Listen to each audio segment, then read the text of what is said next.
Welcome to the world of global shelters. Here, you will become the manager of an underground shelter in a post-apocalyptic world, recruiting residents, exploring ruins, producing resources, and leading your shelter to a brighter future. Reviving humanity. Shelter binding complete? Congratulations! You've been appointed Overseer of Shelter number 2333. Sulaiman's eyes snapped open. In the dim light above, he saw he was in a room the size of a shipping container. The old light bulb flickered erratically, occasionally crackling and throwing out sparks. The grey walls looked incredibly solid, which inspired a certain calm. In front of him stood a massive double-leaf metal gate, gleaming with a cold shine. The gates were thick, but they didn't insulate well. The roar of mutants outside and the eerie cries of scavengers were clearly audible. Through the cracks between the doors, countless ruined buildings could be seen. Beyond the gates lay the ruins of a city. Wasteland! Shelter! Sulaiman was frightened by the terrifying sight beyond the crack. His heart sank, and he instinctively retreated to the wall. His mouth opened like a box, and his heart sank as if filled with cold lead. It's unbelievable. I've found myself in a post-apocalyptic world. According to the memories received, this world was very reminiscent of the popular mobile game of yesteryear, Fallout Shelter. He was to play the role of a shelter manager, recruiting people and building his shelter in the dangerous wasteland world. The current room was the shelter's lobby.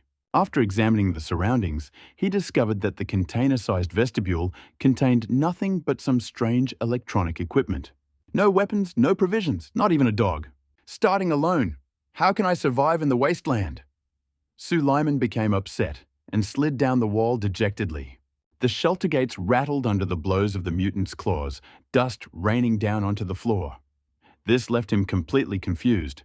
Suddenly, the notification sounded again. Shelter Manager, number 2333. You have received 5 days of newbie protection. During this period, your shelter is in an invulnerable state. In 5 days, a wave of mutants will overwhelm all the wasteland's shelters. If the gate is broken through by wild beasts, you will die in the endless beast attack. Before Sulaiman's eyes, the shelter gate was enveloped in a pale blue protective barrier. But this did not bring him any relief. 5 days! In 5 days, the first test will begin. A sense of danger immediately rose in his heart. He was afraid of dying in a beast attack. I can't get the entire shelter functioning on my own. First, I need to recruit some help. Looking around, Sulaiman discovered that the electronic equipment in the corner turned out to be radio broadcasting equipment. As he focused his gaze on the radio equipment, a virtual information panel appeared before his eyes. Frequency transmitter. Description: electrically powered radio equipment with a coverage radius of 1 kilometer. When enabled, there is a certain chance of attracting survivors within a kilometer radius. But there is also a risk of attracting special creatures or alien forces. Broadcasting only within a kilometer radius, plus the possibility of attracting danger. Sulaiman's hand froze over the frequency transmitter. It was a difficult choice. However, simply sitting alone for 5 days would still mean becoming food for the mutants, so it was better to take the risk. Sulaiman gritted his teeth and resolutely pressed the transmitter switch. But he didn't react at all. No power? After walking around the transmitter a couple of times, he discovered that the plug was not connected. Then Sulaiman plugged the power plug into the only outlet in the lobby and tried again. At the moment of connection, the light above our heads suddenly dimmed. There was clearly not enough electricity. However, the frequency transmitter was successfully launched. After a crackling and static, the shelter's broadcast began. This is Vault 2333. This is Vault 2333. We are recruiting wasteland residents for the shelter. We're recruiting wasteland shelter residents. We have unlimited food, hot water, and plenty of sleeping space. If you're ready to come, Vault 2333 will provide complete security. Coordinates: Haishan City, Qingshui District, Qingshui City Park. The broadcast was repeated continuously. Unfortunately, after 10 minutes, not a single survivor appeared at the entrance to the shelter. In the ruins outside, the roar of the mutants grew louder, as if they were gathering around, excited by the broadcast. The gates of the shelter shook from the blows. Without the protective barrier, they would have been broken through long ago. Sulaiman's heart was half cooled. With such ferocious mutants at the entrance, if he doesn't find help, death awaits him in 5 days. Ding! No survivors detected within a kilometre radius. Frequency broadcast equipment automatically upgrading to interworld broadcast device. The interworld broadcasting device can broadcast to all worlds, and it is possible to attract characters from different universes to join the shelter. Cost to use, 10,000 Wasteland coins, 90% off on first launch.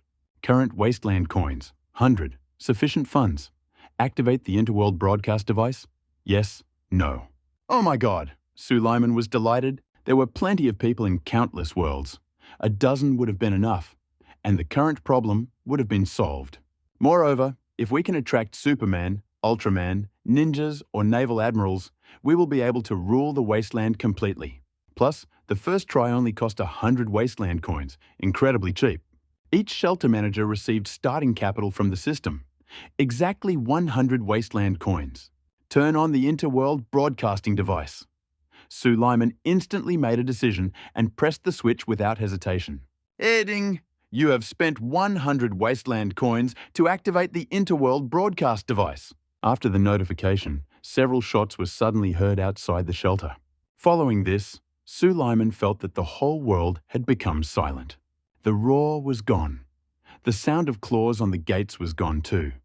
Even the mutants' footsteps were gone. What's going on? He dared to approach the shelter gate and look out through the crack. Outside, 5 ferocious mutants lay motionless on the ground in pools of blood, clearly dead. A slender figure stood among the corpses. She wore a red dress with a slit, her hair was neatly cut short, and her eyes shone like emeralds. Ding! A survivor from another world requests permission to join the shelter. The character recruited by the interworld broadcast has arrived. Suleiman immediately activated the shelter gate opening mechanism. Beep, beep, beep. With the continuous flashing of red signal lights, the shelter gate slowly slid open. The silhouette at the entrance became more and more distinct. Looking more closely, he saw a graceful figure with a piercing gaze and characteristic short golden hair. Wait, why does she seem so familiar? Suleiman thought for a moment, his eyebrows raising in surprise. Alice? It was the main character of the Resident Evil film series. Alice. The moment Suleiman glanced at Alice, her information panel immediately appeared in his field of vision. Alice, a rank E supernatural being. Happiness level, 100%, a character from another world, her happiness level is permanently at maximum. Loyalty, 100%, a character from another world, forever loyal to her manager. A character from the Resident Evil series crossing the barrier between worlds has robbed Alice of most of her abilities, but she still possesses remarkable skills. Features: T-virus enhancement, significant increase in strength, speed, and reflexes. Rapid regeneration, ability to quickly heal wounds. I heard they offer shelter here? Alice leaned casually against the gate's protective barrier and asked casually. The voice sounded soft and enchanting. As soon as Alice fell silent, a clear system signal followed. Ding, agree to let Alice join the shelter? Suleiman was delighted. Should we discuss it? Of course we agree. He immediately nodded in approval. Instantly the shelter opened for Alice. She passed through the protective barrier and in one step was next to Suleiman. Gulp, Suleiman swallowed. He actually brought in a character from other worlds and none other than the main character of Resident Evil, Alice. You have to understand that the world of Resident Evil is a universe teeming with zombies. Alice was definitely an expert at surviving in the wasteland. Suleiman held back the excitement in his heart, gathered his courage, and said to Alice, "Welcome to shelter number 2333. I am the shelter manager, Suleiman." Alice didn't answer, but just stared at Suleiman. The air suddenly became silent. Great. Suleiman breathed a sigh of relief. 100% loyalty meant that Alice did not feel any negative emotions like disgust or contradiction towards him as a weak leader. This meant that he could use Alice as a labor force. At the initial stage of the shelter's construction, there was no need to take into account the residents' moods. This was a hidden advantage. Suleiman continued enthusiastically. First of all, I must tell you that 100 years have passed since the end of the world. Humanity built countless shelters in the wasteland and created the Shelter Association to centrally manage them. Since I've recruited you, You need to quickly grasp the situation and help me turn Vault 2333 into the best in the world. These attitudes were forcibly implanted into his consciousness upon entering the shelter. When Sue Lyman finished speaking, Alice also received the embedded background information. Radiation shelter, Alice thought. Although the situation seemed strange, thanks to her experience with the Resident Evil series, she quickly accepted the reality. Moreover, the absence of the Umbrella Corporation in the wasteland instantly improved her mood. Is this our shelter? Alice looked around the square room with curiosity, tapping on the walls as if testing their strength. It's built really solidly, although it resembles a coffin. No, it's just the lobby, Sue Lyman shook his head. The shelter was certainly not limited to such a small space. As in Fallout Shelter, the shelter could be expanded downwards, building a first, second, third underground level. But he hadn't had time to do any research yet, so he changed the subject. This shelter has just been established. We have extremely limited resources. To progress, you need to penetrate the city ruins and collect food, water, generators, and other supplies.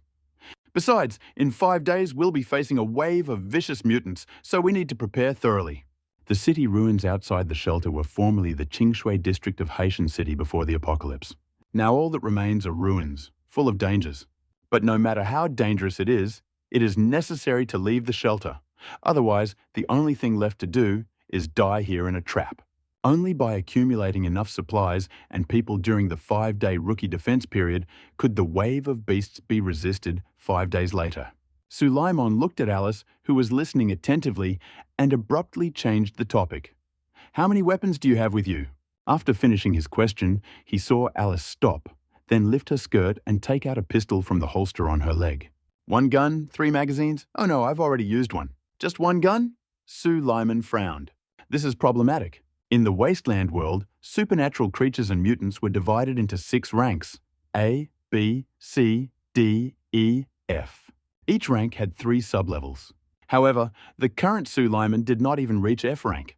Compared to the various powerful mutants of the wasteland, he was a helpless newcomer. The weapon could still be handled. Without weapons, let alone supplies, he wouldn't have gotten far before becoming food for the mutants. But not going out was also impossible. A thought flashed across Suleiman's eyes. He remembered that Alice was an E-rank supernatural being. Upon appearing, she instantly dealt with the 5 mutants at the entrance, as if cutting vegetables. Would gathering supplies from outside be a piece of cake for her? The corners of Suleiman's mouth curled into a strange smile as he looked at Alice. Since we only have 1 gun, the task of gathering supplies falls on you. He patted Alice on the shoulder encouragingly. Okay, Alice nodded, strapping the gun to her leg again. Suleiman felt no shame. As the manager of the shelter, why would he go to the front lines himself? He covered his mouth and coughed, calling out to Alice as she turned around.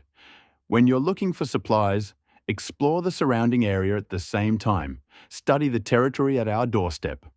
I see, Alice replied, turning and pressing the switch on the shelter gate, gracefully stepping outside.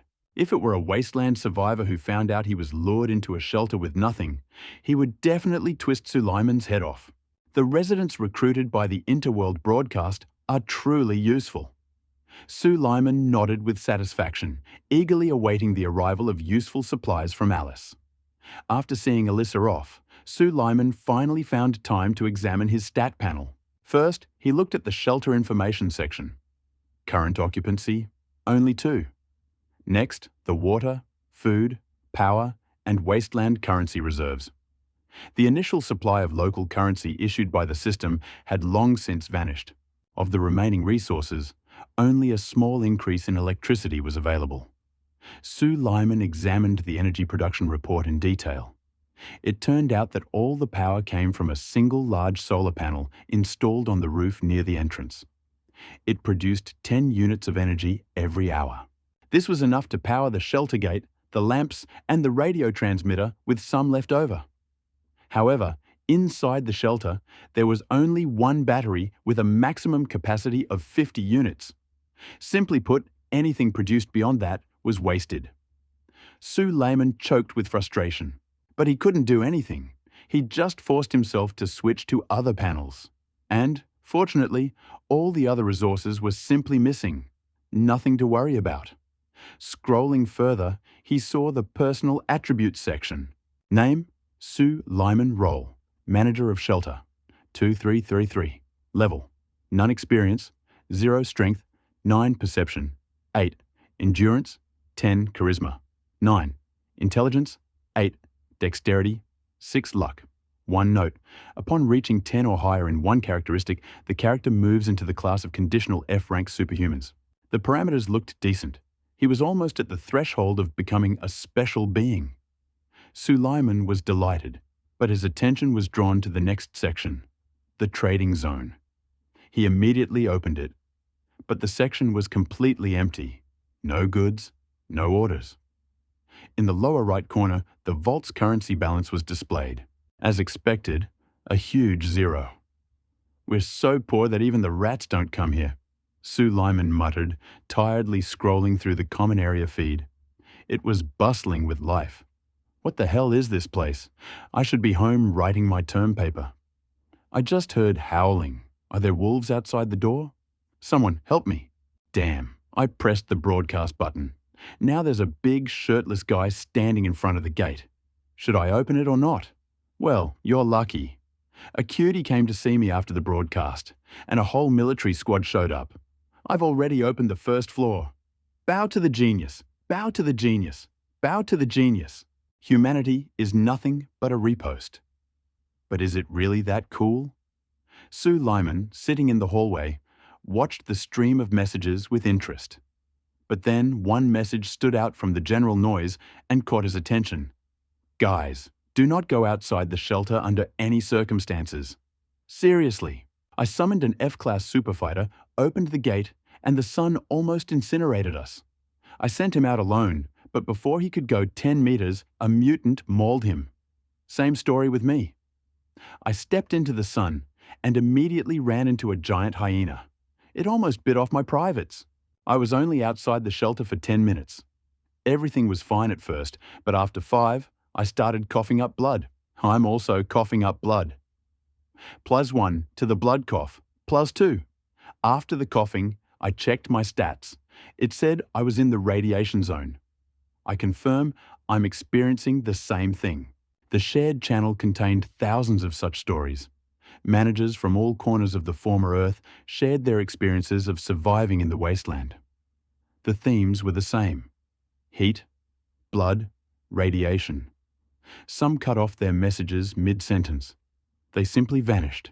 Sue Lyman watched it all and fell into deep thought. His decision to send Alice alone seemed to be the right one. Even without the monsters, the radiation itself could have killed them both. If they had gone together, they certainly wouldn't have survived. However, despite all the horrors, they still had to leave the shelter. Otherwise, when the newcomers' protection ends in 5 days, the wasteland will overwhelm them with a wave of mad creatures. At that moment, the screen flashed. Alice had destroyed a mutated F-class cockroach. Received 1 experience. Alice had destroyed a mutated F-class mongrel. Received 1 experience. Alice destroyed a mutated F-class praying mantis. Received 1 experience. Outside the shelter, Alice fought like crazy. She stood in the rubble-strewn desert, holding a rebar in her hand, having just impaled another mutant that had emerged. These cockroaches were the size of a human leg. Though weak individually, in packs, they posed a real threat, especially to the survivors. But for Alice, it was just free experience. She killed another one, sighed, and muttered, "There are only weak creatures around the shelter." The manager was right. It would have been a waste of time for us to go together. Suddenly, something flashed in the hole from which the cockroaches were crawling. "What's that?" Raising an eyebrow, she climbed inside without hesitation. And there, a whole warehouse of supplies. Tidy stacks of canned goods, barrels of water, piles of money. Even the cart was standing there, as good as new. The sun shone on the tins, and Alice couldn't look away. Then the system began displaying reports. Alice had discovered a hidden resource storage facility. Alice had found 10 cans of stew. Alice had found a barrel of mineral water. Alice had found 1,000 wasteland coins. In the hallway of Sue's shelter, Lyman was simply stunned. What? So, surviving in the wasteland, it's not that hard, is it?" He couldn't believe his eyes. His experience level was growing at an incredible rate, and his resources were pouring in. Now, that's what I call a Resident Evil heroine. A real T-virus carrier. In just half an hour, he'd gained 23 experience points. And even though he himself hadn't lifted a finger, as the manager, he was entitled to a share of the Vault residents' achievements. If any of them gained experience, he earned it too. Such was his position, the power of an administrator. An hour passed. Su Laimong, staring at the monitor, felt his eyes begin to hurt. He was already yawning with boredom when he suddenly heard a knock on the door. Alice is back. He quickly rushed to the gate and swung it open. Sure enough, there stood Alice with a cart loaded with loot. "Administrator, we now have food," she announced with a satisfied smile, proudly rolling the cart right up to him. Su Lyman didn't even glance at the supplies. The first thing he did was open Alice's status panel. As expected, the status was irradiated. Condition: radioactive contamination. Description: the wasteland surface is saturated with radiation, both solar and nuclear. Prolonged exposure to the outdoors causes radiation damage. The longer the exposure, the higher the contamination level. Side effects include coughing up blood, exhaustion, and a permanent reduction in maximum health. At 100% death. Current radiation level, 1%, maximum health reduced by 1%. Fortunately, the level was low, only 1%. No side effects have yet appeared. Su Laimong let out a sigh of relief and praised, "Excellent work." Alice smirked smugly. Within a kilometre of the shelter, there are only low-level mutants. They pose no threat. Low-level? Su Laimong frowned. For an E-rank fighter, these mutants truly did seem weak. But for the other managers, newly arrived and without allies, they could become a mortal threat. Su Lyman continued, "Have you noticed anything unusual in the surrounding area?" "Of course." Alice rolled the cart inside and closed the gate. It appears this was a city park before the disaster. There's a lot of sand around, but also vast swathes of forest. And in the distance are the ruins of a metropolis, partially buried by the sand. I didn't venture deeper, but I noticed traces of others in the park. Others? Su Laimong's eyes widened. He was certain the area within a kilometre was empty. "How far are you from the shelter?" "About 5 or 6 kilometres," she replied, unloading her things at the broadcast terminal. "I noticed signs of someone's presence on the island in the middle of the lake and discovered a supply cache nearby." 5 kilometres is good," Su Lyman sighed with relief. In the wasteland, such distances are a serious obstacle. Getting here won't be easy. "But still," he added, "avoid this direction from now on. Before the horde arrives, we need to gather as many supplies as possible and avoid unnecessary trouble." He helped her unload everything from the cart and place it next to the equipment. 10 cans of stew would be enough for the two of them for about 4 days. 10 19-litre bottles of water would last 40 days if he drank 2 litres a day. And with his habits, it would last a couple of months. And there were also thousands of wasteland coins. This currency is not only a means of trade, but also the main resource for activating global communications. Su Lyman took a step back to pocket the coins, but he accidentally tripped a discreet switch on the wall. Ding! You pressed the elevator button leading to the underground level. Unlock the underground level for 10,000 wasteland coins? Yes, no. Underground level? He turned around instantly and noticed a tiny light on the opposite wall, right across from the gate.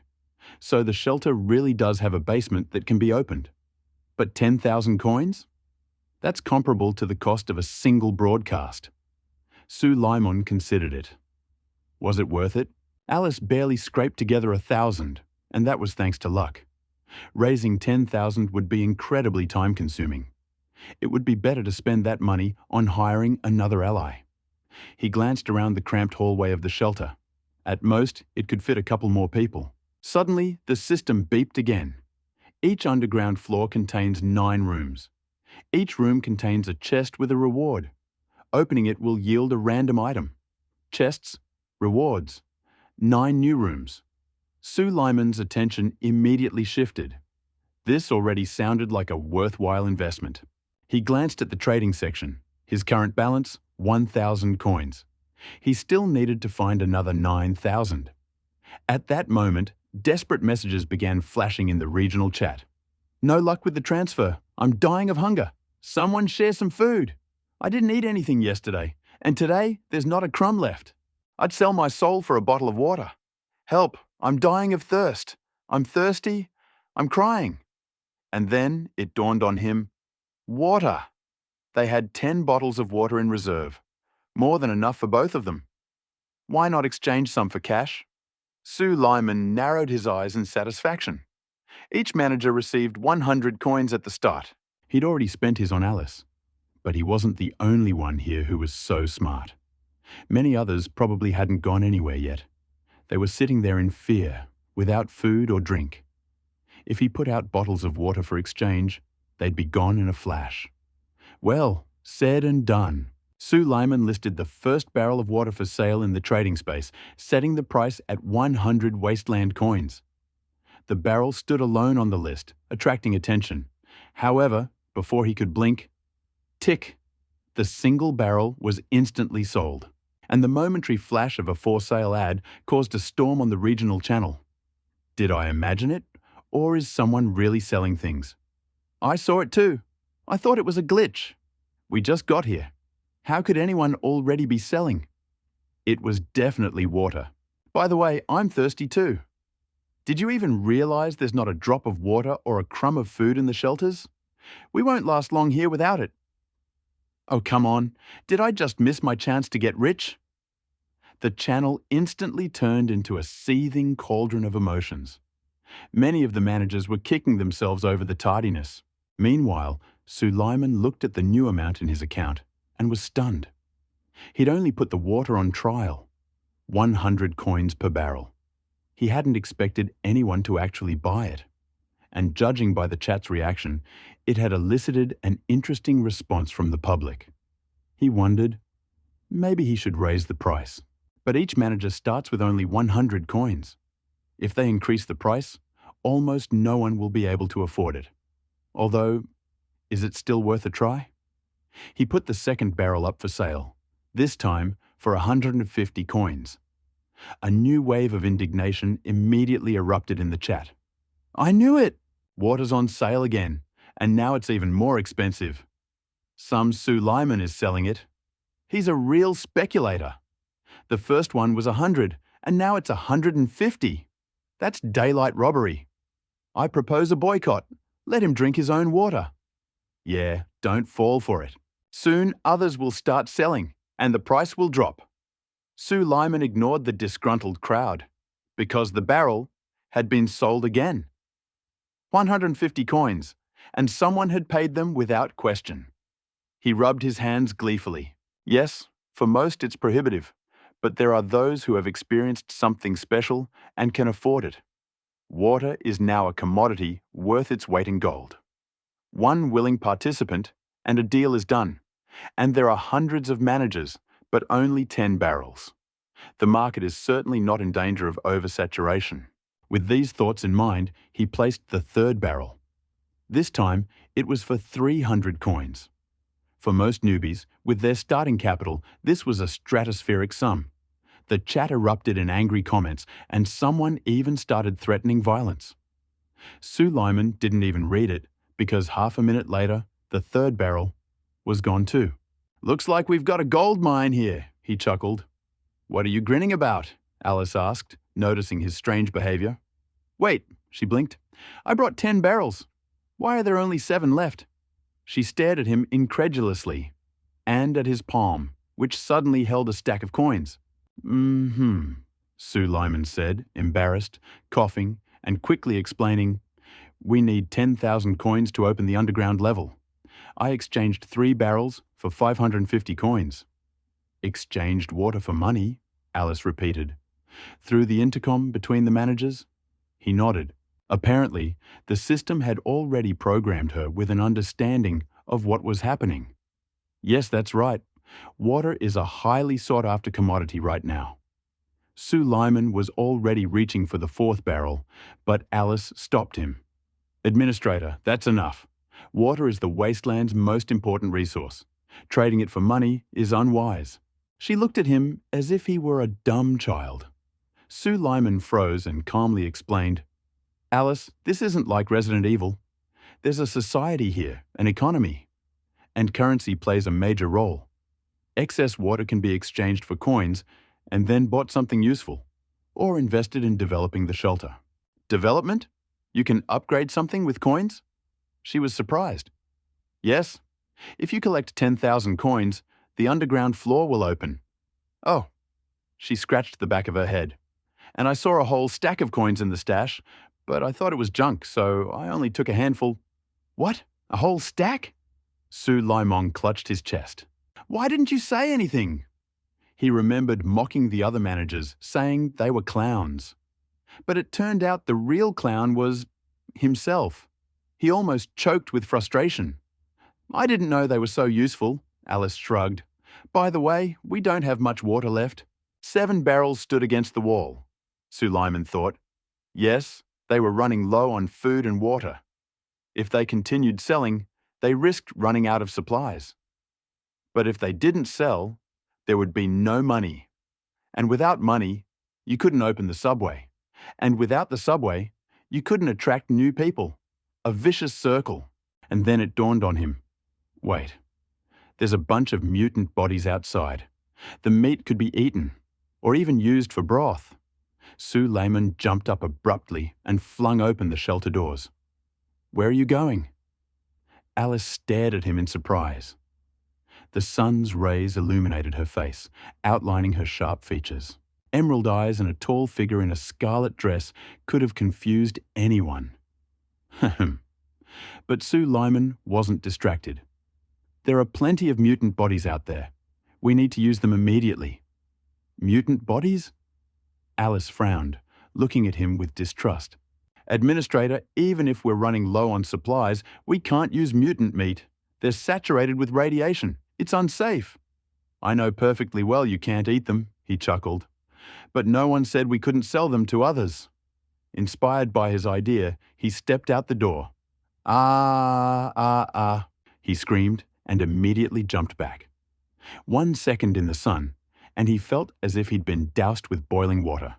His hand instantly turned red, as if he'd been burned with an iron.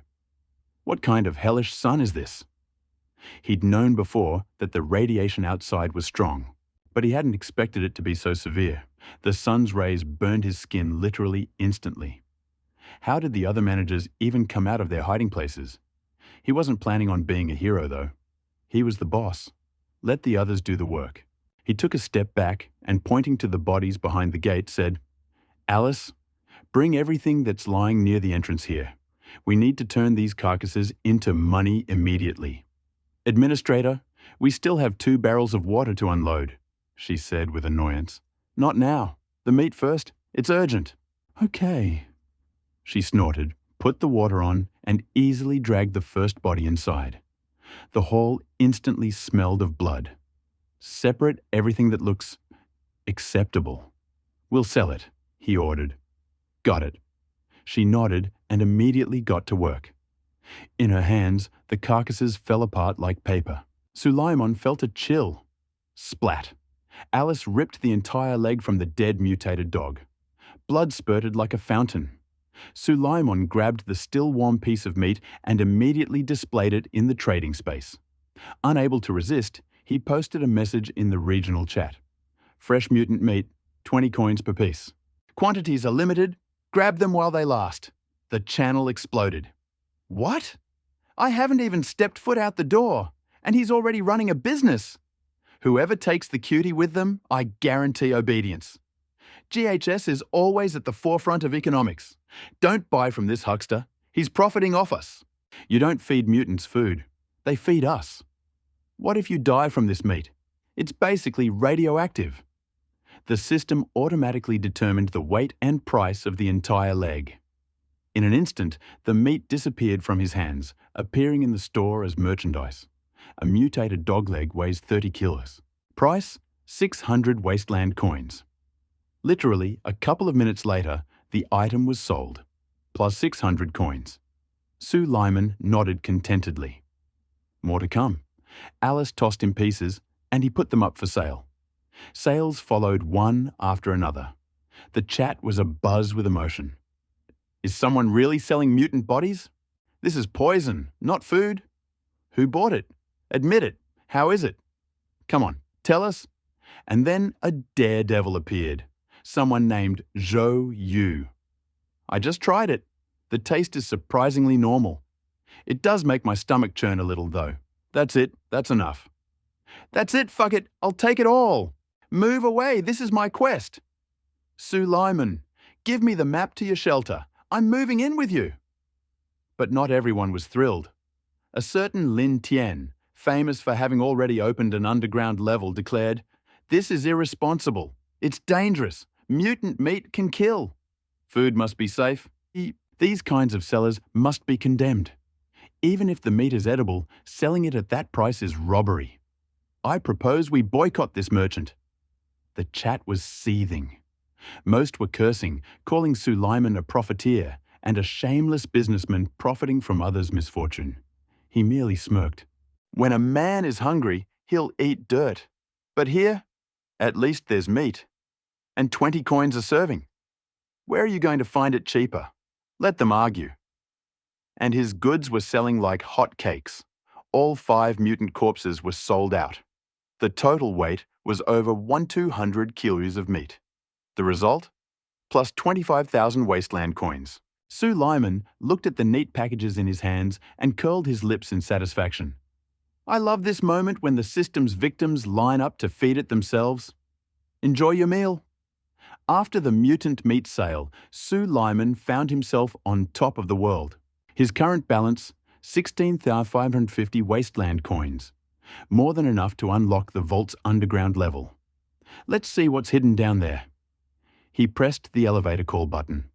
A system notification immediately popped into his head. Ding! You've pressed the elevator button to the underground level.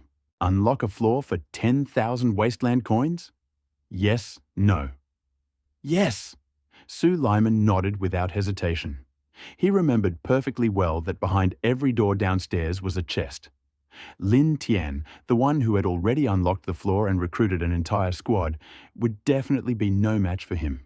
Congratulations, the underground level is unlocked. Blueprints for the following buildings were received: electrical room, presidential suite, wow apartment, 3-room apartment with 2 bathrooms. With the elevator opening, new building plans appeared in the interface. Sue Lyman immediately flipped through them. Electrical room, 50 energy per hour, capacity 500. Cost 10,000 coins. Requires 1 available room. Staff 1-2 people. The presidential suite is a luxury residence for 1-2 people. Cost 10,000 coins.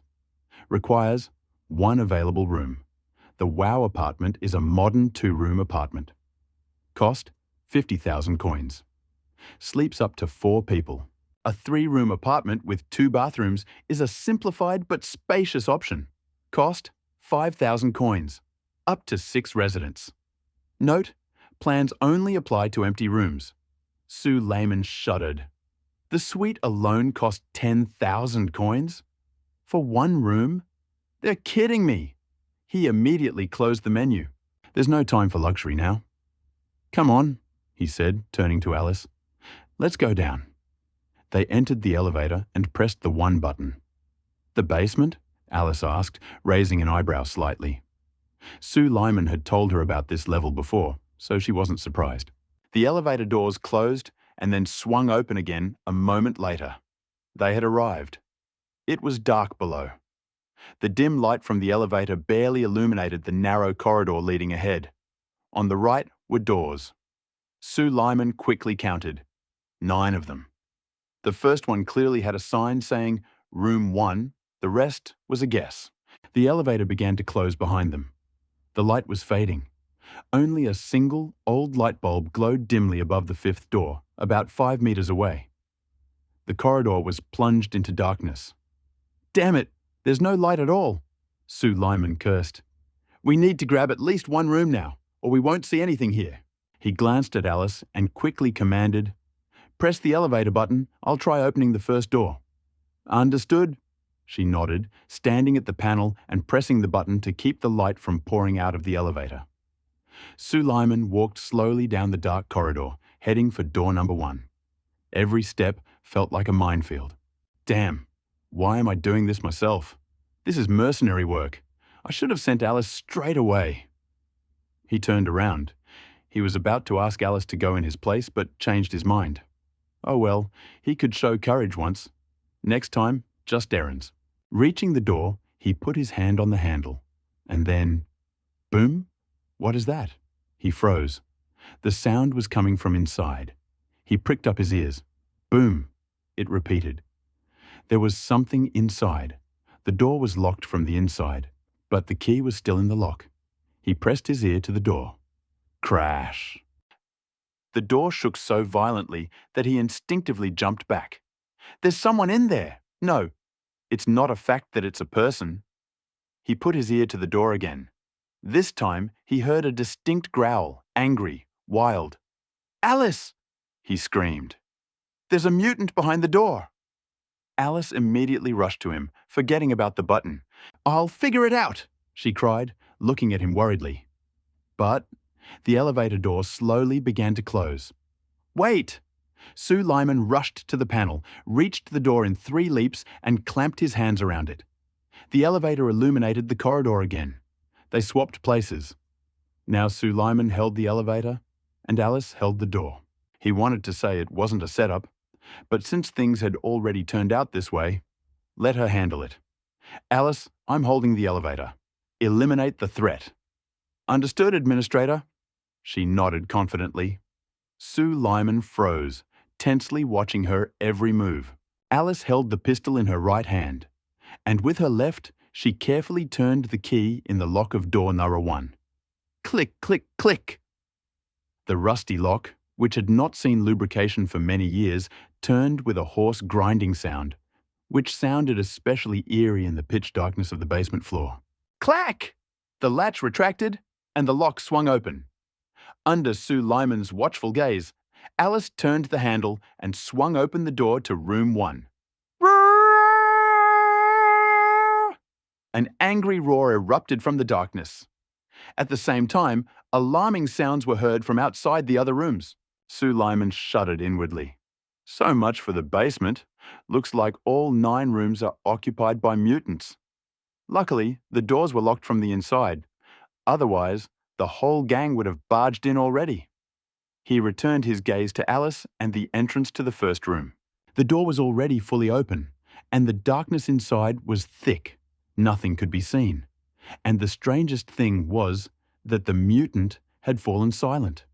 The silence stretched on like an uneasy pause, as if before a leap. Suleiman tensed. Who knew what creature was hiding in the corner? He continued to hold the elevator door open to keep the light from going out.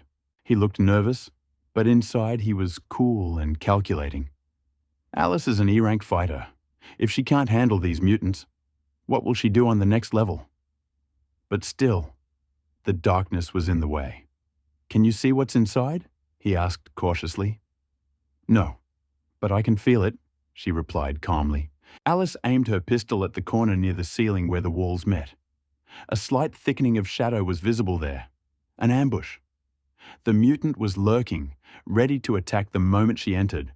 But Alice didn't hesitate. Bang! A bullet flashed in the darkness. Suleiman flinched. What if it hit the wall? And repairs, as we all know, aren't free.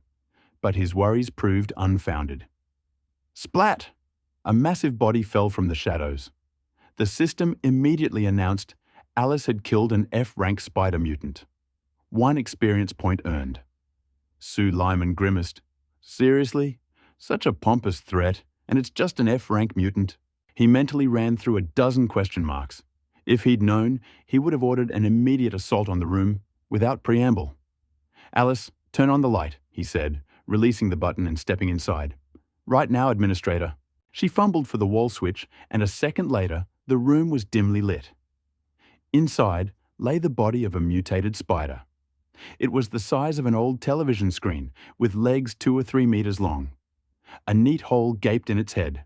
The bullet had entered precisely through the forehead. Sue Lyman tapped its shell.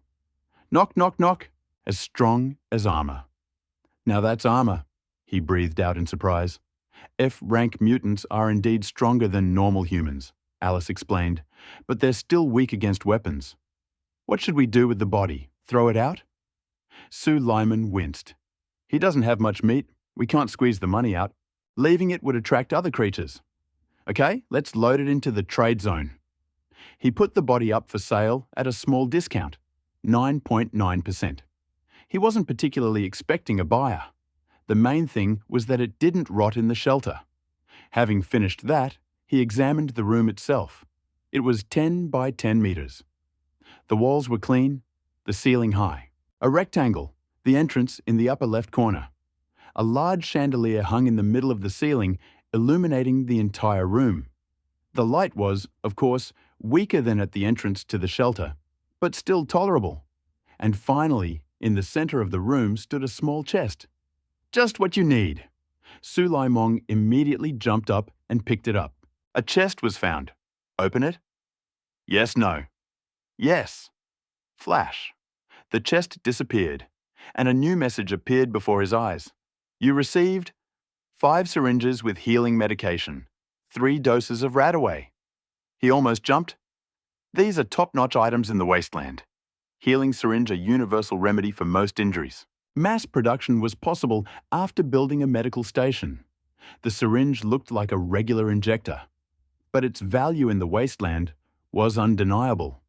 Imagine, the enemy is barely alive and suddenly inject an ampule and a second later, he's as good as new. Scary. He put the syringes in his inventory and looked at the anti-rad. Anti-radon reduces accumulated radiation by 30%. Mass production is possible in a medical lab. It looked almost identical to a medicinal syringe, only the liquid inside was a different color. Sue Lyman immediately handed one to Alice. Here, inject this and you'll get rid of radiation. Radiation? What is this? Alice squinted, remembering. When I got back, I felt unwell, but then it eased. What? He immediately called up her status and froze.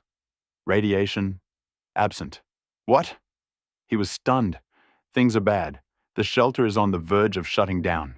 Listen, when did you start feeling better? He asked. Alice thought for a moment. It was unpleasant until I went into room number 1, but after I killed the spider, it all went away. Sue Lyman estimated that about an hour had passed since she returned. During this time, the radiation accumulated in her body completely disappeared. The conclusion is clear. If Alice's surface visits are carefully planned, her natural cleansing will cope even without anti-radiation. Although he hadn't yet tested the drug's effectiveness on the system's heroes, he was elated by the savings. He could put the supplies away for later. But as soon as he relaxed, he noticed something alarming. The shelter's energy consumption graph began to change dramatically. After opening the first room, electricity consumption rose to 12 units per hour. But the solar panel was still only producing 10. That's minus 2 units per hour. And that's under ideal conditions. The system showed the battery had only 50 units of energy, meaning the lights would go out in 25 hours. But he immediately saw the panel's output drop to 5 units. Damn, night is coming, he realized in horror. And at night, no sun. Therefore, no energy generation. And the consumption remains, 12 units per hour. Panic. In 4 or 5 hours, they'll be plunged into darkness. The light would go out, the doors wouldn't open, the elevator would stop. They'd be left wandering around in the dark with flashlights, if they even had any. We need to think of something fast. His mind raced.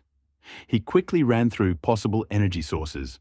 Each manager was given a 50-unit battery at launch, but they were all already built into the terminals at the entrances. It was unlikely anyone would risk removing them and selling them. There was only one option left. He glanced at the electrical panel drawing, 50 units per hour. That would be enough to supply the entire base with extra power. The price is 10,000 coins. It hurts, but there's no other way. Alice, he called. "I'm going to turn the first room into a generator room. Step out into the hallway for now." "A generator room?" she asked, surprised. "Through a systemic transformation?" "Right. While the restructuring is underway, it's dangerous to be there. Better not to risk it."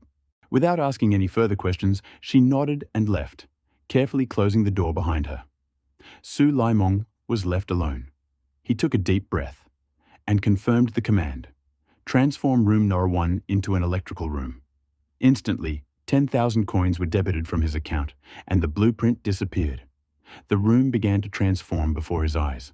The old concrete floor was covered with light-colored tiles, and rows of metal cabinets with light bulbs and switches lined the walls. Thick cables pierced the ceiling, leading directly to the solar panel on the roof. The facility was complete. The electrical panel was ready for use. Suddenly, the lights flickered on. A smooth line of LED lighting lined the ceiling. The room was bathed in bright white light. Su Lyman was about to call Alice back, but he turned around and was taken aback. The room's door had changed. It was now a massive fireproof door with 2 armored viewing windows. Nearby is an electronic board displaying the current status of the generator. Electrical panel production: 50 units hour current capacity, 0 units hour reserve, 30-10-50. Consumption: 22 units hour personnel. Absent. "What? Why 0? He cried. Below is an explanation. At least 1 worker required. "You're kidding." A vein appeared on his forehead. It was just him and Alice at the base. "So what now? Should I go to work myself?" "I'm the manager. I'm not cut out for physical labor." He sighed heavily, and of course, decided to push the matter off on Alice. He opened the door and saw her standing there, as if waiting. He cleared his throat. "Alice, this is serious. Our power is going to be out soon. We need to get the electrical panel up and running immediately. Will you handle it?" Alice looked questioningly at him, then at the panel by the entrance. "Me? But I don't know how to control this." "No problem." He waved his hand and pointed to the poster nearby. "There, on the wall, are the instructions. Do everything as written, and everything will be fine." "Okay." Alice nodded without arguing. She immediately disappeared into the electrical room, focused on the control panel, and began studying the instructions. Just a few minutes passed, and the room came alive. The control panel began to hum. The lights came on, and the data on the monitor changed dramatically. Su Lyman immediately ran up and read it carefully. Power system, electrical panel-based generation. 50 units soccer-hour current generation. 75 units soccer-hour battery. 30-10-50. Consumption, 22 units hour operator. Alice 100%. Wow. He exhaled. Increased productivity by half? She's a real powerhouse. He stood by the door, rubbing his hands contentedly, but soon his expression turned worried. "This won't work anymore." He frowned. "If I pin everything on Alice, we won't last long. We need to find someone else, fast." This thought finally formed in his mind. Su Lyman hurried to the shelter's hallway, to the universe's broadcasting system. He was about to launch a second broadcast to attract a new survivor. Yes, it will increase food and water consumption. But if he can find someone useful, productivity will increase exponentially.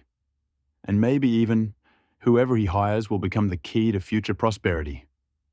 Ding! The elevator opened. Su Laimong wasted no time, rushing to the transmitter and pressing the activation button with determination. And nothing happened. What? He paused, then remembered. The first broadcast was 90% off. The second was full price, 10,000 coins. He felt his heart clench and bleed. After building the electrical panel, he had only 7,500 coins left. There was no more mutant meat. He'd put the last spider body up for sale and only made 1,000. Where am I supposed to get another 2,500? He stood at the entrance and peered out through the crack. The sun had almost set. The horizon was tinged with deep orange. Due to the decrease in solar activity and radiation, it became possible to go outside. The thought flashed again. What if... But Hearing the howls of the mutated creatures outside the shelter, he immediately cut off this idea. No, going out alone is mortally dangerous. Wait until late at night. Save up more energy. Take Alice, and then go. But for now, the only way was to sell something valuable. He began to sort through his supplies. Food, water, just 7 bottles. Food, 1 can. No, not even an option. It was vital. All that was left were the medications. He looked at the 5 medicinal syringes and 3 doses of anti-rad. Sighing, as if choosing between life and death, he opened the regional chat and began writing. For sale, healing syringe. 1 shot, 1 cure. Suitable even for critical injuries. After the injection, alert and alive. Price, 10,000 coins. Only 1. Whoever makes it, survives. He expected a flurry of bids. Panicked competition. A death auction. But instead, chaos erupted in the comments. Huckster! Do you still have a conscience? Go to hell, Huckster. He sold the contaminated meat. 2 of my villagers died. A medicinal syringe? What are you making it out of? Cotton wool and tears. Don't buy anything from him. Let him die of hunger. Hey, if it really does heal, maybe it's that, miracle tincture of immortality? Have you found the path to immortality? Meanwhile, Vault 4297 manager Lin Tian, the same one who, thanks to the previous broadcast, received an entire military detachment with a ton of loot and coins, also saw Su Laimon's message. Yes, the soldiers were cold, ignoring most of his orders, except for one man, Commander Li Mao. But, thanks to them, he had already opened a 2nd underground level and even built a presidential suite for himself. A medicinal syringe? He mused, frowning. He was about to accuse the merchant of charlatanism, like everyone else, when there was a knock on the door. Strange. It's almost night. Who could it be? He pressed the button by the bed, and the door clicked open. One of the soldiers, fully equipped, stood on the threshold. Manager, underground level 2 is fully open. We can begin construction and move on to the next one. That's fast, Lin Tian exclaimed in admiration and immediately headed downstairs, where he was met by Commander Li Mao. Manager? He nodded briefly. Commander. Lin Tian accepted the drawing. It detailed what needed to be built and in which of the 9 rooms. We have the currency. Build according to plan, Li Mao added. Already in progress, Lin Tian confirmed with a smile. He quickly distributed the funds, initiated construction, and even managed to post a message in the chat. Guys, hang in there. I've already completely opened the 2nd level. Wow, we have a basement. He has an entire underground city. And then Lin Tian remembered the syringe. Commander Li, have you heard of the healing syringe? At that moment, Li Mao's breathing caught. He abruptly approached and grabbed Lin Tian's arms. Where? Where can I get one? Ouch! Lin Tian screamed, trying to break free. Commander, what are you doing? Li Mao realized he'd gone too far and immediately released him, breathing heavily. Sorry, manager, it's just... We've opened dozens of rooms, and not a single syringe, not a single dose of anti-rad. Is it really that effective? Lin Tian asked suspiciously. If this is the syringe I'm thinking of, it can even save someone from the dead. Where did you hear about it? Someone posted an ad in the chat. He's selling one for 10,000 coins. So I decided to ask. Commander Li Mao sat up abruptly. Give me this person's name, and I'll sort it all out. Lin Tian. Lin Tian's words left Li Mao breathless, but he had to patiently explain. Therapeutic needles are an extremely rare medicinal resource in the wasteland. Only 3 major institutes and the Shelter Association can produce this medicine. It can't be said to cure all diseases, but the therapeutic needle can indeed speed up the healing of any wound. Just as rare as the therapeutic needle is a drug called Ning, which is used to eliminate radiation. Radiation-reducing Nin is one of the few means people in the wasteland use to combat radiation. Furthermore, only 3 major institutes and the Vault Association can produce it. These two medicines are a hard currency, stronger than wasteland coins. Most managers can only get them thanks to the Shelter Association's sponsorship. If there were therapeutic needles and Ning to eliminate radiation, so many of my people wouldn't have died, Li Mao said, clenching his fists. So Su Layman was telling the truth. Lin Tian suddenly realized and looked up at him. Lin Tian's words also made Li Mao think. Administrator, can you buy a needle for treatment? Price is no problem. Okay. Lin Tian laughed heartily. You worked so hard to help me open the shelter. Give me this trifle and be sure to buy a needle for treatment. After Su Laimong posted a wave of pre-sale ads, he found the regional channel overflowing with voices belittling him. Some even demanded he reveal the coordinates of the shelter, just to spite him. He shook his head helplessly, not intending to go into details.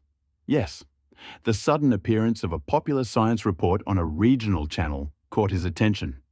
Attention, everyone! Attention, everyone!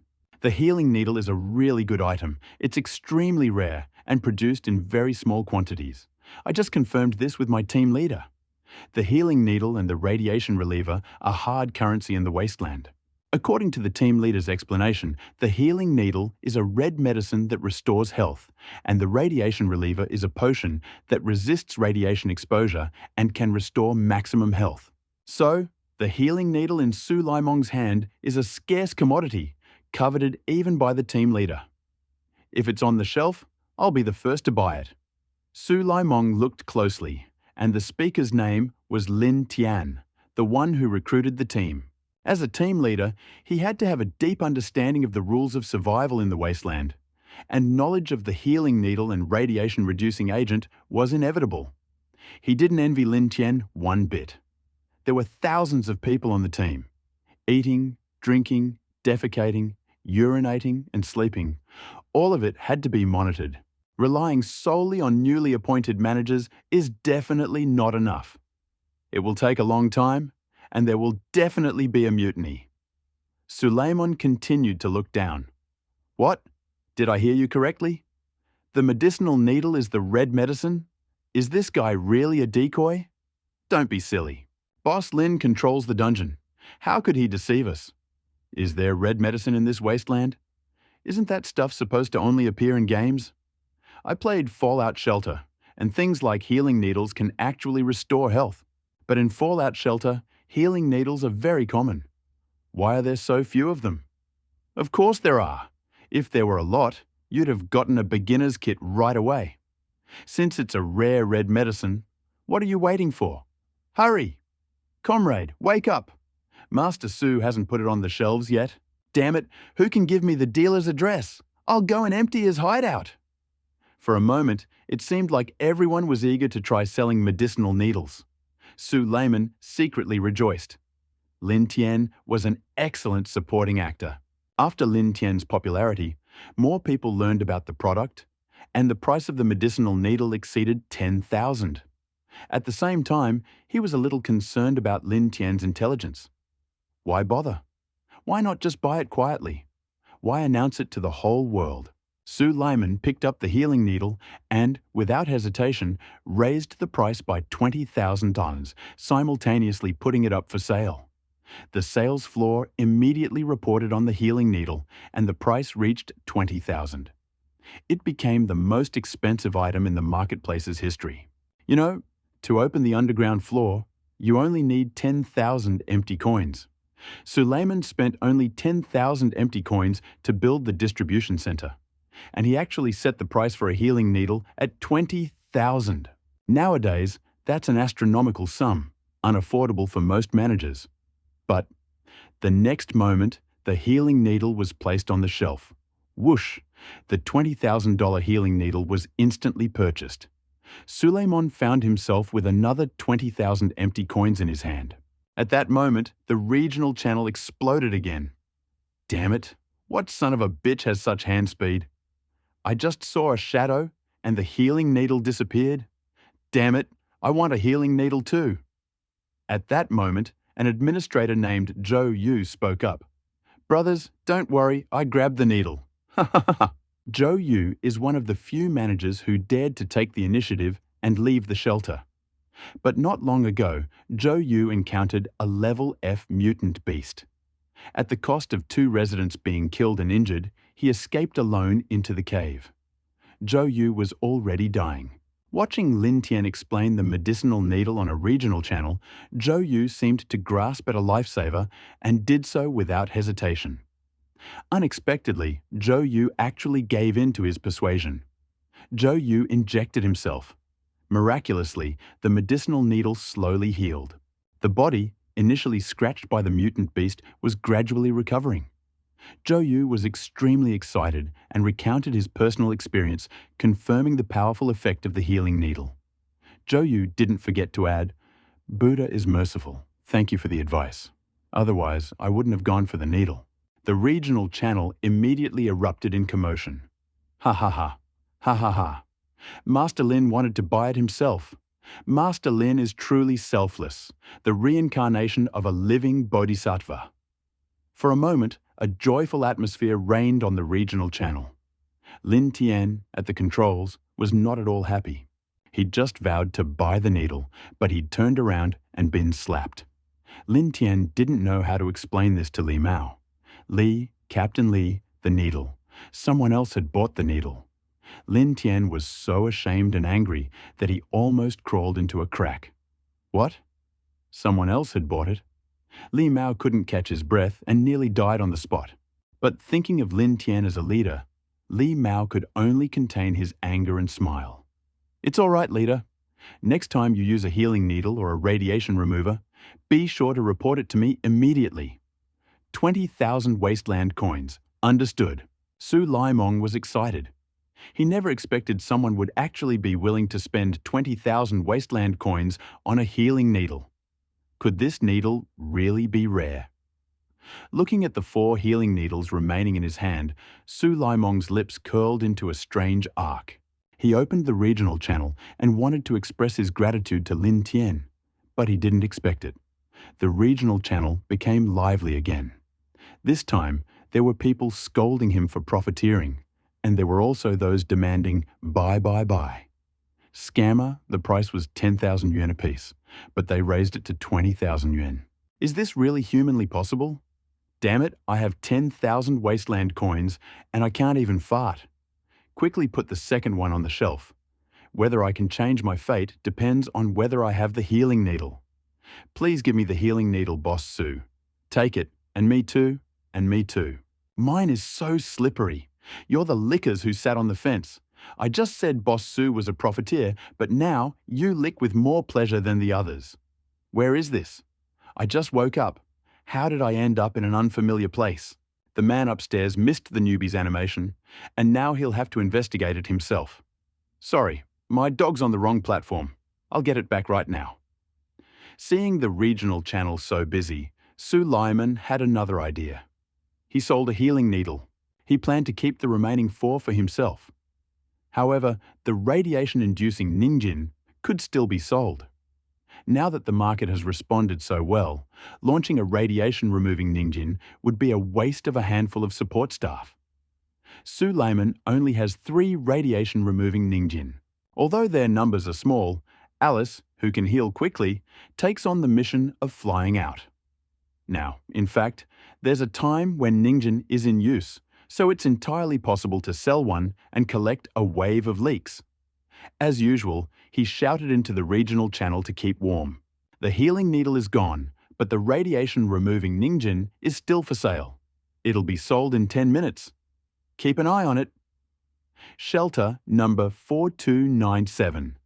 Lin Tian, flushed, saw Su Layman selling the Ninjin and immediately perked up. Captain Li, don't leave yet. Lin Tian dropped the blueprint and grabbed Captain Li Mao.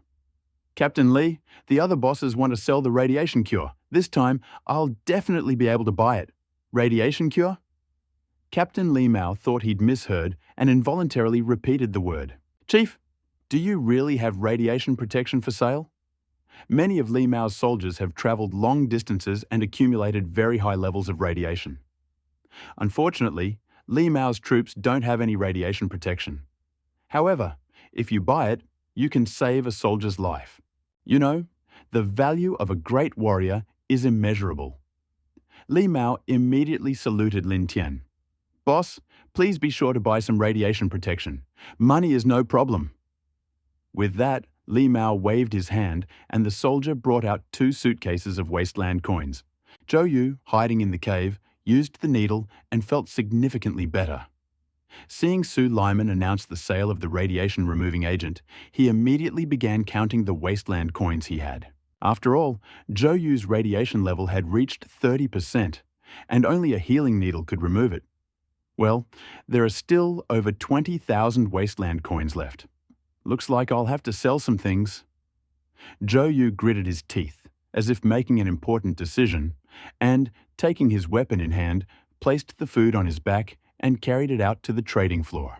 Exchange weapons and food for wasteland coins to prepare for the rush to destroy radiation. Hurry with your weapons and food. In the wasteland, Administrator Chen Yangqiu has taken command of 3 female residents to tally the battle's results. Chen Yangqiu is a woman with a good figure and excellent martial arts skills. Furthermore, Chen Yangqiu personally recruited 3 female super players and, after leaving the shelter, collected a large amount of food. At the same time, Chen Yangqiu closely monitored the regional channel and marketplace. The lost healing needle left Chen Yangqiu deeply regretful, so Chen Yangqiu decided to destroy the radiation-destroying Ning at all costs. Quick, count the supplies we've collected today, keep half for yourself, and sell the rest. Just when many managers were going crazy with the desire to get rid of radiation, Su Laimong lay in the hallway, counting the time. While watching the regional channel, countless people were texting him. Hey, what's this? He suddenly noticed that after the words regional channel, there were 4 more words, private channel. Moreover, in the upper corner of these 4 words, a 99+ symbol was displayed. Su Laimong had noticed this before and even knew when this private channel appeared and what it was used for. Maybe this was a private message from another manager? He clicked the link curiously, and indeed, the private channel was full of messages from PI. Lin Tian. Hello, I'm Lin Tian, manager of Vault 4297. I have many soldiers with radiation levels above 60%. They are in dire need of deradiation. I hope you can sell it to me directly. The price is negotiable. Lin Tian hadn't originally intended to write to Su Laimong. However, Lin Tian resisted Li Maoshen's entreaties and eventually sent Su Laimong a private message. After sending the message, Lin Tian felt awkward. You know, he never asked anyone for help because he had everything he wanted. Lin Tian, Su Lyman thought. It seemed like he was the one recruiting the regiment, and it's strange that he was so angry. Is he afraid he won't be able to buy it? That's why he came to me? He didn't answer yet, but continued reading. Zhou Yu. Hello, Boss Su.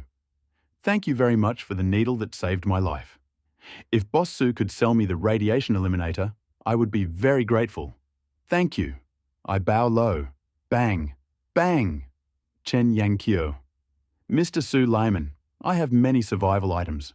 I can exchange them for radiation elimination. Please respond. Thank you. Messages offering to buy radiation elimination kept coming in and even kept being sent, which blindsided Su Lyman. Furthermore, many were attacking him in the regional channel. Do you really think I'd hold a grudge? Su Laimong smiled coldly, and an idea occurred to him. Only one person can sell radiation elimination. But since everyone wants it, let's compare prices. The highest bidder wins. No one has used the auction feature in the trading space yet. He patiently responded directly via group private messages. This time, we'll be using the auction form.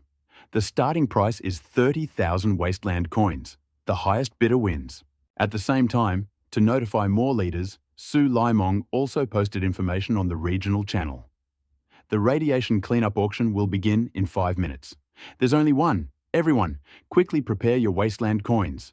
Auction? Seeing Su Layman change the transaction format to an auction, Lin Tian breathed a sigh of relief. Last time, it was a blind sale, dependent on luck. This time, the auction is a competition of financial resources. Lin Tian believes that no manager can be richer than him. After all, Captain Li Mao had brought the entire regiment's family here. Lin Tian shouted, "Money!" A soldier immediately brought a suitcase full of coins. The managers were preparing for the next auction. Only Su Layman was doing nothing. He saw how many people wanted to get rid of the radiation, and he wondered what the starting price should be. 10,000 coins? No, that's too little, and it doesn't reflect the value of eliminating the radiation. 100,000 coins? No, that's too much. It might scare people away.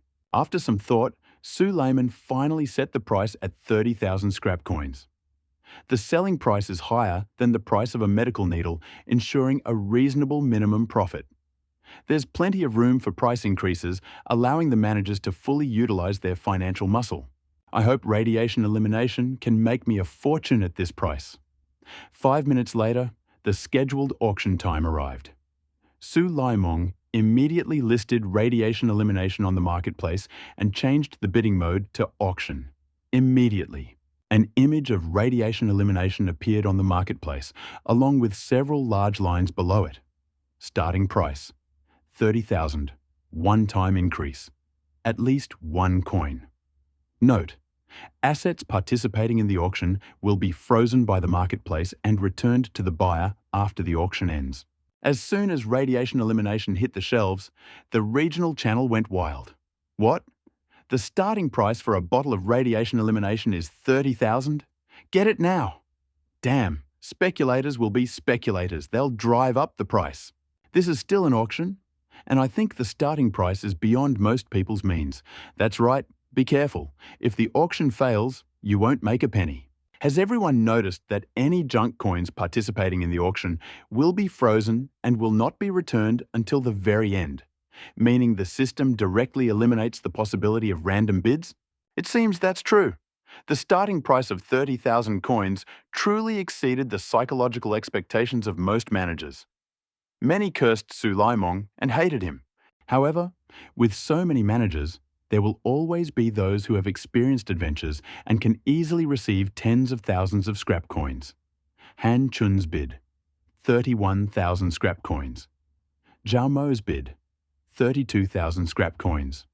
Li Chunchun's bid, 33,000 scrap coins. Su Layman had just put the radiation eliminator on the shelf and someone immediately started bidding. What's more, the price had gone up by 10,000. Horrible!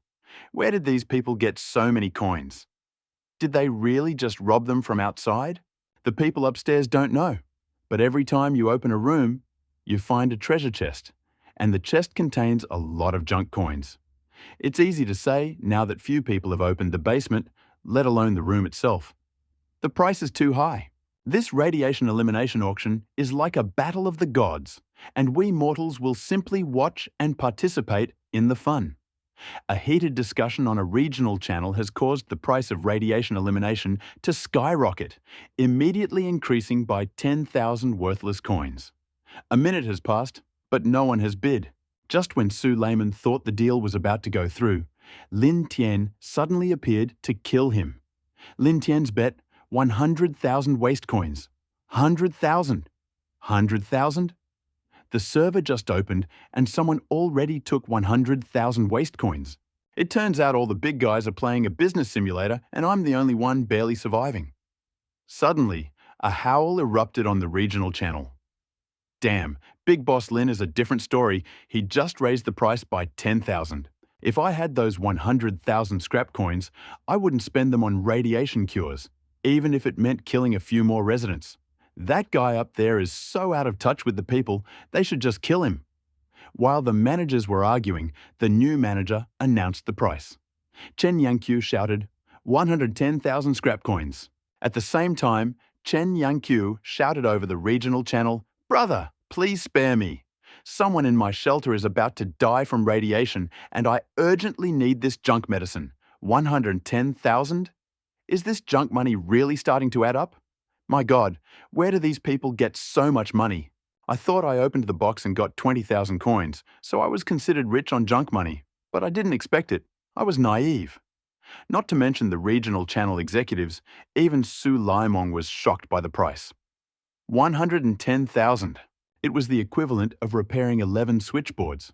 Was it worth spending 110,000 pieces of junk money to buy radiation-neutralizing ninjin? Sue Lyman couldn't say whether it was worth it.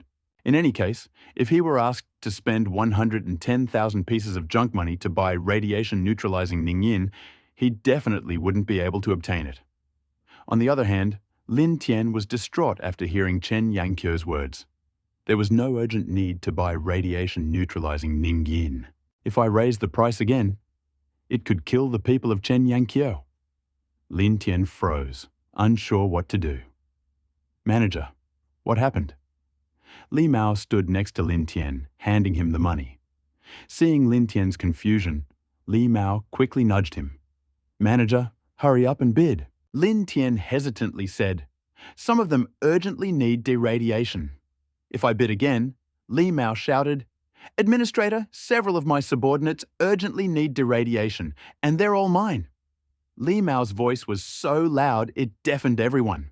Lin Tian took 2 steps back and, controlling his emotions, continued bidding.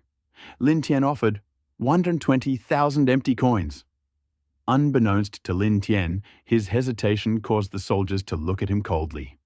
The price had risen by 120,000 empty coins. Su Laimon was overjoyed. The more deradiation sold, the more he'd earn.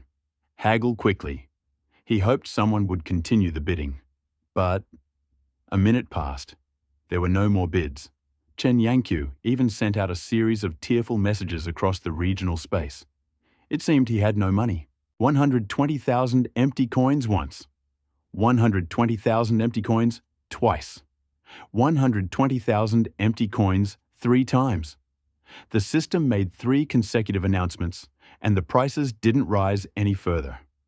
In the end, Xiaofu Ning was sold for 120,000 empty coins. With a wave, a whole stack of empty coins appeared in Sulaiman's hands, as if out of thin air.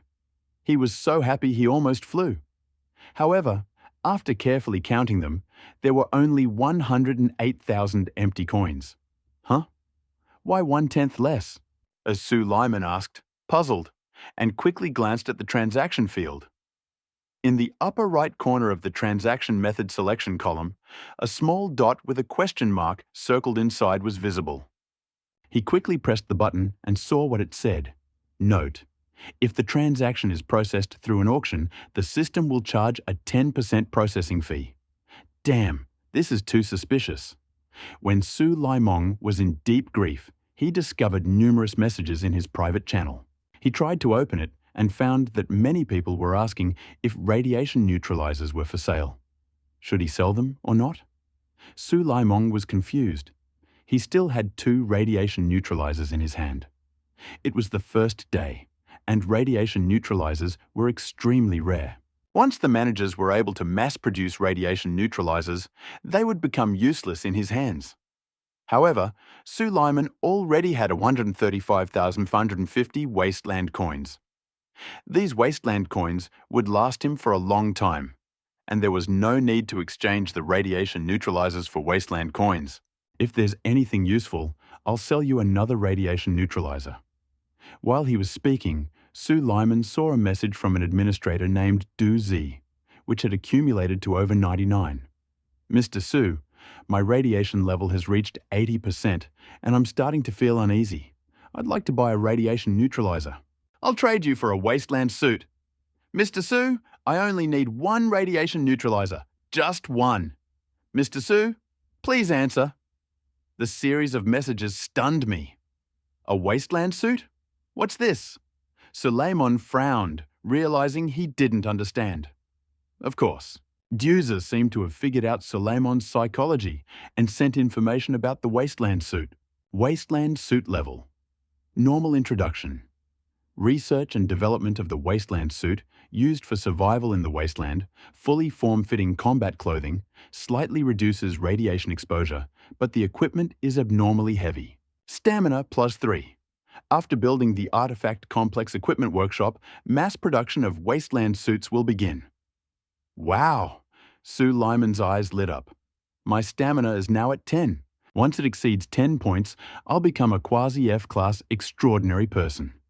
Does that mean I'll be an extraordinary person as long as I wear the wasteland suit? Thinking about this, Sue Lyman lost his patience. The wasteland suit is so important, I have to get it. Sue Lyman thought about it and replied to Doozy's message.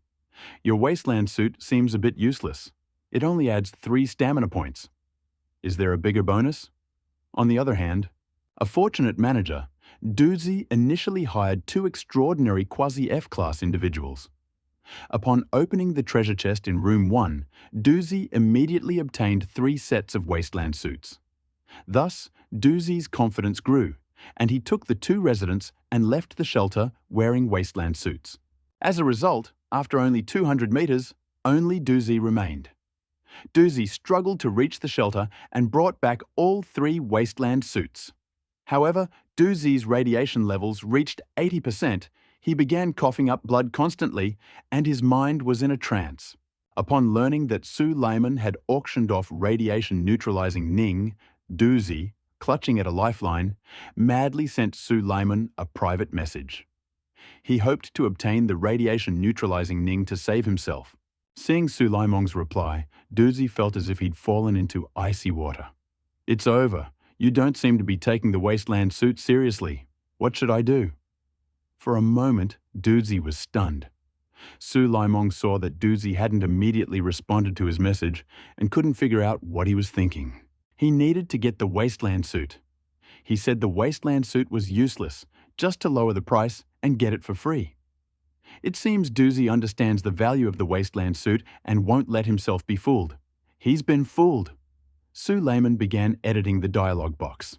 A wasteland suit plus 50,000. Wasteland coins. I'll buy it from you. Since he's decided to sell, just name a high price and take your time. If he shows even the slightest bit of anxiety, Doozy will definitely give in. By then, the losses will be enormous. Before Sue Lyman sent the message, Doozy sent it first. Please, Master Sue, I'm about to die. Just give me a dose of radiation-inducing ninja. Whatever you ask for, I'll give it to you. Willing to give anything? Sue Lyman reacted instantly, realizing he'd taken advantage of someone else. This would make things much simpler. He recalculated the price and sent it to Doozy. The price of radiation elimination was 120,000 wasteland coins. Give me the wasteland suit, plus 100,000 wasteland coins, and the radiation elimination was yours. After some time, he received line 555555 from Doozy. Mr. Sue, I don't have many wasteland coins, but I do have 3 sets of wasteland costumes.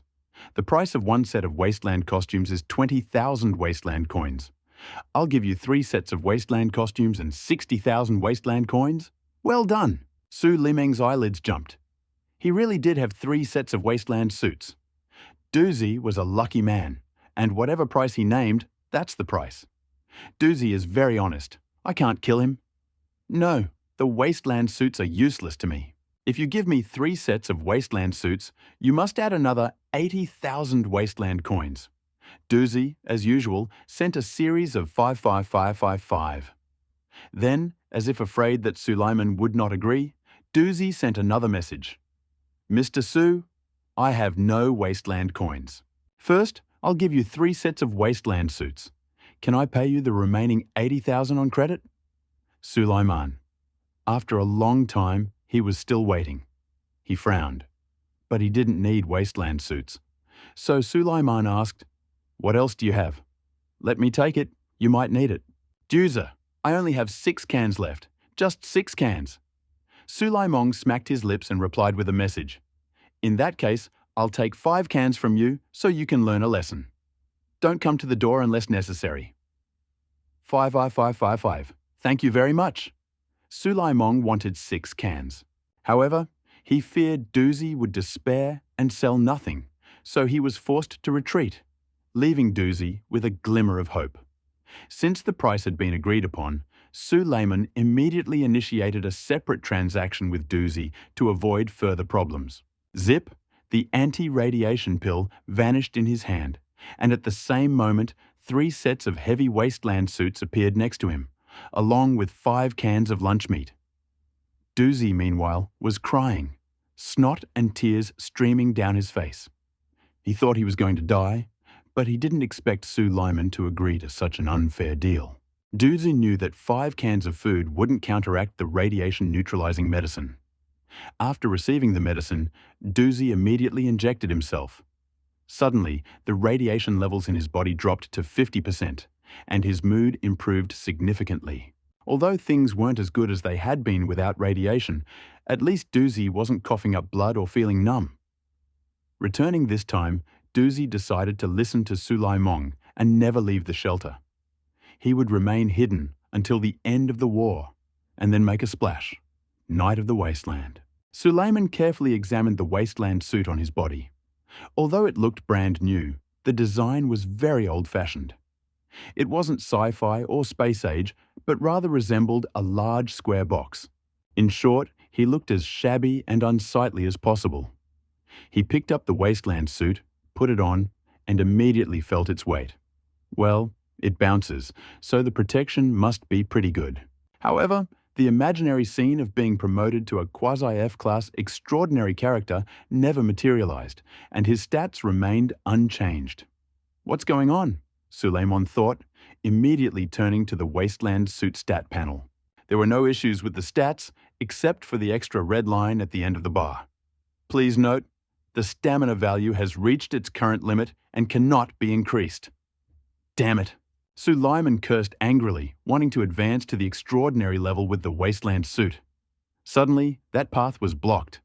It looks like I still need to increase my stamina by 1 point. He shook his head and put the idea of advancement aside for now. It's been less than a day since I entered the wasteland world, and I still haven't figured out how to use experience points. There's no rush. Let's first explore the wasteland suit. While thinking about this, Suleiman tried jumping in the wasteland suit. The feeling of the wasteland suit could be described in one word: heavy. It was like he was carrying a 10-kilogram load on his back, and running and jumping became incredibly difficult. Well, you know, a barrel of water only weighs about 10 kilograms. How many people can jump and leap with barrels of water on their backs? I wonder what the radiation protection is like. Suleiman looked at the shelter door. Through the crack, he could clearly see that it was dark outside. Not long ago, he'd tried to go out but nearly burned in the scorching sun. Yes, it was dark now, and there was no sun. The temperature in the wasteland should be dropping, right? Suleiman plucked up his courage, walked up to the shelter door, and pressed the switch. Ding! Ding! Ding! The door slowly swung open. A layer of light blue light shield opened. Through the light shield, the scene outside was clearly visible. It was completely dark. There was no light. In such darkness, if a mutant beast suddenly emerged, it would be difficult to find. Suleiman, relying on the protection of the light shield, boldly stepped out. In an instant, the air turned cold. Suleiman shuddered and quickly jumped back. How cold? It was hard to imagine how the managers outside and those who had survived in the wasteland had managed to survive such a difficult night. In any case, Suleiman had made up his mind. Day or night, he would not leave the shelter, even if he was beaten to death. Retreating into the corridor, he quickly closed the shelter door. Be careful. Mutant beasts are chasing the light. Suleiman then glanced at the regional channel to see how the other managers on the regional channel were reacting. Damn it, the power went out in my shelter. It's pitch black now. I'm scared to death. Honestly, I'm in ruins and freezing like an idiot. Is it really cold in the wasteland? Please remove the word very. It's just freezing. Yes, yes, yes, day and night are like 2 different worlds. Not only is it really cold, but it's also really dark. Everyone, don't be angry. The light will attract the mutant beasts, and mutant beasts are especially ferocious at night. Is it cold? Why am I so hot? Has the man upstairs already gotten hypothermia? He'll probably die soon. Vault Administrator 1, it's time for me, Van Herve, to take over. Group of big guys, I, Li Dapao, will definitely become Emperor. It seems not only is it cold here, but the entire wasteland has plunged into a state of hypothermia. Suleiman shuddered, glancing at the screen before coming to his senses. His body fat percentage is low, his muscle content is high, and his body lacks a heat-retaining layer. After such cold, he truly feels like he's in another world. After spending a long time on the regional channel, Sue Lyman finally remembered why he came to the lobby: to recruit people. He quickly removed his wasteland suit, walked over to the celestial broadcasting equipment, and pressed the broadcast button. Yes, the imagined scene of money being written off and people influx never materialized. A warm reminder flashed before Sue Lyman. Reminder: the celestial broadcasting equipment can only be activated once per day, and the number of people you can recruit at a time is 0.1, except for the doubling situation. After all this time, you can only recruit once per day. Sue Lyman pouted, but he had no access to the equipment, so he had to carefully read the reminder again. What was doubling? He noticed a question mark after the doubling situation, so he quickly clicked on it. Double fortune. Every time you activate the celestial broadcasting equipment, there is a chance to trigger a double fortune, which requires spending a few wasteland coins to increase the number and quality of characters recruited. In other words, is it sometimes possible to spend more money to recruit more people or stronger people? Sue Lyman was eager to try. Unfortunately, he couldn't recruit today, so he had to wait until tomorrow. He couldn't go out and recruit. Out of boredom, Sue Lyman had to take 2 canisters, go down to the next floor, and go to the control room. At least, Alice was there, ready to talk to. He swung open the control room's security door and saw Alice working, taking a drag on her cigarette. Truly captivated. 2 hours passed before he agreed with Alice about leaving. Sue looked at the electronic display. The shelter had accumulated 180 units of electricity, enough for 8 hours. In 8 hours, it would be almost dawn. By then, all the solar panels will be generating electricity. The newly hired staff will also be in place, and Alice will no longer have to carry bricks in the distribution room. In that case, let's stop. Sue Lyman looked at Alice and asked, "Are you tired? You've been working hard for 2 hours." Alice, continuing to work, replied, "I'm not tired, but instead of working here, I'd rather continue exploring the wasteland, right? In the wasteland, you have to be always on your guard. Otherwise, you'll never know how you died." Sue Lyman was surprised and said, "If you don't want to work, then stop here today and eat some canned food. Tomorrow, someone will come to the energy room and take care of it." "Fine." Alice, being straightforward, immediately stopped and took the can from Sue Lyman's hands. Sue Lyman pulled the ring. There were no utensils, so he simply scooped up the minced meat with his hands.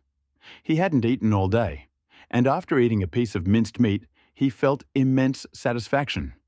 While eating, Sue Lyman said, "Alice, let's talk about the 50 cents. Sue Lyman and the other man sat in the distribution room chatting and fell asleep chatting. The next day, early in the morning, Suleiman was thinking about recruitment and got up early. He woke Alice up too. The two of them quickly ate 2 cans of food and rushed into the lobby together. "Finally, we can recruit." Suleiman didn't stand on ceremony and headed straight for the celestial broadcasting equipment. "Ding! Do you want to spend 10,000 wasteland coins to activate the celestial broadcasting equipment?" "Yes, no, yes." Suleiman, without a word, chose yes. You now have more than 10,000 wasteland coins. Even if you spend 10,000 to turn on the heavenly broadcasting equipment, you'll still have 20,000 left. In this situation, 20,000 wasteland coins is more than enough.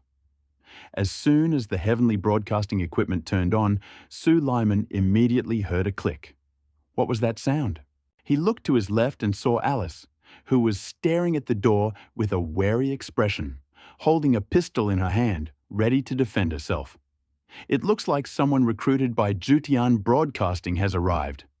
Sue Lyman quickly stopped Alice. "Don't worry, it's our reinforcements coming." He shouted to calm down. But in reality, Sue Lyman was the most worried. He was still wondering in the back of his mind who it was. Who could it be? Superman? Batman? Or would One Punch Man do? He eagerly pressed the door switch. The shelter door slowly opened, hearing the alarm. This time, Suleiman felt the door open and close, especially slowly. The door opened. Did he just see a woman with fox ears lying on the ground? The woman's eyes were closed and her skin was slightly flushed. It seemed the sun was too bright, and she fainted. Upon closer inspection, I saw that the woman was wearing a soft, white cropped knit sweater wrapped around her hips. Not only was her shoulder exposed, but her back too. I can't say it's attractive, but I can say it makes my eyes pop. Moreover, the woman had a transparent, fluffy tail on her back, like a crystal. Suleiman studied it for a long time and finally recognized it. Lying on the ground, Ari from KDA, from the comics. Damn, how could this have happened? Suleiman's heart sank. As far as I know, in the world of KDA, there's no such thing as superpowers.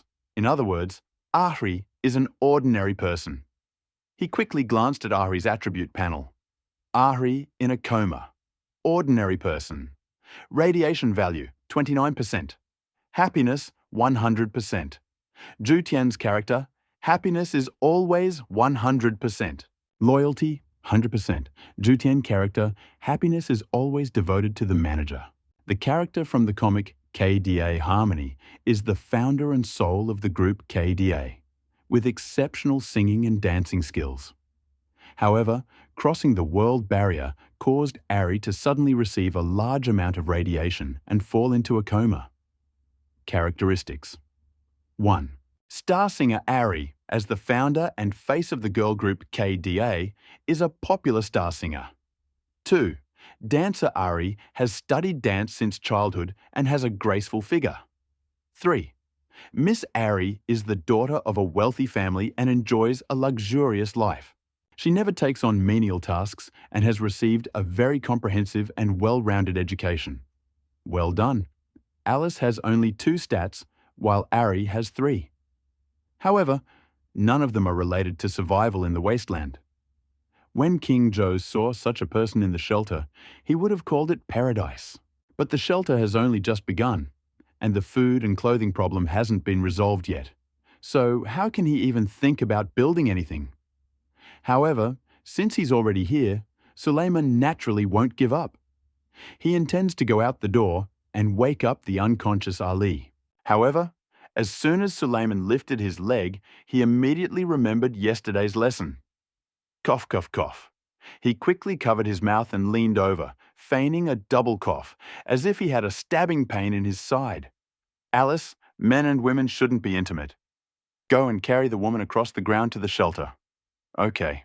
Alice nodded, put away her gun, quickly walked out of the hallway and carried the unconscious Ali through the door.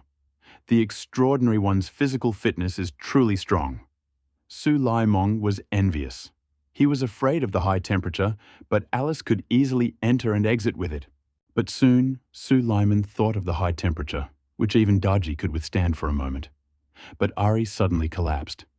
Suleiman suddenly felt miserable. Why did he feel like he'd invited a bigwig? He closed the door and looked at Ari, whom Alice had placed on the hallway floor. Her features were exquisite, and she looked exactly like Suleiman. Her dazzling white skin was tanned by the sun, with a lovely flush of color. She was so beautiful. This immediately gave Suleiman the idea. A fairy. If Daji had looked like this, King Joe wouldn't have died unjustly. Suleiman was still watching, but Alice's words suddenly woke him up. Manager, it seems she's suffered a radiation overdose and lost consciousness. A radiation overdose? Suleiman frowned and immediately glanced at Ari's stat panel. 29% radiation, is that considered excessive? It's too fragile. He leaned over to Ari, glanced at her, and then slapped her hard.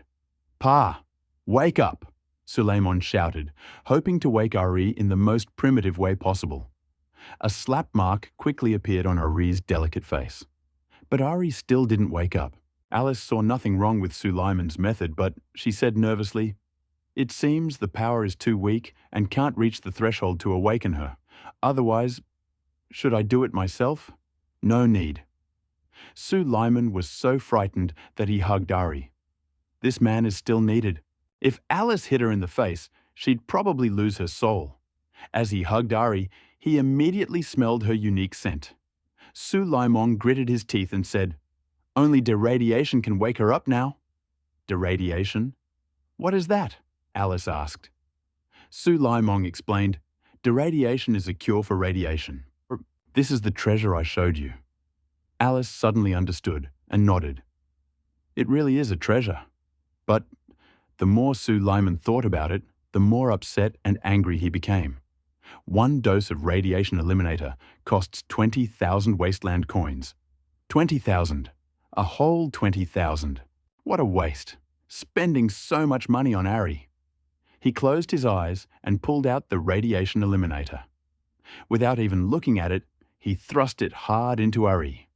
The drug penetrated Ari's body and took effect instantly. Ari's long eyelashes trembled slightly, as if she were in great pain. Crooked fingers seemed about to awaken. "Wake up!" Sulaiming exclaimed joyfully. Seeing Ari's pitiful appearance, he forgot his sadness about the radiation eliminator. Ari had apparently also accepted the memories implanted by the system. Suddenly awakening, she showed no surprise, merely moaning weakly. "Thank you. Administrator?" The voice was quiet and sticky, making people freeze. "Ari, may I work in the switchboard?" Ahem. Suleiman coughed seriously and helped Ari stand. Touching her, he felt that Ari had no bones and was completely soft. How can you survive in the wasteland with such a weak body? The more he looked at her, the more he liked her, and the more he felt like Ari was a burden. And what about the officer's appearance? It still hid Ari's weakness. Suleiman asked coldly to start the conversation. "Ari, first of all, welcome to Vault 2333. I am the manager of the vault, Su. Mr. Manager, hello." Ari bowed to Suleiman before he finished speaking, and when he bowed and lowered his head, well, Suleiman frowned. "I haven't finished speaking yet." He coughed twice, drawing Ari's attention again. "Now I must tell you clearly that you have entered a wasteland world, full of dangers and shortages of supplies. Here, all people live in shelters and perform various tasks according to uniform requirements. Since you've been recruited, you must understand the current situation, follow your orders, and contribute to the construction of Vault 2333. Vault? Ali looked confused. This is a world similar to the Japanese crisis. You've seen plenty of zombie movies. Suleiman nodded casually. I understand. A haven for slackers, so you're supposed to explore the wastelands, generate energy, and do other things like everyone else. Exploring the wastelands, generating energy? Ali's face gradually paled. But I've never done any of that before. Suleiman muttered slowly. That makes sense. So the manager will find you a suitable job, right? Ali's eyes flickered. Suleiman smiled helplessly. What can you do? Sing. What else? Dance. That's all? That's all? That's all? Suleiman pouted.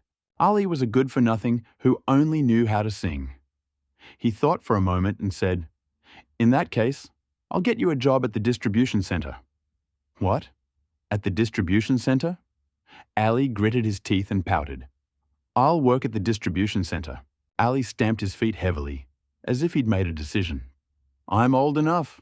I'll be your secretary when I grow up. In fact, Ali was very happy to become Suleiman's secretary. Just ask yourself, who would be attracted to the young, handsome, and tall boss who saved his life? However, Suleiman sensed something was wrong. A secretary? He frowned.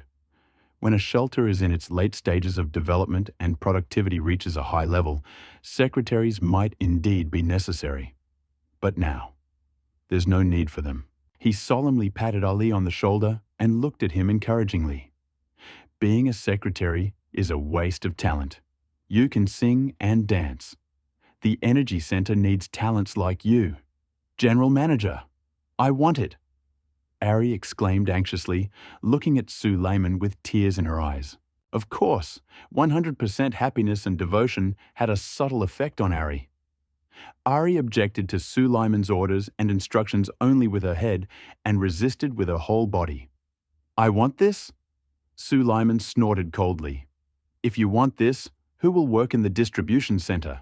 Who will be in charge of production and construction of the shelter? He said, gradually raising his voice. Right now, there are only 3 people in our shelter. Alice is in charge of intelligence, and you are in charge of managing everything. Only you can work in the distribution center. Okay. Ari nodded, offended by Suleiman's reprimand, and retreated to a corner. Her multicolored crystal-like tail fell behind her. He crossed his legs over his stomach and bent his knees inward, looking extremely offended. Seeing Ari's concession, Suleiman softened. He nodded with satisfaction and said, "How about it? I'll personally escort you to the power room and tell you about the situation. Alice, let's go together, and you can tell Ari about working in the power room." Okay. Alice's answer was straightforward, and her personality was completely different from Ari's. The 3 of them took the elevator down to the basement and approached the power control room door. Suleiman immediately glanced at the electronic screen. More than an hour had passed since Alice had stopped working, and the remaining power in the shelter had dropped to single digits. Fortunately, however, the solar panels began generating electricity, slowing the rate at which the energy reserves were depleting. Suleiman pointed to the distribution room in front of him and said to Alice, "Alice, take Ali with you and let her get used to working in the distribution room as quickly as possible. Let's go." Alice nodded. Ali eagerly followed him to his workstation in the control room. Suleiman stood by the door, watching the backs of 2 people walking forward. One wore a long, crimson skirt, which was quite eye-catching. The other had a sagging back that was simply dazzling. Fortunately, Suleiman had great self-control. Any other man would have lost it. After Ali took the stage, he immediately glanced at the electronic screen. Ali's performance was only 10%. In other words, the distribution system generates only 52 units of electricity per hour. Compared to Alice, that's 10 units lower. Suleiman's eyelids fluttered, and he subconsciously thought Ali was offended, which was the reason for the low efficiency. But the system seemed to realize he'd guessed wrong, and a circled question mark appeared in the top right corner of Ari's performance screen. Suleiman pressed the button and saw that the system looked like this. Helpful hints. Work efficiency depends on the character's level and is not related to their mood or health. So there you have it, he suddenly realized. In Fallout, Shelter, the efficiency of the power unit depends on the inhabitant's strength. The higher the strength, the faster the energy is generated. It seems the same is true in this wasteland. Alice's level is higher than Ari's, so Alice's efficiency at the distribution center is also higher than Ari's. Seeing how Alice and Ari were exchanging friendly remarks and studying the work of the distribution center together, Suleiman did not want to interrupt them. He simply sat down by the door of the distribution center and turned on a regional channel to watch the delight of internet users assembling sand sculptures, selling edible mutant beast meat. It's £11, it's £19, and only 10 wasteland coins per pound. I'm selling it so cheaply, for others, just so we can all overcome the difficulties together and face the approaching wave of beasts together. Thank you. This is much more honest than the speculators. Sell meat to speculators so that speculators have nothing to profit from. Opening of room 2, £21. Doesn't that mean I'm the one? Suleiman's eyelids flickered. Yesterday, he'd sold 21 pounds of mutant meat. Today, someone was selling it for 10 wasteland coins a pound, and it turned out to be edible. He was being attacked. Thinking about it, Suleiman quickly checked. The one selling the edible mutant meat is a manager named Chen Yangqiu, and his name sounds feminine. Chen Yangqiu. Why does it sound so familiar? Suleiman frowned and immediately thought he seemed to have seen Chen Yangqiu's private message. It seemed to be from when he sold the radiation-neutralizing Ning. So he checked his private channel again. It turned out Chen Yangqiu had already sent him over 99 private messages. Mr. Suleiman, I have many essential survival items in my possession. I can exchange them for radiation-neutralizing Ning. Please reply. Thank you. Incorrect. That was yesterday's message. Suleiman continued to chuckle. Hello, Suleiman. I am Chen Yangqiu, manager of Vault 5649. You are all new managers. We must now work together and cooperate with various parties to unite against the impending onslaught of beasts.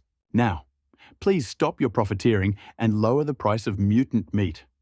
Furthermore, you're mixing poisonous mutant meat with edible meat and selling it. This has led to numerous food safety accidents.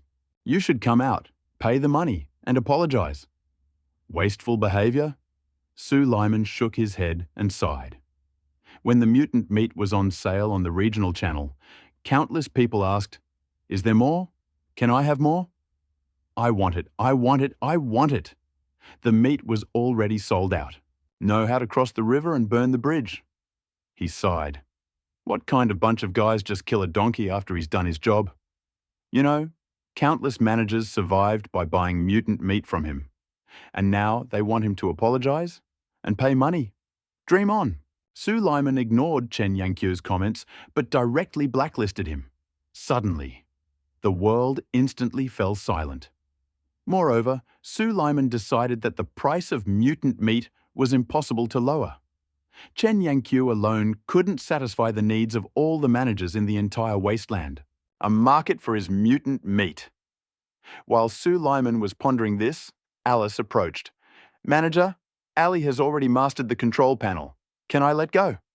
"Huh?" Sue Lyman was stunned and couldn't answer for a moment. He paused and then said, "Since Ari is already familiar with this operation, let's go open the other rooms on the first floor of the basement. There are 9 rooms on the first floor of the basement, and only the first one is open. The rest of the rooms are waiting for their turn. You know, each room contains treasure chests." This is all Sue Lyman desires. He stood up and headed toward room 2 first. However, Alice, standing behind him, didn't react immediately. "Manager, I'm out of bullets." "Out of bullets?" Sue Lyman turned around. "This isn't easy to deal with. A gun without bullets is like a fire stick. If you want to deal with the mutant beast in the second room, you can only rely on hand-to-hand combat. But if you fight in close combat, will Alice be able to deal with the mutant beast in the dark?" Sue Lyman asked. However, who would have thought that Alice actually smiled disdainfully? "Administrator, you underestimate me. I'd like to ask you to step aside so you don't accidentally get hurt." Suleiman. Why does he feel like Alice doesn't like him? At this moment, Suleiman's desire to become a superhero is especially strong. It seems that after the crisis caused by the beast influx, a way to become superhuman is necessary. Having made his decision, he and Alice approached the door to room 2. The door to room 2 is 10 meters from the switchboard door. The light from the glass window on the switchboard door isn't enough to illuminate the area. As for the lighting in the corridor on the first basement floor, it's far beyond the door to room 5. It's simply useless. "Manager, it's a bit dark in here, be careful," Alice kindly reminded. Suddenly, an idea occurred to Suleiman. "Wait." He tugged at Alice's hand to keep her from turning the key to room 2. "Don't worry, I'll open the door to room 1. "Okay." Alice nodded and pulled her hand away. Suleiman ran back to the switchboard and pushed the door open. "Manager, what happened?" Ali shuddered and trembled slightly. Then he asked in confusion, afraid that Suleiman would see him idling. Suleiman ignored Ali and, without even looking at him, said, "It's fine. Do your job. I just took some light." Okay. Ali quickly pretended to be busy at his desk. Suleiman swung open the control room door, and light immediately burst out of the control room and flooded the hallway. For a moment, the area around the door was illuminated.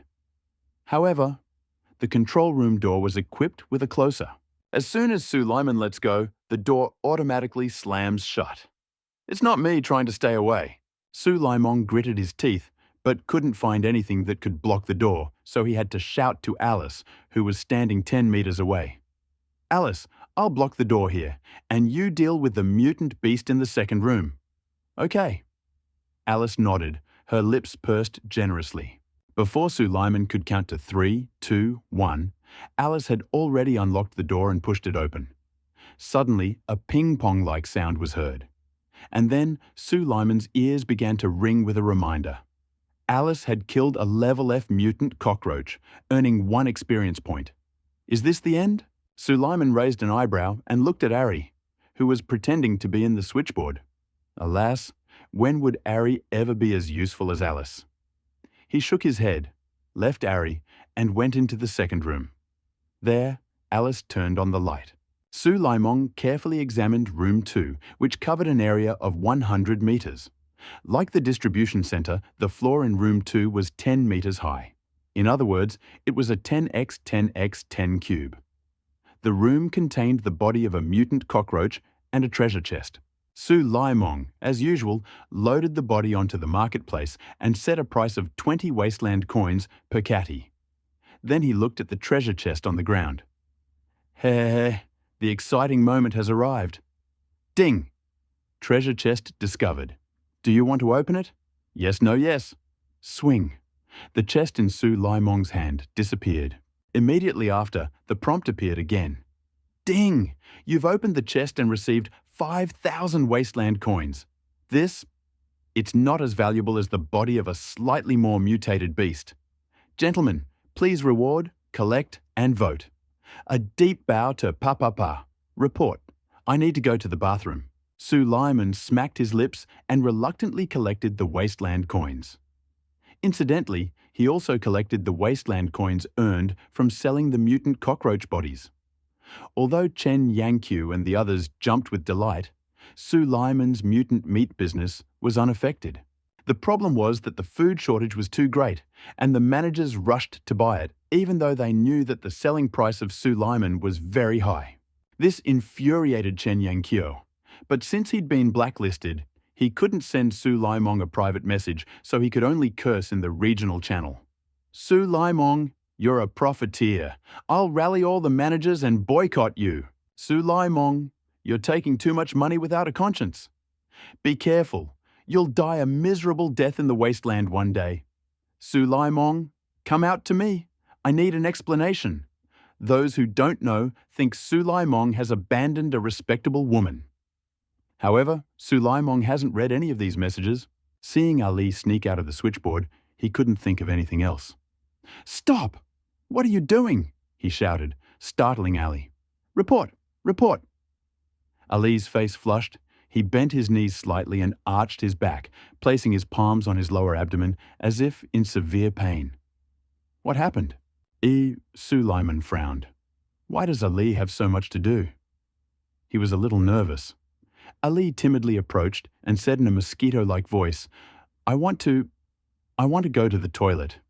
What, speak louder? Suleiman didn't hear and asked impatiently. Ali was shaking all over and, after a pause, raised his voice. I want to go to the toilet. To the toilet? Suleiman suddenly reacted. That's just peeing and pooping. But the shelter only has a lobby and a distribution room. Where's the toilet? So he coughed and said, the shelter conditions are harsh and there's no toilet yet. Ah. Ari seemed to hear the terrifying shock and his face paled with fear. There's no toilet? Then how did you solve the problem? How did you solve it? Suleiman was stunned. He solved it in the hallway. As for Alice, where did you solve it when you got up last night? He distinctly remembered Alice leaving the distribution room last night. Not far from the shelter, Alice said calmly, not the least bit embarrassed. Huh? Let me inside the shelter? Ari shook his head, remembering his fear of radiation. Outside, not to mention how dangerous it is outside. While he was speaking, Ari gradually fell silent, and his face turned so red it seemed like blood was dripping off it. Why are you so annoying? Suleiman shot Ari a hateful look. He thought it over carefully and realized that letting Ari go to the shelter was unrealistic. Ari wouldn't be able to withstand the radiation and would likely die before he could reach the toilet. But if Ari were left in the hallway or room number 2, Suleiman suspected Ari would kill him. It seemed the housing problem could only be solved with one living space. He looked at the plans he still held in his hands. 1 bedroom and 2 living rooms, 1 truth suite and 1 presidential suite. He smiled. The presidential suite costs 100,000 wasteland coins and accommodates a maximum of 2 people. The second room, for the truth, costs 50,000 wasteland coins and accommodates a maximum of 4 people. 2 bedrooms and 2 living rooms cost only 5,000 wasteland coins and accommodate 6 people. Anyone with an eye knows which one to build, right? After room 2 was cleared, Suleiman simply asked Ari and Alice to leave, took out the plans, and began construction. 5,000 wasteland coins vanished from Suleiman's hand as if out of thin air. The plans for the living quarters, bedrooms, and 2 hallways also vanished. Then room 2, where he was staying, began to change. First, a brick wall was quickly erected. Then the chasing, plumbing, electrical, carpentry, and tiling were completed. The main finishing was complete, and the entire room acquired a simple, modern style. Then the furniture and appliances appeared in the room, and the entire finishing process took just a minute. Ding! The bedroom and 2 hallways are finished, ready to go. At this time, Suleiman was in the living room. He carefully examined the room in front of him. Except for the lack of windows, it was no different from the house on Blue Star. It had a living room, dining room, kitchen, bedroom, master bathroom, and a spare bathroom. There were even televisions and refrigerators. With so many appliances, they must be using a lot of electricity, right? Suleiman thought about this and quickly turned off the TV. Don't let Ali find out. He was about to turn off the rest of the appliances when he heard a knock on the door. "Manager, is everything ready?" Voice came from room number 2. No, I should say, from the living room of the second bedroom. Ali's voice came from the living room of the second bedroom, and it seemed he couldn't wait. Suleiman had to open the door. "Could you wait a little longer? You're in a hurry. You're not trying to steal food, are you?" "Yeah," he grumbled discontentedly, grabbing Ali, who was about to run to the toilet. "Wait, where are you rushing to? I haven't finished yet." Ali's back drooped. Suleiman grabbed the sweater at the waist and then, he pretended not to see anything and said casually, "Wait until I find a room." "Could you please let me go to the bathroom first?" Ali felt offended and didn't dare resist. Suleiman snorted coldly. "You're so annoying." Ali had to endure the discomfort and sat down next to Suleiman, his crystal tail swaying behind his back. Suleiman, seeing Ali's discomfort, replied curtly, "There are only 3 rooms here, 1 for each of us. I sleep in the main bedroom, Alice in the second, and as for Ali..." He looked at Ali, squatting on the floor, and saw everything he should and shouldn't have seen. Seeing this, Suleiman said decisively, "Ali, go sleep in the nursery. No, I want to sleep in the master bedroom too." Ali isn't stupid and certainly knows the master bedroom has a bathroom and it should be the largest room. But Suleiman was dissatisfied. "Who's going to be in the master bedroom and where should I sleep? We supposed to sleep next to each other?" He flatly refused. "Why are you bothering with all this nonsense in the early stages of shelter construction? Ali, you need to understand your identity. You're the shortest-serving resident in the shelter. You should be in the smallest room. In fact, it's 100 square meters, 1 bedroom and 2 living rooms. Even the smallest room is enough for ordinary people. Moreover, Ali still sleeps alone. But how can Ali be from an ordinary family?" After going to the bathroom and looking around his room, Ali burst into tears. "Oh, I don't want to sleep here anymore." Suleiman didn't care whether Ari was asleep or not. He pulled Alice with him, turned around and left, continuing to unlock room 1. The new day had just begun, and there were still several rooms to open. Even during the day, Alice needed to go out for supplies. Suleiman hadn't forgotten that the beast wave would arrive the next day. No one knew how long the beast wave would last, and they needed to gather enough supplies before it arrived. Of course, the supplies didn't include mutant beast meat. Because the shelter didn't have the tools suitable for working with mutant beast meat, Suleiman took Alice and left the 2 living rooms in room 1. "Alice, the rules are still the same old ones. I'll guard the door to the 2 living rooms in room 1, and you quickly deal with the mutant beasts in room 1, okay?" Alice nodded in response and led the way into room number 1. Suleiman stepped back, pressed the living room door all the way to the floor and braced his hands against it. What? He froze slightly. It seemed to him that the door wouldn't bounce back. At that moment, Suleiman realized that the living room door was an ordinary front door to a residential building. Regular front doors don't have closers, so they don't bounce. What a shame. For a moment, he was a little confused. As he was about to enter room 1 with Alice, he was prompted, "Ding! Alice killed a quasi-F mutant rat, and you received 1 experience point. When the shelter develops, Alice will need a reward," thought Suleiman, heading toward room 1. In room 1, Alice turned on the light as usual. Suleiman entered and loaded the basketball-sized mutant mouse body onto the trading platform. "It's too small. It's worthless." He chuckled with displeasure and looked at the treasure chest in the center of room 1. What would it be this time? Suleiman couldn't wait to pick it up and open it. Suddenly, 2 injections appeared in his hand. It was radiation elimination.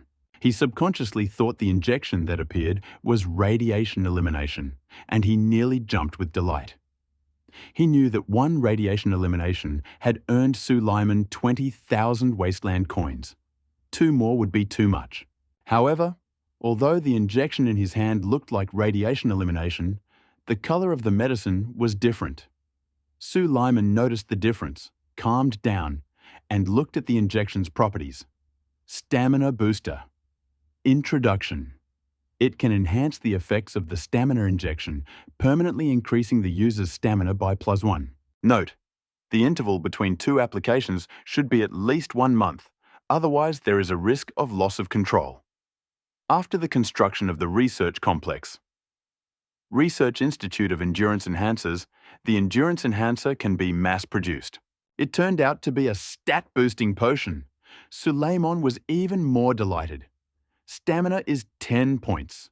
Just add 1 point, just 1 point, and you'll become a nearly extraordinary F-level character.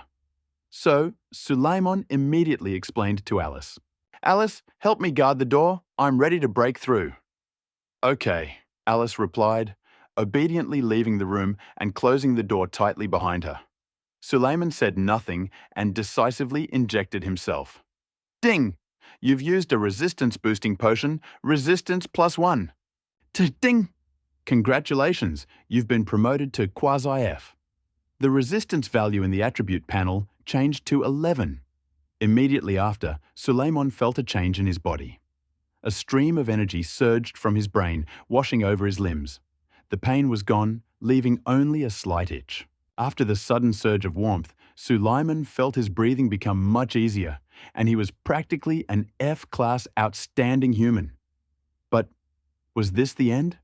Suleiman jumped twice in a rush. The height remained unchanged. He immediately began punching the air continuously. The energy remained unchanged.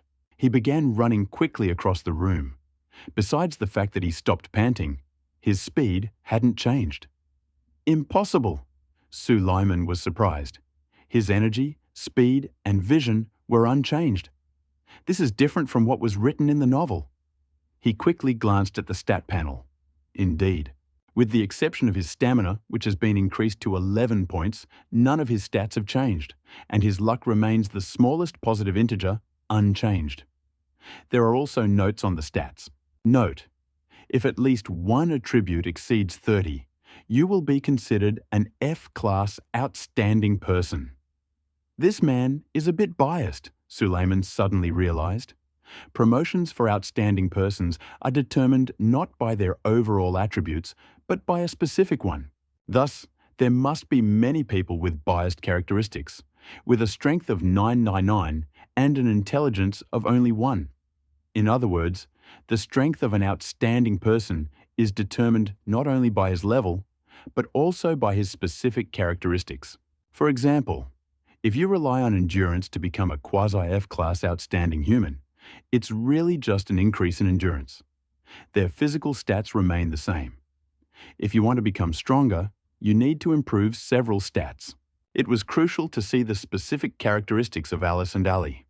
However, even if he unfolded both people's faceplates, Suleiman couldn't find these characteristics, so he had no choice but to give up. He had no choice but to turn away and examine his own panel. He noticed there was a stat column on the panel. There was only one function, grayed out, indicating the experience value was less than 1, and it was locked. Functions. 1. Replication. You are a transcendental being favored by the heavens, and you can use experience points to copy the stats of heavenly characters. Is it possible to copy the stats of heavenly characters? Su Laimong's lips curved strangely. In other words, I can copy the skills of the shelter's inhabitants. This is simply too good. His heart pounded. Alice's T-virus enhancement, but he'd wanted this for a long time. If he could copy the T-virus enhancement, he'd be able to enter and exit the wasteland unharmed, just like Alice. Thinking about it, Su Laimong wanted to do it immediately. However, his experience value wasn't sufficient, and ability reproduction was still unlocked. I can do now is wait until I gain enough experience points, and then I'll be able to unlock the supernatural power duplication as soon as possible. In any case, it's not as powerful as I imagined. However, Su Laimong has finally become a superhuman. He raised his head high, carefully picked up the stamina booster, and pushed open the door to room 1. Behind the door, Su Laimong saw Alice, who was guarding him. "Manager, have you been promoted?" Alice asked doubtfully. "Yes, from today on, I'm practically a Class F superhuman. What, do you feel different?" Alice raised her eyebrows. "Yes, it's a little different, but I can't say what exactly has changed." Alice didn't have a system, so she naturally couldn't notice Su Laimong's changes. She simply relied on her experience and knowledge to detect Su Laimong's changes. Su Laimong smacked his lips, unsatisfied with this answer. Moments like this deserve applause. "Where's Ari? It's so noisy here. Why hasn't Ari come out?" "Ali?" Su Laimong shouted toward the distribution room, but received no answer. "Where's Ali? Where did Ali go?" He frowned, realizing Ali must be loafing around again. He immediately asked Alice, "Have you seen Ali?" Alice cautiously replied, "I just saw her come out of the distribution room and bring 2 buckets of water into the house." Alice was used to calling the 2 living rooms the house. In fact, it wasn't very convenient to always refer to the 2 living rooms as 2 living rooms. Water? Su Laimong didn't care about these details. He was more concerned with Ali's movements. Why was Ali carrying water? He felt a little nervous and suddenly he had a bad feeling. Perhaps Ali had gone to fetch water for bathing. This is no good. The water in the barrels is a precious resource, essential for survival. There were 7 buckets in total. Su Laimong opened one of them. He and Alice were usually very frugal and drank water only when thirsty. But Ali had rolled away 2 buckets. The shelter's water resources did not tolerate such waste. Su Laimong and Alice exchanged glances and silently ran toward the house. The door was closed, but it was still a fingerprint lock. As the shelter's manager, Su Laimong had naturally had fingerprints recorded by the system during construction, and he had the right to enter every room of the shelter. He turned the door lock with a click. The living room was empty, and Ali's unmistakable voice could be heard coming from the second bathroom. Su Laimong hurriedly crawled to the bathroom door, knocking and shouting, "Ari, open the door! Open the door quickly!" "Who?" Ari's voice was clearly nervous. "It's me, Su Laimong. The manager? The manager?" Ari shuddered and froze. "What are you doing there?" Su Laimong asked loudly. "I'm taking a shower," Ari answered timidly. "Excellent." Su Laimong's head was buzzing. "Do you know what a treasure those bottles are? How dare you use the only bottle in the shelter to shower?" With these words, he turned the doorknob. Ari panicked, and then a piercing scream came from the bathroom. Su Laimong covered his ears and said in a serious tone, "Go quickly. I haven't finished settling accounts with you yet." Alice, seeing all this behind Su Laimong's back, silently returned to her room and locked the door. The door seemed locked, but in fact, Alice was eavesdropping. The bedroom door wasn't very soundproof. After a while, Alice heard Su Laimong scolding Ali. Su Laimong scolded Ali and sent Ali back to the switchboard. Then he immediately opened Alice's bedroom door. Bang! The door opened and Alice fell against it. "Administrator, how did you get here?" Alice, who rarely showed signs of panic, asked in surprise. "I'm the administrator. so I can freely enter any room in the shelter.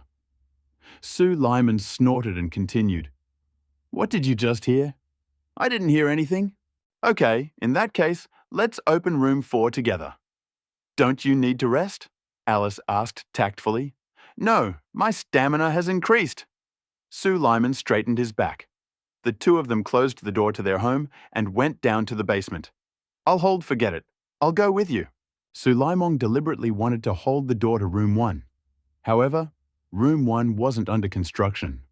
Only a chandelier hung from the ceiling, and the light wasn't as bright as before. Counting on the light source to illuminate room 1 for room 4 was unrealistic. Moreover, there was no door closer in room 1, so there was no need to hold the door. Sue Lyman took advantage of the dim light in the hallway and led Alice to the door of room 4.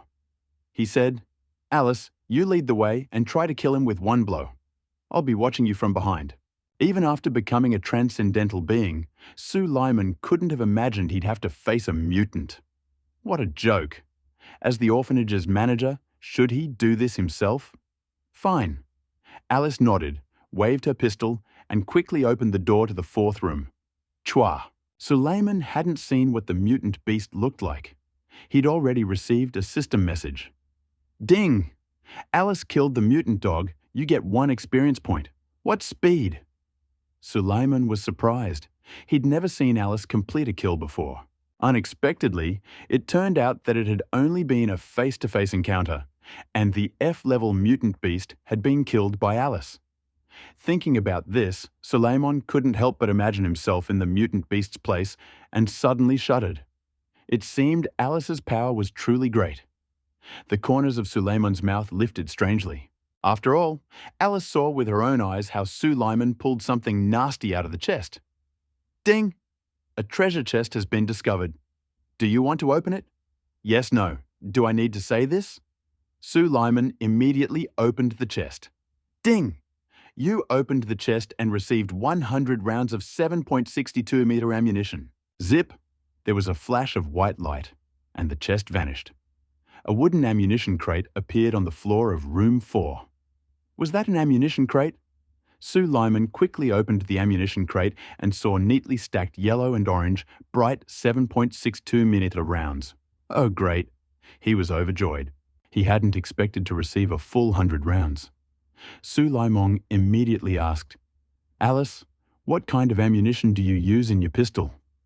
If Alice's pistol is compatible with these 7.62mm rounds, that would be great. Alice didn't answer right away, but crouched down, picked up a round, and examined it for a minute. 7.62 meters, just right for my pistol. As a seasoned fighter with extensive experience surviving in the wasteland, Alice easily identified the cartridge type. In this case, these rounds are for you. Sue Lyman waved his hand and gestured for Alice to take all the bullets. Give me some. Alice was a little flattered. Are they really all mine? Yes, all yours. Sue Lyman nodded. He wasn't pleased for a second, but after thinking it over. Now, in the shelter, Alice held the pistol in her hand. Who should I give it to if not Alice? Thank you. Alice looked at Sue Lyman kindly and took the ammunition box. Before Sue Lyman could finish speaking, he hurried after him and shouted, Wait, if you have ammunition, you can continue exploring the wasteland. Wait a minute, push the cart, and continue searching for supplies in the wasteland. If you see anything useful, pick up more, even if it's just broken copper and rotten iron. Good. Alice nodded. Compared to unlocking the room, the wasteland is more convenient. Take the extra ammo back to the house, grab 2 magazines, and start shooting. Sulaimong nodded and quickly walked into the shelter's lobby. The shelter's lobby had been converted into a storage area.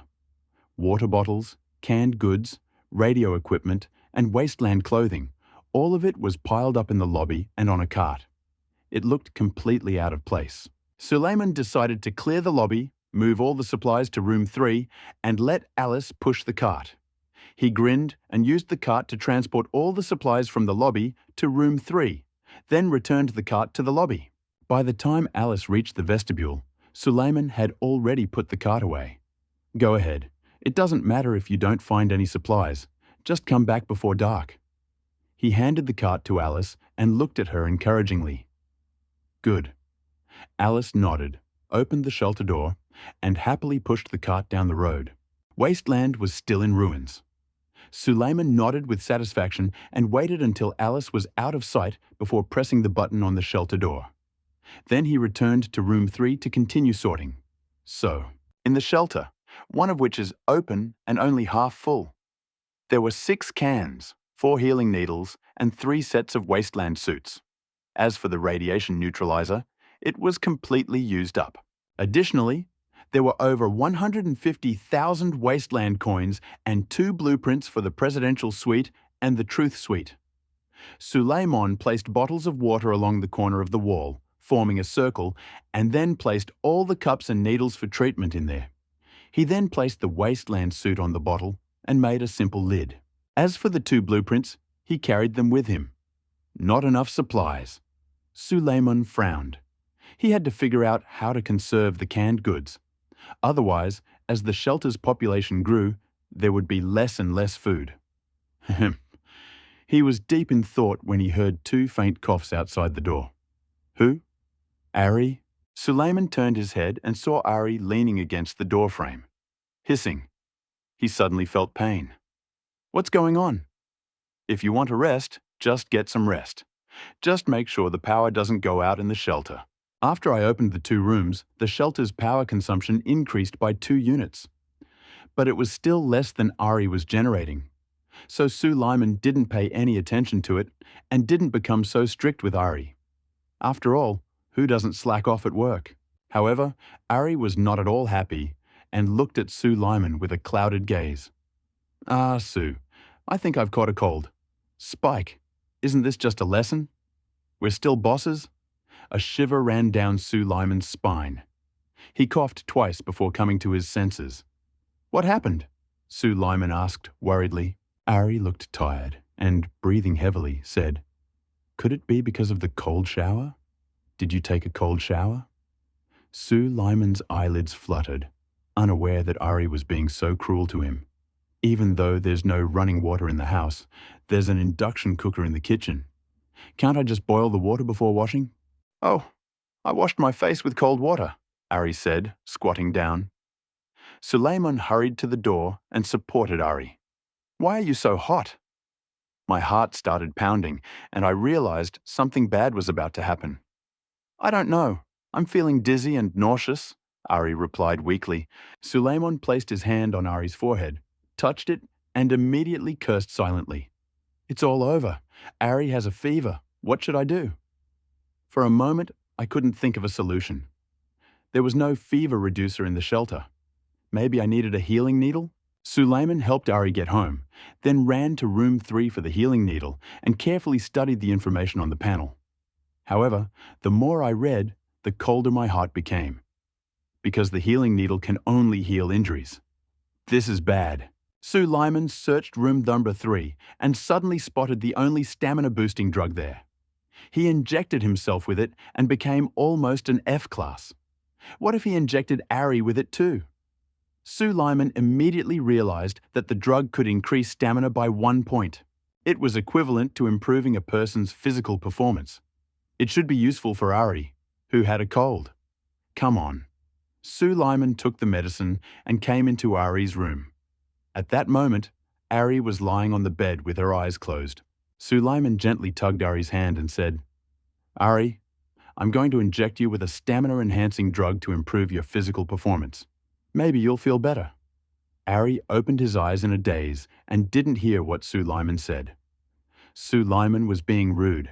Whether Ari wanted it or not, he plunged the needle directly into Ari's body. The medicine was administered. Ari's stamina increased by 1 point. In an instant, Ari's complexion began to return to its original color. Suleiman touched her. Ari's body temperature returned to normal and the fever subsided. Moreover, Ari had also woken up. What's more, Suleiman had also received a system message. Jing! Ari, a shelter resident, had been promoted to Quasi-F. Ari had been promoted. Had the fever symptoms disappeared too? A questioning expression appeared on his face. And then he suddenly understood. It looks like the negative status will automatically disappear after promotion. He initially wanted to cure the fever. Unexpectedly, he not only cured the fever, but also promoted Ori. In just one day, 2 people in the shelter were promoted to quasi-F level. I don't dare write about it. Suleiman was overjoyed and looked at Ari, who was slowly waking up. How are you? Are you feeling better? Ari saw that Suleiman was still holding her hand and her face flushed. I feel good, even more energetic than before. Thank you, Asu. All right? Suleiman's face grew cold and he shook off Ari's hand. Okay, get up and get to work. There's practically no power in the shelter because of you. Sorry, I forgot to set the timer yesterday. Ooh. After Skinnerbody helped Ari get back on track, Suleiman immersed himself in the regional channel and watched the performances of stupid and internet users. Won't know until you see it. At first glance, the regional channel was full of discussions about his mutant meat offer. Scammers, every time you offer a little meat, you can't get any at all.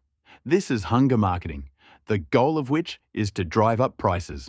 Others sell mutant meat for 10 wasteland coins, but the speculators want 20 wasteland coins. They're just taking us for fools. Scammers are speculators. Whether you eat mutant meat or not, they sell it all at once. I urge everyone to boycott speculators and create a favorable business environment in the wasteland. Well done. The regional channel managers seemed very unhappy with Suleiman. Some were unhappy with his high prices. Others were unhappy that Suleiman was selling in small quantities. Others blamed Suleiman for bringing all sorts of meat to the marketplace.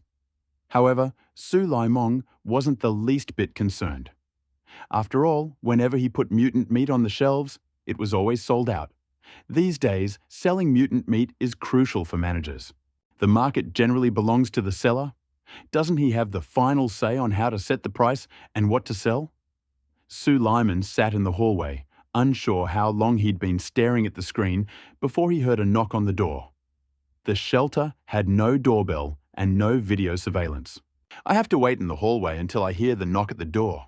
It's really inconvenient, he complained discontentedly, but he stood up and quickly opened the door. Alice appeared at the door with a cart. Suleiman opened the door and waited impatiently to take the cart from Alice. He took a closer look and discovered a body and a battery on the cart. Was it you who killed the Skinner? While peeking, Suleiman actually discovered that Alice had killed a quasi-E Skinner and obtained the battery. But at that moment, he was immersed in the admiration of the sand sculptures created by internet users and didn't pay much attention. Now, seeing a Skinner's appearance inevitably makes him feel a little nauseous. Skinners are very human-like. Overall, they look like a skinned human with all their muscles exposed. However, unlike humans, Skinners have 2 pairs of 4 thin fangs. Furthermore, the tips of their fangs have fine paws that they use to inject venom when biting prey. On the cart, except Skinner. Suleiman poked Skinner's taut muscles, picked up the battery, examined it, and was disappointed. He looked at Alice and asked, "Did you find those 2?" Alice nodded. After leaving the shelter, I avoided the island in the lake and headed north. There's a forest to the north, but I didn't go too deep. I met this guy at the edge of the forest. However, Alice changed the subject and said, I found a watering hole at the edge of the forest. It's a pool about 10 square meters in size. A watering hole! Suleiman raised his eyebrows. The shelter had been short on bottled water, and they'd found a watering hole just in time. However, Alice's words were a blow to him. Manager, I have a cart, but I can't get any water. What should I do? Suleiman frowned. At that moment, the elevator suddenly opened and Ali stepped out. Ali, you're being lazy, Suleiman shouted. He'd discovered that if no one was watching, Ali wouldn't work seriously. And Sue, I'm alone on the negative floor. I'm scared, Ali exclaimed. And Sue? Alice raised an eyebrow and, what happened after I got out? You two became a couple? No. Suleiman's eyelids fluttered and he hurriedly stopped. Ali, please call me manager. A manager is a person. Ali blinked and continued. I have 2 empty buckets that can be used to store water. That's a good idea. Sue Lyman nodded, thinking that Ali had finally made a small contribution to the orphanage. He said to Ari, "Go and get an empty bucket for Alice." "Good." Ari stood on tiptoe, gave a crooked salute, and returned to the elevator, wagging his tail. Sue Lyman looked at Alice and said slowly, "Thank you for your hard work." "No problem, manager." "Man?" Alice, imitating Ari, joked, then unloaded the Skinner's body and the battery from the cart. Suleiman, naturally, didn't let go of the body. He stated the price directly and placed the Skinner's body on the trading platform. Suddenly, a discussion broke out on the regional channel. "What the hell? Why am I seeing speculators selling human specimens? Damn it! I was so scared. How disgusting. Did speculators really skin their own inhabitants and sell them? Look closely, everyone. That's the body of a Skinner, not a human." "Skinner? What is this? A skinned skin?" Suleiman's mouth curled strangely. The regional channel was very active. The flayer's body had been online for an hour, but it still hadn't been sold. Apparently, no one had the nerve to do so. So he edited the paragraph and sent it to the regional channel. "Skinner, a Class E mutant beast. They say it contains extraordinary power which, once eaten, can be used as a healing needle. Class E? It really is Class E. How awful. According to the dealer, it's Tang Mong's flesh. Eating it will grant you immortality? I don't believe it. Maybe we should try it upstairs?" However, at that moment, a dissonant voice rang out. "Liar! Don't trust the speculators. The Skinner's body is extremely poisonous. If you eat it, you won't live even half a year. That's what my experienced residents told me." Su Lai Mong saw that it was Chen Yangqiu, the woman he had blacklisted. "Well done," he cursed silently. "It seems Chen Yangqiu is against him. Chen Yangqiu has long sold edible mutants at affordable prices in the sales area and has earned a good reputation with many managers." As soon as Chen Yangqiu spoke, many managers chimed in and began listing deaths after eating Skinner meat on the regional channel. At that point, the managers who had initially wanted to try it secretly abandoned the idea. Body remained alone on the trading floor and no one showed any interest in it. They'd exposed it. Suleiman's eyes rolled back. He'd seen Skinner's fangs with his own eyes and realized his body was poisonous. Initially, he wanted to take advantage of the information void to deceive newcomers and earn some wasteland coins. Unexpectedly, he was immediately exposed. However, what exactly was exposed? Suleiman would never buy Skinner's body, even if he was beaten to death. His decision was the right one. The regional channel was still abuzz with discussion about Skinner. A second later, Skinner's body was purchased. Meanwhile, Suleiman held 3,000 wasteland coins in his hand. "Even though he's poisonous, you still buy him?" He was stunned. There really are enough warriors in this world. Chen Yangqiu immediately refreshed the screen on the regional channel. "Who is this? Who is this? They're already saying it's extremely poisonous. Why did you buy it? Don't you know you should check the regional channel first?" Suleiman grinned. He enjoyed seeing Chen Yangqiu angry. "Manager, empty bucket here." While Su Lyman was grinning, Ali carried the empty bucket out into the hallway. He immediately picked it up and personally handed it to Alice, showing his optimism toward her. After watching Alice leave, Su Lyman glared at Ali. "Don't stand there like an idiot. Go back to the distribution room and get to work. And also, watch your words and tone in front of the other residents." Ali suddenly perked up, her tail standing on end. And then she winked at Su Lyman. "Don't worry, Asu. I'll be there soon." After letting go of Ali, Su Lyman thought about the battery on the floor. What should I do with it? He frowned and thought. The shelter had already closed, and the battery wasn't working. Looks like they'll just sell it. But this time, Su Lyman decided to continue the auction. So, he immediately shouted into the regional channel, "The Skinner's body has been sold. In 5 minutes, a 100 kA battery will be auctioned off. You need to be ready." As soon as Su Lyman's message went live, people immediately started discussing it. The battery? The one on the solar panel? It should be like this. The solar panel battery has a capacity of only 50 kA and the reseller has 100 kA. What does that mean? That means there won't be any power outages at night. I must say that even though the reseller is very cunning, there are many good things out there. It's worth snatching up any of them. I'm tempted, guys. How about you? Money is ready. Just wait 5 minutes. At that moment, he immediately jumped out and announced that the battery was faulty. That's it. Think carefully. How long will it take to fully charge a 100 capacity battery from excess power from the solar panel? Don't make impulsive purchases just because the specifications look tempting. It's all about practicality. Suleiman saw that the speaker was a man he'd never seen before, named Heyain. He seemed experienced. Heyain had revealed everything with his simple offer. In fact, you won't need batteries until the distribution center is built. Hurry and see if there's a distribution center blueprint in the vault's treasure chest. People on the regional channel immediately agreed. It seems to make sense. That's right. You can take the batteries and then just wait. Good job. Suleiman blacklisted Heyain. Doesn't that prevent others from making money? He was just about to go and argue with Heyain. Who would have thought it? Before he could even open his mouth, she had already spoken for him. Lin Tian, a local resident of the regional channel, said, "You only considered the distribution center manager. There are so many managers in the wasteland. How can they all have distribution centers? Moreover, the blueprint is a disposable consumable. Per blueprint. Can we wait until the shelter is in its final stages of construction and power is low before looking for batteries?" So, batteries are essential for shelter construction. Even if they're used as a backup power source, they're not a loss. Suleiman praised Lin Tian's words. After reading them, he didn't want to sell. If you don't believe that, you don't understand what it means. So, he raised the starting price of the battery to 10,000, based on the original price of 3,000. If the price was too low, it would be unfair to the battery's value.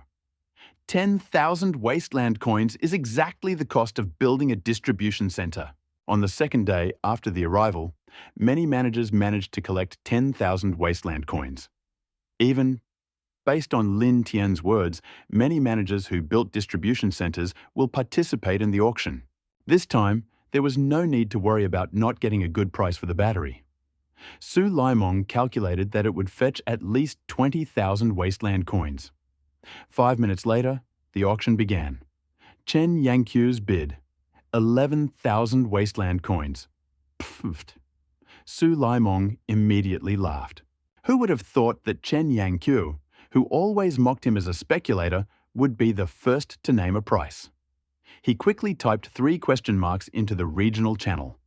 Now it was Chen Yangqiu's turn to fall silent. Immediately after that, the other managers didn't lag behind and raised the price of the battery to 20,000 wasteland coins. Just when Su Laiman thought the deal was about to close, Chen Yangqiu rushed in and immediately raised the price to 30,000 wasteland coins. This time, none of the managers raised the price. Originally planned to sell the battery for just 3,000 wasteland coins, but he didn't expect it to sell for 30,000. He was overjoyed and couldn't contain himself. Su Laimon was happy, so naturally he was dissatisfied. Vault number 5649. Chen Yangqiu gritted his teeth, his expression indignant, and slammed his fist hard on the door. Damn it, why are speculators auctioning off the very thing we need? Chen Yangqiu, while exploring the wasteland, accidentally stumbled upon a blueprint for a special installation, a radio signal amplifier. After the bite, the juice gushed over the edge, and the soldiers' gazes were riveted, and they openly gulped. After all, it was a fresh tomato, a tomato that the shelter leader was entitled to eat. Is it summer? You actually eat tomatoes. Lin Tian looked at the tomato in his hand and asked casually, "No?" Soldier A also stared unblinkingly at the tomato in Lin Tian's hand. It's not summer, so how could there be tomatoes here? Lin Tian was surprised and felt incredible. The greenhouse vegetables are already here. Soldier B shook his head, thinking that this stingy manager was a bit ignorant and didn't even know about greenhouse vegetables. However, even though they were greenhouse vegetables, they were still very valuable. What? Greenhouse vegetables? Lin Tian was shocked and spat out the tomato with a tui sound. I never eat greenhouse vegetables. They contain hormones and cause cancer. You. Seeing Lin Tian not cherishing the precious tomatoes, Soldier A's forehead swelled, and he was about to rush over to Lin Tian to enlighten him. At that moment, Soldier B grabbed Soldier A, took 2 steps back, and whispered in his ear, "After the influx of animals, the Shelter Association will conduct an evaluation of the new manager. Until then, please restrain your anger. When he fails the assessment and the captain officially takes over the shelter, do with him whatever you want." Soldier A gritted his teeth and quietly said, "Why? The shelter is opening so slowly, and many of our brothers are still sleeping on the ground floor, while he's enjoying life in the presidential suite. I want to deal with him right now. He's the manager. How can this be justified? We have 1,000 brothers. Are we really afraid of such a sick ghost?" Soldier A grew increasingly agitated, his voice gradually growing louder. Soldier B's gaze hardened. "The captain values you and has entrusted you with the task of delivering food. Don't disturb him." Lin Tian didn't hear the 2 soldiers muttering at all. After finishing his meal, Lin Tian turned on the regional channel again. "Brothers, which floor of your shelter have you opened?" "I recently opened the 4th. As soon as Lin Tian said this, the regional channel filled with the sound of a repeater. "Welcome to God Lin Tian. Welcome to God Lin Tian. Welcome to God Lin Tian. Is the 4th floor open?" Su Liman's eyes nearly popped out of his head when he heard Lin Tian speak. He'd opened 4 rooms, but Lin Tian had already opened the 4th floor. The speed was simply unimaginable. No, he had to speed up the opening process. So happened that Ari had been promoted to a near F-level eminent personality, so let Ari open room number 5. Su Liman felt he'd come up with a good idea. Suddenly, he remembered there was a steel rod in room number 3. It was the same rod Alice had picked up in the wasteland when she first came out.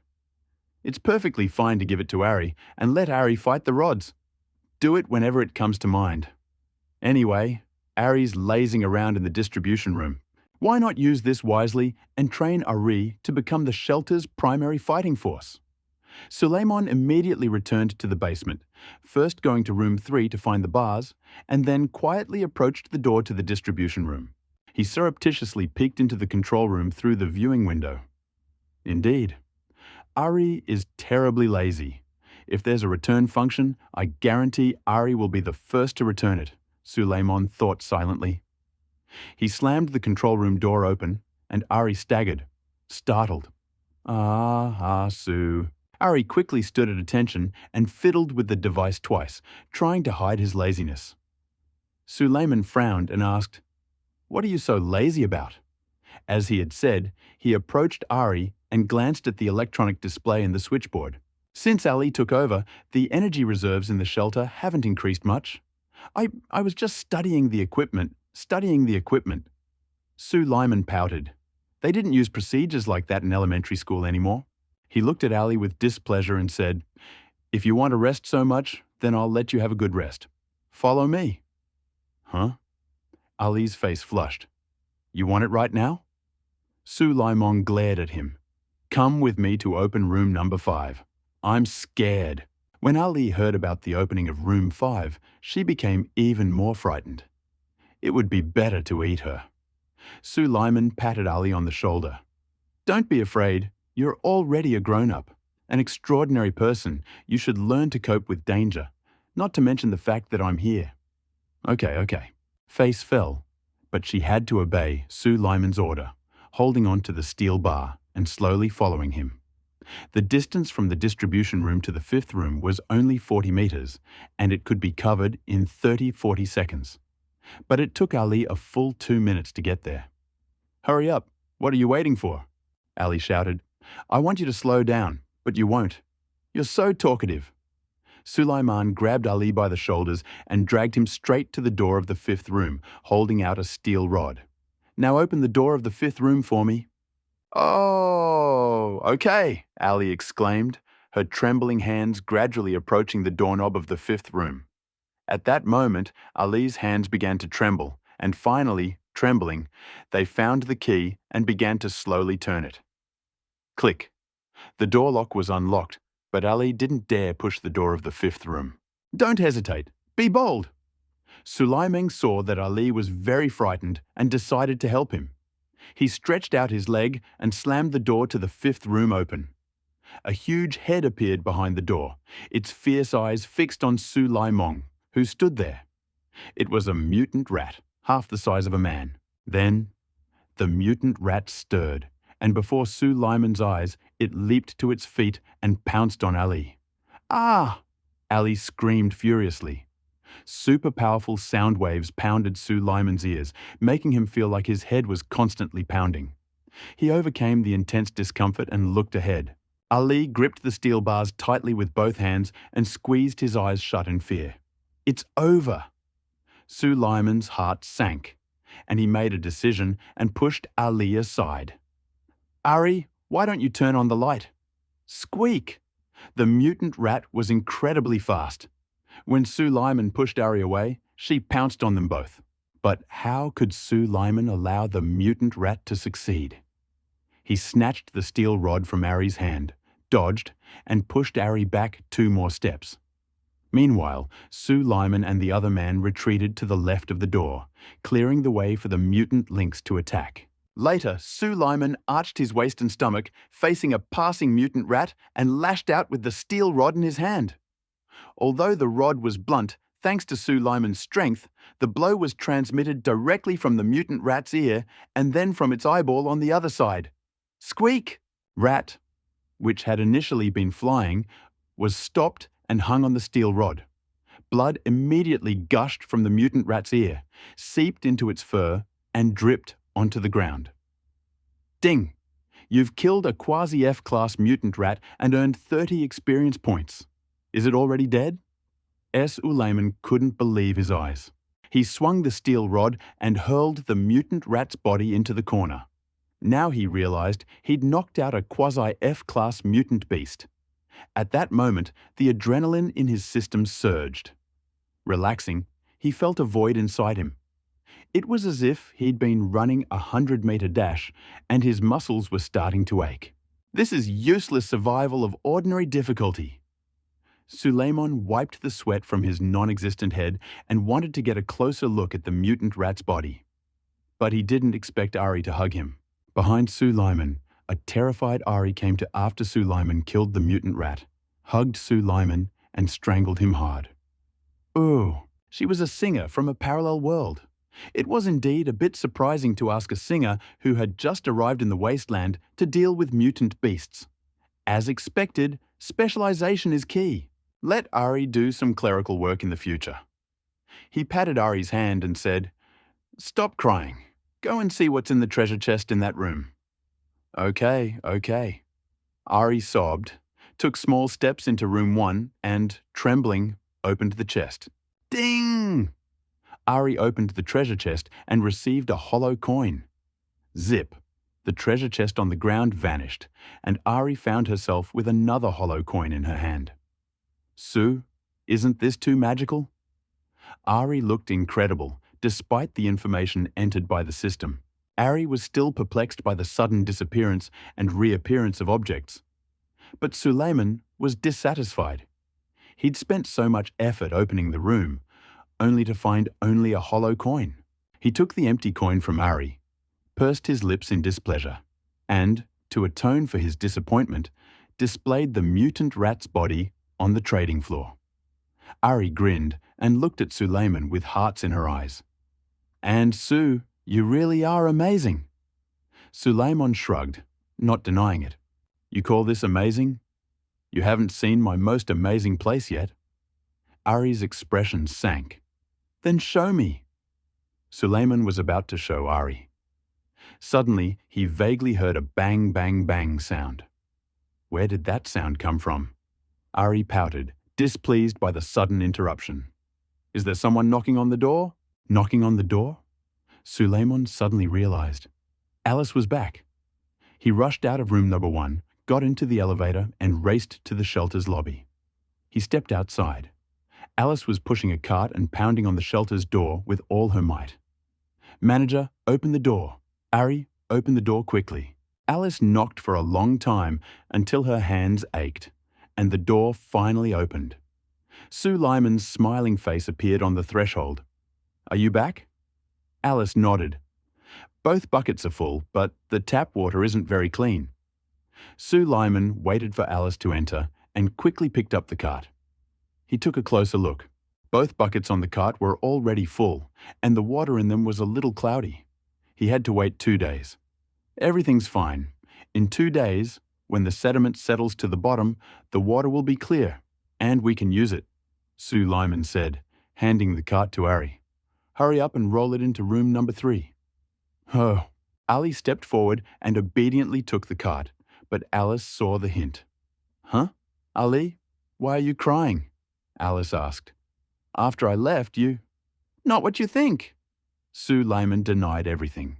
He coughed and said, "After you left, I took Ali to unlock room number 1, and Ali was so happy he cried." "Really?" Alice raised her eyebrows and immediately looked at Ali with a new gaze. Sue Lyman called the two of them into the basement. It was evening. The sky was darkening. Sue Lyman simply stopped exploring the wasteland, retrieved some canned food from room number 3, and handed it out to Alice and Ali. After a full day of running around, everyone was hungry. When the canned food arrived, they devoured it in gulps, even dreaming of eating the iron sheet. "No more?" Ari licked the sheet but didn't finish it. "No more, just one for lunch." Sue Lyman firmly refused, then looked distracted and said, "Since dinner's over, let's play." "What game?" Ari asked curiously, and even Alice glanced over. Sue Lyman's lips curled into a strange arc, and he said, "Whoever loses is out, Pa," on Suleiman's left cheek. Ari blushed. "Damn it, who wants to play with you?" "Pa!" There was also a slap mark on Suleiman's right cheek. "Damn it, who wants to play with you?" "Cyril." Having convinced Ari to save electricity for the night, Suleiman waved his hand. "Sleep." He went into the house first. The day before, he and Elisa had slept on the floor of the switchboard. Suleiman's back still hurts. "I need a good rest today to recover." He rushed into the master bedroom, threw himself on the bed, and fell asleep. In the middle of the night, Suleiman suddenly felt a slight pain in his stomach. He quickly stood up and went to the main bathroom. Opening the door, Suleiman was stunned. "Damn, there's a toilet here. Which of you craftsmen sits on a toilet? Embroidery needles? You'll never know how much enmity there is between a golden embroidery frame and a toilet." He muttered discontentedly, closed the door, and headed for the bathroom. As soon as he opened the door, how could anyone be in the restroom? "Ah!" A frightened cry came from the restroom, followed by Sue Lyman's curse. "Why don't you turn on the light when you go to the restroom? Double up and hire 2 tenants." Day 3. Sue Lyman got up early. He didn't wait for Alice and Ali, quickly ate a can of food, and rushed to the lobby. "Today is the 3rd day, and I can start recruiting again." He planned to move the broadcast equipment to the 3rd underground room for storage. But after the 3rd room was built, there was no outlet or electricity. So the broadcast equipment could only be placed in the lobby. Sue Lyman rushed into the lobby and pressed the switch for the broadcast equipment. "Ding! Want to make a 5-fold bet? Yes, no 5-fold bet? What's that?" Sue Lyman didn't know what 5-fold bet was, but he always felt like he'd seen it somewhere. So he clicked the question mark next to 5-fold bet. 5 times the bet, spend 50,000 wasteland coins to spread the word about the shelter and gain the opportunity to recruit more people of a higher level. It will cost 50,000 wasteland coins. Suleiman's eyes rolled back. The shelter currently holds 159,550 wasteland coins. It wouldn't be a bad idea to spend 50,000 wasteland coins to try doubling the bet. However, doubling the bet might recruit more craftsmen. Canned food, drinking water, and other supplies in the shelter are definitely insufficient. What to do? Double or not? Suleiman considered. Besides, today, in 2 days, a wave of beasts will arrive. In this situation, the more people, the better. Moreover, doubling doesn't necessarily mean more people, and it's possible to recruit higher-level masters. He gritted his teeth and chose yes. Ding! You spent 50,000 wasteland coins to activate the main broadcast equipment. An invitation rang out. Sule immediately heard the voices of a man and a woman talking at the door. Where is this? Why are you here? Who are you? Why are you here? They were ready for battle, but, having accepted the memory implanted by the system, they smiled at each other. Ding! Ding! Ding! Suleiman opened the shelter door at the right moment and saw people approaching, a man and a woman. He knew this woman well. It was Wonder Woman Diana, wearing a star-studded crown, a silver bracelet for protection, a mantra spell on her belt, Vulcan's sword on her back, a breastplate, and a short skirt. Gulu. Suleiman swallowed. Well done. Diana is the daughter of Zeus. She is very strong and has a lot of advanced equipment. This wave is a real find. As for the man, he has a steel headband, a bald forehead, a thick goatee, and a huge pyramid scheme logo engraved on his forehead. At first glance, he's not a simple man. But after thinking for a moment, Suleiman still couldn't figure out who this person was, so he could only ask politely, "Excuse me, who are you?" Yuri. Yuri? Suleiman was shocked. It was Yuri from Red Alert 2, Yuri's Revenge. This wave isn't just a big profit, it's a huge one. For a moment, Suleiman was stunned, and just as he was dumbfounded, Diana and Yuri said in unison, "I'm applying to join Vault 2333. Ding! Survivors from all over the world are applying to join the Vault. Do you agree? Yes, no, do I need to say this?" Suleiman nodded. "Welcome, everyone." As soon as these words were spoken, Diana and Yuri's attribute panels appeared. Diana, Level B Superhero. Happiness, 100%. All characters, happiness is always 100%. Loyalty, 100%. All characters, happiness is always loyal to the manager. All characters from the film. Wonder Woman, the daughter of Zeus, king of the gods, and Hippolyta, queen of the Amazons, is a renowned superhero. Traits: 1. Demigod blood. Diana, being a god, is as beautiful as Aphrodite, as smart as Athena, more agile than Hermes, and stronger than Hercules. She's actually a demigod. She's even a B level. Eyes nearly popped out of his head. This was his first encounter with a B-tier superhero. You see, even someone as powerful as Alice is only an E-tier superhero, and Diana is actually a B-tier, a full 10 levels higher than Alice. So the overall strength of the shelter would increase dramatically. Suleiman was overjoyed and continued studying Yuri's stats. But Yuri's stats were much worse than Diana's. Yuri's clone, a quasi-F-class Superman. Happiness, 100%. All characters, happiness is always 100%. Loyalty, 100%. All characters, be loyal to the manager forever. All characters in Red Alert 2.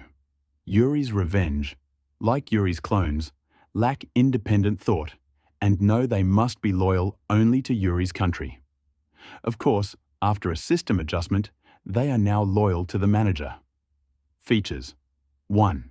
Control Yuri's clones have a brain that can control others and can control everything, but can only control one unit at a time. 2. Mental wave. Detonate a mental wave at a specified point to destroy the consciousness of all creatures within the radius of action. 3. Mental immunity. Immunity to all mental attacks. Just a clone? Suleiman frowned. He roughly understood what he meant by clone. In other words, the recruited Yuri lacked common sense, but was a humanoid robot capable only of obedience. Suleiman's gaze rolled back. Wasn't this a robot that could hit wherever you pointed it? Wow! He was overjoyed and felt like the 50,000 wasteland coins hadn't been wasted. With Diana and Yuri, the shelter's population had grown to 5, and they faced the oncoming wave of beasts with greater confidence. Suleiman greeted Diana and Yuri in the lobby and, as usual, opened the show. First of all, I welcome you all to Vault 2033. I am the Vault Manager, Suleiman. The world we find ourselves in is a wasteland. Radiation, high temperatures, hunger, and strange creatures have filled the entire world. Here, people exist in shelters. But in 2 days, we'll be facing a terrifying invasion of beasts, so we need to prepare everything for that in the next 2 days. Yes, Mr. Manager. Yuri bowed obediently. Thanks to the memory transmitted by the system, Yuri and Diana easily understood what Suleiman had said. Diana frowned and asked, "Are there only 3 of us in the shelter?" "No." Suleiman shook his head and said, "There are 2 more in the shelter. They're doing different things. I'll take you to the basement now. Let's get acquainted." Suleiman led Diana and Yuri to Alice and Ali, who had just finished breakfast. After several meetings, Ali asked curiously, "Diana, what was your original world like?" Diana pursed her lips and smiled, confused. "My world has 7 continents and 4 oceans, but I've lived on Paradise Island since birth and never left it." Suleiman asked, surprised. "You never left Paradise Island?" Diana lowered her head, embarrassed. "Yes." Diana never left Paradise Island, meaning she never met her first love or experienced marriage, widowhood, or any of the other hardships. Moreover, Diana, who has never left Paradise Island, despite appearing very mature, still retains the personality of a 17 to 18-year-old girl who hasn't experienced much. In other words, Diana is a blank sheet of paper, waiting for Suleiman to draw something on it. Compared to Ari, she's much easier to shape. Suleiman was secretly delighted and decided to channel the energy of Ari's training into Diana's. As for Ari, let her take care of herself. He glanced at Diana, who had soon gotten into a fight with Alice and Ari, and the corner of his mouth curled strangely. At that moment, Alice approached him and whispered in his ear, "Manager, we only have 5 cans of food. But today, I'm afraid, 2 arrived at once. Is there really that little food?" Suleiman frowned, realizing that what was supposed to happen had finally happened. Rate couldn't keep up with the population growth. Not only was there a shortage of food, but also of drinking water. If these 2 problems aren't resolved quickly, the shelter won't survive until the monstrous tide arrives. It looks like we need to send more people to search outside. Ahem. He cleared his throat, drawing everyone's attention, and said, "Since everyone knows each other, let's coordinate today's work." Before he could finish, Ari suddenly raised his hand. "Oh, sir, can I stay out of the electrical room for a few days?" Ari's expression was agitated, as if he thought he'd be freed. However, Suleiman's aged face remained stern. "No, you're still working in the electrical room today, making sure the shelter has enough power. If the shelter suddenly shuts down, I'll only blame you." Ari's face immediately fell. Suleiman ignored Ari and looked at Alice III. "Alice, pour all the water from the bucket into the pots and pans in the kitchen, and then take the bucket to the water pump. Okay?" Alice nodded, intending to do the same. "Diana and Yuri, since you're new here, put on your junk and head out into the wasteland for supplies. It's best to gather plenty of food. Remember, you should avoid the lake island in front of the shelter. There's human activity there." "Okay, Manager." Diana had just entered the wasteland and was eager to try it. As for Yuri, he was a qualified specialist and didn't object to Suleiman's decision. Suleiman folded his hands behind his back and nodded with satisfaction. "Now that everyone's completed their task, let's act quickly and try to stock up on supplies before nightfall." As soon as this was said, everyone got to work. Suleiman also set himself a task. It was to buy food from the trading floor. Of course, with the exception of mutant meat. Although the managers confirmed that some mutant meat is edible, it simply doesn't cause any problems for a while. No one knows whether long-term consumption of mutant meat will cause harm. Suleiman didn't want to experiment on himself. He settled comfortably on the sofa and entered the sales area. The trading area was littered with goods. Mostly, they were odd, unsellable items. Food, weapons, and other popular items were practically snatched up as soon as they appeared. "Damn!" Sue Lyman roared. He spent half an hour in the trading area. He only got a can of food, and the price was a whopping 1,000 scrap coins. "I don't know how long it will take to stock up on food for 5 days. No, I need to figure out how." While Sue Lyman was thinking hard, he suddenly received a system message. "Announcement: Dear managers, the protection period for newcomers is coming to an end. After the protection period ends, waste will lead to an influx of mutant beasts. Please be prepared." After the animal infestation ends, the Shelter Association will send an assessment team to evaluate the managers of abandoned shelters. The assessment results are categorized into 4 levels: excellent, good, qualified, and unqualified. Managers who receive an excellent rating will receive a major sponsorship from the Shelter Association. Managers who receive a good rating will receive a minor sponsorship from the Shelter Association. Managers who receive a qualified assessment will not receive any sponsorship from the Shelter Association. Managers who receive an unqualified assessment will be exempted from management qualification by the Shelter Association. Managers, please prepare yourself. Will the Shelter Association evaluate the managers? Sue Lyman was stunned by the system's sudden announcement. He knew the Shelter Association. The memory implanted by the system stated that people had created the Shelter Association to unify the management of the shelters.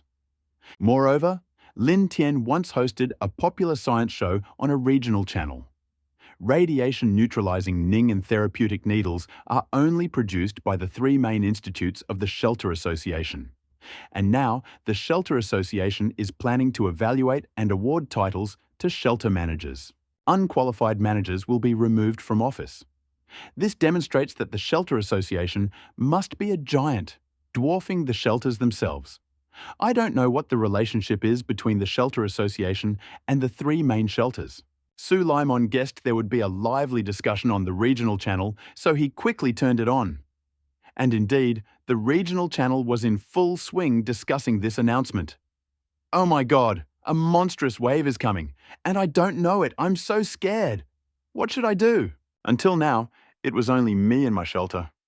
The chief should dig the grave early. At least I'll have a whole body left.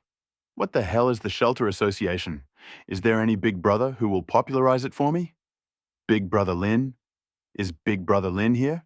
Many are worried about the beast invasion in 2 days. Many are inquiring about the Shelter Association's assessment. Some even called Lin Tien directly, hoping to get some information from him. However, this time, Lin Tien didn't show up. Sue Lyman saw this discussion, and his eyes suddenly lit up. Has a regiment of soldiers, and his food supplies should be sufficient. I can trade with Lin Tien using the supplies I have. Sue Lyman paused. It seemed Lin Tien had nothing better to do. He was constantly on the regional channel. Moreover, he occasionally spread information about the wasteland, and he spoke clearly, which made people believe. We must find Lin Tien. Thinking about this, he immediately sent Lin Tien a message. "Hello, I am Sue Lyman, the manager of Vault 2333, and I have a matter I wish to discuss with you." The message had just been sent, and Lin Tien's reply arrived immediately. Master Su spoke with me before I arrived." Lin Tien's words were filled with excitement, as if the opportunity to speak with Sue Lyman was a great joy. Sue Lyman sensed he had a chance and immediately asked, "Can I exchange my wasteland coins for 100 cans of ground meat?" Lin Tien immediately replied, "Boss Sue, I already have a lot of wasteland coins, but I'm always short of healing needles and radiation-relieving medications. If you want to exchange them for canned goods, you'll need healing needles and radiation-reducing medications." Sue Lyman remained silent. The radiation-reducing medications were no longer for sale, and there were only 3 needles left, though the maximum you could sell was 1. But how many cans could you get for a healing needle? Lin Tien immediately asked, "I have a healing needle in exchange for 100 of your jars?" Sue Lyman realized he had set his price too high. He quickly added, "I have another set of wasteland costumes. 1 set of wasteland costumes plus a healing needle can be exchanged for 100 jars. Is that okay?" Suits, what are these? Lin Tian asked, then added, Wait, I'll check with the captain first. Come quickly. Su Layman bought 3 sets of wasteland suits in exchange for radiation-neutralizing ninjin. Diana and Yuri took 2 sets, and the remaining one in room 3 wasn't needed yet, so it could be exchanged for cans. Lin Tian sighed. After receiving Su Layman's transaction request, Lin Tian immediately called Captain Li Mao. Captain Li, do you know about the wasteland suits? Li Mao was dissatisfied with Lin Tian's sudden pressure, but he patiently explained, Wasteland suits are clothes worn during activities in the wasteland, and they provide a certain degree of protection from radiation. However, wasteland suits are generally very heavy and unsuitable for combat units, but are suitable for wasteland exploration teams. After introducing Li Mao, he added, So, has the administrator seen anyone selling wasteland suits? Lin Tian nodded. What? Li Mao was surprised. Someone's really selling wasteland suits? Lin Tian nodded again.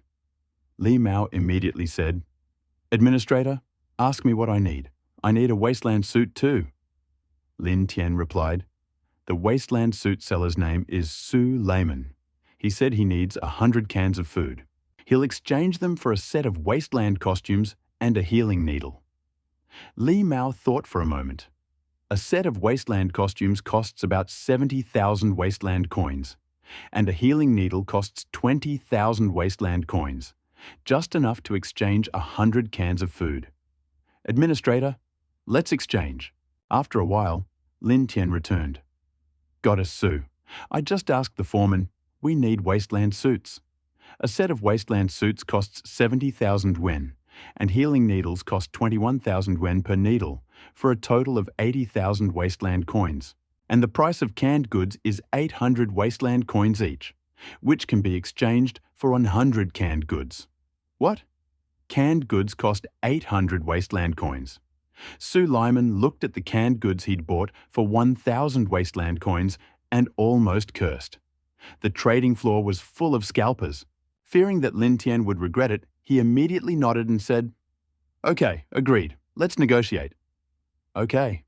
Su Layman quickly entered the third room and, having received the wasteland suit, immediately initiated a separate deal with Lin Tian. After a while, 100 neatly stacked cans of food appeared out of thin air in the third room. Su Layman picked up the cans and examined them. They were all brand new, fresh from the oven. Even the cans were labelled Origin, Vault 4297. Vault 4297? Isn't this Lin Tian's hideout? Su Layman was shocked. Wow, Lin Tian's hideout actually started producing canned goods. He became unnecessarily nervous and immediately asked cautiously, Thank you, Mr. Lin. Are these canned goods produced in your hideout? Lin Tian sent a series of question marks and said, My foreman brought these canned goods. I don't know whether I made them myself or not. You produce canned goods in your shelter? How could you not know? Su Layman chuckled, and then suddenly realized Lin Tian wasn't completely devastated by his foreman, right? He shook his head and wanted to remind Lin Tian. Later, after thinking carefully, he thought, why would he need other people's shelters? Isn't this asking for trouble? Putting Lin Tian's business aside, Su Layman began counting the canned goods on the ground. No more, no less. Exactly 105. If we hadn't exchanged canned goods with Lin Tian, the shelter would have run out of food tomorrow. But now there were 105 canned goods, enough to last for some time. Su Layman was pleased. The food crisis was solved. In the face of the impending beast invasion, the shelter gained greater confidence. Next, he planned to unlock the remaining rooms on the first floor of the basement. But at that moment, Su Layman suddenly received a series of system prompts. Alice killed a quasi-F-level mutant lizard. You get 1 experience point. Diana killed a super F-level mutant sparrow. You get 1 experience point. Yuri killed a near F-level mutant marmot. You get 1 experience point. Spree completely baffled Su Layman. He watched his experience points skyrocket from 80 to 100. And after he'd accumulated 100, the system message sounded again. Ding! Experience points reached 100. The super ability reproduction stat unlocked. Superpower. Reproduction. You are a supernatural being favored by the heavens, and you can spend experience points to replicate the heavens' characteristics. Consumption. Depending on the characteristics, experience points are consumed at a 0.1% discount on the first reproduction. Stats unlocked! Sulaimong rejoiced. All the villagers under his command had their own unique stats, but until now, they were empty. Now the reproduction superpower was unlocked. Sulaimong decided to try it out immediately. What characteristics should I copy? Alice's rapid regeneration and powerful T-virus, Diana's half-bloodedness, Yuri's mind control, all these are rare and good qualities. As for Ari, Suleiman subconsciously ignored Ari's talent as a star singer and dancer. Singing and dancing. What can you do in the wasteland? Suleiman decided to test Diana's demigod bloodline. If he could replicate her half-corpse bloodline, his stats would definitely improve significantly, and his level would skyrocket. However, he had sent Diana out for supplies, and it was estimated that it would take her several hours to return. Suleiman could only worry in the shelter, so he began counting the supplies in the shelter to figure out what was going on. Currently holds a total of 195,550 wasteland coins. After selling one of them, Lin was left with 2 healing needles. This is his family fortune, to be used only in dire emergencies. There are 4 barrels of bottled water, all of which Alice took from the watering hole. When Alice returns with the water, she will have 10 barrels. The water needs to settle for a few days, and after boiling, it will be ready for use. As for the initial drinking water, all of it has been poured into pots and pans in the house's kitchen, about 3 barrels. Furthermore, there are only 105 canisters, which will be in short supply for now. The shelter can be self-sufficient in terms of electricity, but there will always be one resident in the distribution room. Room 3, in addition to the canisters, contains 2 sets of clothes from the wasteland and a pile of copper and iron scrap brought by Alice, left that Suleiman has never used. We have minimal confidence that we can withstand the monstrous tide.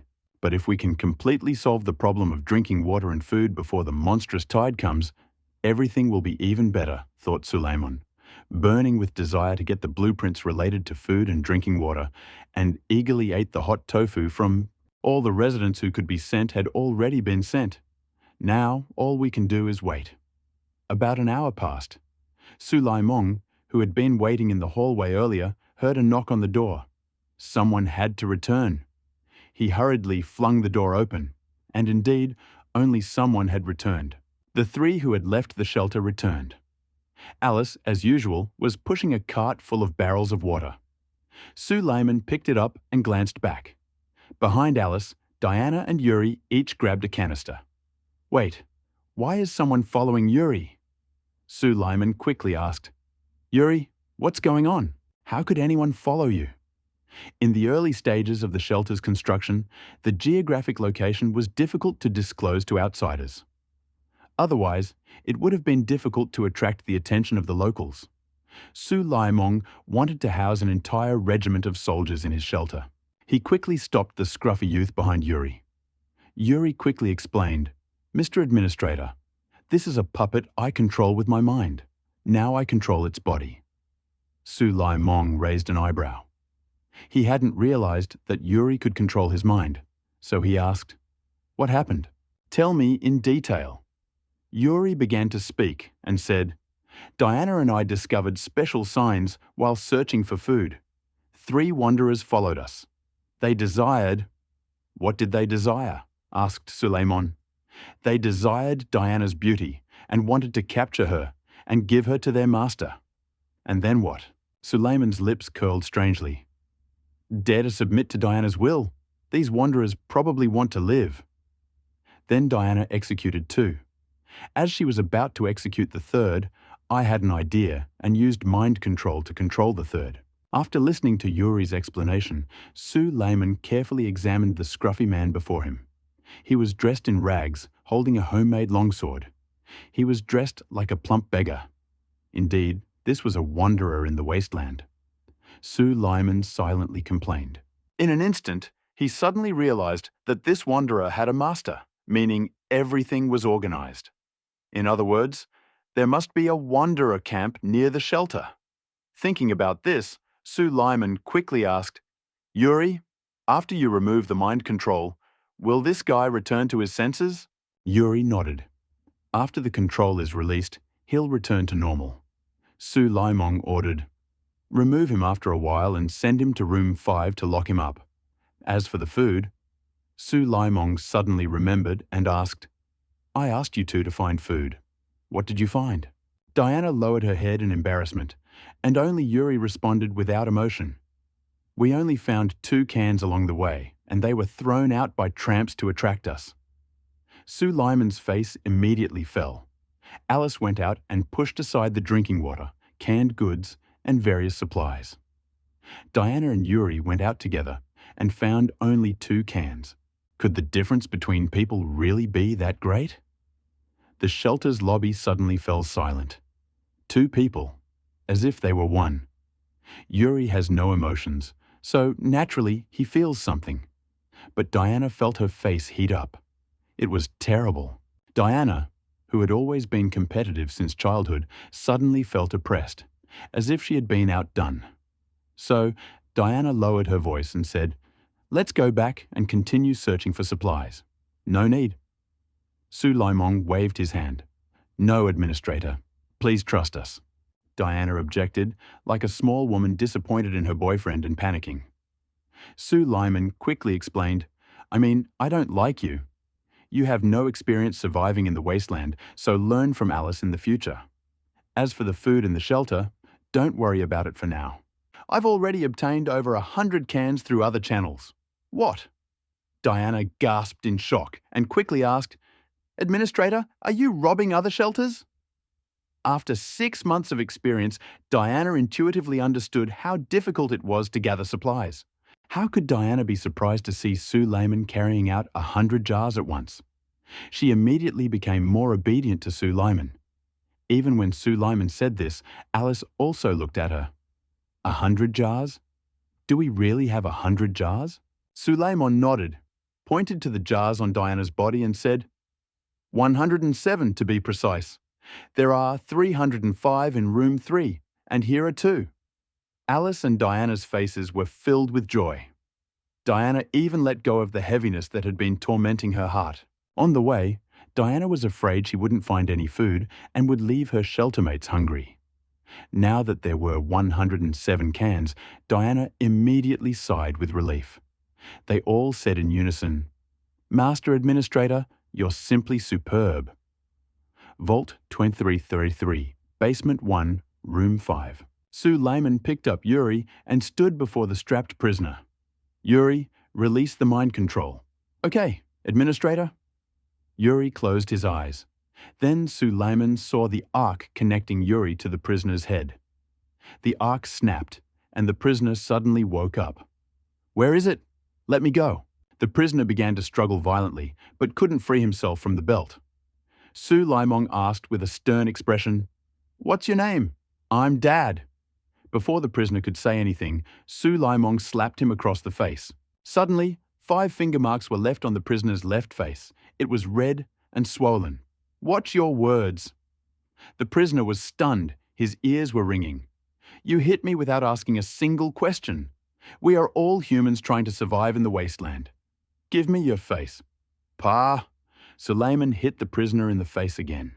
This time, he hit him even harder, knocking out a tooth and sending him crashing to the ground. Answer my questions. Tell me your name, the prisoner screamed, his face burning with pain, and he obeyed immediately. I'll tell you. I'm a reconnaissance captain under Chief Ding from the Qingtan camp. My name is Feng Dahu, and I'm a near F-class distinguished man. He turned out to be a distinguished man. Suleiman's eyes flashed, and he asked, Tell me, why did you follow my men and set up an ambush? The prisoner looked up, glanced at Suleiman, and said hesitantly, In 2 years, Boss Ding will be 45 years old. 2 of my comrades and I decided to go looking for a birthday present. Unexpectedly. Suleiman's face turned cold. I didn't expect to meet my Diana. Seeing how beautiful she is, you want to catch her as a gift, right? I won't dare again. Remembering how Diana had killed two of his outstanding comrades in the blink of an eye, Feng Dahu's face twisted. My God, how could he possibly think of giving Boss Ding an outstanding person of an unknown caliber? I'm afraid he got kicked in the head by a donkey. Su Laimong learned the whole story and asked again. You lost the canned goods that seduced Diana, right? Yes. This time, Feng Dahu paused for half a minute before nodding. Su Laimong picked up the canned goods and examined them. There was no production address or date on them, so they couldn't have come from the orphanage. So he asked again, Where did you get these 2 cans? Feng Dahu knelt down and stole a glance at Su Laimong. As if he'd made a firm decision, he gritted his teeth and said, We have a canned food production line at the Qingtan camp, so we can supply ourselves with canned food. A canned food production line? Su Laimon's eyes suddenly lit up. If the canned food production line from the Qingtan camp could be moved to the shelter, wouldn't that completely solve the shelter's food crisis? Su Laimon immediately thought that construction plans were needed to build a shelter. Even if the canned food production line were relocated, it probably wouldn't be able to start working. Now, I need to think about what I should learn. Diana and Alice returned to their room to rest. If they wanted to learn about Diana's demigod lineage, they needed to go to the residence. Suleiman said to Yuri, Stay here and keep an eye on this guy. I'll be back soon. He quickly walked to the residence and, opening the door, saw 3 heads huddled together. One of them had 2 furry ears. Ari, are you here too? Suleiman's face was stern. Oh, you're so lazy. I'm not lazy. I just want to ask my 2 sisters what's interesting in the wasteland. Suleiman snorted coldly. Is everything in the wasteland more interesting than mine? As soon as those words left Ari's lips, she blushed, stuck out her tongue, and ran off with a smile. Suleiman glanced at Ari's back as she wagged her tail, then took the opportunity to touch Diana. Diana, your button is undone. I'll help you button it. Diana instinctively stepped back, then thought of something and immediately replied, Okay, thank you, admin. The moment he touched Diana, a clue popped into Suleiman's head. Ding! Detected demigod bloodline stat. Insufficient experience, unable to copy. Impossible to copy? Suleiman's excited heart instantly turned cold, by 0.1%, but he couldn't copy Diana's demigod bloodline. It seemed Diana's demigod bloodline was even stronger than he thought. Suleiman had to turn his attention to Alice. He looked at Alice, sitting cross-legged on the sofa, and an idea occurred to him. Alice, your gap is too high. Let me cover it. Having said this, he extended his hand to cover Alice's gap. The moment he touched Alice, the clue appeared again. Unfortunately, it also indicated that the experience was insufficient and could not be copied. Now, Suleiman had to turn to Yuri. He was about to get up and leave, but Alice and Diana stopped him. The administrator suddenly arrived. Did something happen? Suleiman smiled. Nothing, just a concern. Alice sneered. Then maybe we shouldn't care about the administrator either. After leaving the house, Suleiman immediately returned to room 5. Yuri asked dejectedly, Administrator, why do you smell like a woman? As soon as he said it, Feng Dahu, kneeling next to him, clearly wanted to laugh, but held back. Su Laimong glanced at Feng Dahu, reached out and hit him on the head. Pa, what are you laughing at? Is it your turn to laugh? He scolded coldly. Feng Dahu begged for mercy and continued to shout, Forgive me, sir, forgive me. Turning away from Feng Dahu, Suleiman looked at Yuri again. Fine. Yuri is an emotionless machine, and there's no point in teaching him. He glanced at Yuri and, taking the opportunity, said, Yuri, your zipper is unzipped. Mid-sentence, he abruptly stopped his hand and discreetly patted Yuri on the shoulder. Well done. Jing, discovered the mind control stat? Do you want to spend 100 experience points to copy it? Yes, no, yes. After receiving 100 experience points, Suleiman suddenly felt something happening in his head. It seemed as if, As long as he used his mind, he could control others. He immediately aimed at Feng Dahu in front of him and activated his mind control. 1 second. Feng Dahu continued to beg for mercy. 2 seconds, 3 seconds, 4 seconds. Nothing changed until the 5th second. Feng Dahu, kneeling on the ground, suddenly froze. The underground floor was open.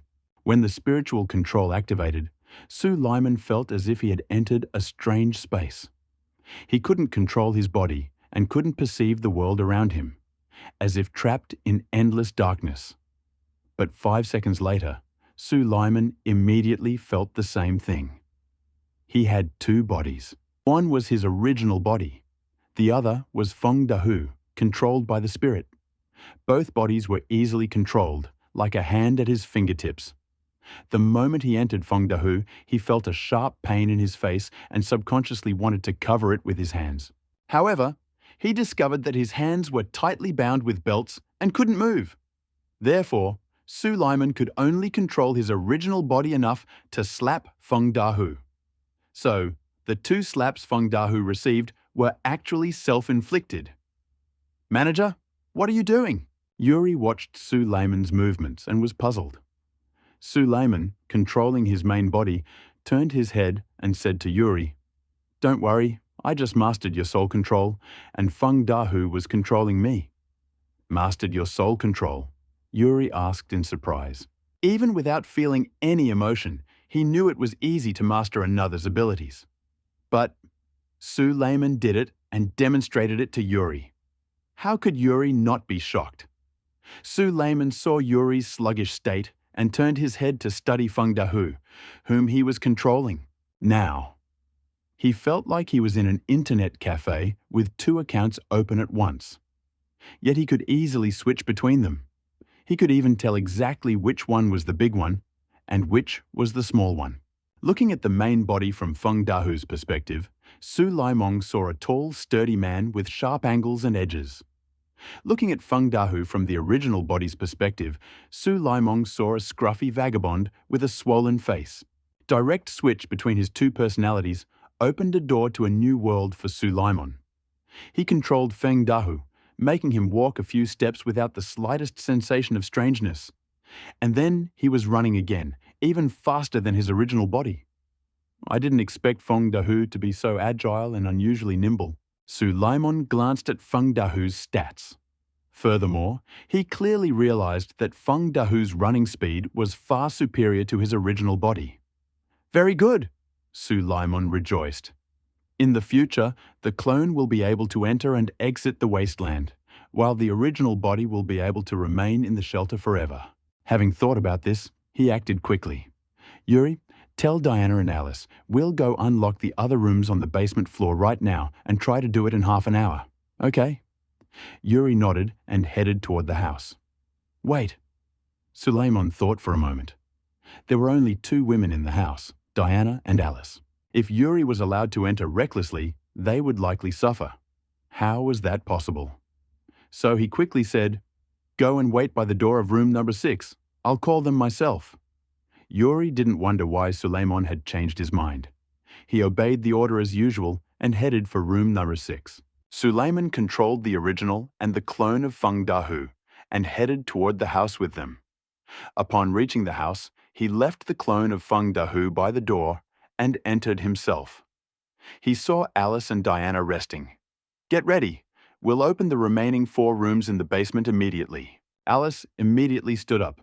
"I'm going to room number 6.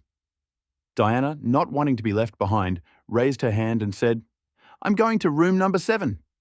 Suleiman nodded and said, "Yuri went to room number 6, Alice. Go to room number 8 and leave room number 9 to my clone." After that, he ordered Feng Dahu to enter the residence at the appointed time. A double? Alice understood and looked curiously at Feng Dahu, who had suddenly appeared. "Is this the same Appelganger?" Diana froze for a second and, pouting, said, "I get it. Like Yuri, right, the manager?" Suleiman nodded. "I've mastered Yuri's soul control, and now I can pilot the Appelganger and go on reconnaissance missions with you." "Ha ha." Diana was so happy she almost jumped, and even Alice laughed. After briefly introducing his Appelganger, Sue Lyman gave the order to investigate and, along with Alice and Diana, headed to the rooms they were responsible for. Once all four were in place, Sue Lyman ordered the remaining rooms on the first basement floor to be unlocked. Bang, bang, bang, bang rang out, and all the remaining rooms on the first underground floor opened, revealing the mutant beasts hiding behind them. At this point, Room 6 was still slightly bright, Room 7 was blurry, and Room 9, where Sue Lyman was even darker. However, Sue Lyman didn't care. He was in control of his clone, Feng Dahu, so even if he died, there would be no casualties. As soon as the door opened, Sue Lyman felt something rushing toward him. He said nothing, merely raised a steel rod and jabbed it in the indicated direction. Immediately, with a creak, the room stopped moving. Ding!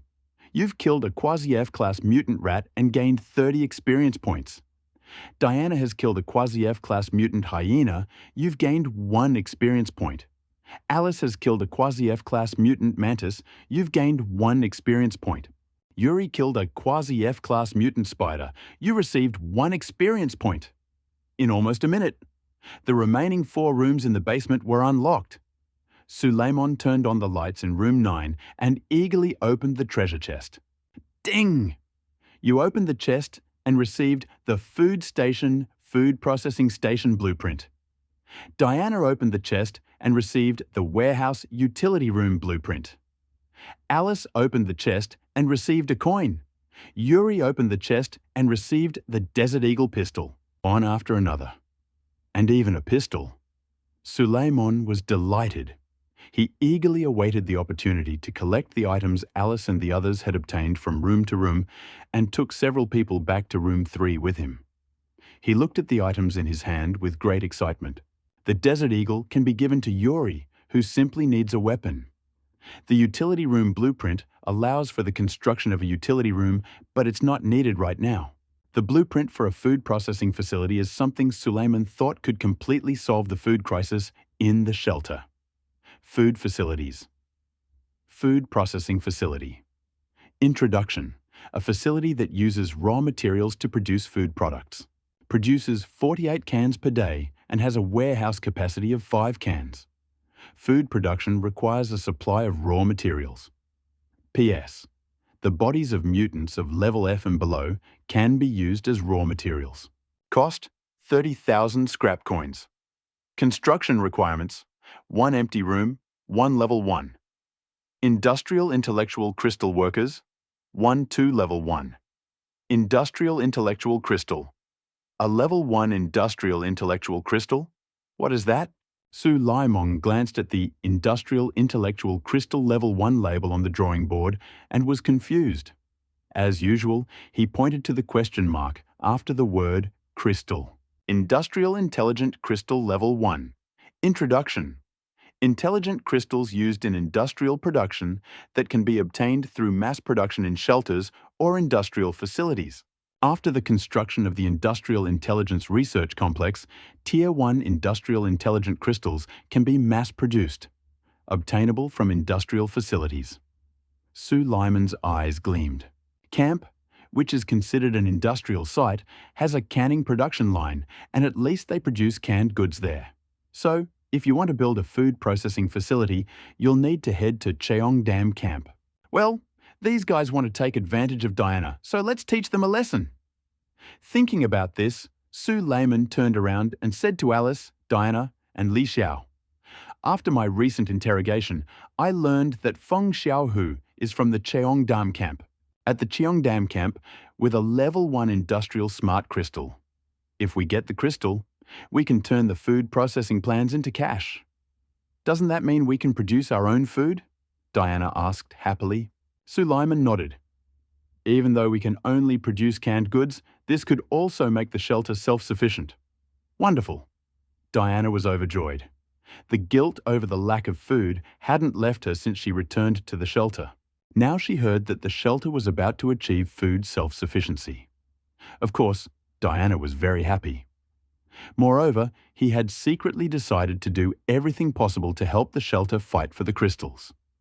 Alice was even more determined and asked bluntly, When are we leaving? Sue Lyman replied, "Preliminary estimates suggest it's already midday. We'll leave after lunch. Alice and Diana are heading out. I'll have Feng Xiaohu go with you. Li, you, Ali and I will remain in the shelter." Li's strength is inferior to Diana and Alice's. Li already went out once during the day, and even in the wasteland suit, the radiation levels were still only 5%. Therefore, Sue Lyman had no intention of allowing Li to participate in such a long trek. Alice had rapid regeneration, and accumulated radiation was automatically cleared. However, Diana's radiation wasn't automatically healed.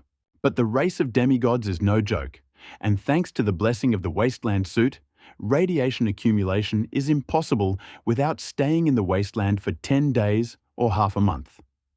Nodding in response, Sue Lyman took out the canned food and began distributing it. Incidentally, he asked Elisa to call Ori to the distribution room. Hearing that they were planning to find materials to build a food processing facility, Ari was even more delighted. "What? Are we trying to achieve freedom from canned goods? Then can I have another one?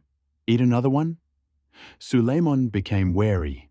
These canned goods are reserved material for the shelter. Too late to eat them once the production line is built. Ari's mouth immediately dropped. Suleiman didn't even glance at her. Seeing everyone had finished eating, he waved his hand. "Diana, put on your wasteland suit. We're leaving immediately." Diana shook her head. "The wasteland suit restricts my movement too much. I don't need it." "Fine, I'll put it on." Suleiman commanded Feng Wuhu to don the wasteland suit. Feng Wuhu was no match for Alice or Diana. Feng Wuhu's radiation levels had reached 72%. If he doesn't take proper protective measures, he probably won't be able to reach the Cheongdam camp.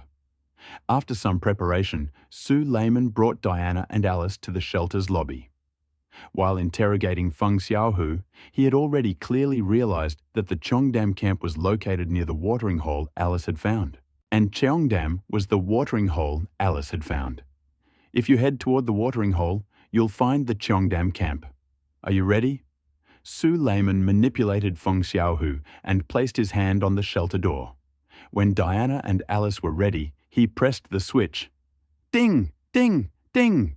The red light continued to flicker, and the shelter door slowly opened with an alarm. Bright sunlight poured in, preventing Sue Lyman from opening his eyes.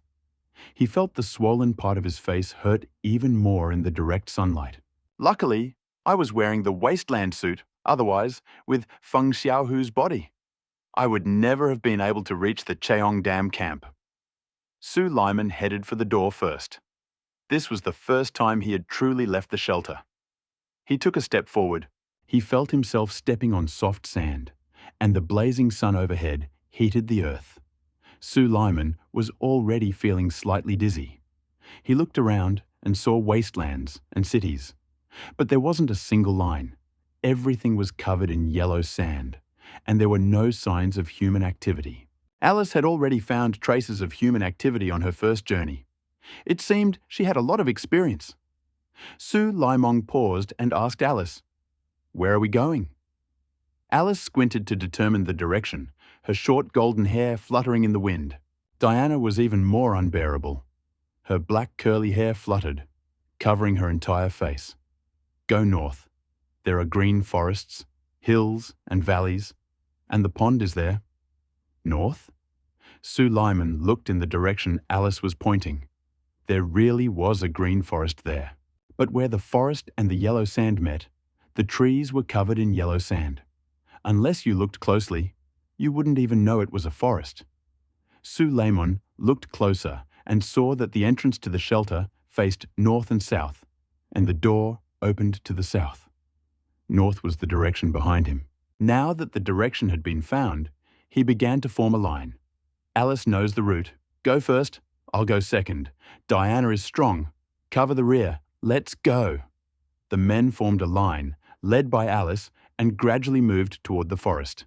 Sue Lyman saw him. Although the shelter was built in a city park, the forest didn't obscure it. It was located at the edge of the forest and the yellow desert. 400 to 500 meters ahead, one could enter the forest. I don't know where that yellow desert was before the end of the world. They'd covered more than 200 meters.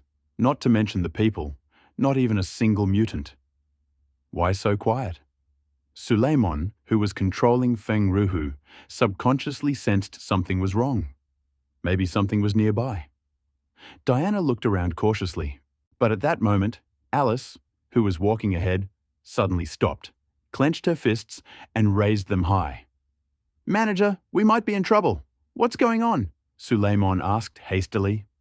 But before he could finish speaking, he suddenly felt the yellow sand beneath his feet begin to move. As if during an earthquake, the yellow sand beneath his feet began to tremble violently. Otherwise, he would have begun to sink and would have been swallowed up by the yellow sand. Suleiman had never faced such a battle. But years of experience on the Science and Education channel allowed him to crawl quickly, increase his contact area with the ground, and slow his descent. What was going on? Quicksand? He lay down and looked ahead. Alice, in front of him, had also encountered difficulties, and she too quickly lay down on the ground, even drawing a conclusion based on her wealth of experience. "This isn't quicksand, it's a sandworm." "A sandworm?" Suleiman was stunned. What kind of mutant beast is this sandworm? In his mind, mutant beasts were usually XX mutants, and he'd never heard of mutant beasts like the sandworm. He looked back. Diana was still standing there, untouched. Suleiman had an idea. "Diana, use the lasso of truth to pull us out." Hearing this, Diana quickly pulled the lasso of truth from her belt, swung it twice, and snapped it around Suleiman's waist. Then, Suleiman felt an enormous force radiating from the belt, and in an instant, his entire body was lifted into the air. A second later, he appeared next to Diana. "I was a hair's breadth from death." Suleiman exhaled and suddenly remembered that this body belonged to Feng Dahu, and even if he died, there would be no losses. Suleiman's heart immediately sank with relief. Diana repeated the same action, casting the lasso of truth over Alice, pulling hard, and Alice took flight. At that moment, Alice took flight. Feet sank deep into the yellow sand, and suddenly a bloody maw opened and bit her out of the air. The enormous maw connected to a body as thick as a train, like a giant earthworm wrapped in flesh, causing a powerful sensation in the people. Suleiman took a closer look and saw rings of sharp teeth, tightly packed, in the sandworm's large mouth. If he'd been swallowed, he'd definitely have been turned into mincemeat. Fortunately, Diana was fast. If she'd been any slower, Alice might have perished in the sandworm. Suleiman took out the desert eagle he'd temporarily borrowed from Yuri, aimed at the sandworm, and pulled the trigger. Bang! The gun erupted in flames, and bullets filled with immense potential energy struck the sandworm. But the vicious bullet only grazed a white spot on the sandworm without even scratching the insect's skin. What a strong, large worm! Suleiman's eyes widened. He guessed the sandworm's level was definitely not F. At that moment, most of the sandworm's body had already emerged from the sandy surface and was heading towards Suleiman and the other two. He turned his gaze to Diana, who stood guard next to him. Diana was a B-tier. Wouldn't it be easiest to deal with a B-tier sandworm? Suleiman immediately shouted, "Diana, you're new! Show us your strength!" He then quickly pulled Alice back, making way for Diana. Diana had mastered many skills on Paradise Island. Besides, Diana has an excellent pedigree and several excellent pieces of equipment, and her level is several worlds higher. In the face of a Tier E sandworm, there is no fear. Diana gently waved her hand and released her truth lock to catch the worm. Then she yanked sharply. Roar! Sandworm screamed in pain, and the truth lock tore it in half. For an instant, blood spurted and spilled across the ground. Ding! Diana killed a Tier E super sandworm. You gain 1 experience point. The sandworm that was so arrogant just now died for nothing. Suleiman swallowed and measured the length of the rope of truth in Diana's hand. "Diana, you're great." Alice patted Diana on the shoulder. "Thank you for saving my life." Diana smiled sweetly, revealing 2 rows of white teeth, and raised her head proudly. "That's what I have to do. Seeing Diana's proud expression, Suleiman suddenly added something else. "Diana, is your kit bulletproof?" Hearing this, Diana handed Suleiman the truth lock implanted in her body. "Head administrator, you'll find out if you try." Suleiman took the truth lock implanted in his body and felt nothing special. In the DC universe setting, the lasso of truth was created by the fire god Hephaestus from the golden girdle of the earth goddess Gaia. It is indestructible, and the bound one can only obediently speak the truth. But the lasso of truth is Diana's weakness. Trapped in the lasso, Diana would lose her divine power. Suleiman suddenly thought that if he bound Diana with the truth lock, wouldn't that be… He quickly dismissed the idea and returned the truth lock to Diana. At the same time, he was determined to obtain Diana's demigod bloodline at any cost. After the sandworms were dealt with, mutant beasts began to appear in the yellow desert. All sorts of mutated cockroaches, spiders, lizards, rabbits, and so on appeared. Suleiman suddenly realized, it seems like it was so quiet just now because of the sandworms. Alice hardly seemed embarrassed after saying this. "Manager, I was just inattentive, sorry. The first time I went out, I encountered a sandworm here. I didn't expect it to come back." This time, Suleiman interrupted Alice and said, "Alice, you're the first shelter resident. I'll always believe in you." Alice smiled with relief. Suleiman manipulated Feng Dahu into approaching the sandworm's body, trying to see if he could place it on the trading platform. Unfortunately, when he was manipulating Feng Dahu, Suleiman couldn't even see the system interface. So he tried placing the sandworm's body on a shelf away from the main body. However, the system didn't recognize this loophole. No, Suleiman shook his head. The sandworm's body was truly the size of a locomotive. Carrying it back to the shelter was impossible. But even more impossible was risking my main body to go out and deposit the sandworm's body on the trading floor. Suleiman had to force himself to look the other way, gritted his teeth and said angrily, "Let's go quickly. First to the Qingtan camp and find a first-level industrial intellectual crystal." Suleiman sat cross-legged on the sofa in the house, enjoying life. Suddenly, he heard a noise coming from the adjacent distribution room. "What's going on?" Suleiman gently touched the distribution room door and peered closer. Well done. Turns out Ari was being lazy again. Not only was he lazy, but he was also practicing supervising Yuri's work. Wait, why did Yuri go to work in the distribution room? Suleiman remembered that Yuri had been assigned to the shelter's lobby, so why did he go to work in the distribution room? He put his ear to the door and listened patiently, attentively. Ari was bossing Yuri around and yelling at him. He allowed Yuri to take over all the work in the distribution room, but he also kept a close eye on him, never giving him a moment's rest. His behavior was so disgusting that he was completely different from when he met Suleiman. He had two different faces. The more Suleiman thought about it, the angrier he became. But then he changed his mind.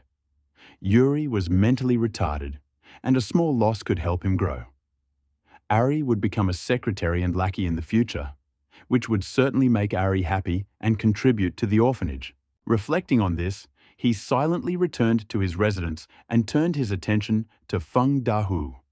After more than an hour's journey, Suleiman, Diana, and Alice finally arrived at the Cheongdam camp near the watering hole.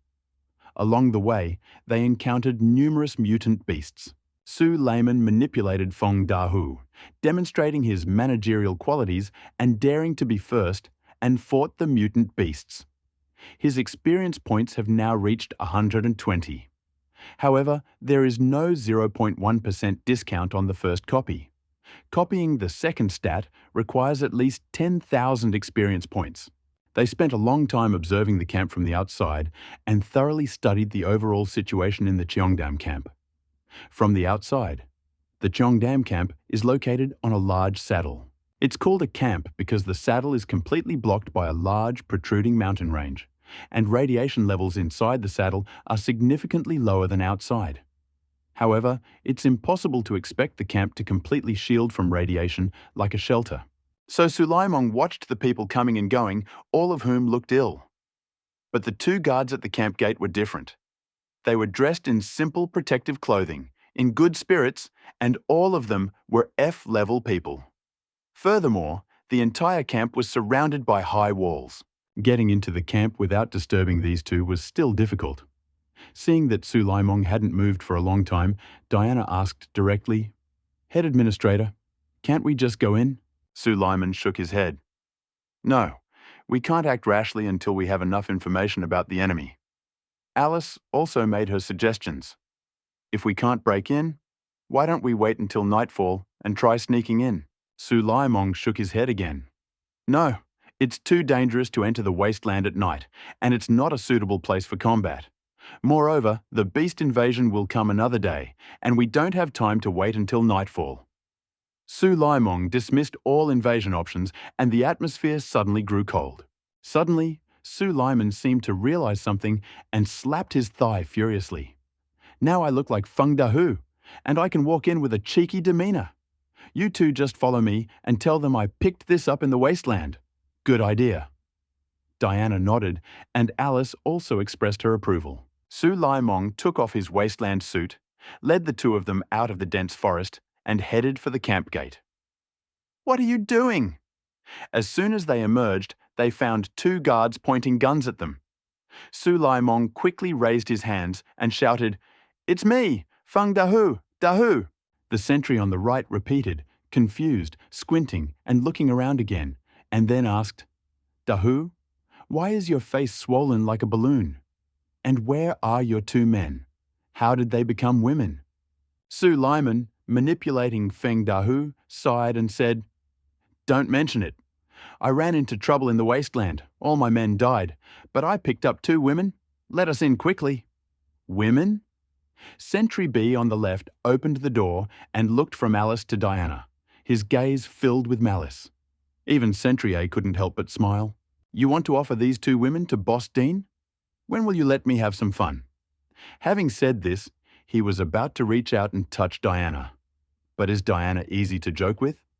Apparently not. Diana extended her hand, ready to teach Sentry A a lesson. But Sulaiman controlled Feng Dahu, forcing him to move first. He grabbed Sentry A's arm and twisted it violently.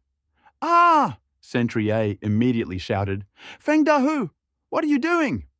Sentry B, who had lowered his weapon, raised it again. Sulaiman controlled Feng Dahu, walked past the guard post with Alice and Diana, and entered the camp. He then let go of Sentry A's hand.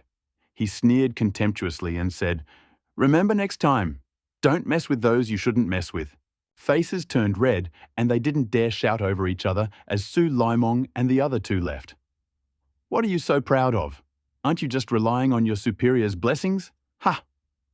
Sulaimong entered the Chongdam camp and felt a cool breeze. The temperature in the camp is much lower than outside. If it weren't for the wasteland, the Qingtan camp would be a true paradise. It's just a shame. The beast invasion will strike another day. I'm afraid few in the camp will survive. Sulaiman shook his head, dismissed his thoughts, and began searching for the canned food production line. But the camp was full of wooden buildings, and it was impossible to tell which one was for what purpose. I wanted to find someone to ask. But the people in the camp saw me. It was like a mouse seeing a cat, and they ran away without coming close. Why is that? Maybe Feng Dahu has a bad reputation? I was secretly curious, so I took Diana and Alice for a walk around the camp. The people in the camp were clearly divided into two groups. One group was carrying weapons.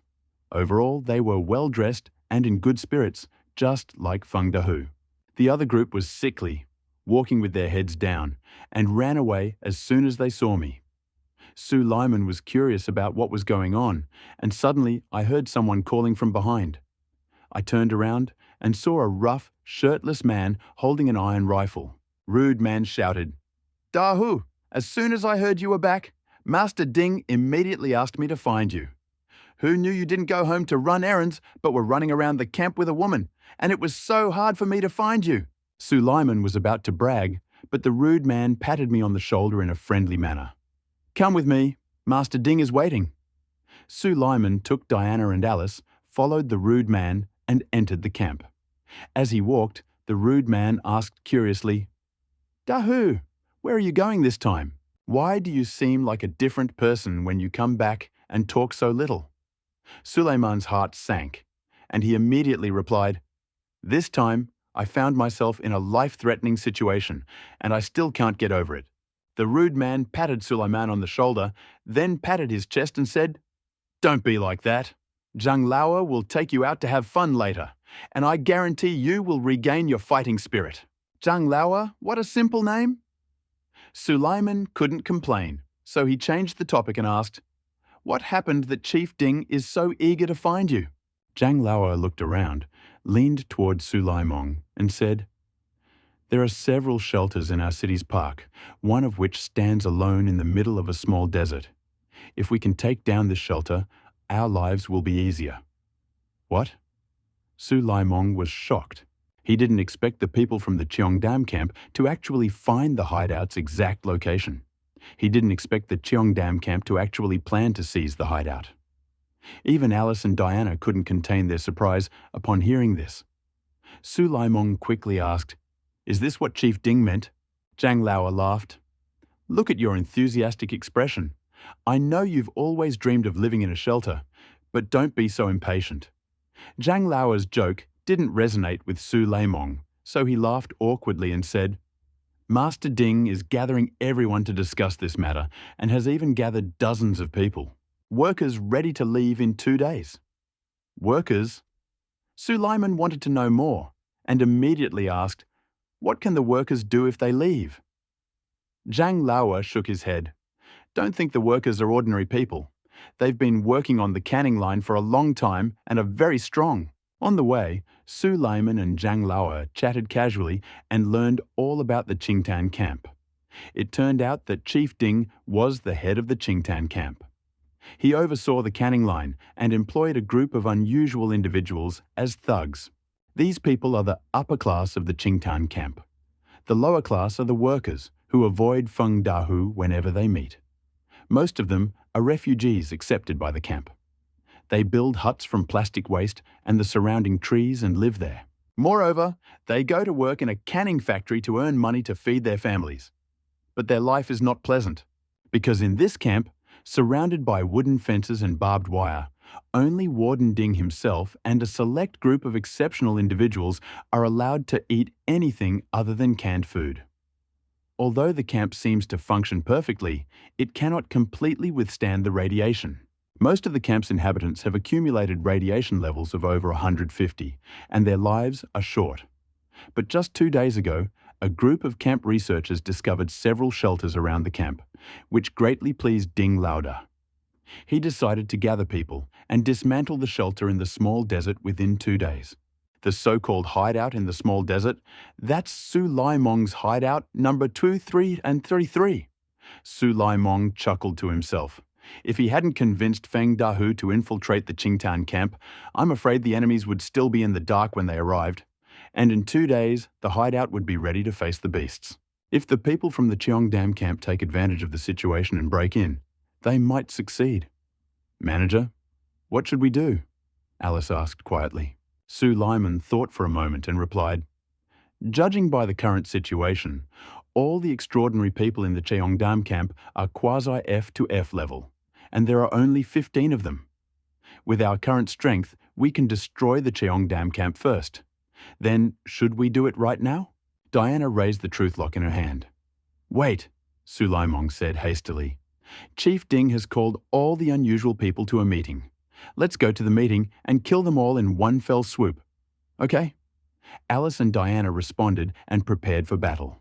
While they were discussing countermeasures, Zhang Laowa, standing nearby, got into an argument with a passing worker. "Get out of the way, you damn worker. Don't block the road. Zhang Laowa isn't easy to mess around with." Suleiman turned his head and saw Zhang Laowa stepping on the skinny worker, drooling. The worker didn't resist, but continued to beg for mercy. "Please don't hit me, please." Suleiman hurriedly asked, "Laowa, what happened?" Zhang Laowa looked ferocious and said, "That guy had no eyes when he walked, and he crashed into me.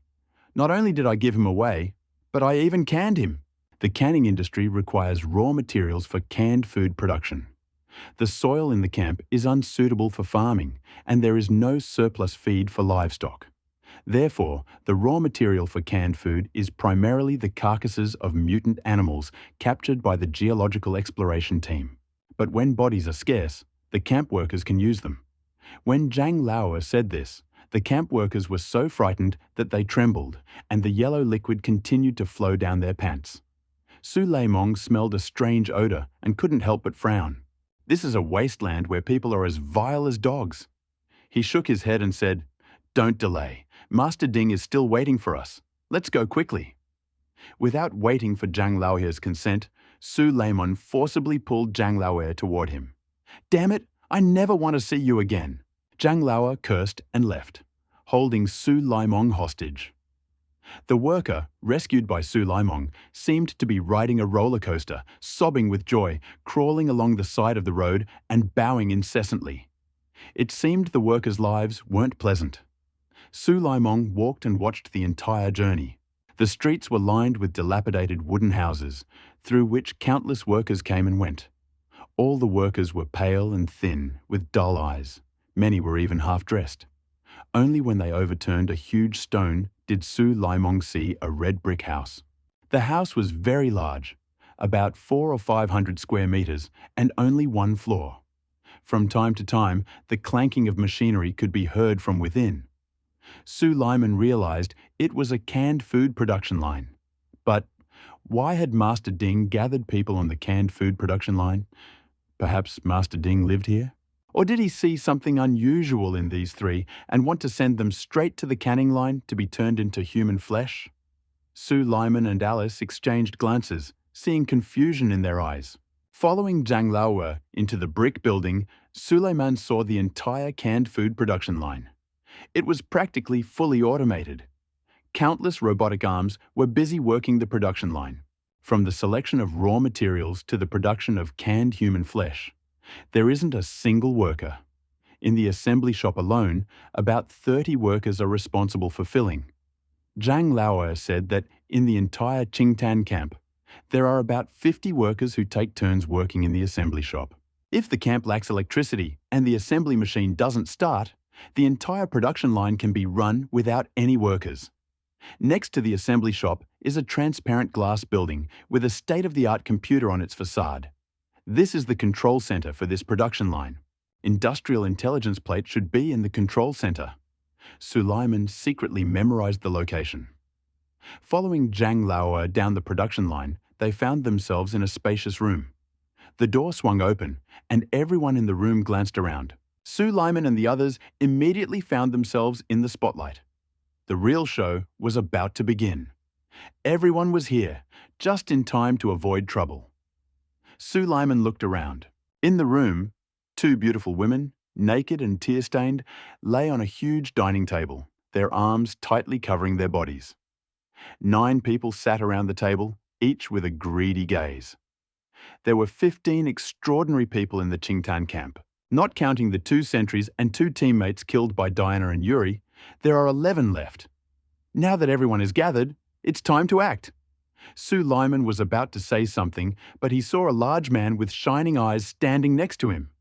Hey, Dahu, let the 2 women behind you go down too." Su Leimong froze, but didn't answer. Suddenly, everyone at the table cheered. "Haha, the boss is talking to you. Why are you agreeing? Are you going to propose to the boss? Hurry up! Hurry up, brothers! We need to discuss business after this." Suleiman chuckled, deep down already condemning the boys standing before him to death. "You dare provoke Alice and Diana? You took the wrong medicine." He looked at the enraged Alice and Diana and waved his hand. "No one will remain."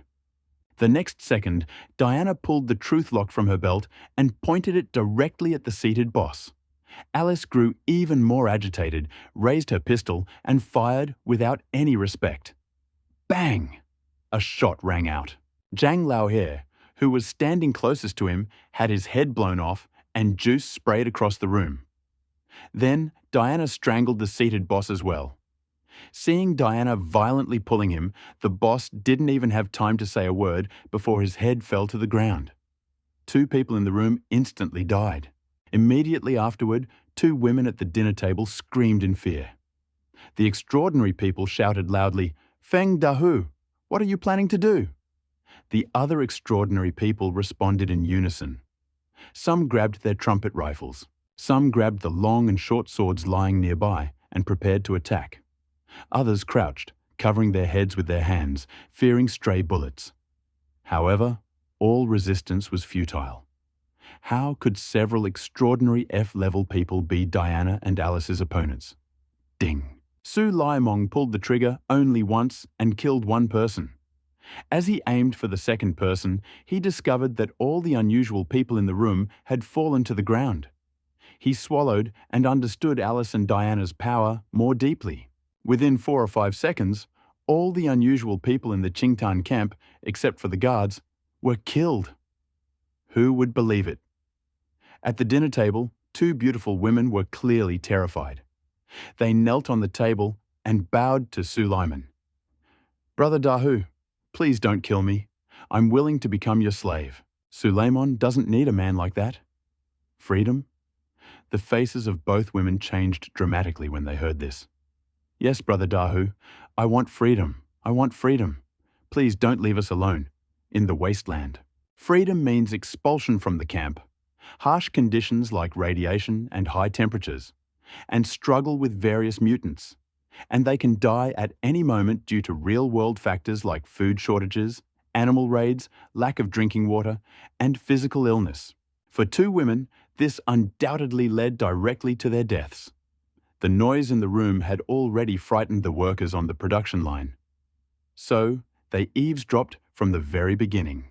Hearing that Sulaimong was about to free them, the workers even broke down the door, rushed inside, and knelt before Sulaimong. The workers were weak, and without the supernatural's protection, they wouldn't have been able to survive even that night. So, even if they were exploited by their boss and lived in poverty, the workers could endure it. "Please help us. We won't live for many days after you're gone." "Brother Dahu, I can lick your feet, and I will lick your feet. Just take me with you." "Brother Dahu, I can sing and dance. I can entertain you. Don't leave me." Sulaimong looked at the workers kneeling on the ground and took a closer look. The shelter had just opened up its underground floor. It couldn't accommodate so many people. But if they're removed, the population, growing solely due to various broadcasting equipment, won't be able to keep up with the shelter's growth. In the wasteland, population is a valuable resource, and more than 50 skilled workers are even more valuable. If they're removed, there won't be enough of them. For a moment, Suleiman was at a loss. He was consumed by the population's precious resource, and Diana sympathized with him. "Manager, what should we do now?" Diana saw so many people on their knees and couldn't bear it. Alice was used to witnessing life and death, so she didn't pay much attention to it. Suleiman shook his head. "There are too many people. Our shelter can't accommodate so many. But a monstrous tide is approaching. Can we just watch them die?" Diana's voice grew louder and louder. Suleiman was silent, and suddenly a good idea occurred to him. "We could move the workers to a secluded location near the shelter and build a satellite city for it. Then invite the best specialists from the satellite city to the shelter. This would help not only them, but us as well." A good idea. Eyes lit up, and she said, "I know the right place. Where? Tell me quickly." Suleiman asked, hearing that Diana had a suitable place. Diana replied, "Do you remember the hill we saw when we first entered the dense forest?" Suleiman thought for a moment and said, "Remember, I think there's a big cave there." Diana clapped her hands. "I'm talking about that cave. That cave, 5 meters from the shelter, is just right for us to take care of each other. I went there to explore. The climate inside is very suitable for life. The cave entrance is narrow. Only one person can pass through. If we seal the entrance with stones, we can completely avoid the beast's onslaught." Diana grew more and more inspired, as if she had accomplished something great. Suleiman nodded and sent Diana on a tour of the wasteland, and finally she made some progress. He turned to the workers and said, "Everyone, rise. While I can't take you all back to my shelter, I can transport you to a safe place so you can establish your roots. If you work hard, You might be accepted into the shelter. Upon hearing this, the workers immediately began discussing it. A shelter? Is that the kind of shelter they build underground? Do we really have the opportunity to live in a shelter?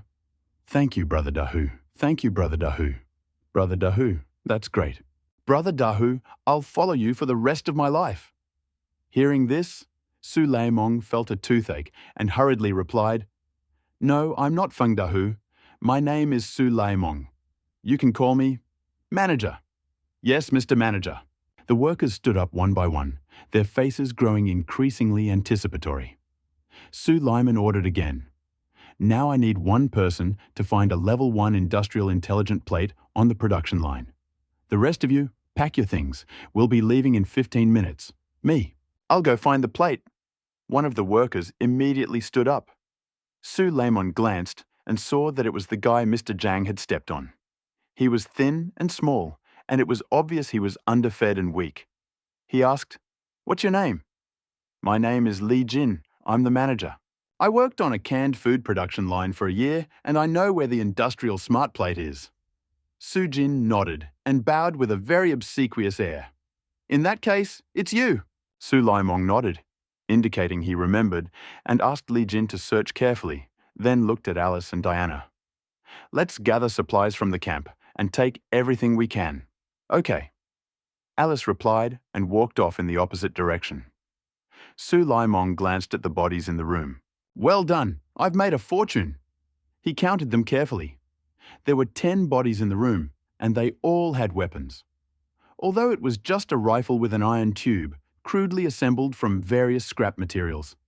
But it was better than nothing. Also found 5 .38 caliber bullets for a rifle with an iron tube in the room. Such bullets aren't a product of an assembly line, but rather something assembled in the camp. But be that as it may, it's a bullet. Compared to the shelter, which had only 2 pistols, the Cheongda camp is considered very wealthy. Su Laimong gathered all the rifles, iron tubes and bullets together and took them with him when he was ready to leave. A while later, Alice and Diana, who had been looking for supplies, returned. Alice was the first to speak up. Boss, these workers are looting too quickly. By the time I left, they had almost emptied the camp. What? Su Laimong was shocked, his heart sinking. Wasn't this a waste of many good things? Diana shook her head. They mostly took the essentials. Instead of asking them to give them back, it would be better to let them take them themselves. After all, they needed to survive. Su Lyman considered this. Since the camp entrance was to be used as a power reserve for the shelter, the workers couldn't go hungry. So he agreed to Diana's proposal. So, what did you collect? Alice pulled out a stack of wasteland coins and said, We mostly looted wasteland coins. To the workers, but for the shelter, there's something else entirely. Seeing the wasteland coins Alice showed him, Su Lyman's eyes lit up. He picked up a coin and carefully counted it. There were more than 79,310 of them. Wow! Coins collected during the expedition to the Qingtan camp would have been enough to supply almost half the shelter. Su Lyman nodded with satisfaction, thinking the trip hadn't been in vain. He waited a bit, and the skinny Li Jin returned. Manager, I've found the crystal. Li Jin waved a first-level industrial intelligence crystal and approached, as if asking for praise. Well done. Su Laimong briefly praised him and accepted the crystal Li Jin handed him. Industrial Intelligent Crystal Level 1. Introduction. Intelligent crystals for industrial production, which can be obtained through mass production in the shelter or industrial facilities, after the construction of the research complex. Industrial Intelligence Research Institute, Tier 1 industrial smart crystals can be mass-produced. Excellent, he was delighted. With the crystals in the shelter, you can build a food processing station and produce canned goods. Su Lyman had already thought about this. A food processing station can't look like a distribution center, which looks half-hearted. He had to work at full capacity 14 hours a day, and any surplus had to be stored on the shelves in the sales area. He left the room and looked at the long canned food production line. Su Laimong wanted to leave immediately. Unfortunately, He did not have a suitable vehicle and could not waste precious time before the monstrous tide arrived on transportation. I can come back and take a look after the monstrous tide arrives. He called Li Jin and said, "It's time. Warn everyone to gather at the camp gate. We'll set out immediately." After that, Su Layman led the way to the camp gate. Alice and Diana followed them, carrying boxes of ammunition, bundles of iron pipes, and rifles. The two guards at the camp gate immediately fled upon hearing the news. Su Laimong didn't care. The monstrous tide would arrive another day, so it didn't matter whether they fled too. He waited a moment at the camp gate. Then he saw groups of untied workers walking with large and small sacks of junk. They chatted and laughed as they walked, filled with longing for the future. Su Lyman rarely smiled. These workers were the shelter's future workforce, and they were the talents who would build Vault 2333. He stood at the camp gate, his hands behind his back, feeling as if all the world's heroes had gathered in his wheel. Suddenly, Su Lyman heard the roar of an engine. He looked closer. There really was a guy driving. A van pulled up to the front, and Su Lyman was stunned. "You're driving?" He immediately yanked Li Jin out of the driver's seat and asked, "Where did this van come from?" Li Jin smiled ingratiatingly. "This is Chief Ding. I saw no one wanted him, so I brought him here. By the way, load all the canned goods from the conveyor belt into the back." Su Lyman nodded, thinking that Li Jin was quite reasonable and could be taken into the shelter first. He called Alice and Diana, loaded all the collected materials into the van, and settled comfortably in the back. I had originally planned for Li Jin to drive, but Li Jin was not only a newcomer, but also had trouble getting out of camp and didn't know the way. Su Lyman was forced to hand over control to Alice. Everyone gathered. More than 50 people headed for the cave. Diana led the way, and they didn't survive a single round of combat with the mutants. The workers, seeing Diana's heroic appearance, applauded. The constant flattery made Diana feel like a chicken.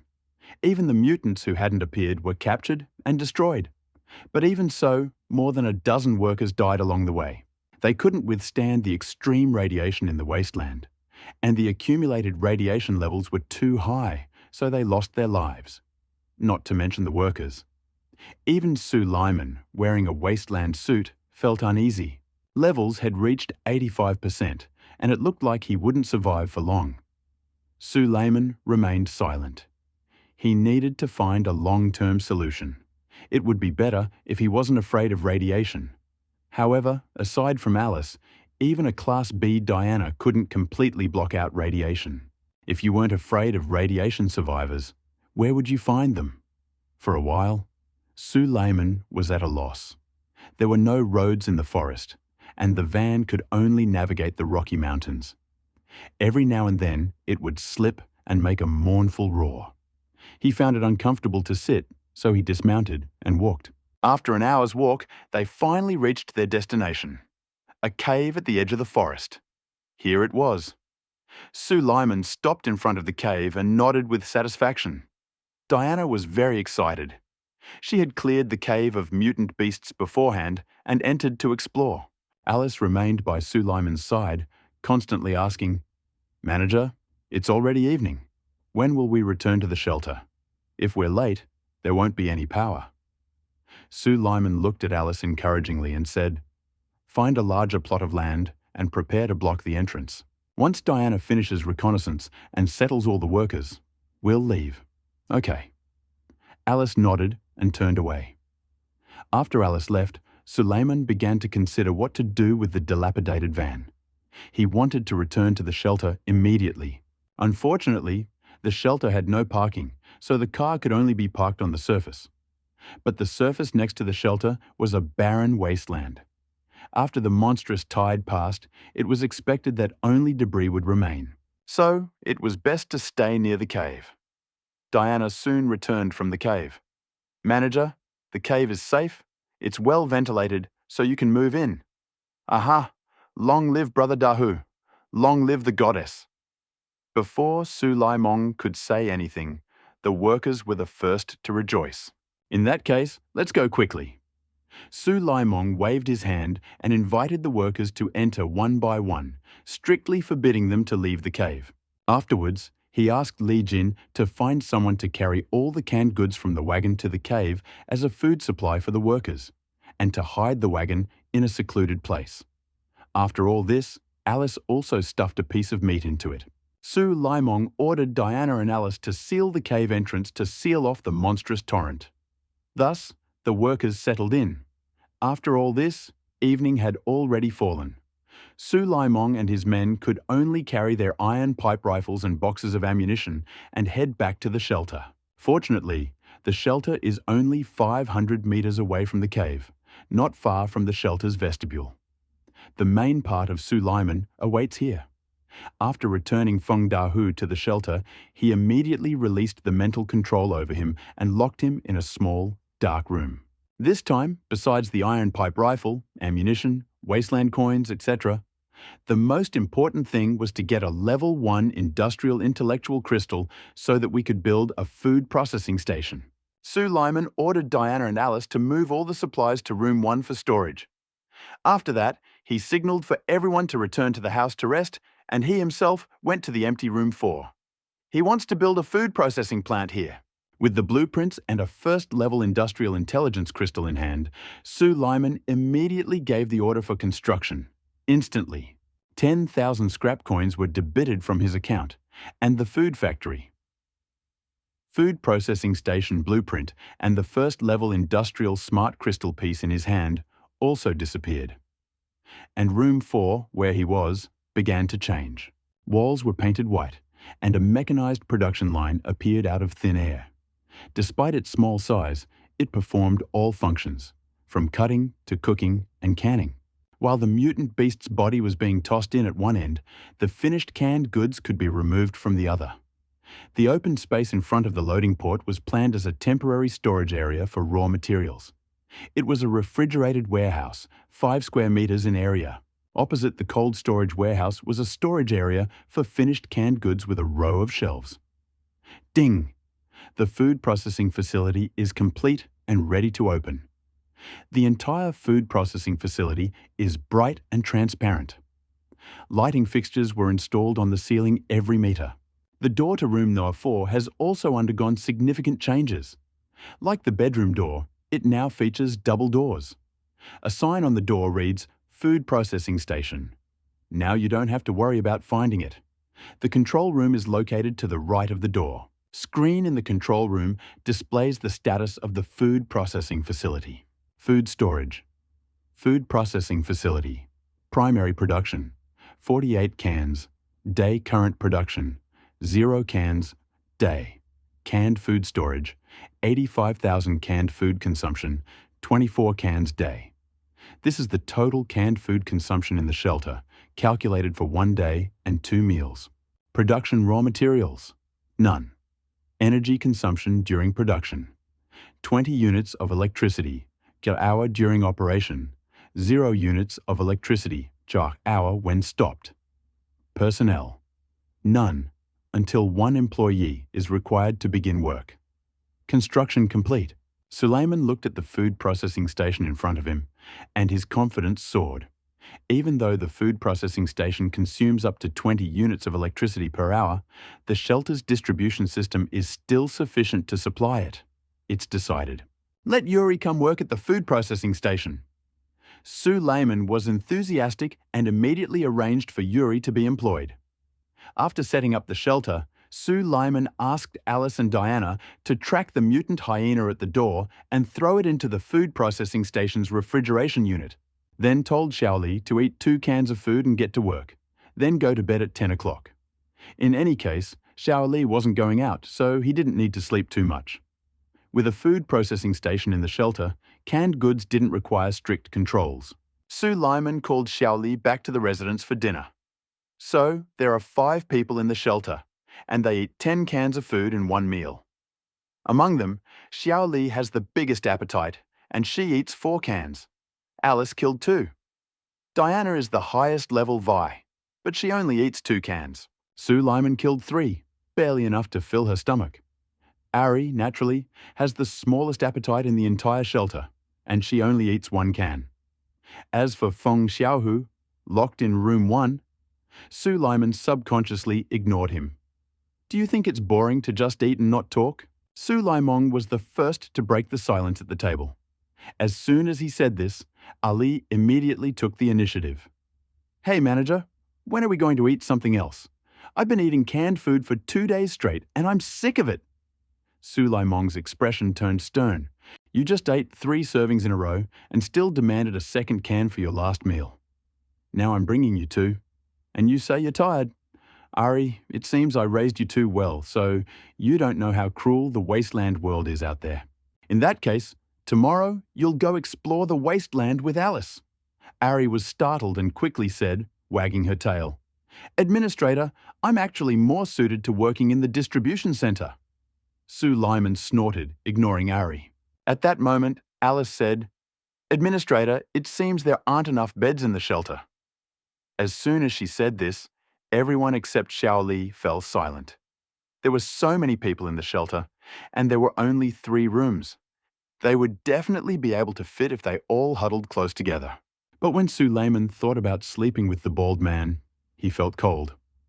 However, he couldn't allow Li to sleep with the other tenants. You see, all the other tenants were women, and Li would be taking advantage of them. So the only thing he could do was build another living space for people. What should he build? Su Laimong pulled out the plans for the apartments and the presidential suite. He glanced at the plans for the apartments, but couldn't help but keep glancing at the presidential suite. But now is not the time for fun. Wake up. He quickly slapped himself across the face and then glanced at the plans for the presidential suite. Well, I got hit, so I should get compensation. Moreover, as a worthy shelter manager, how can he squeeze into a 3- and 2-bedroom apartment with the residents? He should build a presidential suite to highlight the manager's special status. Suleiman nodded. No problem. After that, he led Diana to room 9. I'm also curious about the presidential suite, Elisa. Let's go see it. Ali was afraid Diana would take the presidential suite, so he quickly pulled Elisa along with him. Suleiman spent 100,000 wasteland coins and began construction. Number 9 was exactly as pictured. It now had a bedroom, bathroom, separate cinema, study, and living room. Although the room is only 100 square meters, its thoughtful design makes it feel extremely luxurious. Not to mention the furniture in the room, it's all first class and high quality. The presidential suite is finished and ready for occupancy. Sul Aimon hasn't entered the room yet. Ali, the last to arrive, overtook everyone and ran in first. I want to live in the presidential suite. I want to live in the presidential suite. You? Suleiman snorted coldly. Ali, where did you put me? Oi! Ali looked at Suleiman with a white gaze and said, wagging his tail, Ah, manager, of course I put my heart and soul into you. We can live together. Suleiman sneered contemptuously. As you wish. He turned and looked at Alice and Diana. I'm going to vacate the master bedroom in a 3-bedroom, 2-living-room house. Who's going to live there? I'm leaving, Ali said, not waiting for Diana and Alice to respond. Suleiman grabbed Ari by the tail with one hand, pulled her toward him, and slapped her hard. Shut up, Ari. Ari couldn't move for a second and let Suleiman do the talking. Alice couldn't resist saying, I don't want to go to another room, Diana. Go to the master bedroom. Hearing this, Diana smiled sincerely. Thank you, Alice. And where will we sleep then? Diana asked. Following the crowd, Lee stopped eating canned food. I can sleep anywhere, I'm not picky. Su Lyman nodded with satisfaction. Now that's a role model for the shelter. He said, Corey, work until 10, then go to the lobby to keep watch, and you can rest on the way. Ding. Please note, the happiness of tenants without beds decreases by 5% every day. When happiness drops to 50%, loyalty decreases. If loyalty falls below 50%, it causes tenants to flee. Ding. Corey is a celestial being. His happiness and loyalty are fixed at 100 and cannot be decreased. Really a system warning? Su Lyman was a little surprised. However, Corey's loyalty and happiness are always 100, and he doesn't think too much. He's just a skilled worker. Okay, manager, please. Corey took the spray can and saluted. He's so pathetic. Ari couldn't resist. Pathetic? Suleiman snorted coldly. Ari, you have to work until 10 too, huh? Ari's face twisted, and he snorted in displeasure. Why would I do that? Suleiman glanced at Ari. The food supply center is supposed to be open until 10, but the distribution center you're responsible for has no power. You said you weren't going to generate electricity, so who will? Ari quietly approached Suleiman and whispered in his ear. Ah, Sue, don't talk about that. Why don't you talk about some more sensitive topics? Suleiman's expression turned serious, and he looked very interested. He immediately turned his head and asked in a low voice, What do you think of the current situation in the wasteland? Ari was stunned. I sit and watch? Am I not? Then how am I supposed to watch? Suleiman looked Ari up and down and pointed toward the switchboard. Watch while the electricity is being generated. Late at night, Suleiman lay on the enormous multi-layered bed in the presidential suite, planning the future of the shelter. But suddenly, he heard the doorbell ring. Who could be knocking at night? Ari? After the presidential suite was built, consumption reached $52 per hour. But that was while the food processing station was running. After it stopped, it consumed only $32 per hour, which was quite acceptable. So he didn't force Ari to work all night. He simply asked Ari to work until 2 o'clock to maintain the power needed to run the food processing plant. However, it was already 2:30, and the food processing plant had stopped. Why hadn't Ari gone to bed yet? Suleiman reluctantly got up and opened the door. And indeed, he guessed correctly, and Ari was standing at the door. What's wrong with you? He asked, displeased.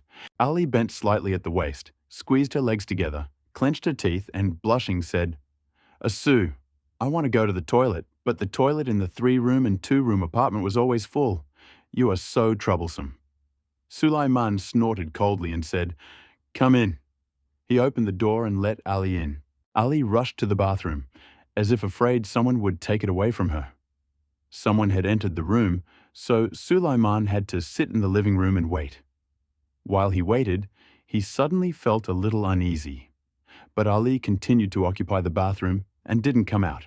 Suleiman had to go to the 3-room and 2-room apartments to use the restroom. He walked down the hallway, leaning against the wall, and reached the 3-room and 2-room apartments. Only then did he realize that Diana and Alice had already rested. Where was the restroom? This Ali knows how to be lazy and enjoy life all day long. He must be yearning for a luxurious electric toilet in the presidential suite. He went to the bathroom and returned to the presidential suite, only to find it dark. Where's Ari? Why did you turn off the light? Suleiman had a bad feeling. Someone come in? Suddenly, a graceful black shadow darted out of the room. Suleiman flinched at the sight of the black shadow and suddenly realized it was Ari. Ari, what are you doing? In the darkness, Ari leaned against Suleiman. Sue, how good I look. Suleiman frowned, his nostrils flared, and he flicked the switch to turn on the light. Suddenly, the room filled with light, illuminating Ari's playful face. Eyelid twitched again and again. He sniffled wildly and then shouted loudly, Ari, why are you wearing Diana's clothes? After cleaning up Ari's mess, Suleiman slept soundly until dawn. The next morning, he rose early, quickly ate the canned food, and prepared to head out into the hallway to summon new creatures. However, he didn't expect Yuri to rise before him. Not only did he rise early, but he also went to the food processing station and began producing canned food. Suleiman was in a good mood. He really liked such obedient, cheerful, and hard-working residents. So he decided to wait until the shelter's economy improved a bit and there was enough electricity. And then he would create a second set of Zhengxiang. Long live Yuri! However, the most important thing now is to recruit stronger fighters to deal with tomorrow's beast invasion. Suleiman quickly entered the corridor and pressed the device's button. Then there was a bang from the door, as if something had fallen. Suleiman didn't pay much attention to it, but he was very happy. The 5th shelter dweller is here. He hurriedly pulled open the shelter door, but found nothing behind it. Huh? Where is it? Just as Sue Lyman was stunned, a head suddenly popped out from behind the door. Excuse me, is this Vault 2333? Sue Lyman nodded. Great. Can I apply to join? Ding! The people from the sky are asking Hinata to join the shelter. Sue Lyman nodded. Hinata's dashboard appeared before his eyes. Hina Tomoka, Quasi F-Class, Extraordinary. Happiness, 100% characters in the universe. Happiness is always 100%. Loyalty, 100% characters in the universe. Happiness is always loyal to the manager. Creatures from the Ninjago universe, Hinata, who undergoes various trials, senses your call and passes through. Features. 1. Main family's gentle fist. Although Hinata hasn't fully mastered the skills of the Bayan main family's main family, Hinata will gradually learn everything over time. 2. Genin Hinata is an excellent genin. She knows everything a genin can do. Is this just a genin? I thought Hinata used the 8 diagrams of 6 palms in the late shadow stage. Sue Lyman was a little disappointed. But then he suddenly thought, physical skills, illusions, and ninjutsu, a ninja, all come from a system. Unlike Alice, Diana, and Yuri, Scorpio is unique. In other words, everyone in the shelter can learn ninjutsu from Hinata. I've found a treasure. Thinking about it, Sue Lyman suddenly realized it was the equivalent of saving him a ton of experience points. Otherwise, if everyone mastered ninjutsu, the shelter's overall combat effectiveness would increase significantly. Of course, the most important thing now is to survive the onslaught of the beasts. He coughed twice, bowed his head, and looked at Hinata, who was pinned to the wall. Can you come down and talk first? At that moment, Hinata, crouched on the wall with Chakra, heard this and immediately jumped down, blushing. Sorry, I just thought it was too hot outside, so I wanted to find a place to hide from the sun. Hinata's voice grew quieter, her face flushed, her head hung low, and the 2 index fingers of her right hand involuntarily rubbed against each other. Seeing Hinata's girlish gaze, Sue Lyman couldn't help but laugh. Finally, he managed to maintain a serious expression and said, Welcome to Vault 2333. I am the Vault Manager, Sue Lyman. First of all, I must inform you that you have left your world behind and ventured into the wasteland. Here and their combined strength rivals that of a ninja. But resources are extremely scarce here, and fellow humans are killing each other, making the danger even greater. Sue Lyman changed the subject. So we need your help to build a shelter together and create the best in the world. Hello. Hinata stood at attention, covered in chicken blood. Very good. Suleiman nodded, clasping his hands behind his back, and said, Including you, there are only 6 residents in the shelter.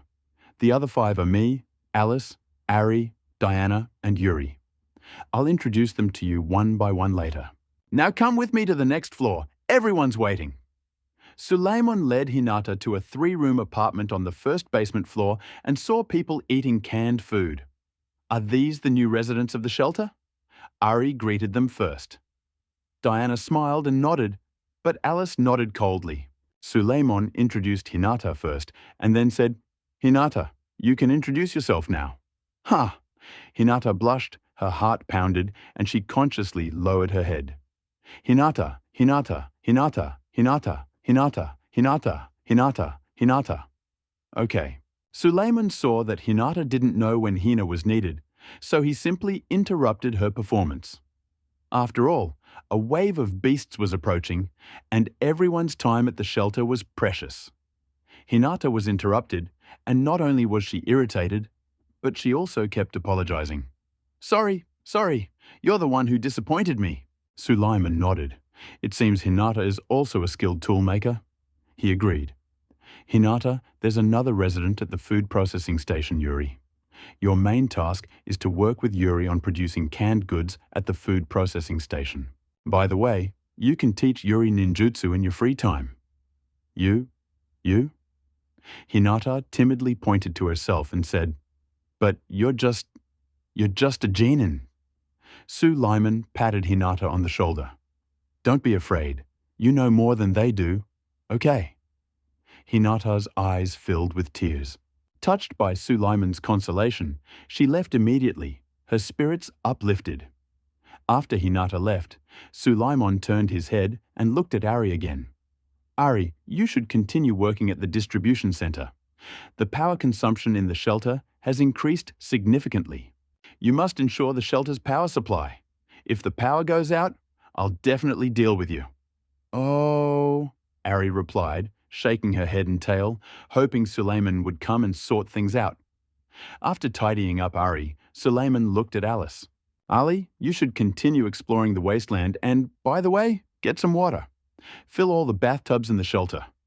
Note, it's important to distinguish between clean water and household water. While exploring the wasteland, you must also collect the bodies of mutants of level F and below to use as raw material for canned food production. Good. Alice nodded and immediately stood up to act. Suleiman was about to continue his routine, but he saw Deanna raise her hand enthusiastically. So, what are you doing, Mr. Manager? Suleiman nodded with satisfaction. It was precisely this fighting spirit that made the shelter better and better. He said, Diana, you and I will work together to open the rooms on the second underground floor of the shelter. Try to get it done in half a day. Okay, let's go. Diana clutched the rope of truth in her hand, full of fighting spirit. Leaving Ari still hesitating, Suleiman led Diana to the elevator door and immediately pressed the button for the second underground floor. Ding! You pressed the elevator button for the second underground floor. Do you want to spend 20,000 empty coins to unlock the first underground floor of the shelter? Yes, no. Has the price increased? Suleiman frowned. Opening the first underground floor only costs 10,000 empty coins, but opening the second underground floor costs 20,000 empty coins. Does that mean opening the third underground floor will cost 30,000 empty coins? Mean the cost of unlocking the underground floors will become increasingly expensive and exorbitant? Suleiman shook his head, remembering the treasure chest on the second underground floor, and reluctantly chose yes. Ding! Congratulations! You've unlocked the second underground floor and received a radiation neutralizer. I actually got a radiation neutralizer. Suleiman was overjoyed. He didn't expect to receive such a valuable reward simply by unlocking the second underground floor. So, could unlocking the room on the second basement floor bring in a lot of money? He waved his hand impatiently and was the first to enter the elevator. Diana, let's go! The elevator arrived at the second basement floor. The second basement floor was completely pitch black, just like the first one. Only 2 lights were on when the first one was unlocked. One was in the elevator, illuminating only the space in front of room 1. The other was in the corridor in front of room 5, dim as Kongming's lantern in the sky. However, the lighting in the shelter was exactly the same as when the first basement floor was opened. Suleiman was almost an F-class, and Diana was even a B-class. Dealing with the mutant beasts on the second basement floor was a piece of cake. Suleiman didn't get out of the elevator. He repeated his old trick, pressing the elevator door and saying, Diana, press the elevator to illuminate it, and you quickly deal with the mutant beast in room 1. Okay, Mr. Manager.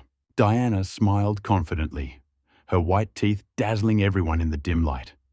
Then Diana quickly stepped out of the elevator, tightened the lasso of truth, and immediately flung open the door to room 1. Click! Suleiman heard only the crunch of the rope. Immediately after, a system signal sounded in his ear. Ding! Diana killed a quasi-F mutant boar. You get 1 experience point. Well done. It turned out to be a mutant boar. Suleiman was in a good mood. Mutant boar meat is definitely edible. And whether it's fried or eaten any other way, it tastes better than canned praying mantis and hyena. Looks like there's finally some meat in the shelter. He immediately walked over and turned on the light in room 1, saying, Diana, open room 2 first.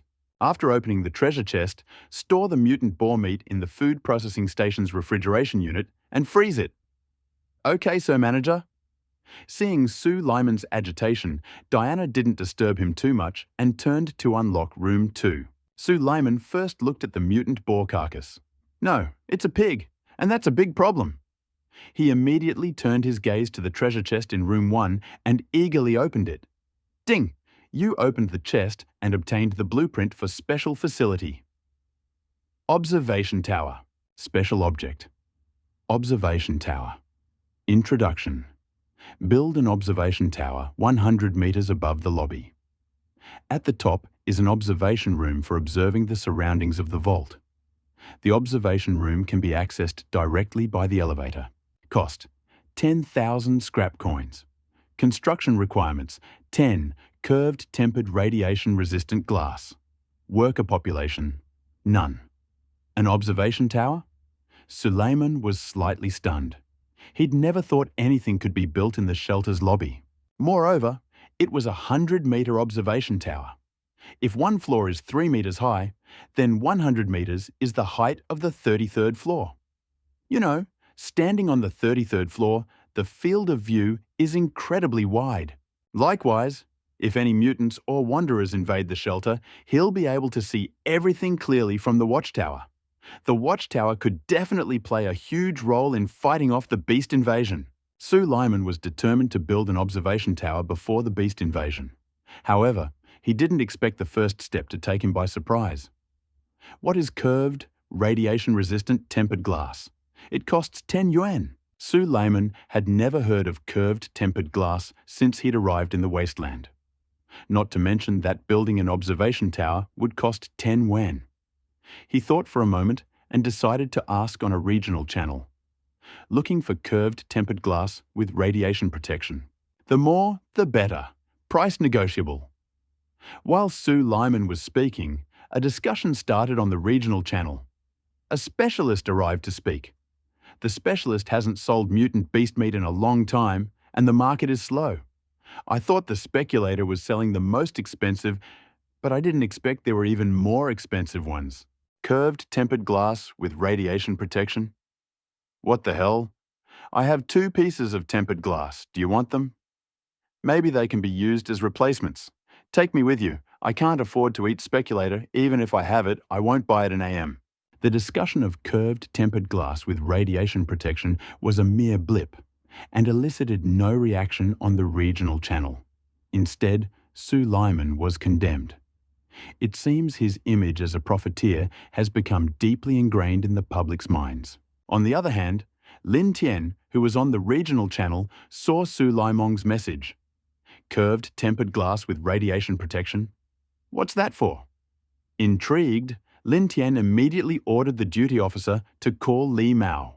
Captain Li, do you know about curved tempered glass that's resistant to radiation? Li Mao suddenly called out to Lin Tian, and he was very angry. Hearing Lin Tian's words, he instantly calmed down. I know, but sir, why are you asking? Lin Tian smiled and said, Suleiman is looking for radiation-resistant curved tempered glass in the regional channel, and I came to ask you. Suleiman? Li Mao adjusted the brim of his hat and asked, but is this the same gentleman who sold us the healing needle and the wasteland suit last time? Lin Tian nodded. Exactly. Li Mao paused for a moment, then said, Sir, please tell Suleiman that we have information about curved tempered glass that's resistant to radiation, but he must agree to one condition. Okay. Lin Tian nodded excitedly, glad to be able to help his friend. Yes, in Lin Tian's mind, he and Suleiman had made 2 deals, and they could be considered friends. Seeing that no one had discussed the radiation-resistant curved tempered glass for a long time, Suleiman was disappointed. Could you offer a price? Lin Tian immediately replied, I don't have any curved radiation-resistant tempered glass, but I can give you a hint.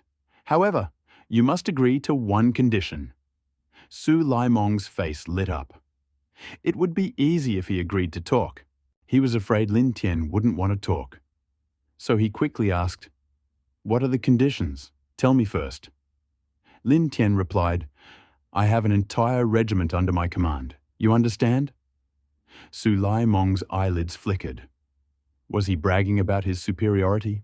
But for the sake of the glass, he still answered, I know. Everyone on the regional channel knows. Lin Tian continued. Before entering the shelter, My regiment left 10 soldiers in the city forest park. These 10 soldiers carried 10 curved, tempered anti-radiation glasses. If you accept these 10 soldiers, or send them to my shelter, or find a good place for them, 10 curved tempered anti-radiation glass will be yours. Near the city forest park. Isn't it near the shelter? Sue Lyman's thoughts quickly changed, and he suddenly felt like this was a good deal. He immediately asked, "Where exactly is this place? Where is it?" Lin Tian smiled wryly. "I just asked the regiment commander, but he insisted that you agree to the terms before telling me." Sue Lyman remained silent. He thought that Lin Tian must have been dismissed by his commander. As for whether to agree to Lin Tian's terms, Sue Lyman thought it over carefully. Under Alice and Diana's command, the 12 warriors were incapable of causing any harm. They could initially remain in the shelter and then, after the monsters' advance, send them to Lin Tian. This way, they could also obtain the coordinates of Lin Tian's shelter, killing 2 birds with 1 stone. Sue Lyman decided to agree. However, a direct agreement was impossible. Lin Tian needed to be paid. So he said, "So, you have 10 soldiers I must rescue. If I rescue them, I'll receive the curved, tempered anti-radiation glass. If I don't save them, won't I be left with nothing?" Lin Tian blushed at Su Laimong's words and hurriedly said to Li Mao, who was standing nearby, "Captain Li, this isn't very kind of us. Su Laimong is helping us save people, but if he doesn't save them, won't he lose both his wife and his soldiers?" Seeing Lin Tian in this state, Li Mao was so angry that he didn't dare to get angry and advised, "Sir, Su Laimong only needs the curved tempered glass that protects against radiation to take the risk." "No!" Lin Tian shouted. "I can't do that." Li Mao gritted his teeth and said, "Then ask him what he wants." Su Lyman looked at Lin Tian's message, thought for a moment and said, "Since you asked me to help you save 10 people, give me 10 rifles with 100 rounds each." Lin Tian relayed Su Laimong's request to Li Mao. Li Mao thought for a moment and said, "Sir, we have rifles, but we're short on bullets. How about this? 10 rifles with 2 bullets each, and I can also give him a handwritten letter so he can better communicate with our men. Tell him later that if he can correctly deploy our soldiers, there will be another reward." Lin Tian delivered Li Mao's words to Su Lyman safe and sound. Su Lyman expressed his readiness, received weapons and ammunition from Lin Tian, and learned the exact location of the 10 soldiers. An island in a lake in Qingshui City Park. Take turns resting? Li Mao nearly spat blood, unsure whose side Lin Tian was on. Li Mao swore that once he had complete control of the shelter, he would certainly expel him. People like Lin Tian weren't suited to surviving in the wasteland.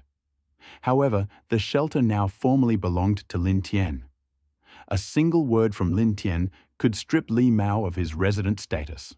So Li Mao could only endure, ponder, and say, "Administrator, even if you take turns resting, you won't be able to take that many weapons. At most, you can give Su Laimong 13 weapons." 13 weapons. Su Laimong was delighted upon seeing Lin Tian's message. According to Lin Tian, he's effectively blocked the coordinates of 13 soldiers.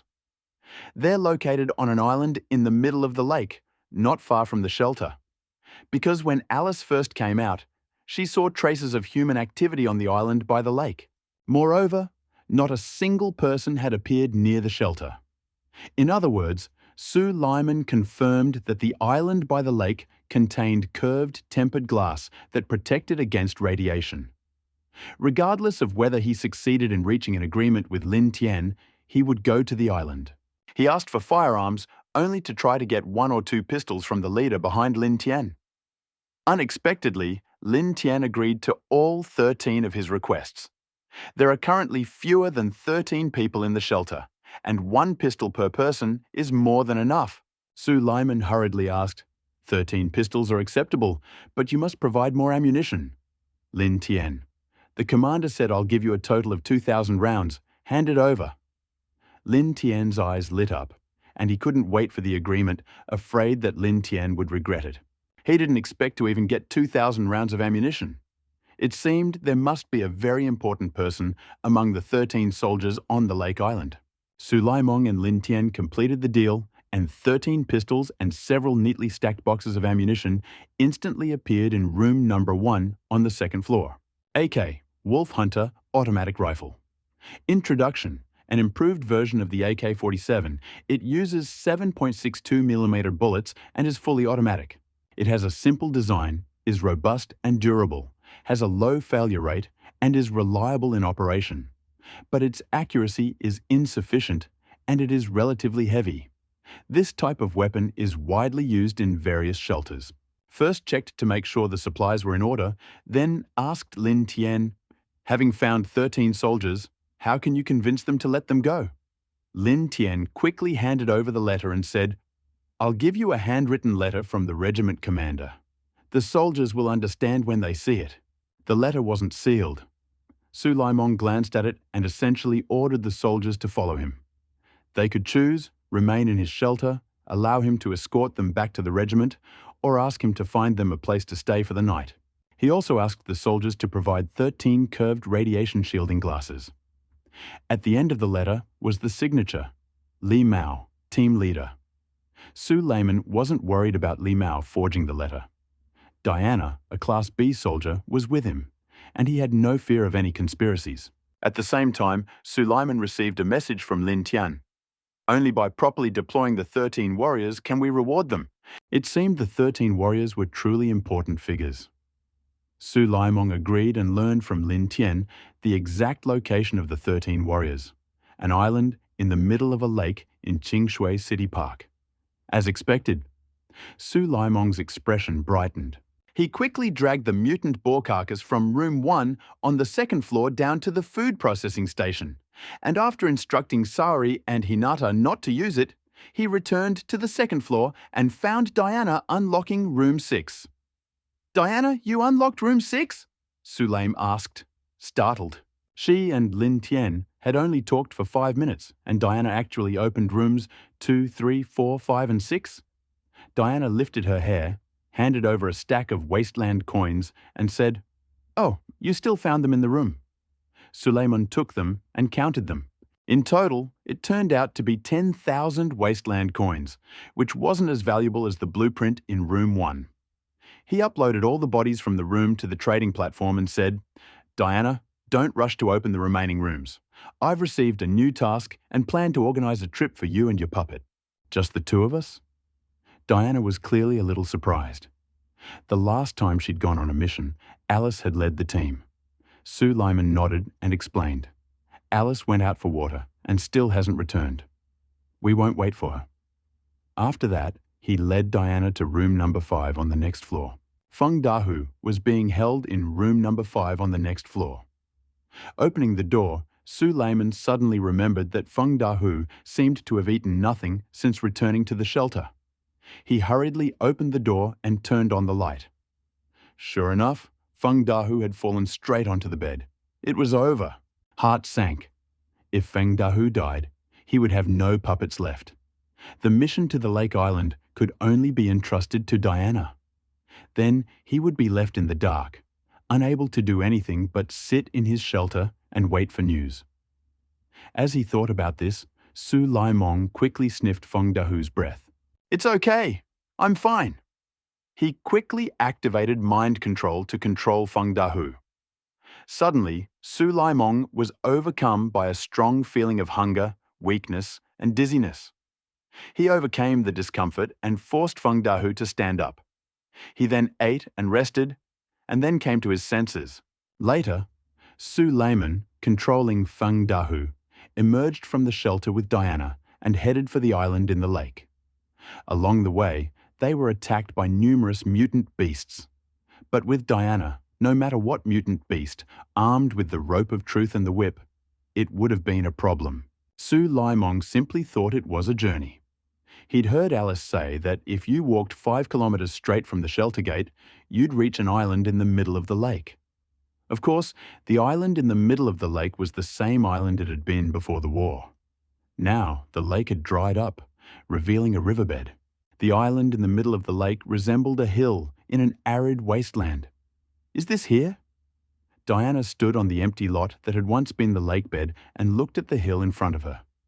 The hill was bare, without any vegetation. Therefore, a huge spot of sunlight could be seen on the hill. This must be curved tempered anti-radiation glass. Sue Lyman was absolutely delighted. If we get curved tempered anti-radiation glass, we can build an observation tower in the shelter. He was eagerly awaiting the opportunity to say, "Oh, but here, let's go there quickly." Suleiman took a step forward, but heard a click. He looked down and discovered he'd stepped on a mutant cockroach that had seemingly appeared out of nowhere. Where did cockroaches come from? Suleiman, with Feng Dahu's help, kicked the basketball-sized mutant cockroach 5 meters away. Then he raised his pistol and took aim. Bang! The shot caused the mutant cockroach to explode, turning into a ball of bloody plasma. Clink! You've killed a rank F mutant cockroach and earned 30 experience points. Suleiman had no time to rejoice. The shot seemed to awaken the mutant cockroaches sleeping underground. The bottom of the originally dry lake rose up due to a larger crack, and 5 mutant cockroaches emerged. The mutant cockroaches are huge and flat. After the mutation, they lost their wings, and their bodies became a shiny, reflective black-brown. Their antennae are long and thread-like, and their compound eyes are well developed. Mutant cockroaches skillfully use the antennae on their heads to fight enemies. Feng Dahu, controlled by Suleiman, was only a quasi-F level. If he had fallen into the mutant cockroach's clutches, he would have been in trouble. Moreover, 5 mutant cockroaches suddenly appeared. If there had been only 1 or 2, Suleiman would have been able to handle them alone. But suddenly, there were 5. He had to give Diana a chance to protect her. Suleiman coughed twice and winked at Diana. "Diana, leave this to you." Diana heard this, smiled, and said, "Don't worry, Master Administrator." Then Diana pulled out the rope of truth and gently pulled it. All 5 mutant cockroaches were torn in half, and Suleiman also gained an additional 5 experience points. Well done, Suleiman envied. But he now only had 150 experience points. He was still 170,000 kilometers short of replicating the demigoddess Diana. He had no choice but to shake his head and continue toward the hill. But along the way, mutant cockroaches appeared one after another. At first, they came in groups of 5 or 5. As they advanced, their numbers grew. Diana was very skilled. But when faced with so many mutant cockroaches, she inevitably found herself in a difficult situation. Suleiman had to shoot into the side of the net to kill any fish that slipped through. But the further he walked, the more unsure he felt. Because the mutant cockroaches kept coming, growing in number, constantly emerging from the ground and scurrying down the hill. Had we really stumbled into a nest of mutant cockroaches? A good feeling arose in Suleiman's heart. He looked up.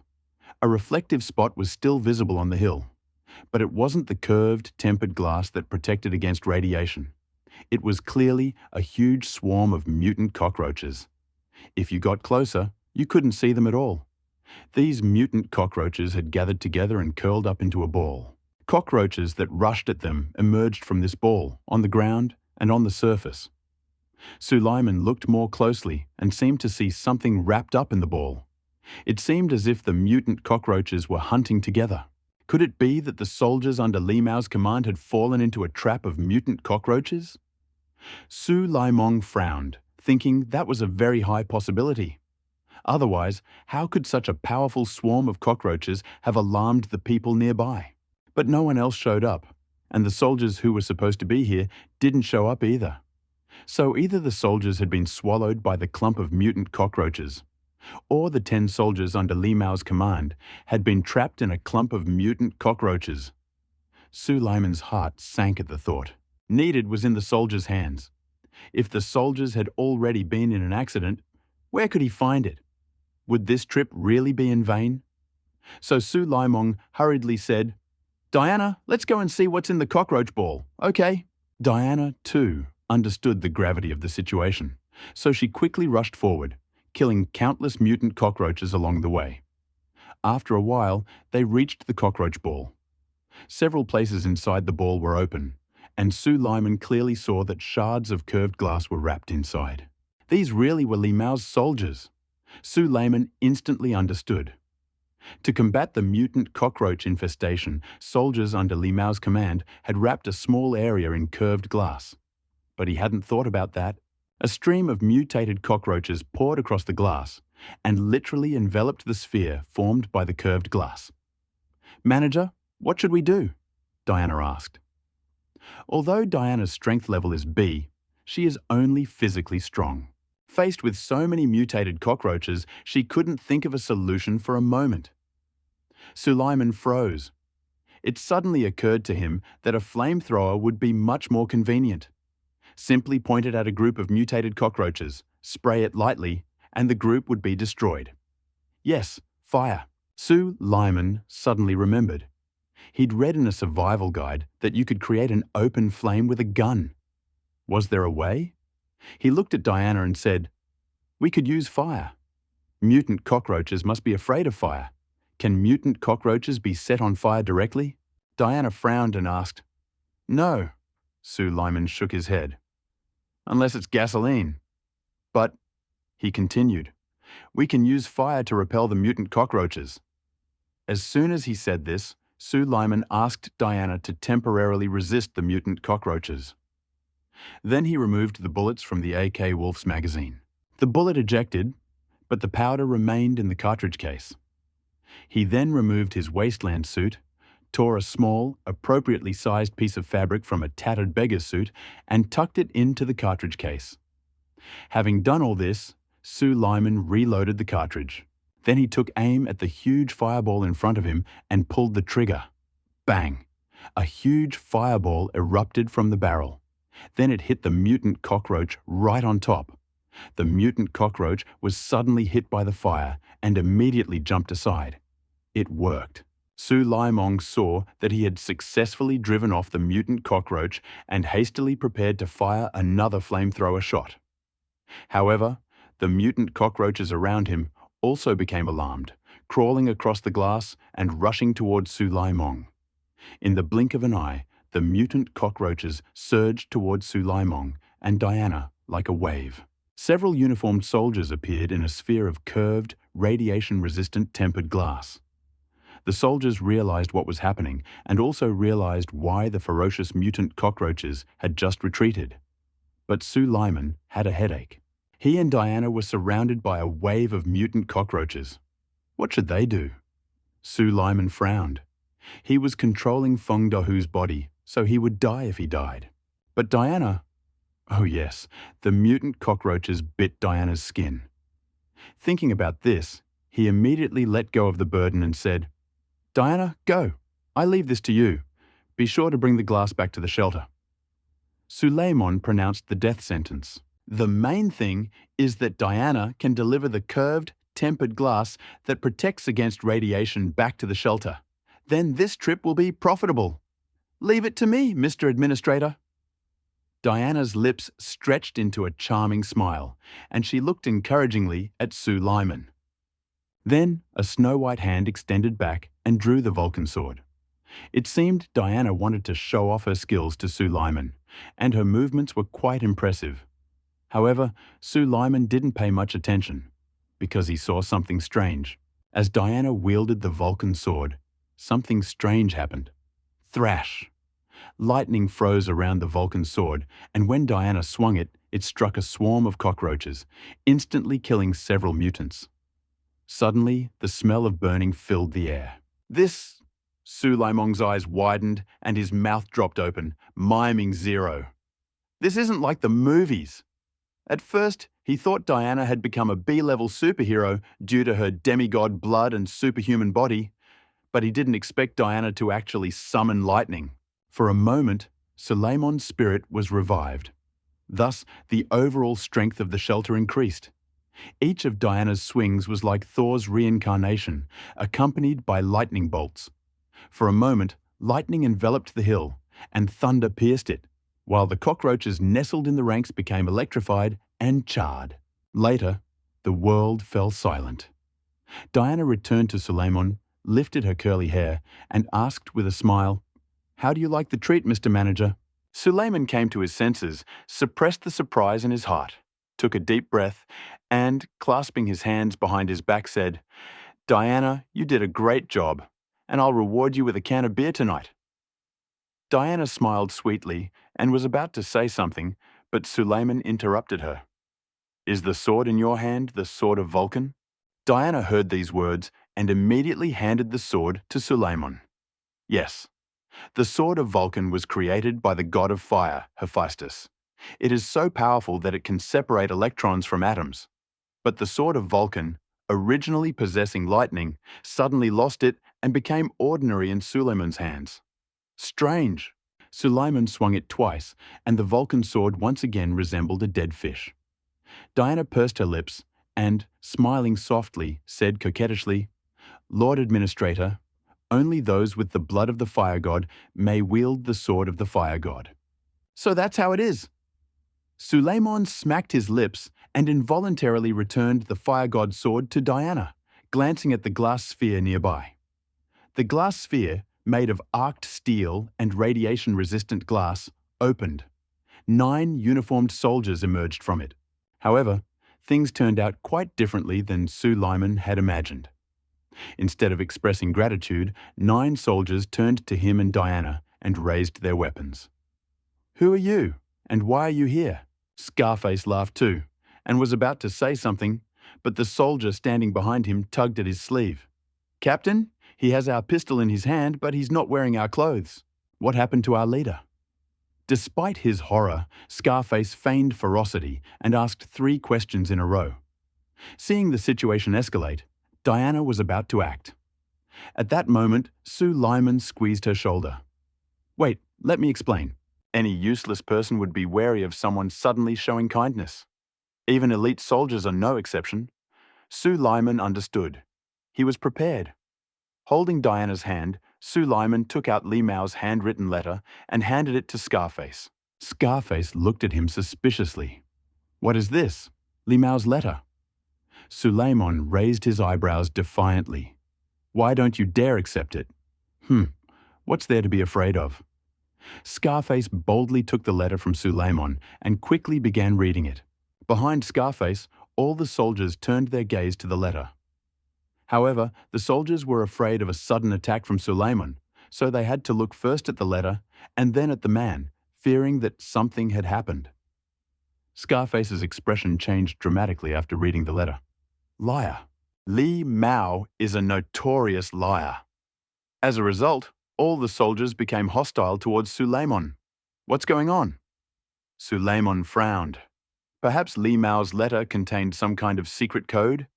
In Diana's presence, he wasn't worried about anything. But being held at gunpoint was unpleasant. He was about to say something when he heard Li Mao's cry. "Lower your weapons. The man before you was indeed sent by Li Mao." But Li Mao betrayed his oath to Liberty City and moved to someone else's hideout. What? All the soldiers were outraged and began discussing it. Suleiman was confused. What Liberty City? What oath? He had no idea.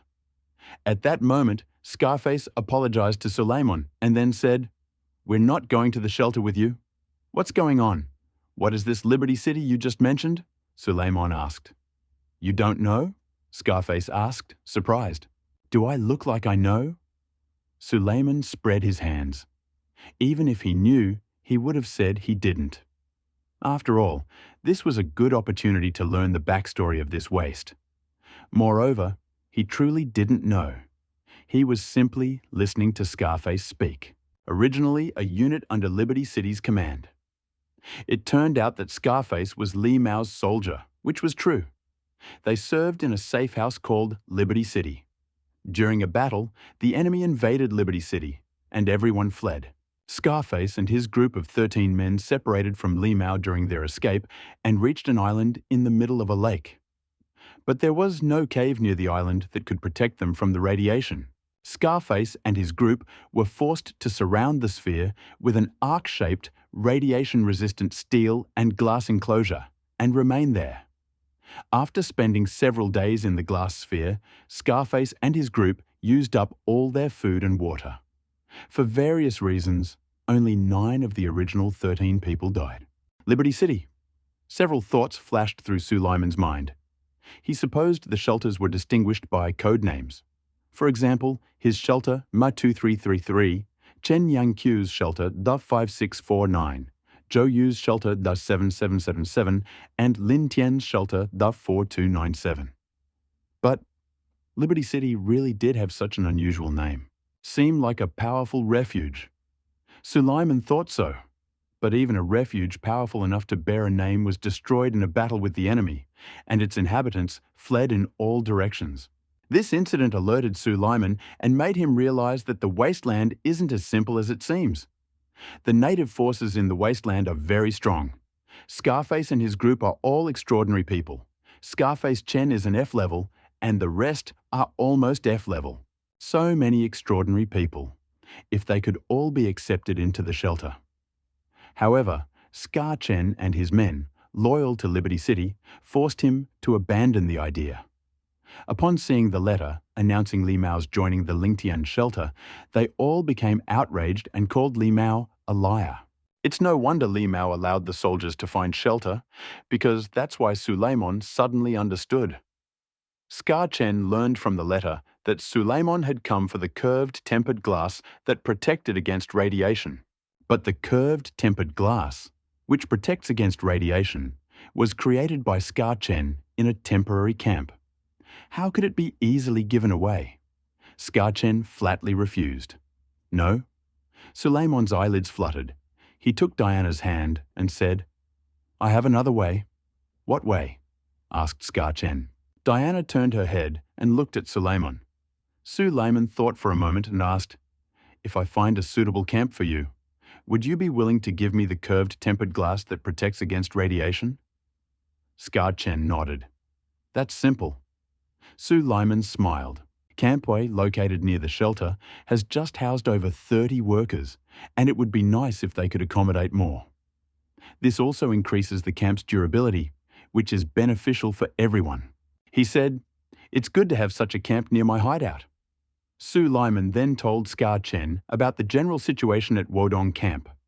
Scar Chen and the soldier conferred briefly and finally decided to follow Suleiman to Wodong Camp. The soldiers acted quickly and dismantled the sphere, surrounded by curved tempered glass protecting it from radiation in just a few seconds. Then they hoisted each pane onto their backs and were ready to depart. "Can we go?" Suleiman was surprised by the soldiers' speed. "Good," Scar Chen nodded. "We have no food, no diet, no beds, nothing to pack." The more Suleiman listened, the sadder he became. He desperately wanted to gather up every mutant cockroach corpse on Earth and take them away. But there were people there, so to maintain his image as the shelter's manager, he had to painfully abandon the idea. So he quickly led Scar Chen and the others down the slope. Along the way, Diana walked ahead and didn't encounter a single mutant beast. Later, a loud mooing sound suddenly came from somewhere. "Are there cows there?" Suleiman swallowed hard. Beef was his favorite meat. However, unlike Suleiman, Scar Chen's face suddenly changed color and he raised his pistol. "Oh no, that's a muscular bull." A muscular bull. We were walking through the city. Why did we stumble upon a muscular bull? The soldiers were horrified and frightened upon hearing the word muscular bull. Suleiman didn't understand what was going on, so he quickly asked, "What kind of mutant beast is this muscular bull?" Scar Chen explained bitterly, "The muscular ox is a common Super E mutant beast in the wasteland. It has incredibly thick muscles and even bullets can't penetrate it. It's just a Super E." Suleiman pursed his lips. What kind of waves could a Super E-level mutant beast cause in front of Diana, who's a B-level? They're not even the same level. He continued listening as Scar Chen spoke. "Cattle don't usually appear in the ruins of cities where food is scarce, but we encountered them. Looks like we'll have to die here today." Scar Chen ordered the soldiers to remove the glass from their backs, line up, raise their weapons, and await battle. Suleiman looked seriously at Scar Chen and his men and couldn't help but ask, "Is cattle meat tasty?" At that very moment, the atmosphere turned cold. Scar Chen snorted and said, You probably have something to deal with the cockroach infestation, but cattle are the meat of high-level mutants, and you can't be careless. The other soldiers looked at Suleiman as if he were a fool. What a joke. Show your weapons quickly. If you want to die, die yourself. Don't drag us into it. Don't let me down. Those muscular brutes aren't cats and dogs. Their hide and flesh are as hard as iron. We can't handle them at all. Seeing the soldiers in such a state, Su Lai Mong involuntarily shook his head. Diana, the beef is now in your hands. Please make sure the meat and blood are intact. We'll roast it later. Having said this, Diana immediately stood in front of everyone. Scar Chen remained silent, looking anxiously at Su Liman. At that moment, a cloud of dust rose before him. The figure of a gigantic beast was dimly visible in the dust. The gigantic beast was snow-white and had gnarled muscles. This was the very beef Scar Chen had spoken of. The beef rose up, engulfed in dust and sand, like a gust of wind. Its muzzle trembled with every step. Scar Chen and the others looked as if they were facing a formidable enemy, with large beads of sweat appearing on their foreheads. In the eyes of Scar Chen and the others, the scorching wasteland had transformed into a living hell. Looking at Su Liman and Diana, they still stood straight as if nothing had happened. Su Laimong waved his hand, and Diana lashed out with the rope of truth, viciously lashing out at the muscular bull just as it charged forward. Snap! The rope of truth lashed out at the muscular bull, leaving a blood-red mark on its head, instantly damaging its brain tissue. Mew Muscle Ox let out a pitiful cry and fell to the ground, and not a sound was heard again, only the smoke and dust in the sky betraying its presence. Dead? Dead? Scar Chen's eyes widened in disbelief. In Scar Chen's mind, even though the muscular ox was only a Super E level, it was a mutant with the most powerful defense. Even the extraordinary D level he'd seen couldn't kill the muscular ox so easily. Unless this woman had surpassed D level. Eyes instantly changed as he looked at Diana. He summoned lightning and killed the bull with a single whip. This must be a rare strongman in the famous hideout. The other warriors were even more shocked, their faces filled with disbelief. "Are you asleep?" One soldier slapped himself hard across the cheeks. "Where's the muscular bull? Is he dead?" Another soldier's mouth dropped open like the neck of a crate. No one dared believe such a powerful, muscular bull had been killed so easily. Suddenly, all the soldiers admired Diana. "Sorry, I was too talkative." Scar felt his face burn. But at the same time, Scar felt an immense sense of relief. With such a powerful superhero at the head of the team, Scar was confident the transfer to the camp would definitely go smoothly. Suleiman knew Diana's strength, so he wasn't at all surprised. First, he approached the muscular bull, looked at the incredibly strong giant, swallowed constantly, turned around and asked, "Are you all hungry?" Scar remained silent, but his stomach growled twice. The other soldiers grew even more nervous. They guessed what Sulaimong was about to do and instantly transformed into hungry wolves, staring at the muscular bull. "I'm hungry. We ran out of food the day before yesterday. But your daggers can't cut through the hide of a muscular bull." Sulaimong smiled and asked Diana to take out the fire god's sword. Whoosh! Whoosh! Whoosh! With a flurry of sparks and lightning, the muscular bull the size of a van was chopped into neat pieces of meat. This again shocked Scar and the other soldiers. Swallowing their saliva, they didn't dare speak loudly. Su Laimong, seeing the soldiers in such a state, couldn't help but shout, "What are you doing? Quickly, gather the tempered, radiation-protected glass into a ball, and then light a fire to roast the meat." As soon as these words left their mouths, the soldiers suddenly woke up. Those who were collecting glass, collected glass, and those who were making fire, made a fire, and everyone got to work. Su Laimong saw this and nodded reluctantly. It would be better to have more people. It's not like a shelter where there are only a few people, each assigned to different tasks. We can only send one or two. He started asking for more people. However, the shelter is currently too crowded, and it can only gain strength slowly. When the glass house was built, Su Laimong was the first to enter. As soon as he entered, he felt the temperature drop significantly. Once everyone was inside, he lowered the sliding glass. Immediately, the glass house was insulated from the outside world by curved, tempered glass that protected against radiation. The sensation of the scorching sun on the wasteland disappeared. The burning sensation from prolonged exposure to radiation disappeared. The curved, tempered glass, which protected against radiation, protected against external radiation. Levels in Feng Dahu's body, which had been slowly increasing, suddenly stopped.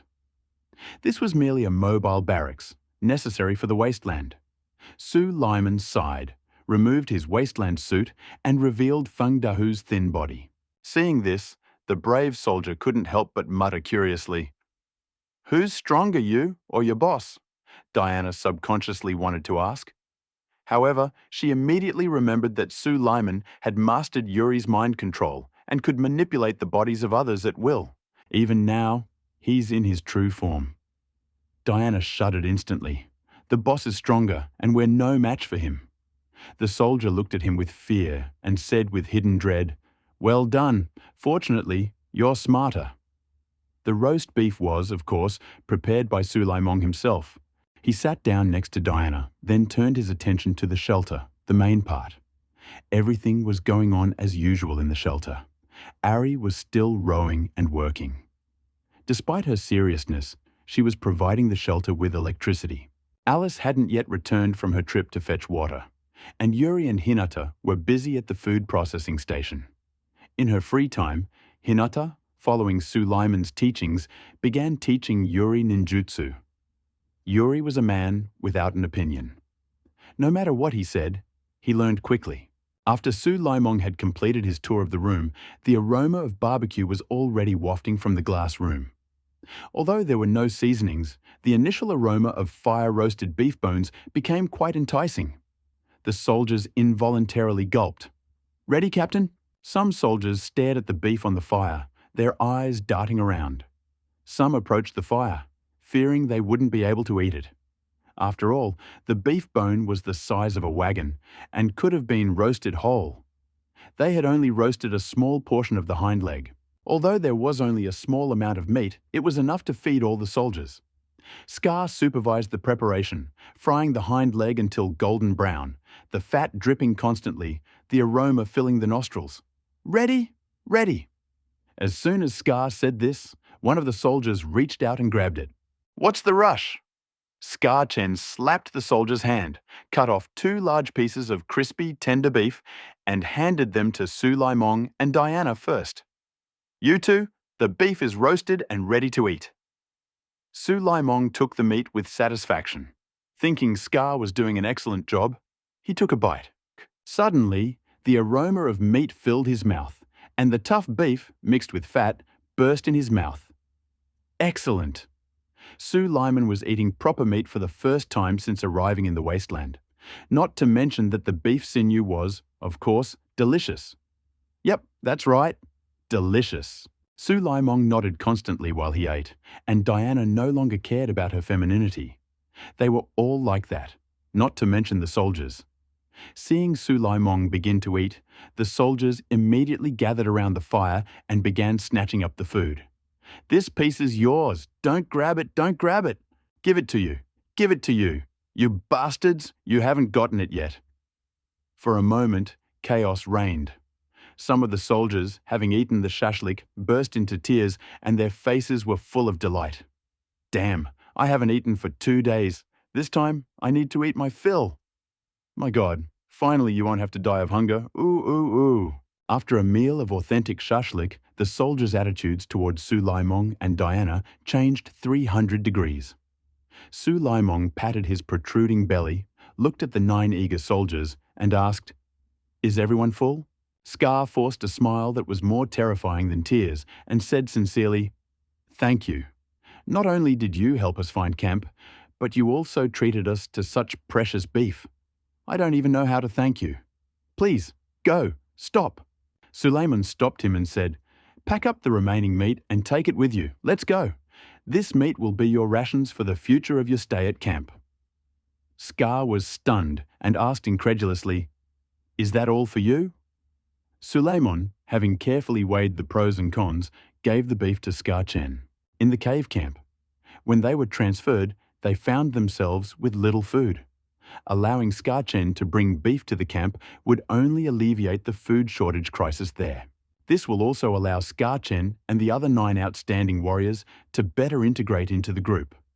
It's like killing 2 birds with 1 stone. You know, Suleiman considers the camp a backup reserve. Although Scar-Chen and the other guys don't want to join the shelter now, sooner or later they'll be accepted. After eating and resting, Scar-Chen and the others continued on their way to the cave camp. Along the way, with the exception of the occasional sudden appearance of a level F mutant, they encountered no powerful mutants. After more than half an hour of travel, the group arrived at the cave camp, located on the outskirts of the city forest. The entrance to the cave camp. If Suleiman hadn't remembered it well, he might not have found the way. He pointed to the boulder and looked at Diana. "Diana, move the boulder and let them in." "No, no," Scar-Chen said hastily. "You don't need to do such a trivial thing. Let us brothers do it. Everyone's well fed and full of energy." "Then try it yourself," said Suleiman. He was just about to test the weight of the giant stone, but Scar-Chen could move it for days, meaning the giant stone is fragile and will collapse when the monstrous tide hits it. Therefore, the camp in the cave will suffer. "Brothers, come on, show your mettle." Seeing Suleiman nod, Scar-Chen quickly called his men to the giant's left side, straining his arms, trying to push it aside and out of the cave. "Ah, hey!" The soldiers strained with all their might. But the massive giant didn't move. "Damn, is that head made of iron? How heavy? God, is that head welded to the body? Damn it, I don't believe it anymore, brothers. Come again." 9 outstanding warriors strained their strength, but they couldn't move the giant. That head was too heavy. Scar-Chen was so tired he was out of breath, and combined with the intense radiation, he felt dizzy for a moment. The other soldiers were also confused. He'd just boasted about moving a giant, but reality hit him in the face. The soldiers couldn't wrap their minds around it, no matter how hard they tried. They hadn't even entered the camp before they encountered the giant. Scar-Chen turned and looked at Suleiman. His face was flushed and he kept scratching his head. His head was bald. We... Suleiman finally suppressed a smile and pursed his lips, addressing Diana. "Diana, I trust you." Diana nodded and approached the giant's left edge. The soldiers deliberately parted. Diana gently nudged it. To the soldiers' eyes, the heavy giant easily opened, creating a passage. The giant pushed, leaving deep marks on the surface. "Gulp," echoed. And the soldiers felt a renewed surge of strength at the sound of Diana's voice. "Please, why are you still standing?" Diana gestured, parting the passage. The passage was wide enough for one person to pass. Scar-Chen saluted Suleiman and climbed through first. But at that moment, suddenly a pair of eyes appeared from behind the doorway, along with an iron rifle, its barrel pointed straight at Scar-Chen's forehead. A whoosh, beads of sweat immediately streamed down Scar-Chen's face, and he threw up his hands in panic. Firearms can still inflict lethal damage at level F and below. Seeing the iron rifle emerging from the cave, the other soldiers instinctively raised their weapons and aimed at the cave. "Don't move! If you dare shoot, we'll kill you!" Inside and outside the cave, 2 groups of people clashed with weapons. For a moment, the atmosphere at the cave entrance froze. "Wait, this is all my fault." Suleiman stood up. He threw off his excess clothing, revealing Feng Dahu's face. "Brother Dahu?" The man outside the cave looked at Suleiman and couldn't help but scream. "I specifically sent 9 extraordinary people to protect you. From now on, they will be stationed in the cave camp. Right?" Li Ejin looked at the soldiers surrounding Suleiman and burst into tears. Last night, the camp was not guarded by extraordinary people. The workers in this camp were frightened. Many heard the roar outside the cave and were so frightened they couldn't even sleep. Suddenly, hearing that unusual people would be in the camp, Li Ejin naturally became agitated and trembled all over. "Commanders, please come in." Li Erjin quickly sweat-dropped Scar Chen. Scar Chen involuntarily dodged and dropped 2 drawings. Sulaiman glanced at them and discovered they were 2 diagrams of a switchboard. Well done. His eyelids fluttered. Scar Chen still had the things hidden in his pocket. It was time to get them out. Scar Chen picked up the blueprint from the table, turned to Sulaiman and said, "Thank you for helping us find housing. The curved tempered glass, which protects against radiation, will be given to you." Scar Chen then gestured for his soldiers to place the glass and asked, "How do you plan to return this glass?" Sulaiman smiled and looked at Diana. Scar Chen understood the meaning and smiled sheepishly. "Excuse my curiosity." Sulaiman continued, "Do you have paper and a pen? I need you to write a letter by hand so I can report it to your commander." "Commander?" Scar Chen frowned. Although he didn't want to do it, he was grateful to Sulaiman from the bottom of his heart. So, Scar Chen took out a pen and paper from his body, placed them on the giant, and began writing. In just a moment, the letter was finished. Sulaiman took it and read it. The letter was full of praise. He was a little embarrassed by the praise. Sulaiman set the letter down with satisfaction and waited until all the warriors had entered the cave before waving goodbye. Li Erjin was the last to enter and bowed to Sulaiman before entering. "Dahu? No, Brother Su, would you like to come in and take a look?" Sulaiman shook his head. Feng Dahu's radiation levels had reached 95%, making him unfit for running around the wasteland. It would be best to return to the shelter and set up an observation post. He said, "Diana and I won't go. We'll come to you when the tide comes in." "All right." Li Erjin nodded, bowed, and returned to the cave with the stone on his back. Sulaiman ordered Diana to return the boulder to its original location at the cave entrance, then gathered up the 13 glass shards and carried them all away. He had originally intended to help with 1 or 2 shards, but Diana immediately bound them with the rope of truth and easily lifted them up. Gululu. Sulaiman also swallowed. Despite her ample figure, Diana was incredibly strong. They returned to the shelter without stopping. Upon arriving, Sulaiman immediately parked Feng Dahu in room 5, and his real body appeared in the shelter's lobby. "Well done," he praised Diana again. Diana smiled sweetly upon seeing Sulaiman in person and said, "I'm happy to serve the administrator." Diana was wearing some seriously cool armor, and her slender, graceful hips beneath the armor-like skirt made it hard for anyone to open their eyes. Not to mention, as Diana approached, Sulaiman saw a captivating view from top to bottom. He was a little taken aback. However, less than a second later, Sulaiman immediately came to his senses. Building an observation tower was important. He immediately pushed Diana away and gestured for her to return to the 3- and 2-bedroom apartment to rest. Then Sulaiman immediately pulled out the plans for the observation tower and decided to build it. In the blink of an eye, 10,000 wasteland coins were deducted from his account, and he found himself destitute once again, with only 171 wasteland coins remaining. At the same time, 10 of the 13 curved, tempered, radiation-resistant panes on the lobby floor also disappeared. On the contrary, the vault began to change. The lobby began to shake violently.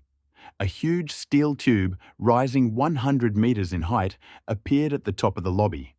Then, at the top of the steel tube, a hemisphere formed from 10 curved, tempered, radiation-resistant panes of glass. The entire observation deck, to put it mildly, resembles the Pearl of the Orient. Roughly speaking, it's just a long tower crane with an egg on top. Of course, Sulaiman didn't see any of this. At that moment, he was standing at the entrance to the lobby elevator and eagerly noticed an additional up-down button on the elevator control panel.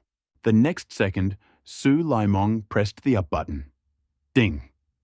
The elevator doors opened, and without a second thought, he entered and chose the observation room floor. The elevator doors immediately closed and rose. About 30 seconds later, Sulaiman found himself in the observation room at the top of the lobby, 100 meters up. He stepped forward and was almost frightened. There was glass in front of him, glass above his head, glass under his feet. It felt as if he was standing on a road completely covered in glass planks. People afraid of heights would probably be scared to death. But there were no obstacles above or below the observation room, and the field of view was wide, the visible range enormous. Thanks to this vast and wide field of view, Sue Lyman began to survey the surroundings of the shelter.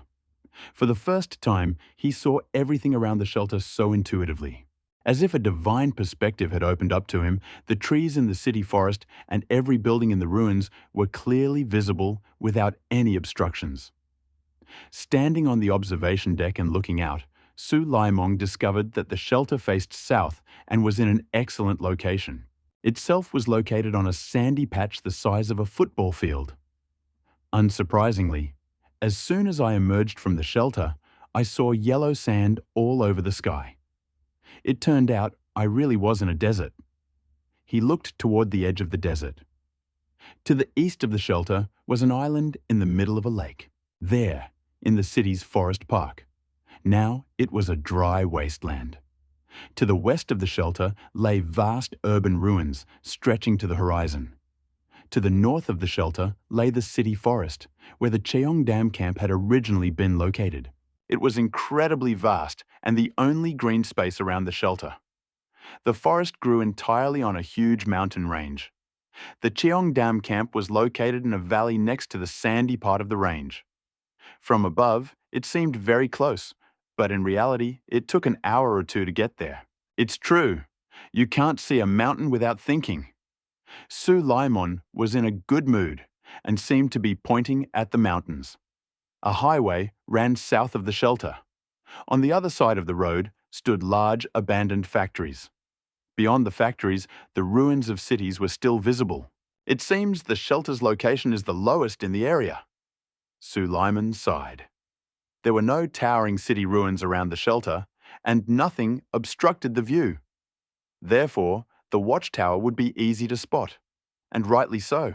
Sue Lyman turned on the regional channel and heard someone say, "Everyone, did you see the tower crane suddenly rise up in the south?" Sue Lyman looked north, and the mountains were densely forested, making the surface completely invisible. But at least we can be sure there's a shelter in the northern forest.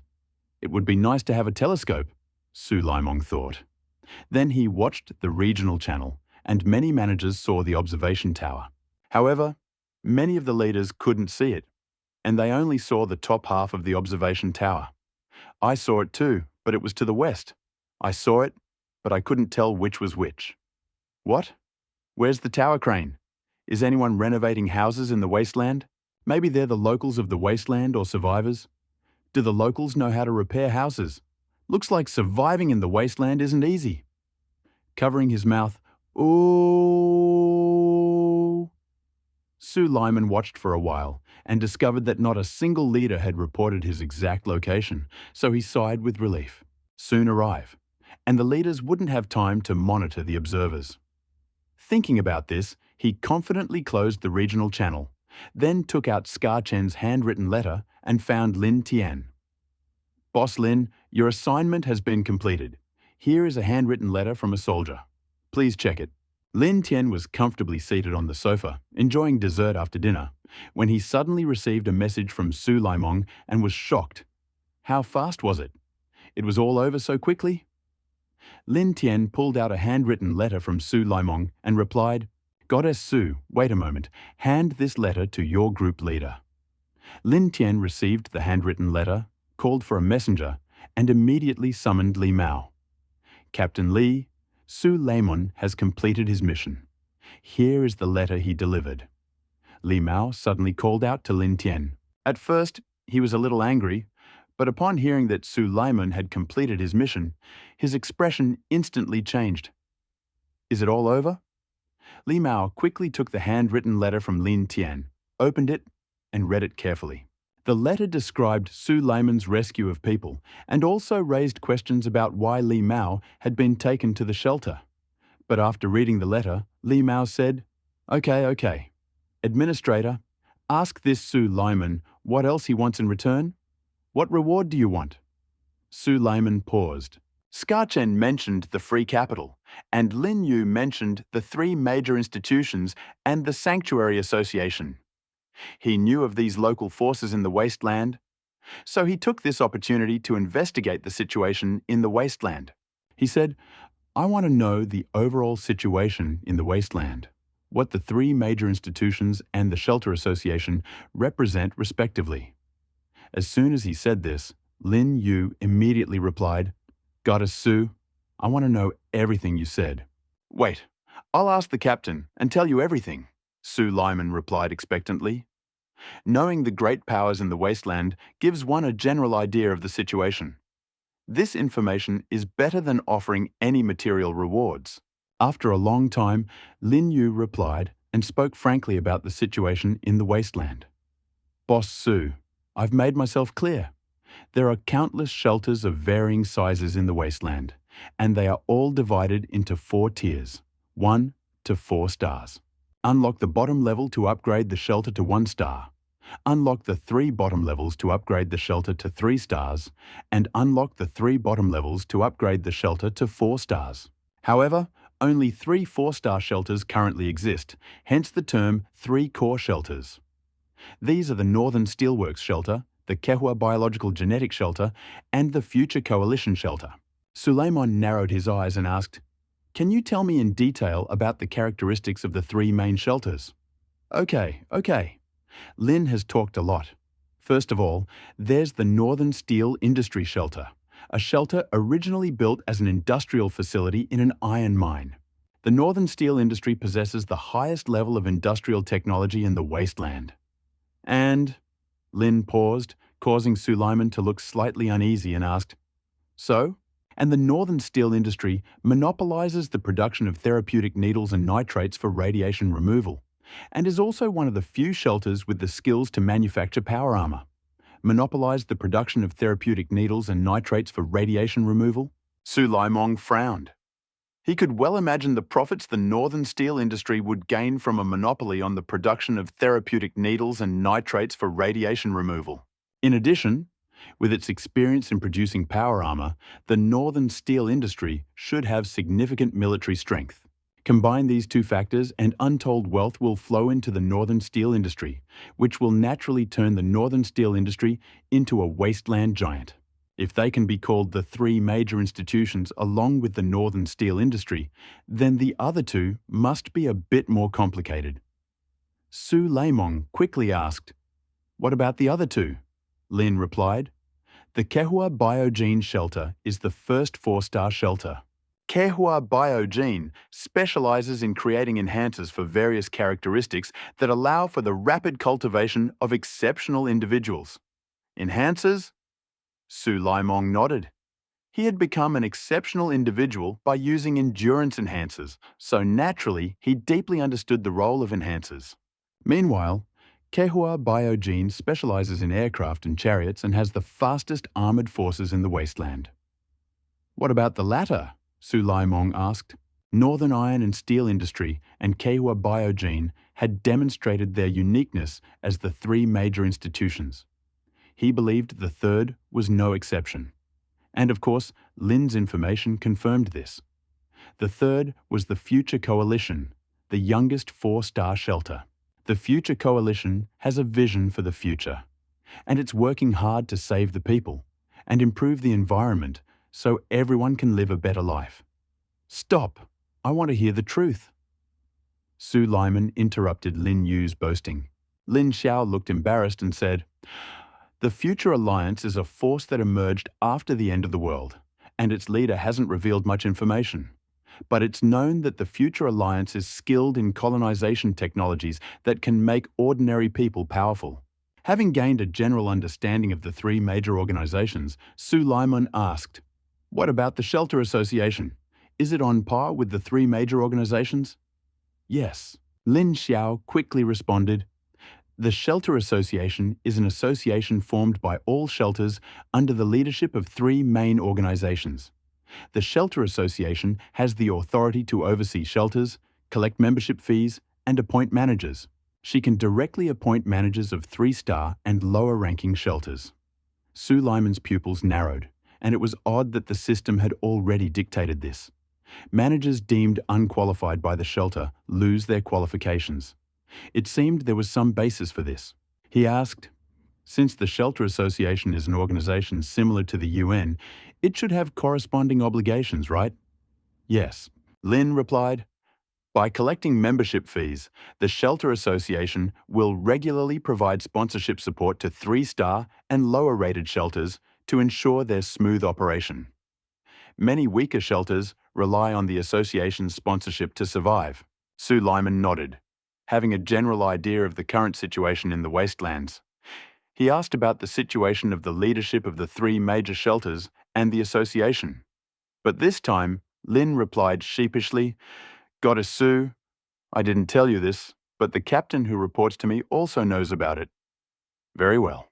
Suleiman was about to end the conversation with Lin, but Lin sent another message. "Master Sue, don't rush to leave. I'll sort out all this information later, and you can help me verify it. If everything is all right, I'll send it over the regional channel so everyone can understand the situation in the wastelands."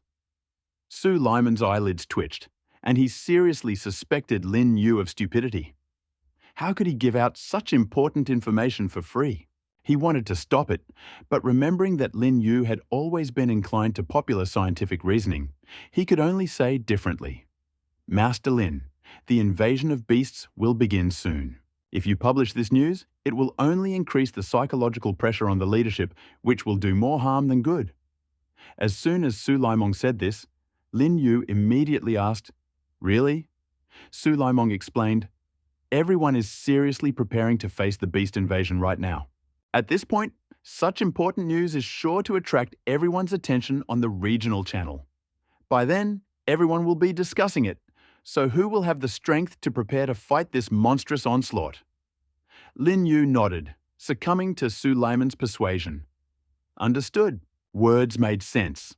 Su Laimong said, "Let's find a suitable time. I'll inform you when the news breaks." "All right." Lin Yu sent an okay message and said, "It's decided." Having deceived Lin Tian, Su Laimong glanced at the shelter panel and began to summarize the current situation. "Left eye, and the healing needles are still in use. The shelter is a bit poor right now," Su Lyman continued. "There are still over 70 jars left. It has reached self-sufficiency. The reserves will only increase, don't worry. But the shelter is running low on water. The number of shelters is growing and water consumption is increasing. But the shelter can't produce water. It can only rely on Alice bringing it every day. This is a serious problem." Su Laimong frowned and for a moment couldn't think of a solution. At that moment, he suddenly heard a soft knock on the door. Alice had returned with water. He quickly opened the door, let Alice in, pushing the cart, and asked, "Alice, why did it take you so long this time? What danger awaited you along the way?" Alice shook her head, pointing to the bucket on the cart, and then to the large cart by the shelter. "Administrator, didn't you ask me to hunt mutants? I only killed 20 and made a makeshift cart to push them back." Su Laimong peered out the door and saw 20 enormous mutant bodies. Yes, the refrigeration room at the food processing center was only a few square meters, clearly insufficient to store such a quantity of meat. Suddenly, an idea occurred to Su Laimong. "Alice, move all the bodies to the lobby and rest. I'll exchange all the meat for wasteland coins." All right. Alice had just returned to the shelter and hadn't had time to rest. After hearing Su Lyman's arrangements, she immediately sprang into action. When Alice rolled away the cart with the barrels of water, only a pile of mutant bodies remained in the lobby. Su Lyman complied.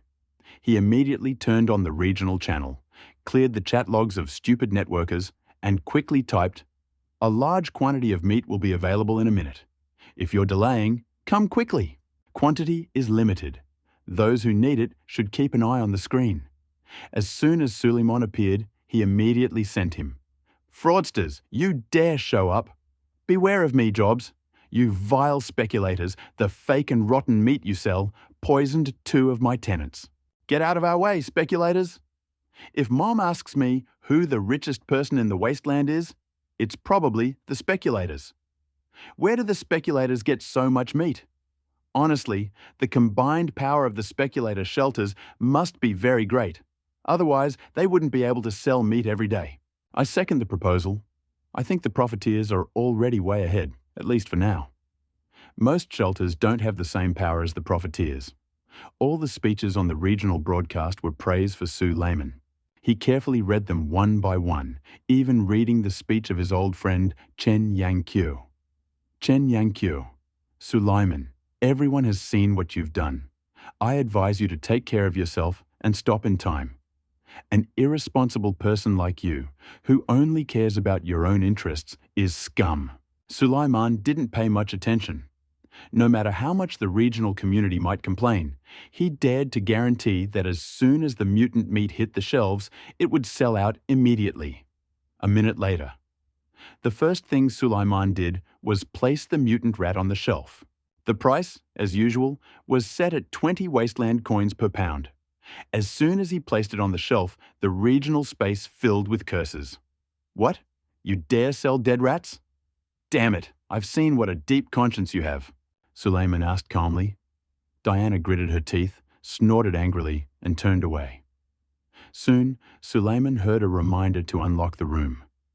He wasn't distracted and continued selling mutant meat, placing all the mutant meat Elisa had brought on the shelf. Suleiman earned a total of 72,710 wasteland coins. He then put Alice's homemade cart on the shelf and sold it for 50 wasteland coins. So far, he's collected 70,210 wasteland coins, significantly padding his pockets. After all this, Suleiman felt that his stomach was empty. And when he was about to sneak into room number 1 to eat a can of food, he was suddenly attracted by a system prompt. Ding! Diana opened the treasure chest and received the blueprint for Water Supply Facility, Tap Water Treatment Station. Water Supply Facility, Tap Water Treatment Plant. Introduction. A facility producing tap water with a capacity of 2 tons per day and a storage capacity of 500 tons. Tap water is connected to living quarters via pipes, providing households with access to running water, significantly increasing the happiness of shelter residents. However, please note, tap water contains traces of radiation, and prolonged consumption can easily cause harm. Cost: 50,000 wasteland coins. Construction requirements: 1 empty room. Volume: 1-2 hours. Note: after construction, a water drainage device will appear in the room. Only by placing the device near a water source can you obtain tap water.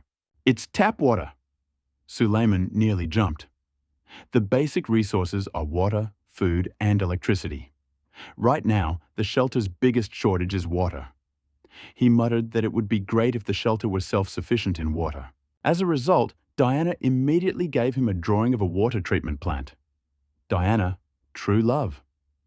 Su Laimong carefully read the information on the drawing and suddenly became intrigued by a passage in the introduction. Wait a minute. Tap water contains traces of radiation, and drinking it for a long time could easily cause harm. He frowned and then suddenly understood. I told you, Ali hides in the shelter every day, so why are the radiation levels still rising? Turns out he was drinking radioactive water. Water treatment plant.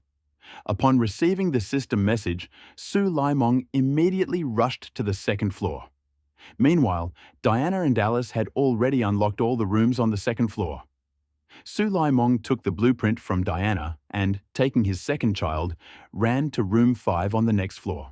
Upon reaching room 5, he immediately began building a water treatment plant. The plant cost 50,000 waste coins, and Su Laiman's newly replenished wallet was immediately emptied. After construction began, a reservoir appeared in room 5. The reservoir occupies a large area, almost completely occupying it. In the corner by the door is the operating room. The operating room contains a set of water drainage devices. It appears the drainage device is designed to be placed around the water source to collect the water in a reservoir and operate the water treatment plant. Additionally, a purification device is installed in the reservoir. It can purify the water coming through the water drainage device, turning it into tap water, and supply it to each room through the shelter's internal pipes. Installations: tap water treatment plant. Basic capacity: 2 tons. Day current capacity: 0 tons just day water storage. 0, 500 house. Tap water consumption. 1.0 ton day calculated based on an average of 0.2 tons per day. Energy consumption in operating mode. 20 units of electricity chew hour when switched on. 0 units of electricity chew hour when stopped. Personnel. None. At least one employee is required for operation. Note: the device cannot operate without a water drainage device. Before water can be drawn from the tap, a water drainage device must be installed near the water source. Suleiman immediately called Diana and Elisa, preparing to carry the water drainage device to the water intake point for installation. But Alice frowned and said, "Manager, it's almost dark out there. We don't have flashlights or any other light sources. I'm afraid it's too dark to go out." Alice didn't say this for sure. She simply said it was too nice. Diana, not paying any attention to this, replied, "On Paradise Island, we always use torches for light. If we make 2 torches, we can still get into the wasteland." Sue Lyman looked at the two arguing, thought for a moment and said, "Alice is right. The wasteland is very dangerous at night. Everyone is very tired. Let's leave tomorrow morning." Diana fell silent when she saw Sue Lyman. For a moment, all 3 of them remained silent. Sue Lyman glanced at the shelter's energy reserves, which were barely enough for one night. Besides, Corey and Hinata had been working at the food processing station all day and were in dire need of rest. So, he broke the silence and said, "Since it's already dark, let's take a break. Diana, go to the food processing station and get some mutant boar meat. Tell Lee and Hinata to stop working. Alice, tell Ali to come back. Let's go have dinner in the 3-room and 2-room living room." Okay. Diana and Alice parted ways. Suleiman immediately returned to the 3-room and 2-room living room. Since the presidential suite was built, he no longer called the 3-room and 2-room living room his residence. After some time, all the shelter residents gathered in the shelter, all day, and no one except Ali showed much interest in conversation. Diana dragged in some mutant boar meat and tossed it into the living room. "Manager, the meat is here. Are we going to eat it today?" Suleiman nodded and asked, "Which of you can cook?" Ari's older sister shook her head. The demigoddess Diana looked away. Alice spread her hands and said, "No." Alice coughed and added, "I just know how to grill a little." Suleiman remained silent. How come there wasn't anyone in the shelter who could cook? Even though there was only meat and no seasoning, we could have made sashimi, bone soup, and so on. Oh, sashimi! Suleiman looked at Hinata, the only one silent in the field. Then the others' gazes darted to Hinata. Hinata blushed when the others saw her. Manager, I'm a little... Suleiman looked at the stuttering Hinata and lowered his voice. "Hinata, now it's your turn to cook." Hinata was flattered and took 2 steps back. She blushed and nodded. Okay. Ari chuckled. "Sister, is this your first time away from home?" Hinata took 2 steps back again, almost retreating into the corner. Suleiman glared at Ari. "Ari, you can't laugh at others. I haven't scolded you yet for your laziness today. Go help Hinata in the kitchen." Ari stuck out her tongue and eagerly avoided the mutant boar along with Hinata. Those remaining in the living room began to rest. Suleiman found Lee and asked, "Lee, have you learned anything today?" While inspecting the work, he saw Hinata teaching Lee ninjutsu and wanted to know if Lee had mastered it. Lee sat upright on the sofa, hands on his hips, staring intently at Suleiman. "Report to the manager. I know what chakra is today.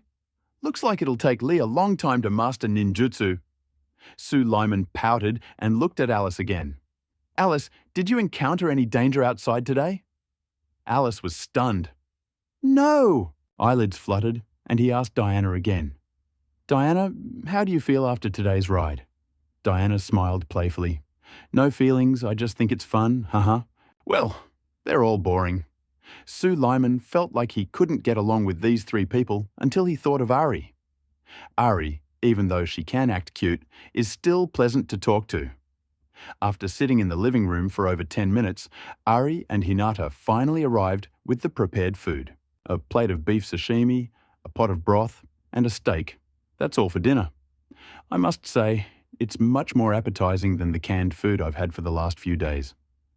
Hinata and Ari stayed for a while, and both seemed to be enjoying themselves. After collecting all the dishes, they said sweetly, "Sorry, I kept you waiting." "Hinata, you're great." Suleiman thanked him and prepared to eat. Meanwhile, Ari, delighted, snuggled up to Suleiman, looked at him coquettishly, and asked, "Manager, what about me?" Suleiman laughed. "And I'm afraid you'll have to wait a bit to find out. Now, let's eat first." After dinner, Suleiman lay on the sofa, legs spread out. Seeing everyone had finished eating, he waved his hand and prepared to rest. But then, Alice suddenly approached him and whispered, "Manager, there aren't enough beds in the shelter."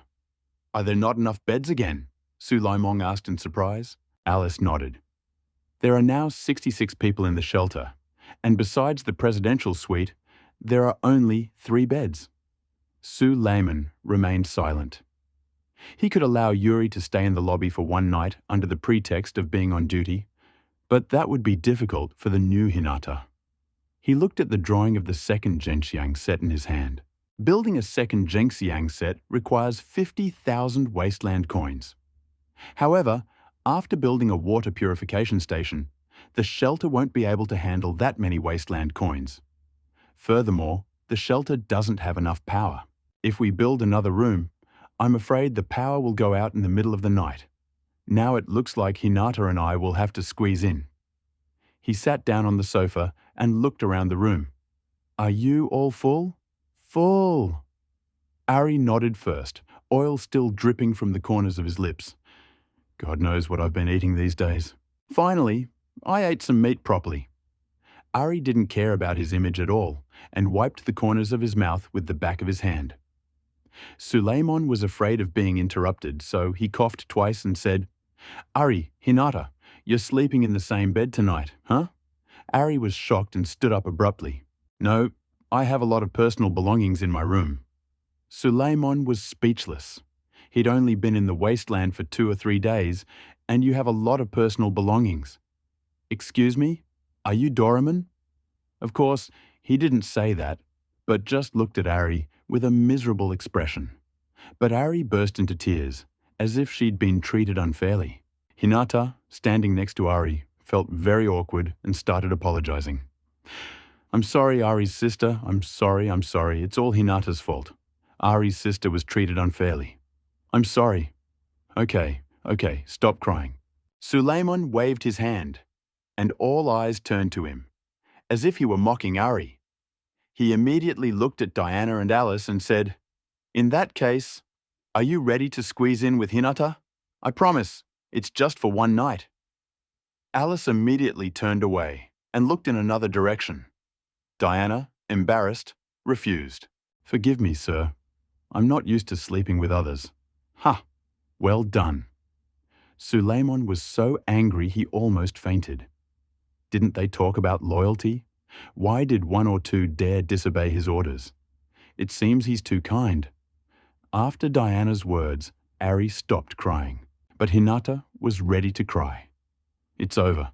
No one wants to be with me." Hinata lowered her head, kissing each other with her hands, tears in her eyes. "Don't be afraid." Suleiman stood up, patted Hinata on the shoulder and said, "They don't want you, but I want you." "What?" Ari was shocked, thinking Suleiman wanted to share a bed with Hinata. Diana and Alice exchanged glances. Only Yuri, as if frozen in place, couldn't understand why Hinata had started crying again after Ari had stopped. Just when everyone thought Suleiman wanted to share a bed with Hinata, Suleiman said, "The sofa in the living room of the presidential suite is very big. I can let you sleep on it. Sleep on the sofa in the presidential suite." Ali's eyes rolled back, and he suddenly made a decision. Manager, I'll sleep on the couch in the presidential suite, and Hinata can sleep in my room." "Huh?" Suleiman was shocked. When had Ari managed to sacrifice herself for others? Did she really have other goals? He became agitated. Whatever Ari's goal, this spirit of self-sacrifice was worthy of recognition. Suleiman thought Ari, with her young ladylike tendencies, had completely settled into the shelter. He excitedly patted his thigh and said, "It's decided. Ari, I'll help you move your things." "No, no need." Hinata was flattered and quickly replied, "Yes, I can. I can sleep on the couch." Ari quickly shut Hinata's mouth. "No, you're new. How can I let you sleep on the couch?" "Absolutely not." "That's right. Let Ari sleep on the couch." On the contrary, Ari sleeps well and can fall asleep anywhere. Suleiman agreed again and again. After that, he immediately rushed into Ari's room. "Quiet!" Ari didn't have time to stop him and followed Suleiman in a panic. Bang! Suleiman swung the door open and froze. Although the room was perfectly tidy, out of nowhere, an attractive pair of pajamas lay on the bed. "This?" He reached out with disgust and snatched the pajamas. "Ari, are you sleeping in these?" Ari, embarrassed, ran in and pinched Suleiman's soft waist. "Master, you're bad." Fortunately, Yuri didn't follow him. Otherwise, Ari would have wanted to find a hole in the floor to hide. Suleiman grinned and threw Ari's pajamas on. Then he wrapped Ari in a blanket, carried her away, and threw her on the sofa in the presidential suite. "Let go. Let me go." Ari blushed and continued to struggle. Hinata gathered all of Ari's things and carried them to the presidential suite. "Thank you, Sister Ali. You are the best person for me." Hinata looked at him gratefully and bowed to Ali, who was curled up on the couch. Ali crawled out of the blanket, her face as red as an apple. "Hinata, go first. I want to sleep." "Okay, Ali's sister, you need to get some rest soon." One episode passed. Suleiman returned to his room and began washing himself. Without running water, things were extremely uncomfortable. He could only make do with the water Alice brought from the wasteland.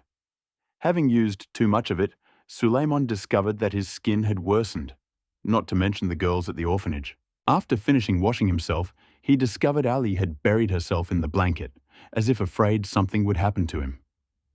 Tsk! A worthy orphanage manager would covet a little girl. Slurp. Suleiman licked his lips, shook his head, returned to his room, and fell asleep. Late that night, Ali urgently went to the bathroom, and he woke up in a daze. After going to the bathroom, Ali somehow managed to go straight to the bedroom. In the room, Suleiman was fast asleep and didn't notice anything unusual. Ali, numb, squeezed onto the bed. "Ah, Su, move over. I have no room."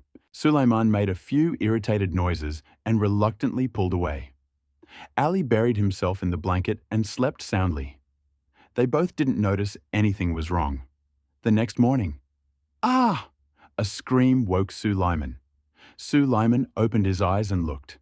Well done. How Ari is lying on the bed. He was shocked and kicked the skinny Ari off the bed. Ari rolled over and screamed loudly. "Wow, I'm impure." Her voice was broken. Suleiman was afraid Ari would attract other people, so he quickly stood up and covered Ari's mouth. "Ari, don't cry. I didn't mean it." "Wow, I'm unclean." Suleiman saw that consolation was ineffective and immediately threatened. "Ari, if you cry again, I'll kick you out." After saying this, Ari sat up, hugged her knees, and buried her head deep in her throat. "Ooh, you heartless person. I just slept with you, and now you want to kick me out, huh?" Suleiman was instantly taken aback, gritted his teeth and said, "It's okay. I'll let you be my secretary." "Really?" Ali rolled his eyes. "Don't you have to go to the distribution room to work?" "Yeah." Suleiman nodded. "Don't you have to do hard work?" "Yeah." Suleiman nodded. "I lead others?" "Yeah." Suleiman nodded. Ali lowered his head again, embarrassed. But I'm not ready at all." "Oh, what kind of preparation do I need?" Suleiman patted Ali and continued. "When the shelter is full, I promise to let you be my secretary." "Okay, deal." Ali burst out laughing, the fox ears on his head drooping. He calmed Ali down. Exhausted, Suleiman reached the lobby. "General Manager." As soon as the elevator doors opened, Li, who had been lying on the bed, stood up and saluted. Su Lyman frowned and asked, Li, how did you sleep last night? Li straightened up. Hinata sent me 2 sets of blankets, one for a pillow and one to cover myself with. They're just right, but my lower back is a little sore. Hinata? Su Lyman's heart warmed. In the 3-room, 2-room, presidential suite and other living quarters, each room had several sets of bed linens. Rarely did Hinata think so thoughtfully. He nodded with satisfaction. At that moment, Li greeted him and said, Thank you, Mr. Manager. Su Lyman frowned. Thank you for what exactly? Li replied gratefully. Hinata said the general manager specifically asked her to send blankets. Su Lyman smiled knowingly. Hinata really is a good wife. Last night, Corey lay on the cement floor all night. When Hinata arrived, Corey was sleeping under a blanket. But if Suleiman remembered correctly, there were only 3 blankets in the room. Ari took one of the blankets from Hinata's room and gave 2 to Corey. So, what did Hinata sleep on? Touching. What a virtuous woman. Suleiman patted Corey on the shoulder. Corey, thank you for everything you've done for the shelter. You don't have to be on duty today. I promise to give you a room where you can get a good night's sleep. Corey saluted for the 3rd time. Thank you, manager. Okay, now go have breakfast, then work, and take the 2 blankets off the bed. As soon as Suleiman finished speaking, Corey quickly packed her blanket, pressed the elevator button, and rode up to the next floor. The hallway suddenly became quiet. Finally, I can recruit people. Su Lyman eagerly awaited the moment he would reach the celestial broadcasting device. Would you like to spend 10,000 waste coins to unlock the celestial broadcasting device? Yes, no, yes? Ding. You've spent 10,000 waste coins to unlock the celestial broadcasting device. Celestial characters have arrived to join the shelter. After a series of prompts from Su, Lyman heard a knock on the door. Bang, bang, bang. He quickly pressed the door switch and saw a black figure standing behind the door. Black combat leather jacket. Black combat leather pants. Black combat leather boots. The black outfit clung tightly to the figure. Beneath the hair falling to her shoulders, a high nose and the European-American face of a high-ranking official were visible. Unlike the slender Alice and the attractive Diana, before him stood a girl as energetic as a thorny rose, eager to flirt with him without fear of being stabbed. Black Widow. In fact, it's Black Widow, Natasha Romano. Suleiman couldn't contain his joy and looked at Black Widow's stat panel. Natasha Romano, super extraordinary personality, F-class, happiness, 100%. Character Zhu Tian, happiness is always 100%. Loyalty, 100%. Character Zhu Tian, luck is always loyal to the manager. The character from Marvel's Black Widow, trained from childhood to become an agent. After her body was transformed, her aging rate was significantly slowed, and her immunity and resistance to attacks were enhanced. Trait 1. Tactical expert. Black Widow is capable of quickly processing multiple streams of information and instantly responding to changing tactical situations. Trait 2. Martial arts expert. Black Widow is proficient in karate, judo, aikido, French boxing, and various styles of kung fu. Trait 3. Weapons expert. Black Widow has undergone extensive weapons training and can use every known weapon in the world. Trait 4. Human transformer. After the transformation, Black Widow's body significantly slowed its aging rate, greatly enhancing her immune system as well as her ability to withstand blows and recover. Super F-class. Extraordinary.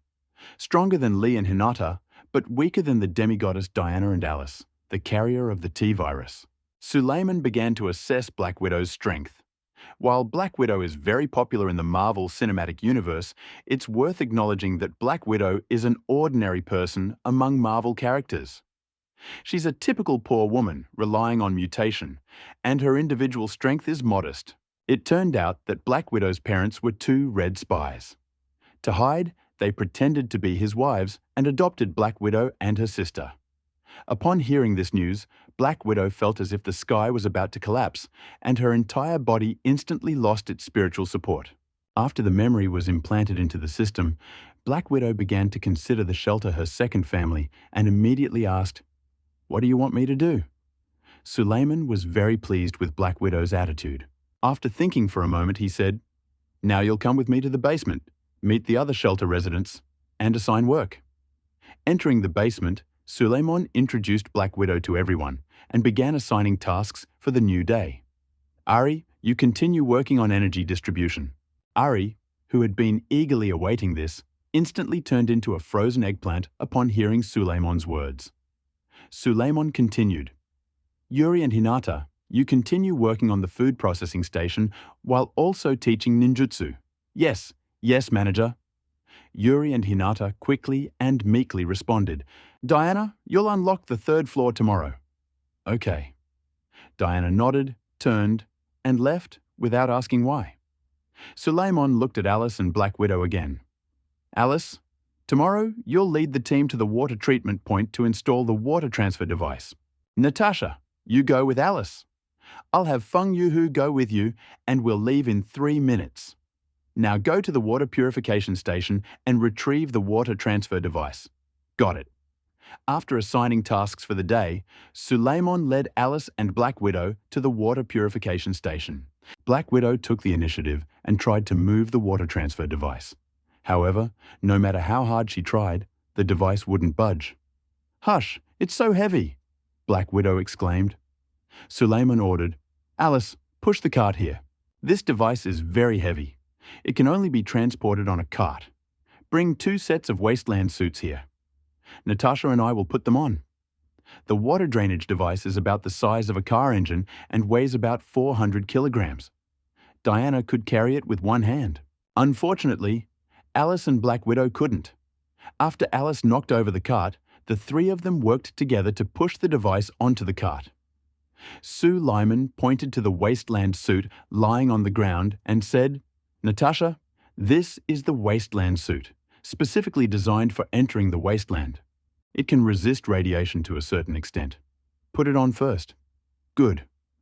Black Widow zipped up without hesitation, undressed, and quickly changed. Alice, comparing clothes, turned away slightly unnaturally.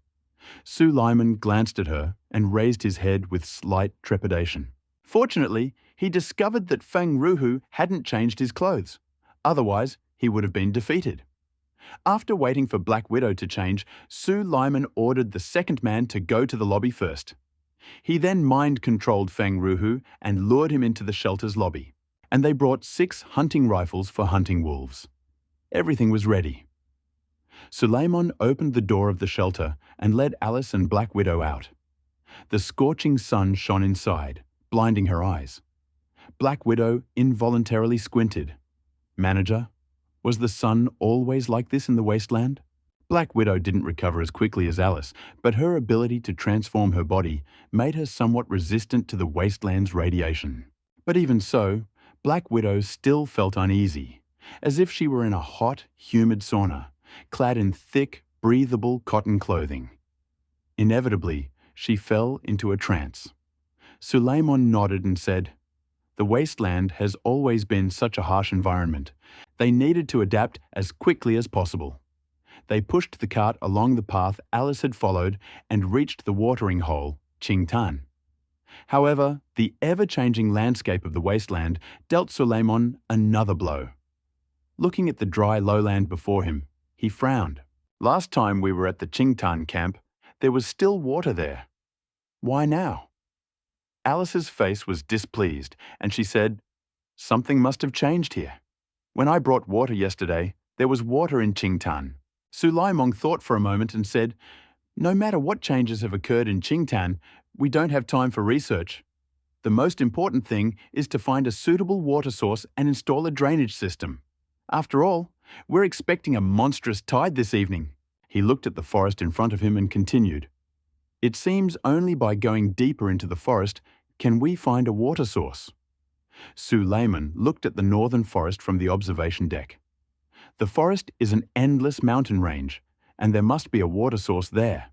However, going deeper into the forest to find a water source would definitely take a long time. However, the beast tide will arrive tonight, and Sue Lyman and his team are short on time. At this point, Black Widow stood up enthusiastically. I'll go. I've been trained in mass production and have experience finding water sources. Alice also said, I'll go. I've been to the forest several times and know it well. Sue Lyman thought for a moment and said, let's go in 3 directions to find water sources. Find them or not, we'll be back here in half an hour. What about the water drainage device? Alice asked. Sue Lyman gritted his teeth and said, the water drainage device is very heavy. If I leave him here. Before he could finish speaking, he heard a loud howl from ahead. There's a mutant here. Alice raised her pistol warily. Black Widow listened and asked, judging by the sound, it sounds like a bear? A bear? Sue Lyman had an idea. Bears also need water to survive and build nests near it. They can simply follow the bear and easily find water. Thinking about this, he immediately said, Natasha, quickly find out where the sound is coming from. If we follow the bear, we'll find water. Good idea. Black Widow immediately understood what Sue Lyman meant and quickly moved toward the roar. Sue Lyman and Alice pushed the drinking device and followed Black Widow at a distance. 3 minutes later, Black Widow found the source of the sound, a massive mutant black bear. The mutant black bear has E-level strength. Black Widow can't handle it alone. But Black Widow has extensive experience as an undercover agent. She followed the black bear all the way to the canyon. Suleiman and Alice followed it all the way to the canyon and also reached it. In the canyon, flowing down from top to bottom. Alice said admiringly, Manager, you're simply amazing. Suleiman smiled. Natasha is amazing. She followed the black bear the whole way, but the bear didn't notice her at all. Black Widow raised her eyebrows and pointed to the stream in the canyon. Manager, there's too little water here, and this canyon isn't suitable for installing a drainage system. Sue Lyman noticed this, and it was indeed as Black Widow had said. The surrounding geographic conditions prevented the installation of a drainage system. He said, let's continue following the black bear and head upstream to take a look around. They then continued along the black bear's buttocks and soon saw a cave. The black bear retreated deeper into the cave and disappeared from view. Suleiman looked closer and saw a spring half the size of a stadium in the cave. Meanwhile, the black bear was crawling next to the spring to rest. It appeared to be the black bear's den. At this time, Alice said, Manager, it looks like the black bear won't leave. Let me kill it and then install the drainage device. I can go too. The Black Widow said, let me try. Suleiman narrowed his eyes and compared the strength of these 3 to that of the black bear. Once a mutant's level exceeds Super F, its fur becomes much more durable, and its resistance to weapons like firearms increases significantly. All 3 of them, though Alice is also level E. But if you're fighting a black bear mutant, it's bound to take some time. If we can win with our wits, that would be great, Suleiman thought. And then a light bulb went off in his head. You've narrowed the path. Who said we have to be enemies with black bears? Alice looked around and asked, perplexed, what should we do? Can't we stand up and argue with black bears? Black Widow was also puzzled and said, I'm afraid, Manager, black bears are not intelligent creatures. Although everyone else was more subtle, Suleiman still caught the subtext. This means we have to kill the black bears before we can install the water drainage device. He smiled and said, it's precisely because black bears lack wisdom that we can find another way. Black Widow blinked and suddenly realized, it turns out the manager has already arranged everything. Sue Lyman continued, black bears have no wisdom. We can completely remove the black bears and then install a drainage system. This way, we will avoid direct confrontation with black bears and allow black bears to help us guard the drainage system so that it is not destroyed by others. Alice heard Suleiman's idea and clapped her hands, adding, in that case, I'll lead the black bears, and you'll take the opportunity to install the drainage system. Suleiman thought for a moment. Alice is the strongest of the 3. The right thing to do is let Alice lead the black bear. So he said, Natasha and I will hide first, Alice. You take the black bear and we'll meet in Chingtani." "Okay." Alice nodded. Having agreed, Sue Lyman led Black Widow behind the cave. Soon, he heard a roar coming from the cave. Then, a noise was heard in the cave. The human scream and the black bear's roar mingled and quickly faded into the distance. The black bear had been taken. Su Laimong noticed the sound growing fainter and fainter, hurriedly called the Black Widow, and raced into the cave with the cart. A clear spring gushed slowly in the center of the cave. The Black Widow was experienced and immediately realized that the water in the spring came from an underground river. "Manager, the water in the spring is very cool, much better than in the shelter." Su Laimong looked around. To the left of the spring was a mountain wall, and to the right, a passage leading into the cave. He immediately said, "We can hollow out the mountain wall and install a drainage system there so we don't have to worry about the black bear destroying it." Hearing this, the Black Widow immediately grabbed her gun and aimed at the mountain wall. Aimed shot dug a large hole in the rock, large enough to accommodate a drainage device. The two of them installed the drainage device in the hole. Afterward, Sue Lyman asked Black Widow to fill the hole. He shifted his perspective to the shelter. Inside the shelter, Sue Lyman burst out of the presidential suite and saw Ali sauntering down the hallway. He shouted furiously, "Ali, you're being lazy again. No, I'm not lazy." Ali flinched and jumped to his feet, startled, and the two white legs beneath his buttocks went numb. Su Laimong didn't pursue him, but immediately dragged Ali toward the water treatment plant. Here? Ali defended herself timidly, her face flushed. "If not here, then where?" "Hurry," Su Laimong urged. But Ali timidly tugged at her skirt and turned away, subconsciously trying to find support. Sulaiman slapped Ali's pert bottom. "What are you thinking?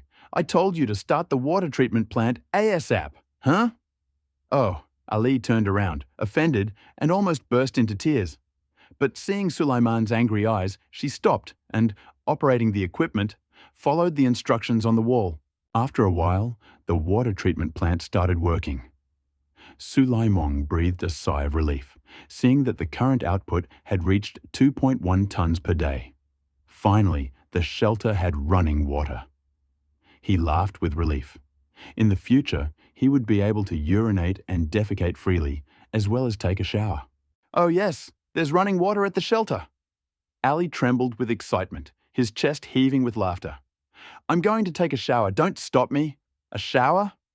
Sue Lyman snorted coldly. Even when the shelter's water supply was at its lowest, Ali showered twice a day.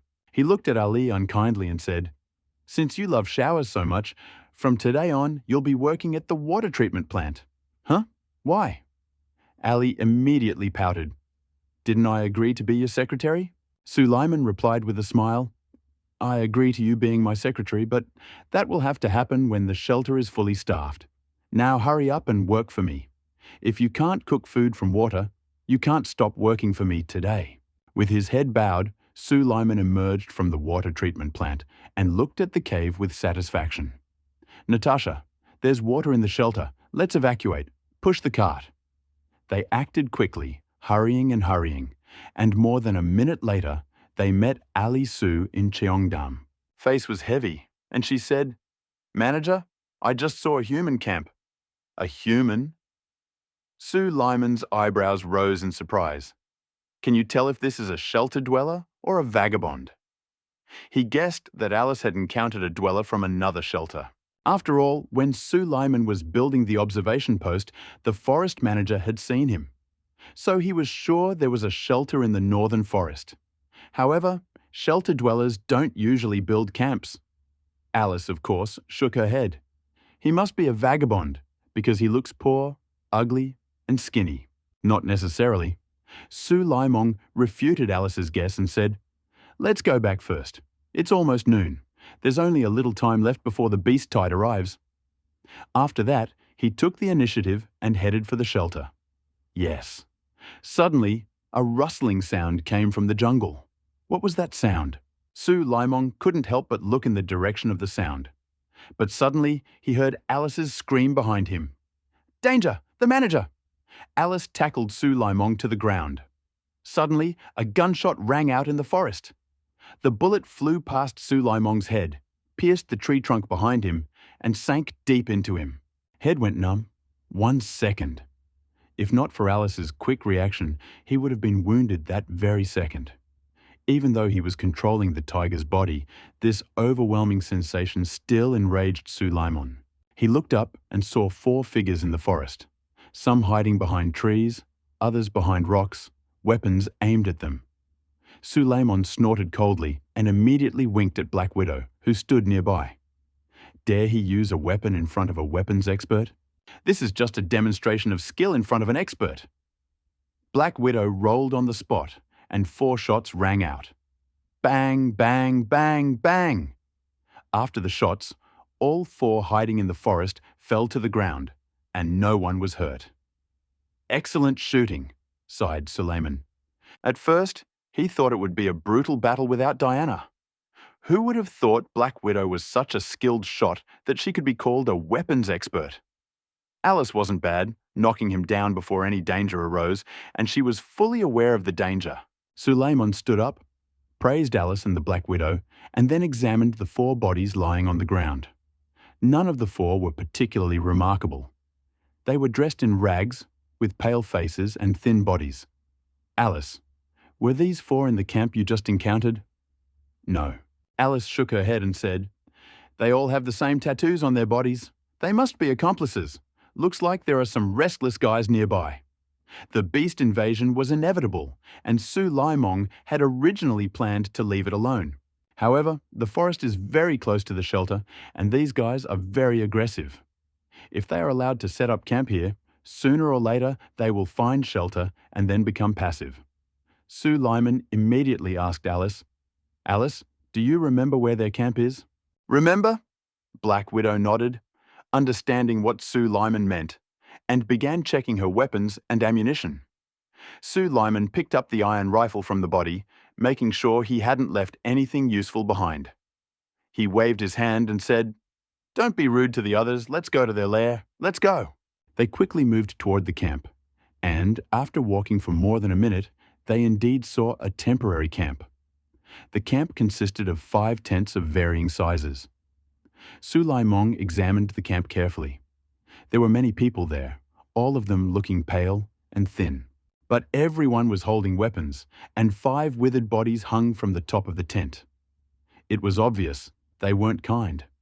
At that moment, Suleiman overheard 2 people talking outside the camp.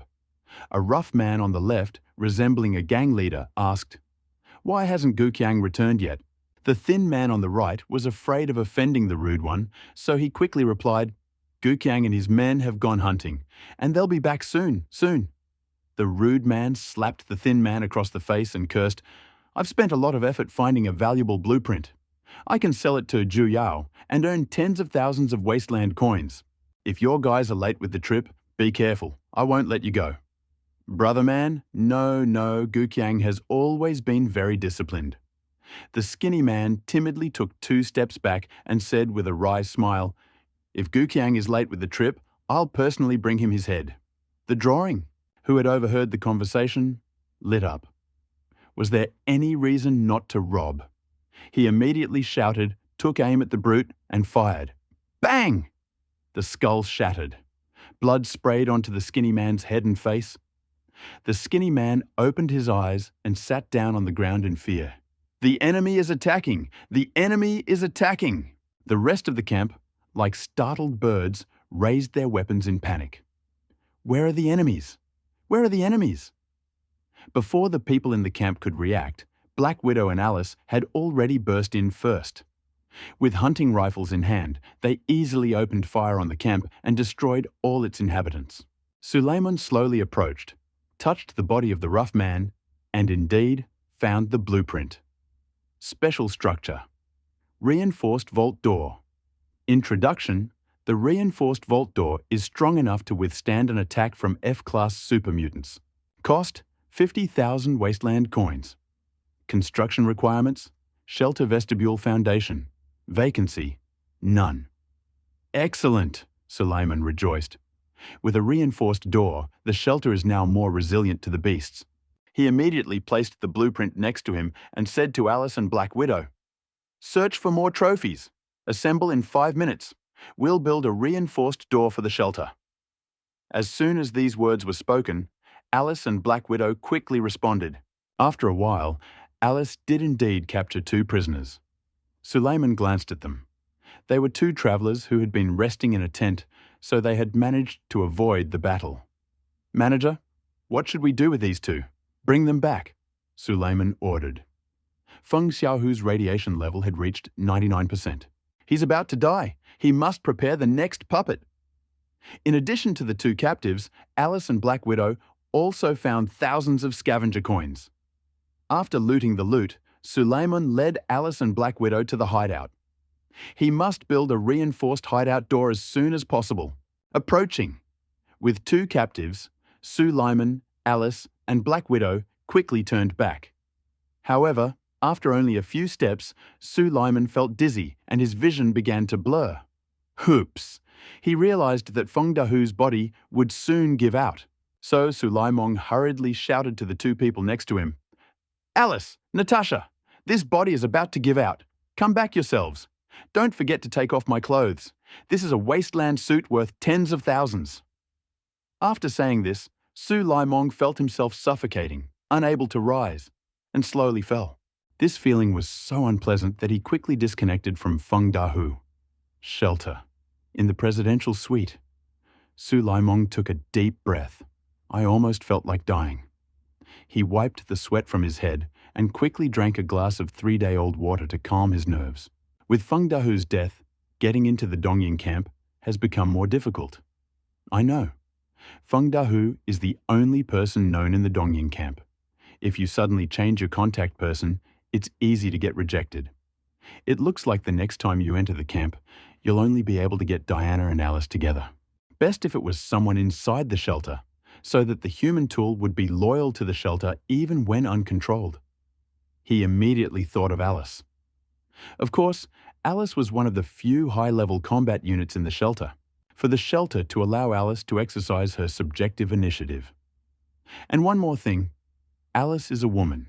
Suleiman isn't sure if there will be side effects if he uses mind control to control a woman. So, the only human instrument he can control for long periods of time is Yuri. Of course, Yuri is not immune to radiation and can only rely on its neutralization to restore his blood. Moreover, Yuri is immune to the mind. In other words, Yuri is immune to all mental attacks. Theoretically, it's difficult to control him mentally. Suleiman gritted his teeth and made a decision. Just try it and you'll find out. He immediately stood up and headed to the food processing station. Yuri and Hinata were working diligently at the food processing station. They didn't speak. Yuri was a wooden man and couldn't speak. Hinata was extremely withdrawn and didn't take the initiative to interact with others. Only when they were resting did they follow Suleiman's instructions and teach Yuri the basics of ninjutsu. Suleiman pushed the door open, catching their attention. "Manager?"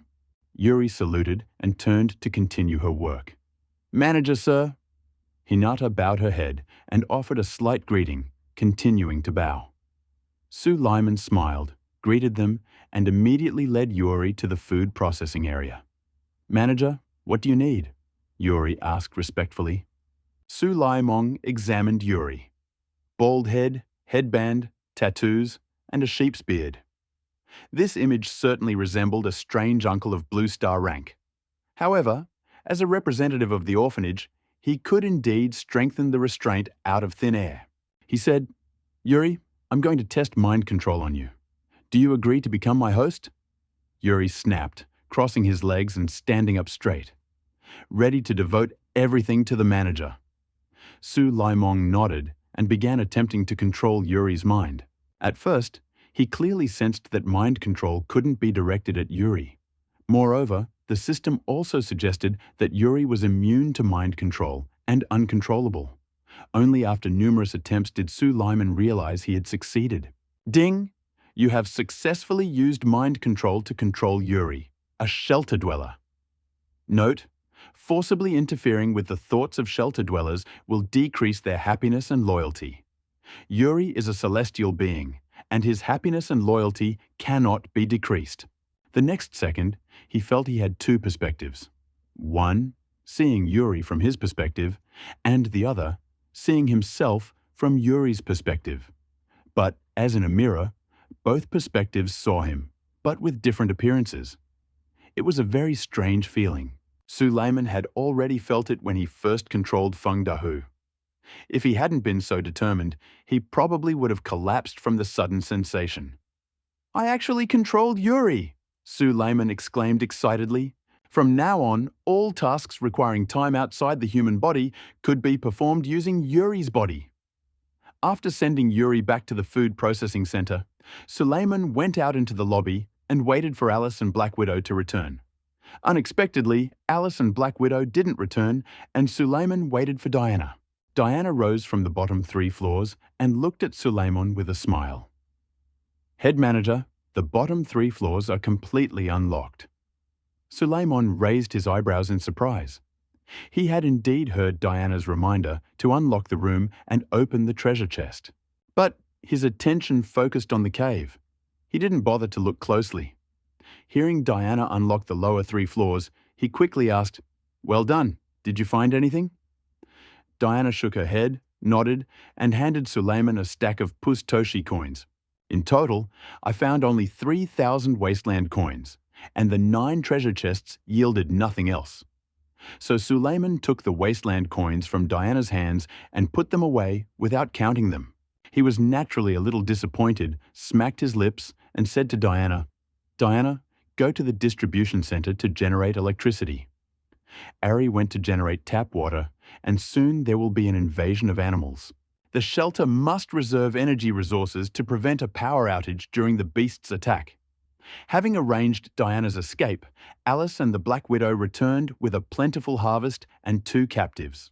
Invasion was imminent. Construction of the shelter's fortified vestibule was underway on a tight schedule, and there was no time to interrogate the captives. So Suleiman asked Alice to tie up 2 captives. He decided that, faced with a monstrous tide, he and Yuri would each control one, so that both captives could make the most of this onslaught. Don't buy canned goods from resellers. Suleiman, having advised Alice and the others to rest, became a little excited as he picked up the plans for the shelter's fortified gates. Only by building fortified gates could the shelter's defenses be significantly strengthened. "Build fortified gates," he ordered without hesitation. "Ding! Not enough wasteland coins? Construction impossible." "Huh?" Suleiman frowned and looked at his deposit. He only had 30,000 wasteland coins, which was nowhere near the 100,000 wasteland coins needed to build a fortified shelter gate. Damn it! I should have let Alice hunt a few mutant beasts along the road and sell them for money. But now it's too late. Suleiman was irritated and forced to aim at his own warehouse. In addition to canned goods, the shelter also had 3 medical needles, 2 blueprints, and 13 automatic rifles. The shelter has now achieved food self-sufficiency. This amount of excess canned goods can be sold to meet the urgent need. Thinking about this, Suleiman quickly sent a message over the regional channel. 10 jars will be auctioned off within 1 minute, 10 at a time. The starting price is 60,000 wasteland coins. Be prepared. What's going on with the reseller? Is coming. Why don't you cook up more food and still consider selling it at auction to earn wasteland coins? The man upstairs doesn't understand. The reseller specifically chose this time for the auction. Everyone is buying up supplies right now. There will definitely be a fair. The dealer is so mean. To hell with this dealer. The starting price for 10 jars is 60,000 wasteland coins. The average price per jar is $1,000, so go grab some. Don't buy. Let the dealer's jars not sell, and let the dealer not make money. Are you crazy? The starting price per jar is 1,000. Is the dealer completely insane? Things aren't like the first day. Everyone has canned goods. I wonder who'll buy from the dealers. A wave of beasts is approaching, and Suleiman has been blasting out a bunch of news on a quiet regional channel. He watched them one after another, and most of them were offensive. Many believe his starting price is too high. far exceeding the value of the canned goods. However, Suleiman himself bought the canned goods for 1,300 wen. He believes the starting price of 60,000 wen is quite reasonable. It's a group auction of 10 canned goods, you know. Buying 10 canned goods at a time can save a lot of time. Otherwise, managers are left waiting on the sales floor. When someone puts canned goods on the shelf from time to time, they have the opportunity to buy one or two. However, few people think like Suleiman. In particular, is a typical example. Chen Yangqiu. The experts need to come to their senses. A wave of beasts is coming soon. Things are tough for all of us right now. Do you have the nerve to kill your own countrymen? I just pulled out 10 cans to help some managers who need help. Suleiman, as a renowned shelter manager, you should pull out more cans to help your fellow citizens. I think these 10 cans should be given away for free. As soon as Chen Yangqiu said this, many on the regional channel began to agree. Yes, the goddess is right. I support the idea of speculators handing out banks for free. Suleiman. How can a speculator compare to a goddess? If I said that a person like a speculator should abandon the orphanage and die to apologize? Suleiman looked at him and almost laughed out loud. When did he become a street rat that everyone wants to kill? As for the free canned food distribution, Suleiman could only apologize. There's competition between different shelters. He can't even take care of himself now, and he's forced to spend his meager food on charity. This is too much for a pious man. You know, he's planning to auction off over 10 cans of preserves, and he bought them from Lin Tian too. Lin Tian, who's more of a local tyrant and has more supplies, why shouldn't he do some charity work? Suleiman ignored this, resolutely placed the canned goods on the shelf, and set up an auction with a starting price of 60,000 wasteland coins, with a one-time increase of 1,000 wasteland coins. He was confident the canned goods were popular and could fetch a good price. After all, there's only one chance to buy 10 cans at once. The regional channel immediately exploded. Chen Yangqiu. Wasteful merchant, don't you have any shame? Suleiman Zhou Royun. Go to hell, I'll never buy that. Chen Xiaoqiao. Damn it, if I had an Italian cannon, I'd shoot that profiteer first. The screen was instantly filled with a series of anti-Suleiman comments, and soon their number exceeded 99. Just when everyone thought that no one would buy the canned goods, someone suddenly said, "Wait, stop swearing. In the next trading area, they're trading. Zhou Yu. Offer you 60,000 wasteland coins. Liu Jinyin. Those above are so stingy, and you dare raise the price for 1,000 wasteland coins? I offer 10,000 wasteland coins. He Ye Yin. 80,000. I can't raise any more. If I raise any more, I'll definitely get rich. Li Feng. Sorry guys, I'm offering 90,000, and 90,000 can still buy 10 cans. Ren Xiaogao. I'm offering 90,000. Mom, it just so happens that we can't afford to eat in the shelter. With something this delicious, how can we not try it? Qin Haidong. Sorry guys, I'm offering 100,000 dollars and I'm determined to buy the jars. Finally, 10 jars were sold for 100,000 wasteland coins. The regional channel started buzzing again. Damn it, these people are selling things to speculators. Isn't this a slap in the face? My face is burning. Come out. Whoever bought the canned food, I need an explanation. Damn it, I know you can't resist. I need canned food too. Faster, faster, faster, faster, faster. Who the hell bought the canned food? I'll beat the crap out of him. At this critical moment, Chen Yangqiu remained silent. 10,000 people were on Qin Haidong, and they exposed Qin Haidong for buying canned goods. Qin Haidong. This is unfair.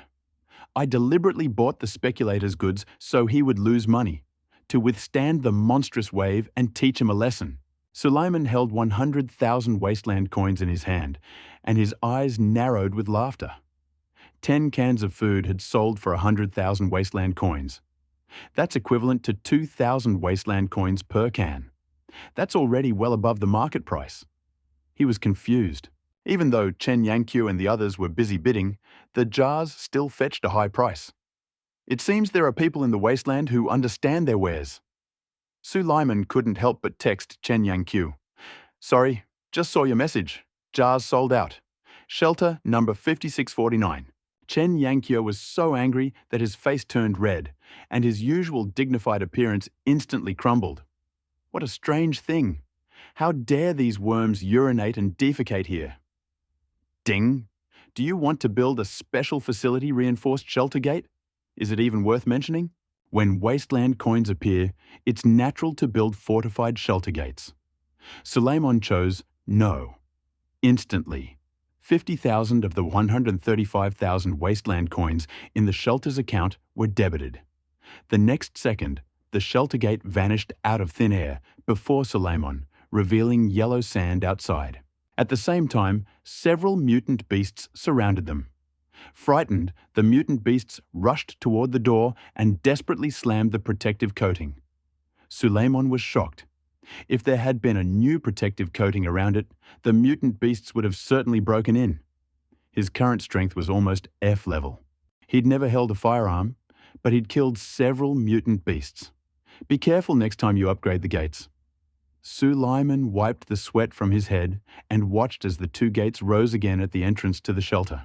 Compared to the original gates, the workmanship of the new gates is clearly improved. At the very least, the gap between the doors has become much smaller, and the gap remains only the width of a thumb. After the upgrade, the shelter gates now have a cement grey colour. Suleiman tapped it with his hand, and the gate made a very loud bang bang bang sound. He pressed the switch, and the gate slowly swung open with a beep beep sound. There was no creaking or squeaking between opening and closing. Wow, even the guides have been improved. Suleiman was surprised to find that the door had increased significantly in thickness. The noise of the door opening again attracted the attention of the mutant beasts at the door. The mutants roared and stopped pounding the protective shield. Suleiman discovered there were 8 more of them at the door than before. He frowned and thought, "Oh no, really coming." As soon as he said this, the system displayed a message. Ding. Announcement: Attention, managers, a beast wave will begin in 3 hours. There will be 3 waves of beast waves. At that moment, the shelter's protective shield will disappear, and everything will depend on you. Is a wave of beasts really approaching? Suleiman watched the mutants gathering outside the shelter, and his curiosity overcame his fear. There were more than a dozen guns and thousands of rounds of ammunition in the shelter. Even Diana and the other superheroes were among them. If they can survive this, the other shelters probably won't last a second. He glanced at the regional feed, and many of the managers were already getting worried. Oh, there's a wave of beasts coming. I'm not ready yet. Unbelievable. Several mutant beasts have already gathered at the door of my shelter. Are they planning to force me to commit suicide? Ooh, I haven't even recruited a single resident yet. I want to die. A moment of silence for those at the top. Some managers are still active, but others are already preparing for battle. In case, let's prepare. Suleiman thought about this, closed the shelter door, and returned to the basement. Vault number 4297. Lin reached the shelter's observation room. Seeing the growing number of mutant beasts outside on the computer screen, Lin shuddered with fear. Captain Li, can we handle so many mutant beasts? Li Mao grinned beside him. Chief, we need to not only deal with them, but also take action to attack, and let those beasts understand how strong we are. Vault 5649. Chen Yankyo stood on the roof of the shelter's lobby, surveying the surroundings. More than a dozen heroic inhabitants had gathered around Chen Yankyu. Some carried double-barreled pistols, others swords, some two-handed swords, and still others rocket launchers. But every single one of the shelter's residents was female, because Chen Yankyu was in the shelter and wouldn't accept any male survivors. Chen Yankyu watched the regional TV station's footage and thought about how Su Leimong had slapped him in the face. She was even more enraged by Su Leimong's blacklisting. Chen Yankyu cursed. If she met Su Leimong, she would tell him the consequences of her insult. Chen Yankyu was lost in thought when she suddenly felt a tremor beneath her feet. What was going on? An earthquake? Chen Yankyu looked ahead. At the end of the road, a black line seemed to stretch into the horizon. What was that? Chen Yangqiu was momentarily stunned, but then reacted. A monstrous torrent was approaching. At that moment, a system warning sounded. Chen Yangqiu burst out of the corridor and shouted, "Prepare for battle!" Suleiman descended to the basement and summoned everyone in the shelter to the presidential suite. "That's it! The monstrous flood will arrive in 3 hours. I'll reassign tasks for the encounter with the monstrous flood now." When everyone heard about the approaching monstrous torrent, they all looked as if they were facing a great enemy. Ari was so frightened that she hugged herself tightly, clutching her proud décolletage in her fists. Suleiman saw the tension rise and quickly said, "Don't worry, everyone. It's only logical that there would be too many mutant beasts in this beast stream." Having said this, Ari felt a sense of relief and gently patted her trembling chest. "Ah, Sue, I nearly scared you to death." Suleiman looked at him coldly and said, "But we can't take this lightly. From now on, cease work at the water treatment plant and the food processing plant, and everyone will rush to fight this beastly torrent." "Very well, Mr. Manager." Ari jumped with joy upon hearing that the water treatment plant would be closed. Yuri and Hina behaved decently. Suleiman glared at Ari and said, "Ari, you're celebrating too soon. During the beast raid, you'll return to the distribution center to provide power to the shelter." "Huh?" Ari lowered her head again, and her fox ears drooped. Suleiman, naturally, thought it worth entrusting such an important task to Ari. 3 hours later, night had already fallen. By then, the wasteland would be plunged into darkness. The shelter's power supply was especially crucial, and it was necessary to ensure there would be no power outages during the beast raid. Otherwise, the shelter will be plunged into complete darkness. However, the remaining inhabitants will be concerned about their fighting ability in the face of the beast's onslaught. Only the singer Ari is relatively weak, so she will have to face the monsters head-on. But thinking about Ari's lazy nature, Suleiman felt a toothache and could only constantly remind her, coerce, seduce, and intimidate. He continued, "Ari, I always remember my promise to you. As long as you behave well, my door will be open for you." "Hate," Ari said coquettishly, and you know what she was thinking. Suleiman was about to move on to other things when he suddenly received a system message. "The Beast Tide ranking system has been activated." Tide is divided into 3 waves. The first is quasi-F class, the second is F class, and the third is Super F class. Each mutant beast killed in the shelter awards points. After the 3 Beast Tide waves have passed, the one with the most points will receive a reward. "Ranking?" Suleiman frowned, somewhat surprised by the sudden system message. Every time a mutant beast dies in the Beast Tide, points are awarded. The system awards rewards according to the point ranking, and only the best one will receive a reward. Doesn't that mean that if you want a reward, you can't just sit in your shelter, you have to take the initiative and attack? He began to weigh the pros and cons. The system reward is, theoretically, very valuable. If we get it, it will certainly be a great help in building the shelter. Now, we can try to influence it. He turned to Diana and said, "Diana, you are the strongest in the shelter. This time, you will lead the flow of beasts, and we will take the initiative to attack." "Take the initiative to attack?" After that, Suleiman gave the order. "Lee, wait while you control the prisoner. I'll control the prisoner. Plus the 3 of you will guard the shelter door, the last line of defense." "Yes." Lee saluted and prepared to move immediately. Suleiman hurriedly shouted, "Wait, there are 3 curved tempered anti-radiation glasses in the shelter, just enough to make 3 shields. You direct the prisoners to make one, and I'll follow, okay?" Lee, who had already turned around and saluted again. Having positioned Lee, Suleiman turned and looked at the others. Ari was in charge of generating power, while Lee and the captives were guarding the door. Only 4 remained in the hideout: Alice, Diana, Black Widow, and Hinata. Among them, Hinata was a ninja with her own unique Kai attack method. Diana is a demigod who wields a number of weapons, such as the Lasso of Truth and the Fire God's Sword. She's incredibly powerful, so there's nothing to worry about. In contrast, Black Widow and Alice, who are accustomed to firearms, are the ones Suleiman is most concerned about. He said, "Alice, Natasha, there are over 10 AK Wolf rifles and thousands of rounds of ammunition in the shelter. Leave one for me and take the rest. Diana, Hinata, you, Alice and Natasha will guard the entrance to the shelter together. You can kill as many mutants as you can, but you must ensure your own safety." All four nodded, their faces slightly serious. "Okay, let's get moving." After Suleiman finished speaking, he walked to the place where the prisoners were being held, mentally took control of one of the captives, and together they crafted a shield. As for his real body, he took a hunting rifle for wolf hunting and rode the elevator up to the observation deck.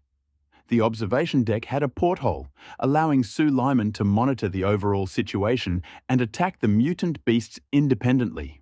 He stepped out onto the observation deck and surveyed the shelter's surroundings. In front of the observation deck, or rather in the shelter's vestibule, more than 10 mutant beasts had gathered. The mutant beasts roared and growled, as if they wanted to burst into the shelter for a feast, and also seemed eager to attract others of their kind. In the forest north of the shelter, the trees swayed, as if a vast army were advancing rapidly, disturbing the trees. In the wasteland to the east of the shelter, smoke and dust billowed, and the ground shook, as if countless mutant beasts were running, raising clouds of smoke and dust. Even the island in the lake was invisible, on the highway south of the shelter, as if waiting to be called. On command, they would attack the shelter in groups. The same applied to the city ruins to the west, although they obscured most of the view. However, Suleiman still saw numerous mutant beasts. He frowned. It looked like there would be trouble. Although all the mutant beasts spotted were F-level, there were countless of them, scattered across the mountains and plains. Alice and the others had already left the shelter and killed the mutant beasts gathered at the entrance. Lee and the two tools were also there, dutifully guarding the door. However, the sun is already setting. With it, the wasteland will be plunged into darkness. There's no light in the shelter, only the door is open, and the headlights in the vestibule illuminate the space in front of the shelter. This will seriously affect the work of Alice and the others. Suleiman paused for a moment and turned the tower's lighting up to maximum brightness. However, the tower was only 1 meter tall, and no light from the upper floors penetrated it or illuminated the area around the shelter. Suddenly, Suleiman had an idea. He used tools to pull the cart up to jam the elevator into the shelter, allowing the light from the elevator to filter in. This made the entrance to the shelter much brighter. But the further he got from the shelter, the deeper the darkness became. Suleiman stood on the tower and deliberately turned on the regional channel. The regional channel was unusually lively, as if all the leaders had gathered there. "Compatriots, how are you preparing? Are you confident you can survive this tide of beasts?" "Brothers, I'll run first. I'll find a hole outside to burrow into." "Hey, nothing's going to happen. I dug a 2-meter trench at the entrance to my shelter. As long as the influx of beasts doesn't get too strong, I'll bury everyone who comes." "Good idea. I'll build a circle of walls at the entrance to my shelter. My inhabitants will stand on the walls and shoot the mutant beasts. You're all big guys. My refuge is by the sea. I'll fill it with seawater to make a circle out of a moat. I'll drown everyone who comes." Suleiman found this more and more amusing. These weird internet users have so many ideas. But the tide of beasts is endless. I'm afraid the moat and trenches will soon fill up, and the walls will soon collapse. Thinking about this, Suleiman picked up his tools and gave the order to Alice and the others. "Everyone, move forward a little and try to keep the beasts' bodies from accumulating at the entrance to the shelter and blocking it." The sun had completely set. The wasteland is plunged into darkness. Suleiman's vision is limited, and he can only see the area around the shelter's entrance. Elsewhere, countless stars twinkle. These are the eyes of the mutant beasts, like dense fireflies filling the entire land. "Ooh!"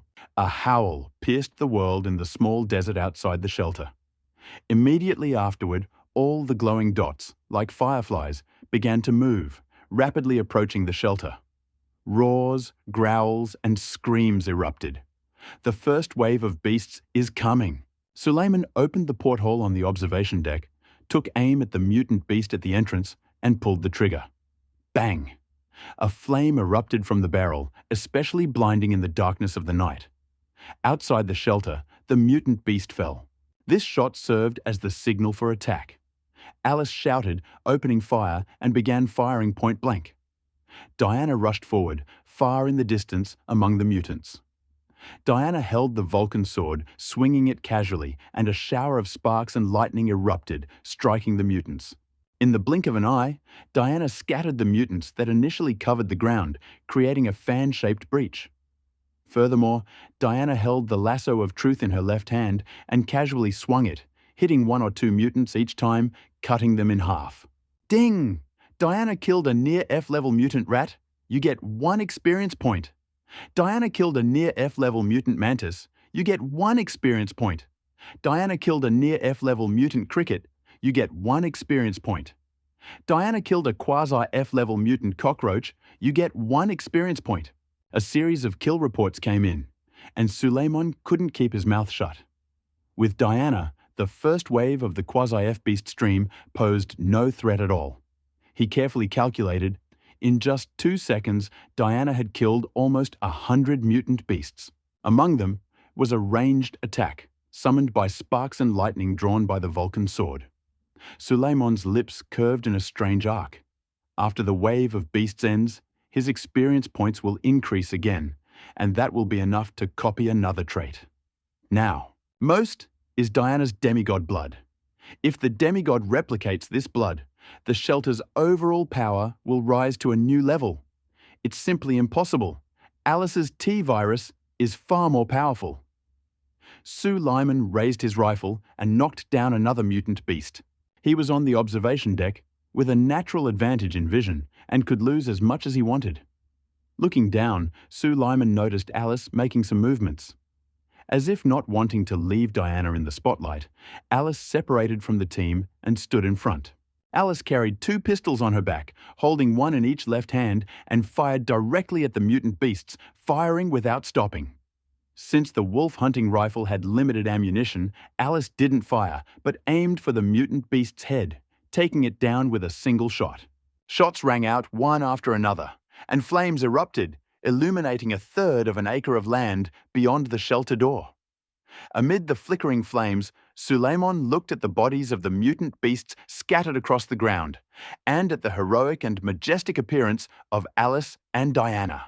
With the combined efforts of Alice and Diana, the mutant beasts were gradually destroyed. Gradually, more and more mutant beasts gathered around, and fewer mutant beasts rushed forward. Suleiman realized the first wave of beasts was about to end. So quickly. He felt a little uneasy, but judging by the system time, more than an hour had passed. All this time, Suleiman had stood on the observation deck and continued firing his rifle. Although his accuracy wasn't great, there were countless mutant beasts, and he still couldn't hit a single one. So, the amount of experience points he received just for killing mutant beasts exceeded 90. The experience points he received for killing Alice and Diana were over 10,000. If you kill a mutant beast yourself, you'll get 30 experience points. If Diana and Alice kill 1, you'll only get 1. Looks like we need to speed up the shooting. Suleiman curled his toes, afraid he wouldn't earn any experience points. Thus, more and more mutant beasts gathered around, and the attackers dwindled until there were none left. He realized the beast invasion was over.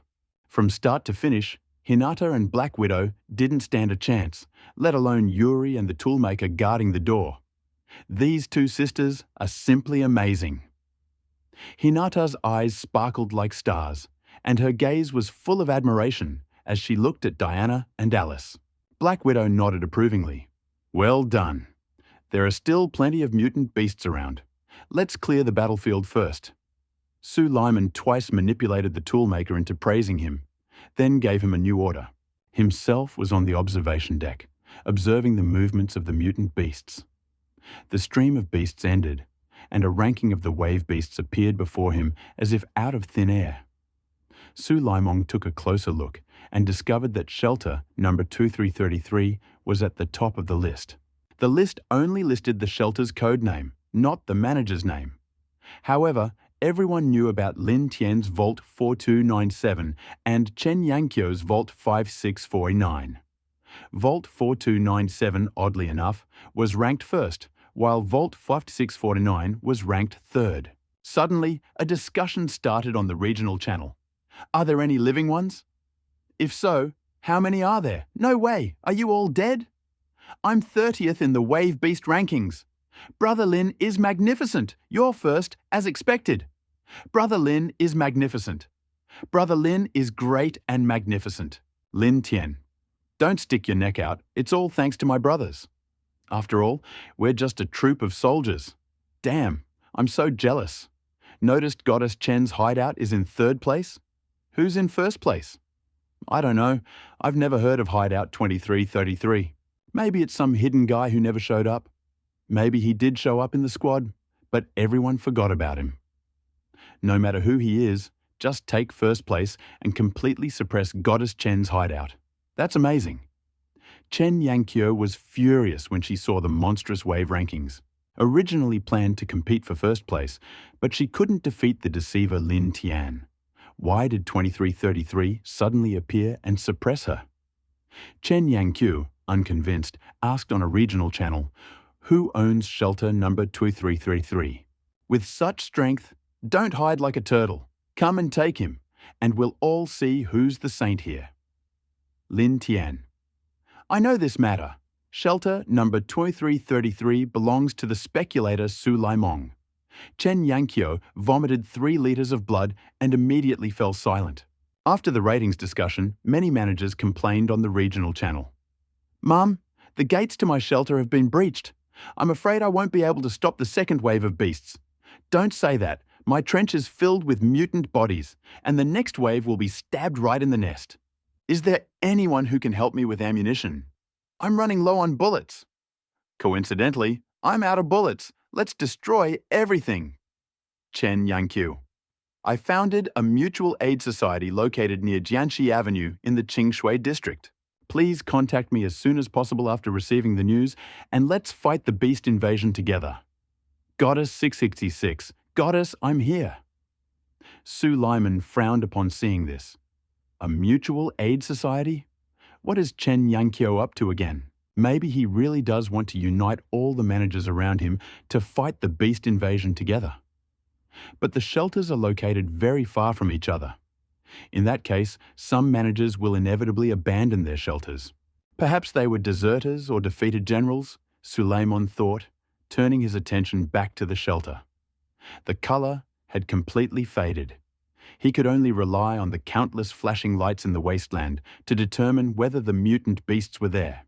Suddenly, he saw these flashing lights rapidly approaching the shelter, and he immediately realized that the second wave of beasts was approaching. So Suleiman quickly commanded the robots on the ground. "Everyone, get ready quickly. The second wave of beasts is approaching." By this time, a large number of mutant beast bodies had already accumulated outside the shelter gates. But after a recent cleanup, the area for battle had been cleared. Seeing the wave of mutants getting closer and closer, Su Lyman quickly took control of the robots and shouted, "Everyone, the second wave are F-level mutants. Stay focused. F-level." Hinata was shocked to hear Su Lyman's words. You know, Hinata's strength is only quasi-F level. Faced with an endless stream of level F mutants, it would be a lie to say she wasn't afraid. So, Hinata wanted to hang her head. However, upon seeing Diana and Alice standing before her, Hinata regained her confidence and raised her head.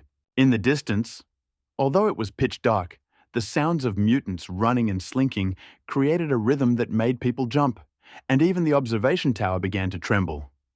Su Lyman stood in the observation room and felt it especially clearly. He felt like he was in an earthquake, and the entire observation room was shaking up and down, left and right. This scene was like reinforcements passing by. Suleiman grabbed his rifle and fired without wasting a second. Ding!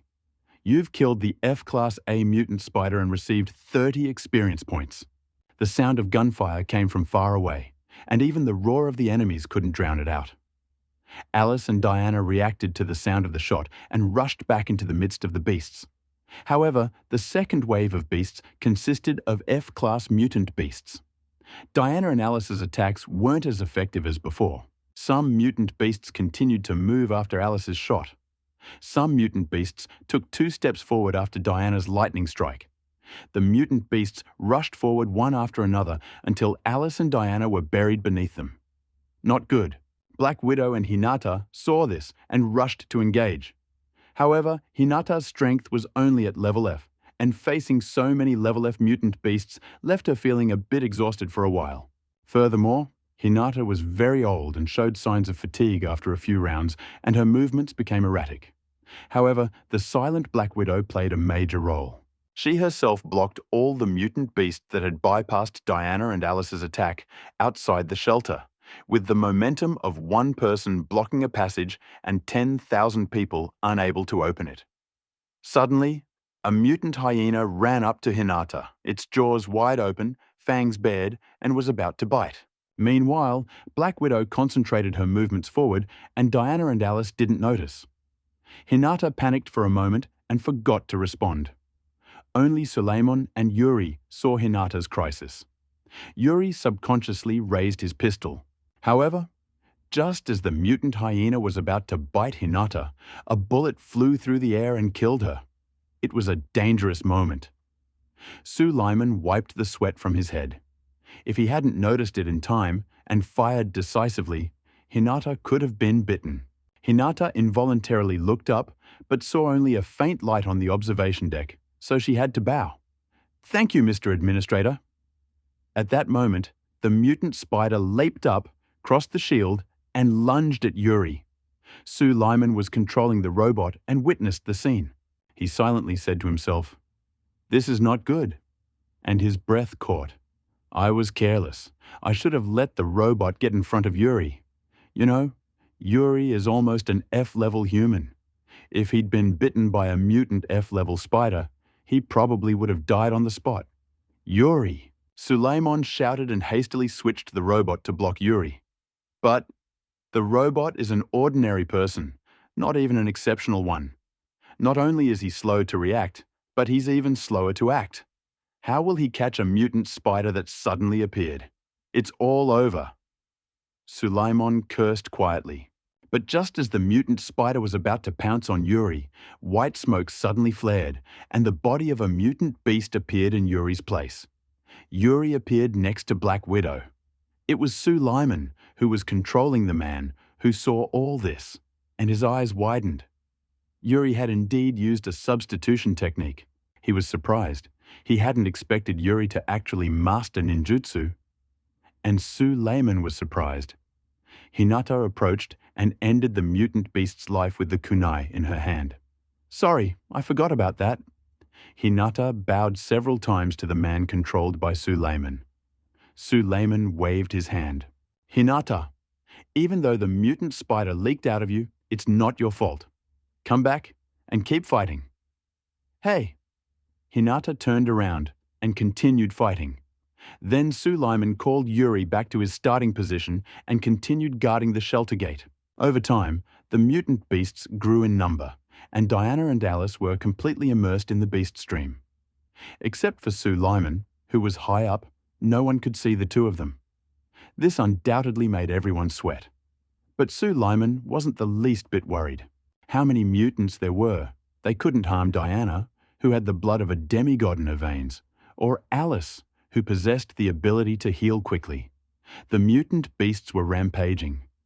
The shelter was like a boat rocking in the wind and waves, easily destroyed along with its people. One day, the mutant beasts approached the gates of the shelter where Yuri was located.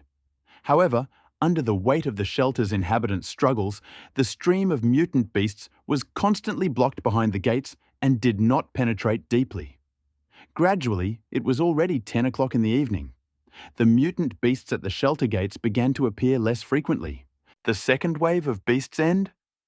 Suleiman frowned, speechless. Besides the sounds of gunfire and the roars of the mutant beasts, system prompts kept appearing. Finally, when the last mutant beast fell, silence reigned at the entrance to the shelter. the air filled with the lingering smell of medicine and blood. Suleiman stood on the observation deck, looking down at everything around him. The number of mutants around the shelter had significantly decreased. He examined the shelter carefully. He noticed that the spots of light on the ground had become less frequent. This meant that the first wave had already dealt with most of those gathered. Of course, there was more than one shelter around. The mutant beasts gathered around were attacking other shelters as well. Suleiman stood high and had a good view. Not all the mutant beasts gathered around were attacking in the direction of Vault 2333.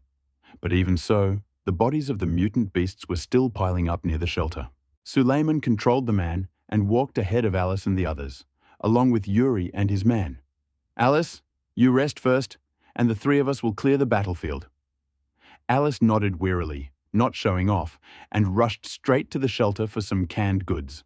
Diana, Black Widow, and Hinata, beside Alice, were also feeling unwell. Such an intense battle had exhausted everyone. Among them was Diana, who was bleeding demigod blood, and despite being covered in it, she seemed relatively calm. Black Widow was barely holding on, relying on her ability to transform her human body. However, Hinata was uneasy. Hinata was the youngest, had the least physical fitness, and was the weakest of the few. During the fight, she relied on her energy to keep herself going. Suleiman sat down from the observation deck and quickly glanced at the Beast Stream rankings. He didn't realize it until he saw that his score was the same as Lin Tian, who was first. In other words, they tied for first place. While Suleiman was checking the rankings, Lin Tian also sent a message. "Must have been completely removed. Maybe when the time comes, Lin Tian will be replaced right away." He thought angrily to himself and immediately asked Lin Tian, "How are you doing?" "Lin Tian, we've decided to retreat." "Retreat?" Suleiman was confused and didn't understand what Lin Tian meant. Lin Tian explained, "My captain said my accumulations have already significantly pushed back third place. We only repelled half of the third wave and retreated to cover. After all, my group lost a lot of men." After saying this, Lin Tian immediately asked, "Have you reinforced the gates of your shelter? When you can't resist the beast's torrent, can you really get the ultimate guarantee?" Suleiman felt a sour taste in his mouth, and the more he thought about it, the angrier he became. He stood on the cold observation deck, while Lin Tian lay in the residence suite, enjoying life. Who could he complain to? So Suleiman immediately ended the chat and opened his panel. "I'm first in the rankings, and I don't know how many experience points I have." He eagerly awaited the opportunity to look at his panel. Suddenly, his experience points reached 103,145. "You can copy the new abilities." Suleiman was very excited and immediately rushed down the observation deck to where Diana was resting by the door. "Diana, how are you? Are you tired?" While talking, Suleiman helped Diana massage her shoulders. Ding! Demigod bloodline trait detected. Insufficient EXP. Cannot copy. And copy it? Suleiman felt like he'd been doused with cold water. Even after accumulating 100,000 experience points, he still couldn't copy Diana's demigod bloodline. It was just a trap. He didn't give up and turned his gaze back to Alisu. "Alice, let me help you kick your heels." Ding! Having discovered the T-virus enhancement and rapid healing stats, do you want to spend experience points to copy them? T-virus enhancement, 100,000 experience points. Rapid healing, 100,000 experience points. T-virus enhancement and rapid healing can be copied. Suleiman contained his excitement, pretended to hit Alice in the legs with 2 hammers, and quickly left. Which one should he copy? He began weighing the pros and cons.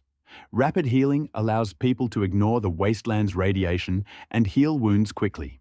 But for Suleiman, who hadn't planned on leaving the shelter, it didn't work out so well. T-virus enhancement can boost a person's overall strength, and it'll be more useful in times of danger.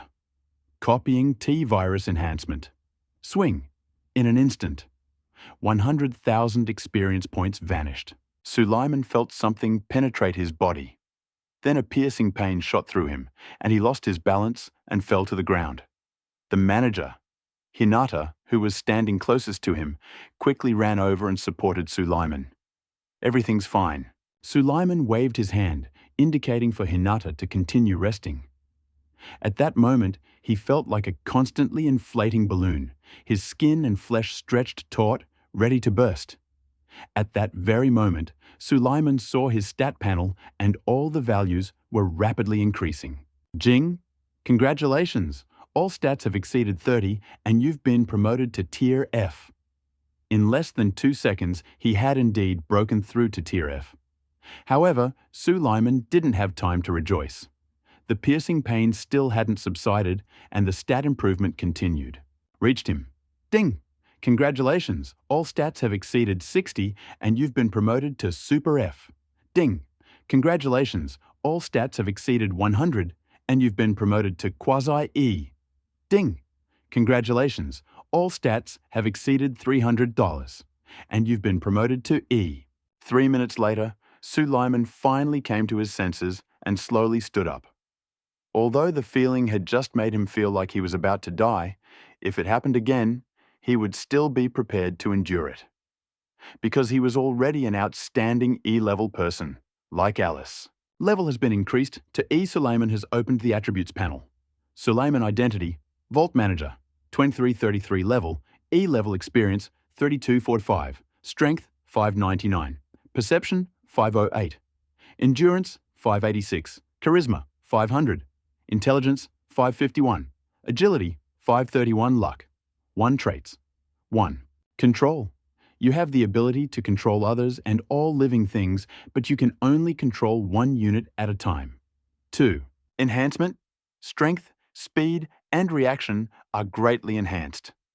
Note: if one attribute exceeds 600, you will enter the ranks of the extraordinary Super E level. Compared to the previous level, with the exception of luck, all attributes have been improved tenfold. Seemed to increase his luck. But Sulaiman is still very happy. He's noticed changes in his body. His skin has become firmer, and he has more energy. Jumping, running, and walking have become much easier, as if Earth's gravity has suddenly weakened. Sulaiman was confident that in his current state, he could destroy his former self with a single blow. Those F-level and Super F mutants in the beast stream posed no problem. Moreover, as long as his level reached level E, ordinary weapons like iron pipe rifles couldn't harm Sulaiman. Furthermore, if his strength increased by 2 points, he could reach the Super E level. By then, his personal strength would become even stronger. Confidence soared, and he felt he could fight for the third wave of beasts. He was in a good mood and glanced at the regional channel. There were obviously fewer people chatting there. I don't know if they survived the beast invasion or if they were all preparing for the third wave. In short, few spoke. Even if they did, they begged for supplies on the regional channel. Sulaiman also cooled down a bit after hearing this news. He suddenly realized there weren't many strategic materials in his hideout. So he looked at Alice and Black Widow, who were resting, and asked, "How many weapons and ammunition do you have?" Alice spread her arms, showing a knife she'd picked up somewhere, and said, "The ammunition's long gone, and all the weapons are damaged. In the face of the beast's onslaught, we can only fight hand to hand." Black Widow repeated, "Manager, we should stock up on weapons and ammunition in case of an emergency. Do you think I don't want to?" Sulaiman lamented silently. You know, he bought the only 13 wolf hunting rifles in the shelter from Lin Tian. As for the iron pipe rifles confiscated from the Qingtan camp, they were taken apart during the first wave of wolf attacks.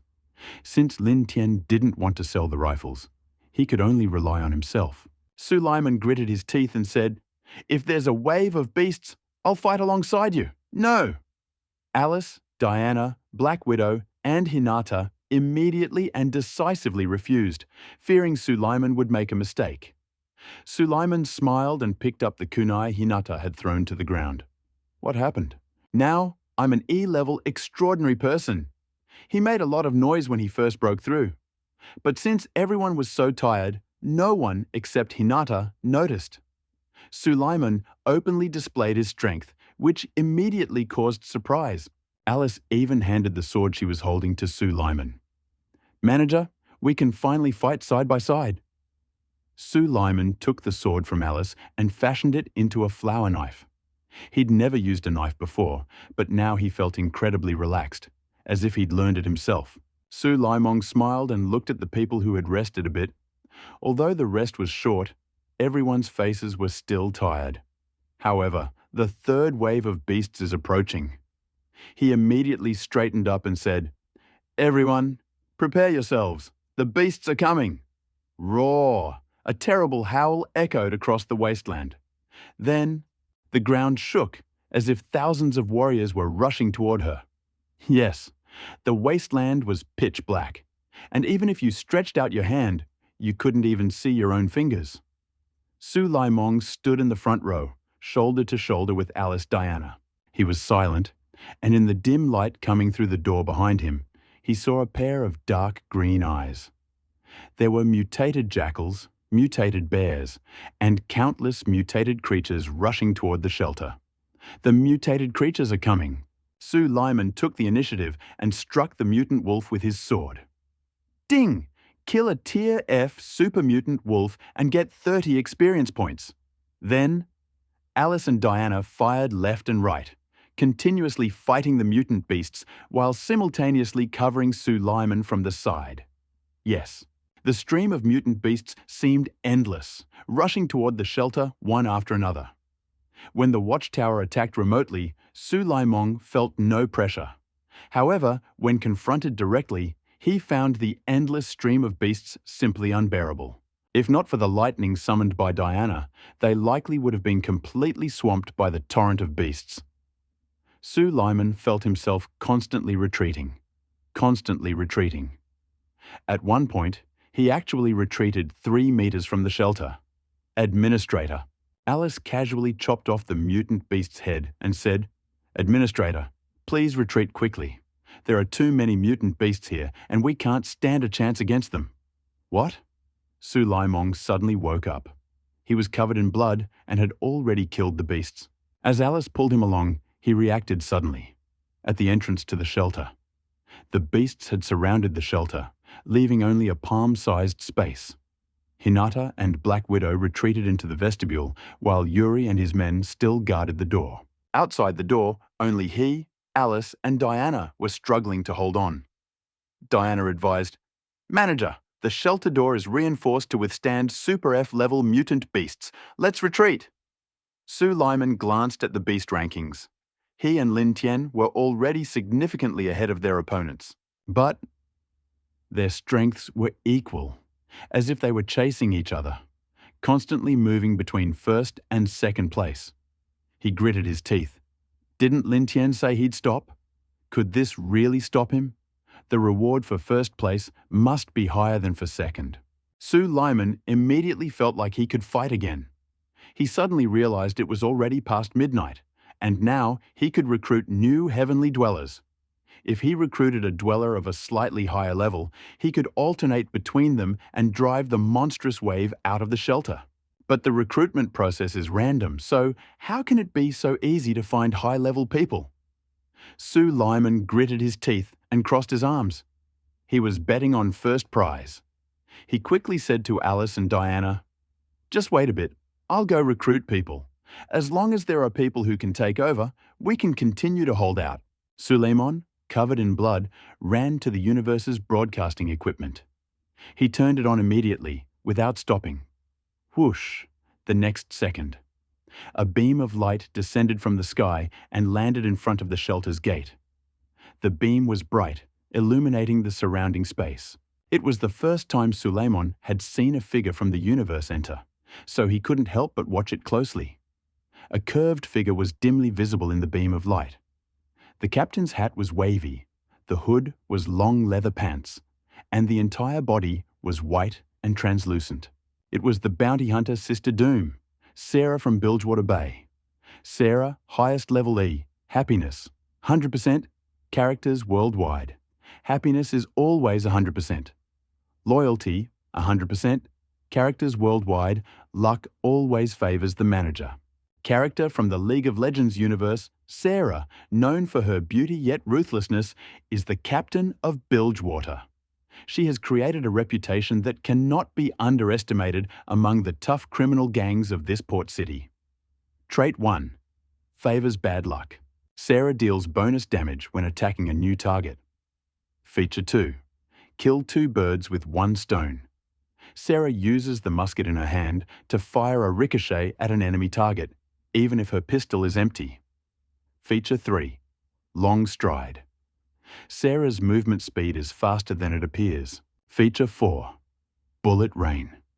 Sarah fired hundreds of bullets into the air, and half a second later, the bullets rained down on the target like a torrential rain. Even if the gun is empty, this is impossible. Feature 5. Firing time. Sarah unleashed a powerful 3-second blast into a cone-shaped area in front of her. Even if the pistol is empty, it's possible. It's so metaphysical. Well done. Suleiman rejoiced. He hadn't expected to recruit Sister Luck. You know, her ultimate attack is a ranged attack that can quickly clear a large area in front of her. Isn't that a weapon for clearing soldiers from a monstrous torrent? Suleiman hurriedly approached Sarah.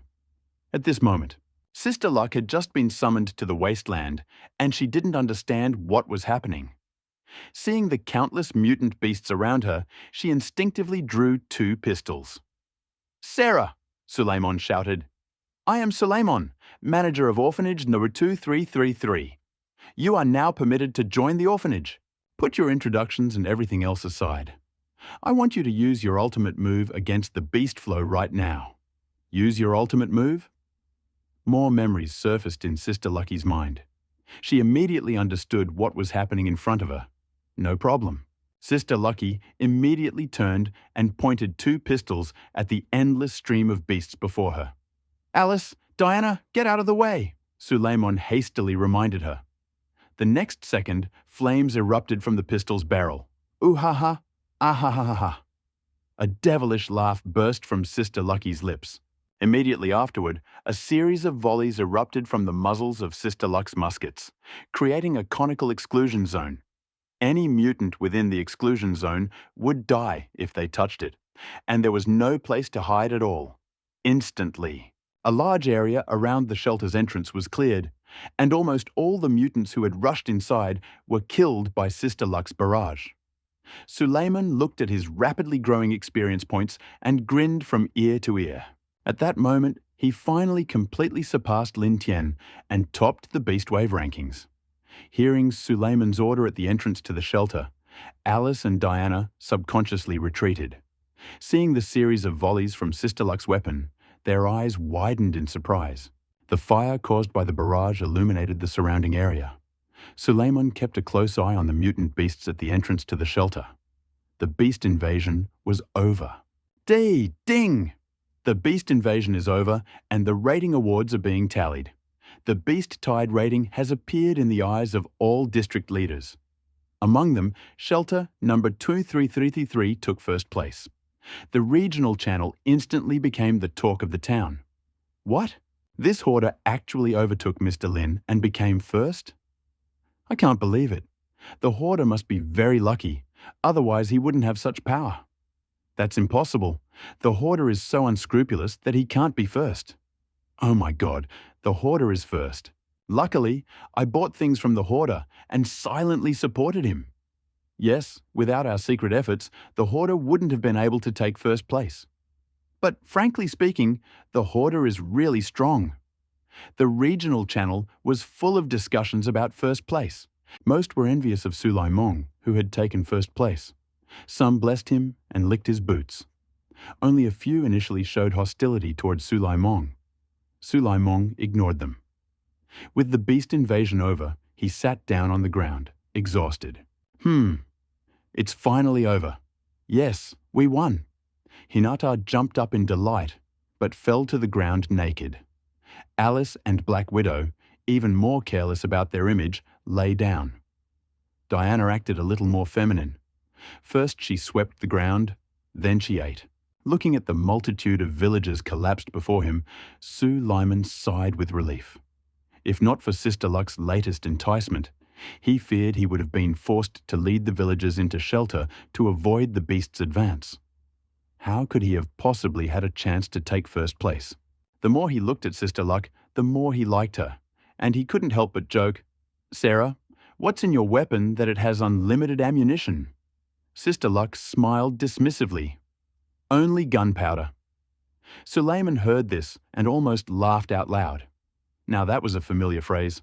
Then asked Sister Luck to introduce the residents lying there. After getting to know each other better, they officially registered for the shelter.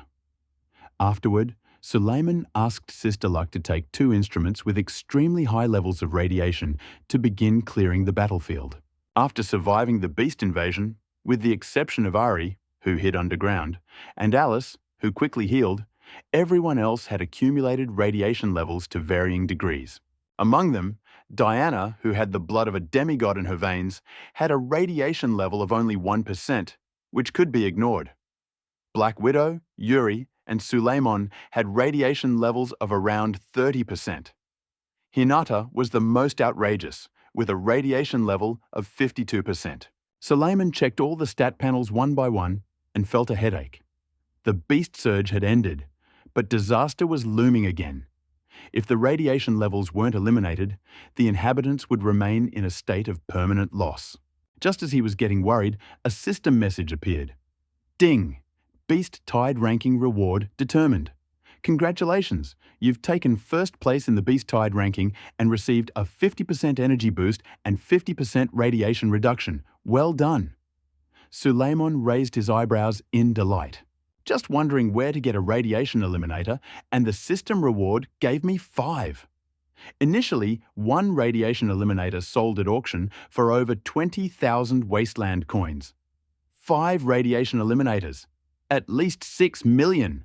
A mouthful of... Suleiman swallowed hard, feeling like he'd earned a fortune. Moreover, in addition to the 5 radiation eliminations, the reward also included 5 strength boosters. Strength Booster. Introduction.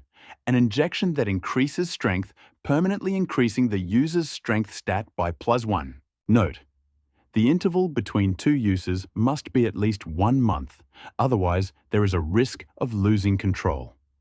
After the construction of the research complex, Research Institute of Amplifiers, power amplifiers can be mass-produced.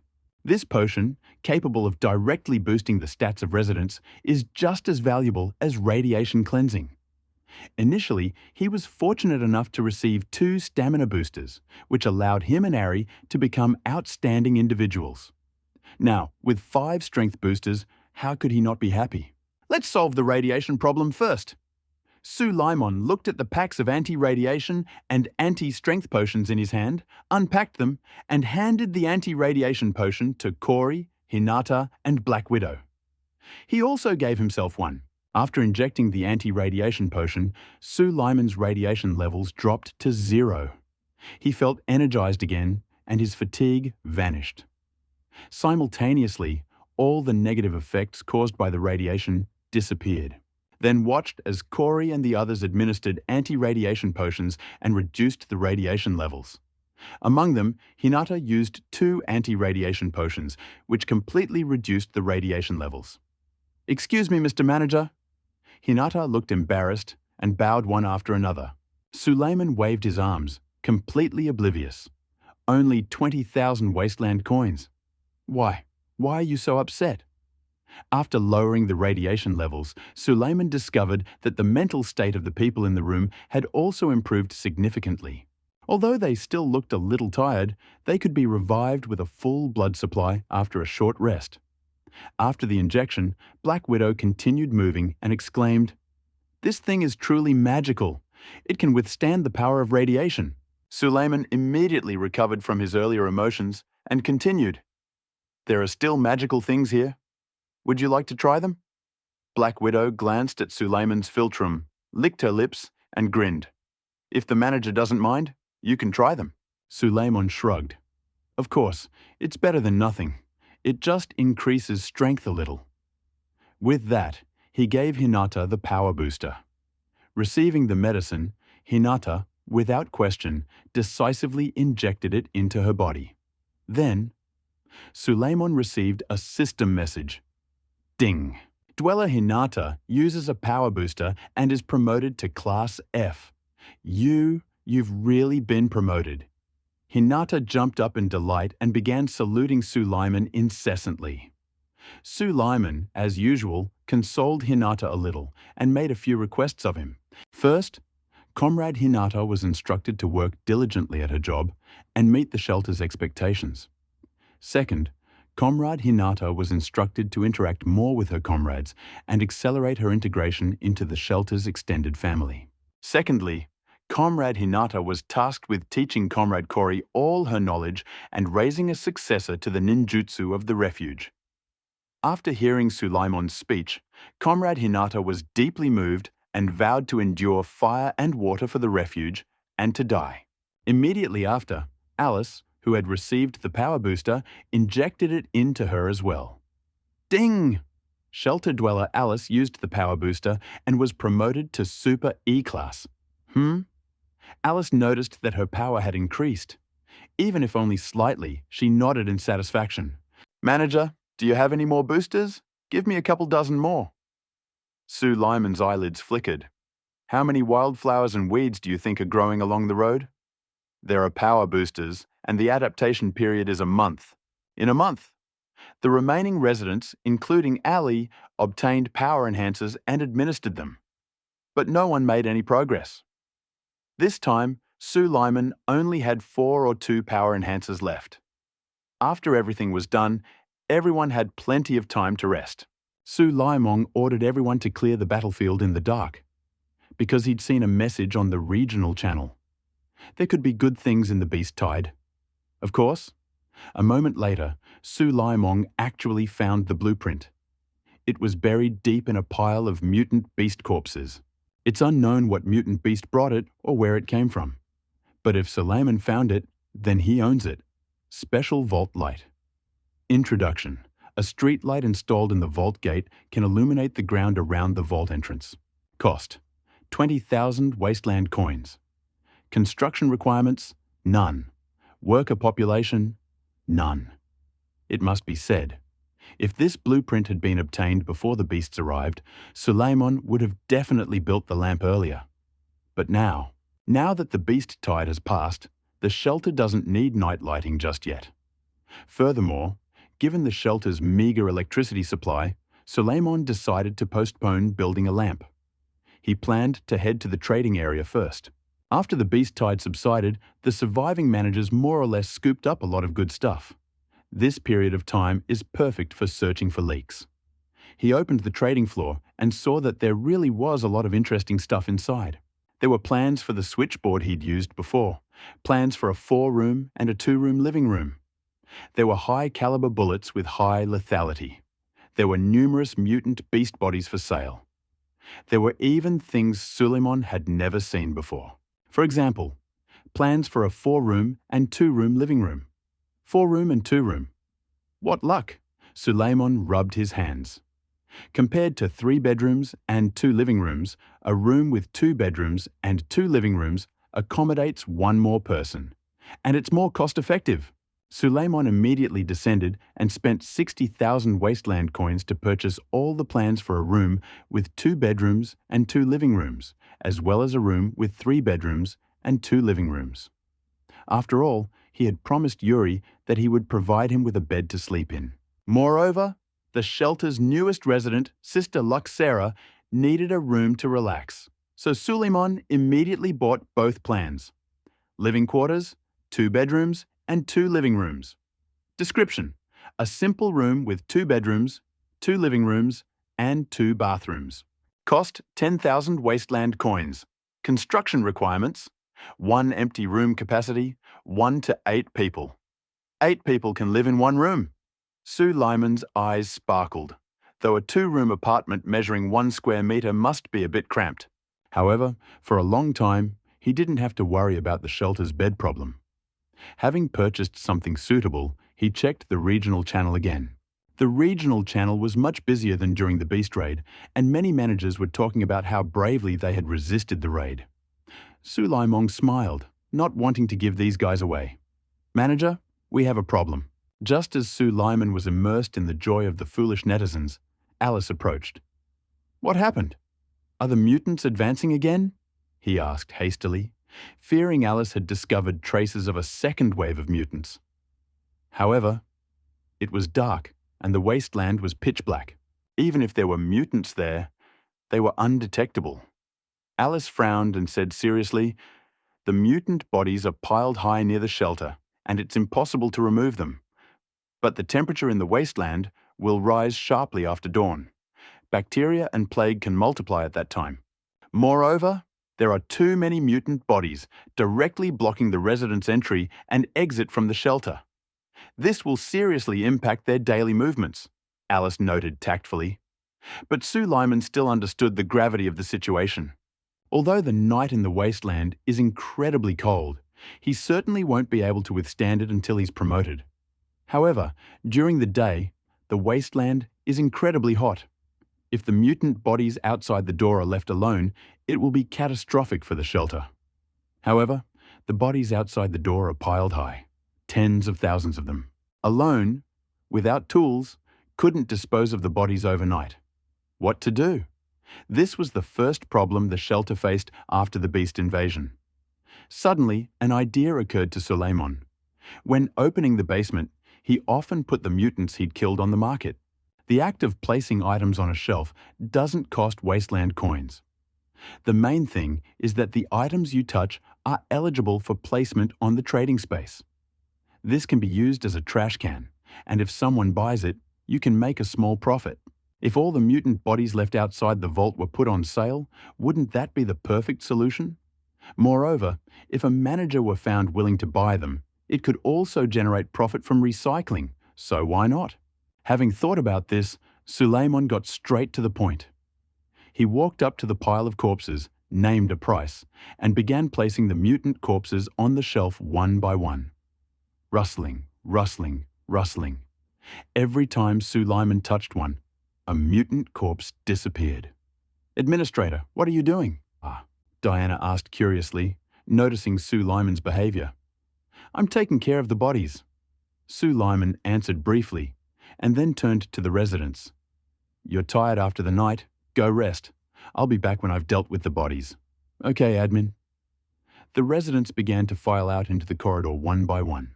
At this point, Sue Lyman said, "Yuri, take the two masters." Yuri saluted and reminded him, "Administrator, the masters have high radiation levels and are dead." Sue Lyman laughed awkwardly and returned to his work. Later, the small area in front of the shelter door was cleared, and rows of mutant bodies appeared in the trading floor. Suddenly, someone started cursing on the regional channel. "What the hell is this speculator doing? There's a pile of meat in front of our house now. Who's going to buy it? Why are you piling so much meat on the shelves?" The buyer doesn't stock the shelves. He uses the retail space as a dumping ground. What does upstairs mean? Think about it all. When the sun comes out in a few hours, the wasteland will be 50 degrees, maybe even over 60. By then, the mutant beast bodies outside the door will definitely be stinking. The fence is using the retail space as a dumpster to dump the bodies outside the door. Damn it, you're a profiteer, you're doing this. Fence, stop. There are too many bodies on the shelves. I don't know where you took the ones I want to buy. Buyer, you're disrupting the market. I'll report you. Damn it, this profiteer is still putting things on the shelves. The retail space has become your warehouse. What happened? Stop it. Even though he cursed, Sue Lyman's actions attracted a group of managers who followed his example, because there's no better way to deal with it than to put it on the shelf. Overnight, countless bodies of mutant beasts ended up on the shelf in the retail space. Managers who often want to purchase goods have to flip through tens of thousands of pages to see other products. 3 hours later, it was already dawn. Sue Lyman had cleared away all the debris from the shelter. Wow, finally clean. He surveyed the surroundings in the dim sunlight. Apart from blood and fur, there were no clumps of mutant beast bodies on the ground. After cleaning the door, Sue Lyman was in a good mood. He saw so many people calling him on the regional channel, so he had an idea and decided to make another fortune by putting an end to this issue. auction off the Pravda 2 kit plan and the utility room plan in 3 minutes. At the same time, Suleiman demonstrated the properties of both blueprints. Unlike the actual Aroma 2 kit used for living, the utility room has special functions. Storage spaces, utility room. Introduction, an empty space with no layout, used for storing all sorts of things. Unlike a built-up space, a utility room can be locked, restricting occupants from entering or exiting. Cost: 1,000 wasteland coins. Construction requirements: 1 empty room worker population. None a utility room can be locked, restricting residents from entering and exiting. Incredible! As expected. As soon as the blueprint appeared, the discussion of punishing Suleiman immediately ended, and the managers had a new topic: thieving residents. Yes, thieves. I really need a storage room. Someone is constantly stealing in the shelter. But the problem is, they refuse to admit it, even when they're discovered. If there was a utility room that restricted the residents' entry and exit, the problem would be completely solved. Yes, I don't want to dump all my stuff in the master bedroom anymore. There's no room to step in the master bedroom. Don't even mention it on the top floor. To stop the tenants from stealing meat, I dumped all the mutant meat in my room. It was horrible. Damn it, I'm so miserable. Yesterday, I hired a thief who stole my 3 pistols and ran away. Damn it, I got robbed too. Ooh, I got robbed.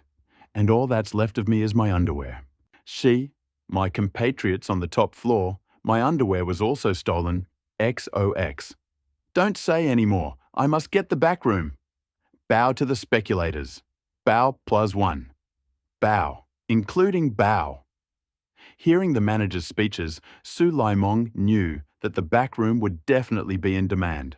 However, the inhabitants of his shelter were 100% loyal, never stealing or betraying anyone. Therefore, Suleiman had absolutely no need for a storage room. As for room 2 in Zhenxiang, he simply calculated that it only had 2 rooms, equivalent to a room for 2, but it cost 50,000 wasteland coins. That was clearly unscientific. When did gas in the tank become a passenger and a necessity for living in such an expensive room? You know, number 3 only costs 50,000 wasteland coins. Number 4 only costs 10,000 wasteland coins. Items like the Zhenxiang 2 apartment shouldn't be included in the early stages of shelter construction. With the exception of the presidential suite, a life-saving dog head, Suleiman put the Zhenxiang 2 utility room up for auction, and it attracted a lot of bidding. Ultimately, the utility room was sold for 50,000 wasteland coins, and the Zhenxiang 2 apartment for 20,000 wasteland coins.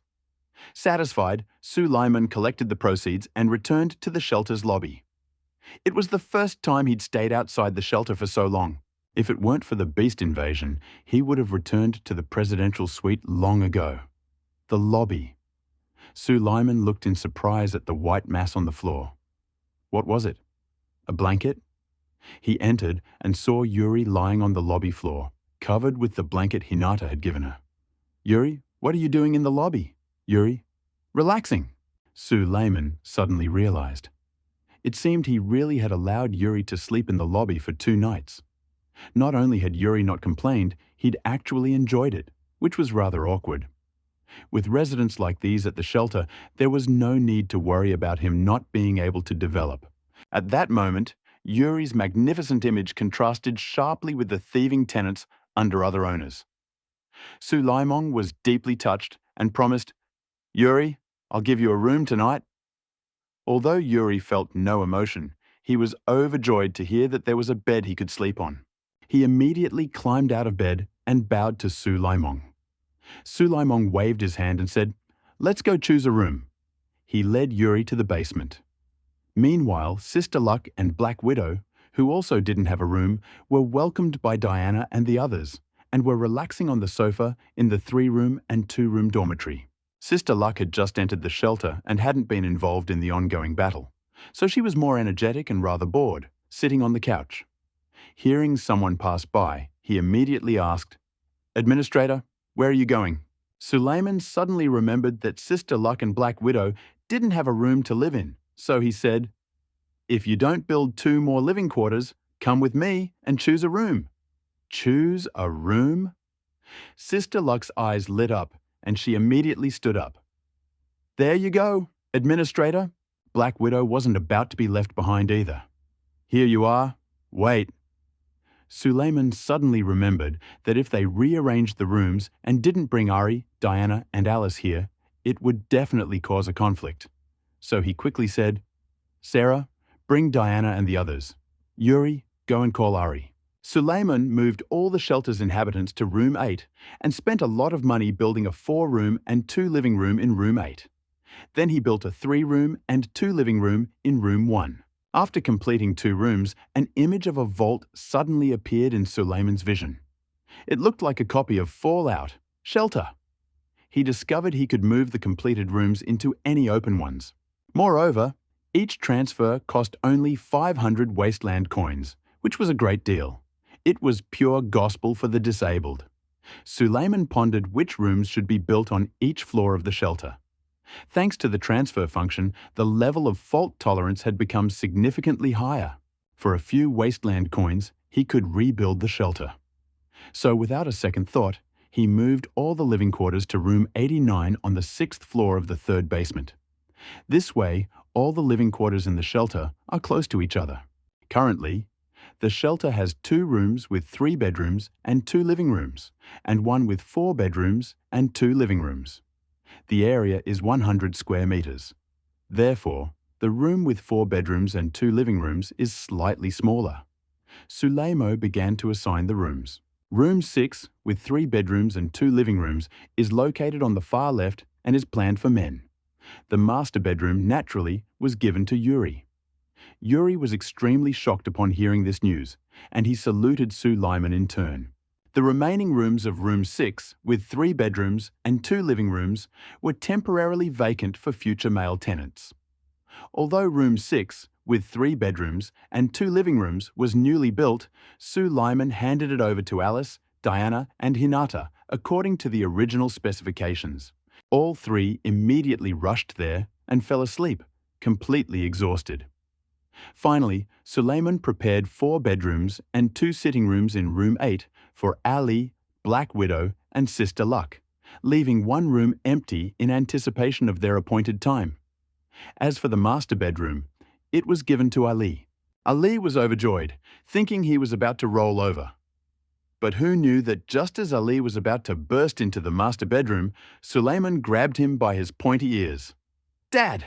Suleiman furiously punished Ali's buttocks, and the firm flesh instantly infuriated him and said, "Ali, go to the distribution room, work, don't be lazy." Ali: "Oh, why are you making fun of me again?" The 2nd bedroom was given to Black Widow, and the nursery to Sister Luck. As for the smallest guest room, it was left empty.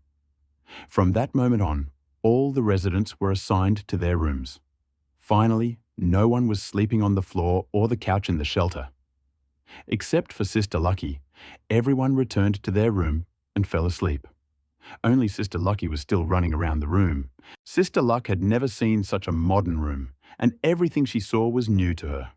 At first, finding herself in Diana and her 3 companions' 3-room apartment, she was unaccustomed to it, so she didn't act rashly. Now that she had her own room, she immediately began to admire it. "Wow, manager, this bed can sleep too." Suleiman chuckled. "Leave it alone.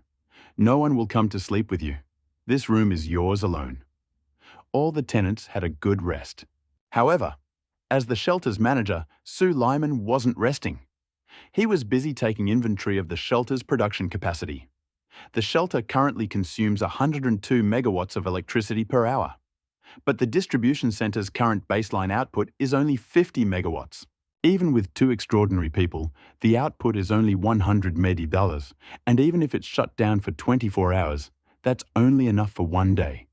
Is it possible to shut down the food processing plant and the tap water treatment plant? For a while, Suleiman had found a better way and could only continue to inventory the shelter's canned food supplies. After several days of production, plus the initial one, the shelter had accumulated over 100 cans. Currently, 90 cans can be produced per day, while consumption is only 14, so 12 cans can be saved each day. Sue Lyman once set a record by auctioning off 50 cans for 100,000 rubbish coins. But overall, the market price of a can ranges from 1,000 to 12,000. Therefore, the daily production of cans in the shelter amounts to more than 10,000 garbage coins. This refers to tap water.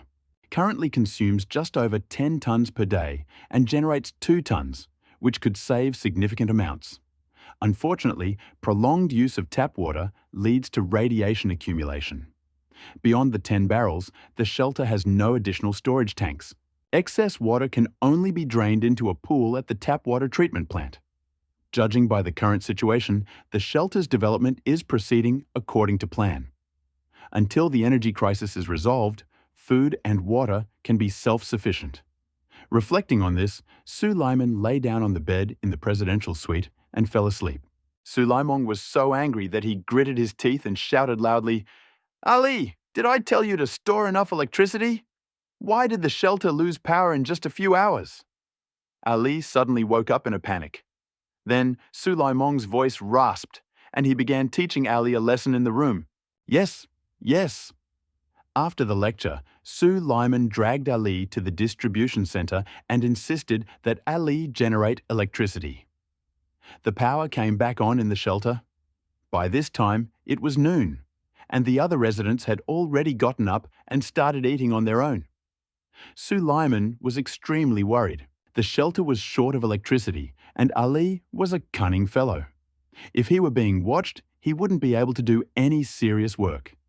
In that case, the food processing plant and the water purification plant in the shelter would have to shut down, and the losses would be extremely serious. He'll definitely let this happen. What should we do? We need to make sure the shelter has enough power.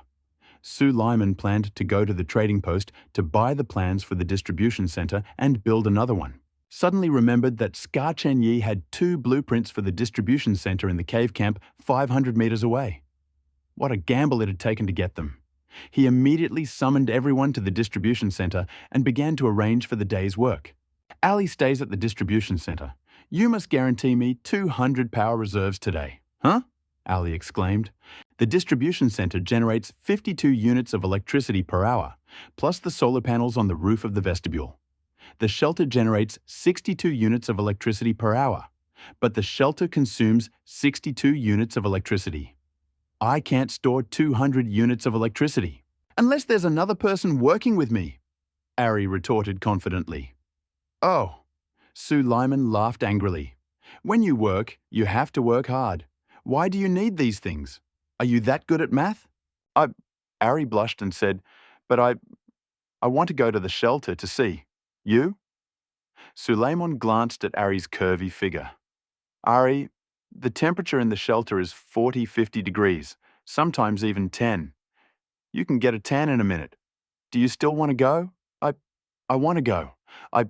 I'm afraid of getting a tan, Ari said bravely, but his voice grew quieter and quieter. Suleiman stepped forward. There are mutant beasts roaming the shelter. You can handle any of them. How will you go? I'll go with you, Ari said confidently, wrapping her arms around her waist and pushing out her chest, revealing her slender waist. Sue Lyman was so angry that he laughed and shook his head. I think you just want to laze around. Ari was speechless and suddenly lost her voice. Sue Lyman snorted coldly and continued giving orders. Diana and Alice, today you are responsible for unlocking the 4th and 5th floors downstairs. Half a day will be enough. Okay, Mr. Manager. They both turned and headed for the shelter's elevator. Sue Lyman had his own reasons for leaving them in the shelter. The cave camp was only 500 meters from the shelter. He planned to take the rest of the residents there to find out more. So Diana and Alice could only be left in the shelter. Then Sue Lyman said, Natasha, Sarah, Hinata, each of you follow me and go to the cave camp, and also to the shelter to have a look. Everyone nodded. Ari interrupted, I don't want to go. Sue Lyman ignored Ari and looked at Yuri. Yuri, rest today. Let me control your body. Yes, he planned to control Yuri's body to leave the shelter. As for himself, of course, he'll lie down on the sofa in the presidential suite. As the shelter's manager, Should he be doing this himself? The assignment is complete. Sulaimon used spiritual control to enter Yuri's body. Yuri's physical abilities are now normal. His strength is only at the quasi-F level, and his radiation levels have been completely reduced. Sulaimon, full of confidence, asked Hinata and Black Widow to push the cart and fill it with the canned goods produced in the shelter. Everything was ready. Everyone gathered in the lobby. Sulaimon waved his hand and pressed the door switch. Ding, ding, ding. The door swung open and a siren sounded. Sulaimon said proudly, "Let's go." The sun shines through the door. Without the protective covering, the heat and radiation instantly penetrated the shelter. Sulaimon controlled Yuri and stood in front.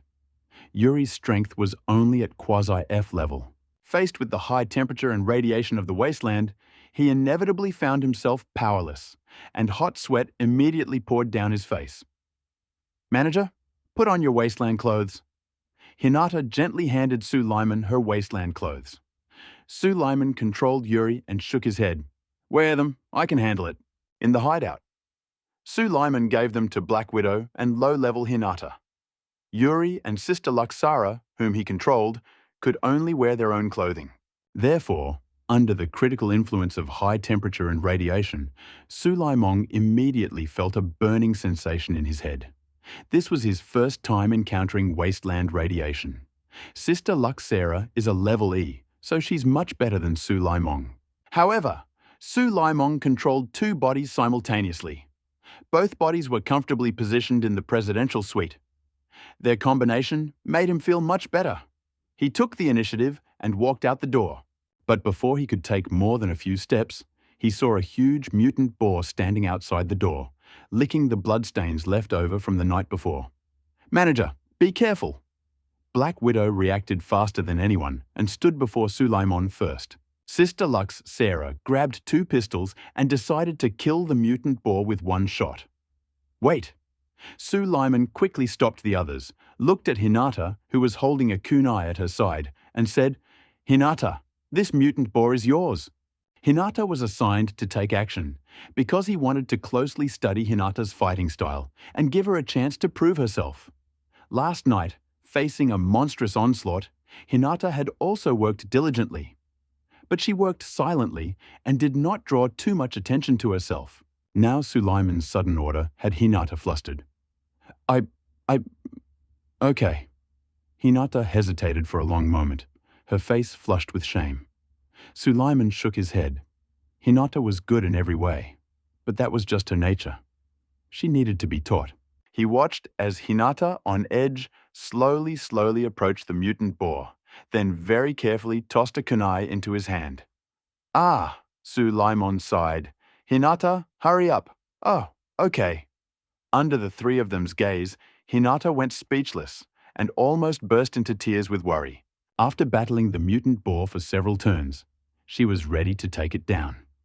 At that moment, Sulaiman suddenly shouted, "Wait!" He was planning to kill the mutant boar that Hinata himself had pacified to see if the experience it gained would change. You know, he can gain 30 experience points by killing a mutant beast alone. If the Vault Dwellers kill the mutant beast, he will only gain 1 experience point. If he allows the Dwellers to beat the mutant beast until it is left only breathing, then he will take action. It possible to effectively gain experience points? The sudden thought sent Sulaiman into a frenzy, and he involuntarily cried out. However, his cry made Hinata's entire body tremble, and she turned away anxiously. Hinata subconsciously thought that Sulaiman didn't like her slow movements. Sulaiman realized that Hinata had misunderstood him, quickly waved his hands and said, "Hinata, you did the wrong thing. Leave the rest to me." With these words, he approached Hinata, holding a damaged wolf hunting rifle, and struck the mutant boar point blank. The next second, Sulaiman was stunned. He seemed to have just thrown the gun like a kunai. "Ding! You have killed the mutant boar and received 1 experience point." Sulaiman pursed his lips. He could get 30 experience points for killing mutant beasts alone. He only got 1 experience point when he killed Hinata, when she was already half dead. It seemed the loopholes in the system were so easy to exploit. But his actions had just led him to discover something even more astonishing. Hinata had taught Yuri ninjutsu. Yuri seemed to have mastered them all. Moreover, by controlling Yuri's body, he could use these ninjutsu too. Substitution technique, Suleiman thought. He immediately switched places, inserting the rifle into the bore. He was so surprised he couldn't speak, and then noticed that a new entry had appeared in Yuri's stat column, exactly the same as Hinata's. Genin! Boom! Suleiman swallowed and quickly maneuvered the body into the shelter. Having gained experience with the substitution technique, he began feverishly trying it out. However, due to a lack of chakra, Suleiman's performance of the substitution technique was merely a formality. However, he was not at all disheartened. Start by extracting chakra. With the proper memory, it would be much easier to learn. It turned out he knew how to use chakra and how to perform hand seals for the substitution technique. It didn't matter though, because when he manipulated Yuri, this knowledge was naturally imprinted in his brain. So he can use his own memory to smoothly bring his body here. Try extracting the chakra first, and then try the substitution technique. This wave is tantamount to freeloading. Suleiman's body hid in the presidential suite and continued to try. Yuri, who was manipulating the other side, wasn't idle either. It took him 10 minutes to reach the cave camp with Hinata and 2 others. Seeing the camp gate still blocked by a boulder, Suleiman sighed with relief. Luckily, the mutant beast had broken through the boulder and couldn't reach the workers and soldiers in the cave. He was in a good mood and ordered, "Sarah, move this rock. Behind it is a small camp where some friends live." "Friends?" Sister wrapped her arms around her waist and asked, "Manager, how do you get so many friends? After all, they count as friends, right?" Black Widow interrupted, "I heard from Diana that everyone living in the cave camp are homeless wanderers who were rescued by the managers." Sister Lucky smiled and placed a hand on the boulder. "I didn't expect our managers to be so kind." Sister Lucky joked and gently pushed the boulder away. However, the boulder didn't budge. Sister Luck felt like she'd been slapped in the face, so she took it seriously, braced her hands against the boulder, and began kicking it. However, the boulder still didn't budge. At first, Suleiman thought Sister Luck was an exceptional E-level person who could easily move the boulder.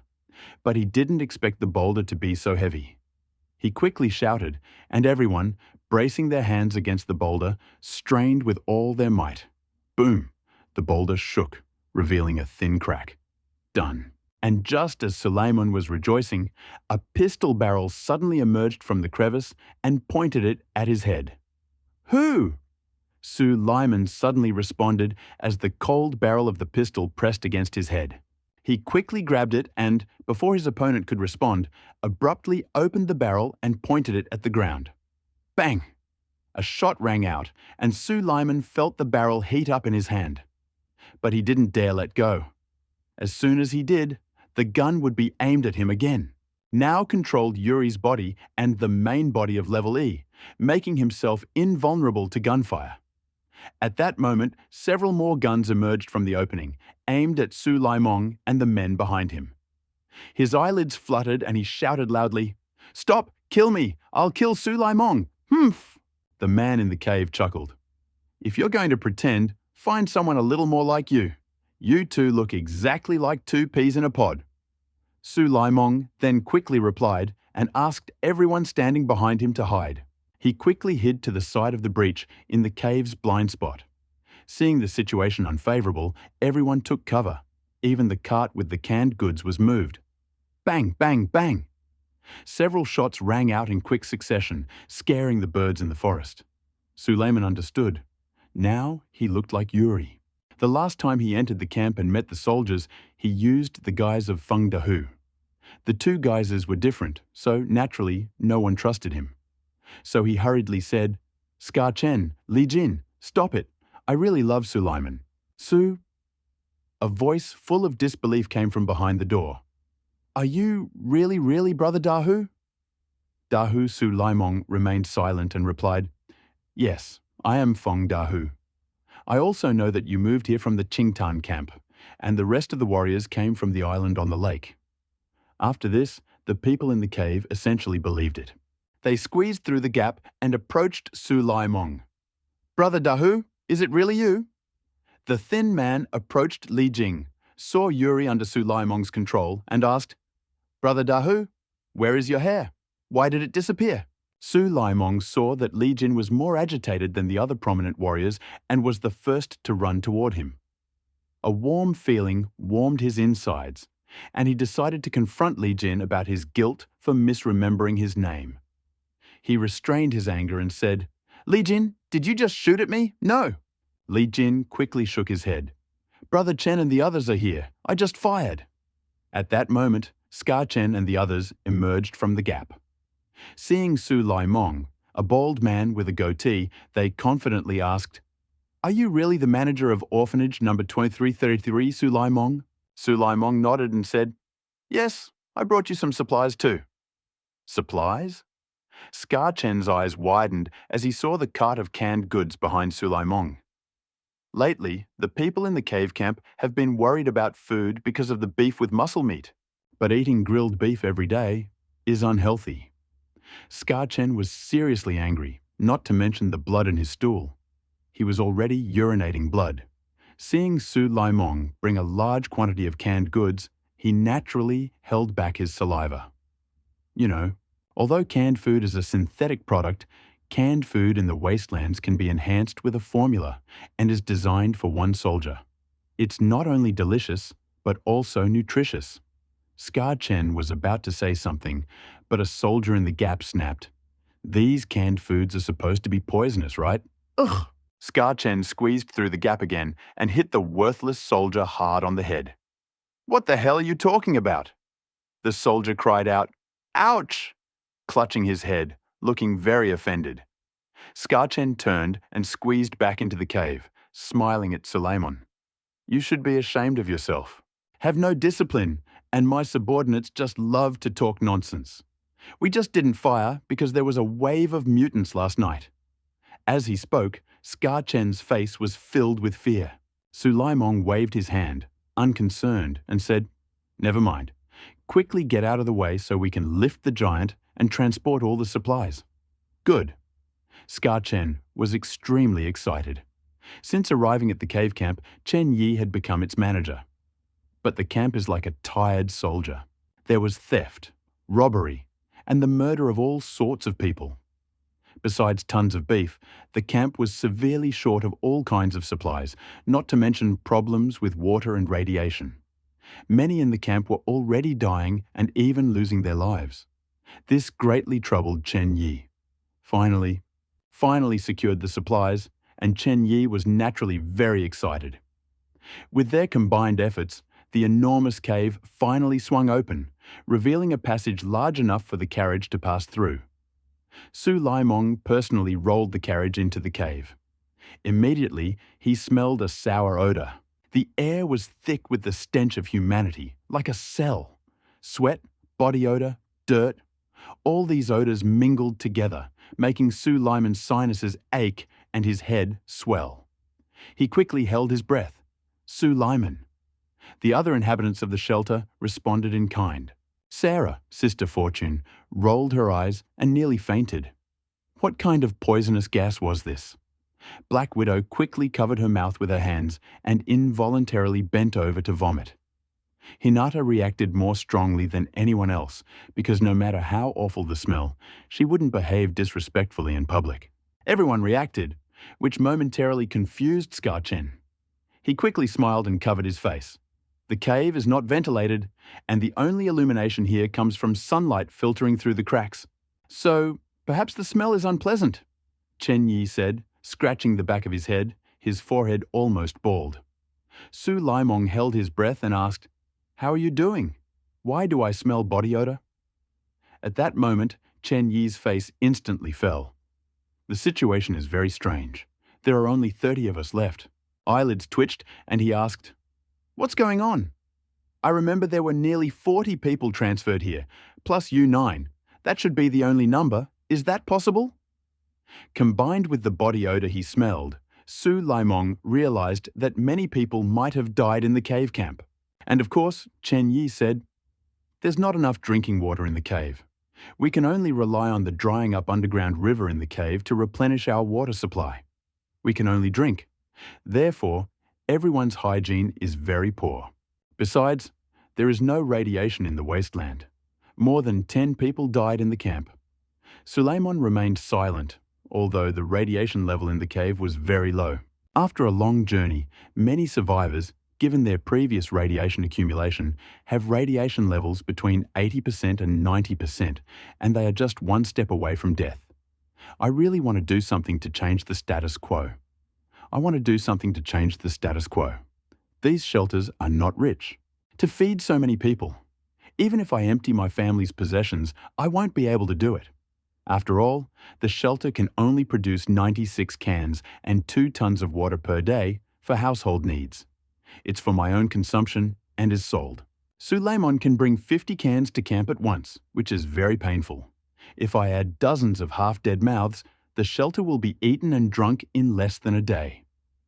"What are you going to do?" I asked Scar Chen. "I don't know." Scar Chen shook his head and continued, "After the beast invasion ends, I plan to lead my warriors out on a reconnaissance mission.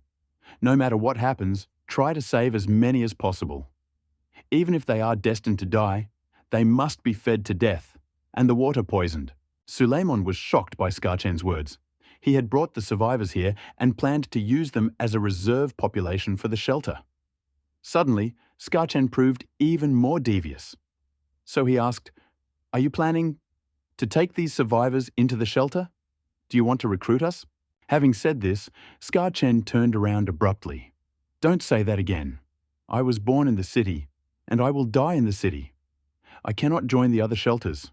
These survivors chose us, so naturally they chose their city. We will not join." "Of course, if someone with a strong will wants to join your shelter, I won't object. After all, we are friendly neighbors." Su Lyman never thought Chen was so stubborn. How could he allow someone to snore next to his bed? The shelter and the cave camp are like the relationship between an older and younger brother. The contrast between strength and weakness is obvious. If you want your younger brother to jump, you'll definitely do it first. For now, the Shandong camp is still very valuable, so hold on to it. For now. The atmosphere grew gloomy. They entered a narrow cave. The space grew larger and larger. As they turned the corner, Li Erjin, who was walking ahead, shouted, "Brother Dahu, we're here!" Sulaiman turned the corner, and his vision suddenly cleared. The enormous belly of a mountain appeared before him. Sulaiman didn't say much, but got straight to the point. "Scar Chen, I came here this time to bring you supplies, and secondly, I need your plans for the power distribution system. My shelter is seriously short of power." "What?" Scar Chen said incredulously. "I thought you came to reassure my people." Su Lyman smiled and said, "Tell me, are you willing to give it to me?" Then he placed a cart of canned goods and a roadkill mutant boar right in front of Scar Chen. "Come on, how can I not give it to you?" Scar Chen hurriedly stepped forward, hid the cart behind him, and immediately handed Su Lyman 2 blueprints for the distribution center. Su Lyman hadn't expected it to be so simple. His aged face immediately fell, and he said, "Give me back the cart. It's the only one in my shelter." With the plans in hand, Su Lyman led the villagers to the cave to rest and waited for Scar Chen to unload the cargo. I thought the wait would be boring, but I didn't expect there to be anything important in the shelter. Alice and Diana opened the 4th and 5th floors underground. They found not only 5 radiation-neutralizing tablets, 10 healing needles, and 20,000 wasteland coins. They even found a blueprint that was never in the vault. Water supply. Water treatment plant. Introduction. A facility producing purified water with a capacity of 20 litres per day and a tank capacity of 5,000 litres. Purified water can be drunk directly. It is harmless and has no side effects. Cost: 100,000 wasteland coins. Construction requirements: 1 empty room, water purification device. Workers: 1-2. "What a great thing!" Suleiman rejoiced. Now he no longer had to worry about Ari drinking radioactive water and the radiation levels constantly rising. What was this water purification device? The drawing again revealed something Suleiman had never seen before, leaving her baffled. For once, Li Erjin approached and asked, "Brother Dahu, are you really Brother Dahu?" Suddenly, Suleiman was interrupted, and holding back his anger, he corrected himself. "My name is Suleiman. Feng Dahu is just a puppet." "A puppet?" Li Erjin scratched his head and asked curiously, "Puppet? What is that?" "Suleiman." "Forget it. You still call me Brother Dahu. What do you want?" Seeing that Li Erjin was the first to emerge from the cave and greet him, he had no intention of repeating his mistakes. Li Erjin, with a shameless expression, asked, "Brother Dahu, do you have any water? I'm so thirsty." Suleiman waved his hand. "No. How can you carry water without a container when you go outside? Under normal circumstances, you have to hold on to it until you return to the shelter, then immediately release the lever to quench your thirst. Like all other shelter dwellers, they can only drink water after returning." Alas, Li Erjin sighed and said irritably, "If I had known earlier, I would have taken the water purification device from the Cheongdam camp. Wait." Suleiman was shocked to hear this and grabbed Li Erjin's arm. "What did you just say?" Li Erjin shuddered and asked in a trembling voice, "Yes, is there water to drink? I'm thirsty." Suleiman's left eye twitched, and he exclaimed, "Didn't you just say there's a water purification device in the Cheongdam camp?" Li Erjin nodded several times, seeing Suleiman's fierce gaze. "I came here to get it, but I can't take it all." Suleiman's lips curved strangely. "It was easy to get. Looks like we'll have to go to the Cheongdam campsite to build a 3-in-1 distribution room. However, the journey to the Qingtan campsite is quite long. I'm afraid to rely solely on Hinata and Black Widow." He rolled his eyes and immediately came up with a solution. The cave camp was close to the shelter. It was entirely possible that Black Widow and the others would return on their own, and then Alice and Diana would rush to the cave camp, reunite, and set off. Of course, all this is being done to establish information exchange between him and the shelter. Otherwise, notifying Alice and Diana would be a major problem. However, Suleiman's body is in the shelter, and there are no communication problems. He immediately took control of the body and reached the 5th underground floor. After Alice and Diana opened the 5th underground floor, they began combing the battlefield. Seeing Suleiman approaching, they asked, "Manager, what should we do with the bodies of these mutants?" On the 1st floor, each containing 1 mutant. 18 mutant bodies had already accumulated in the shelter. Unfortunately, the refrigeration unit in the food processing facility was overflowing and couldn't accommodate any more. Suleiman thought for a moment and then put all the mutants he couldn't eat on the marketplace, leaving behind a few boar mutants and goat mutants that looked delicious. Alice quickly reminded him, "Manager, our refrigerator isn't full anymore, I know."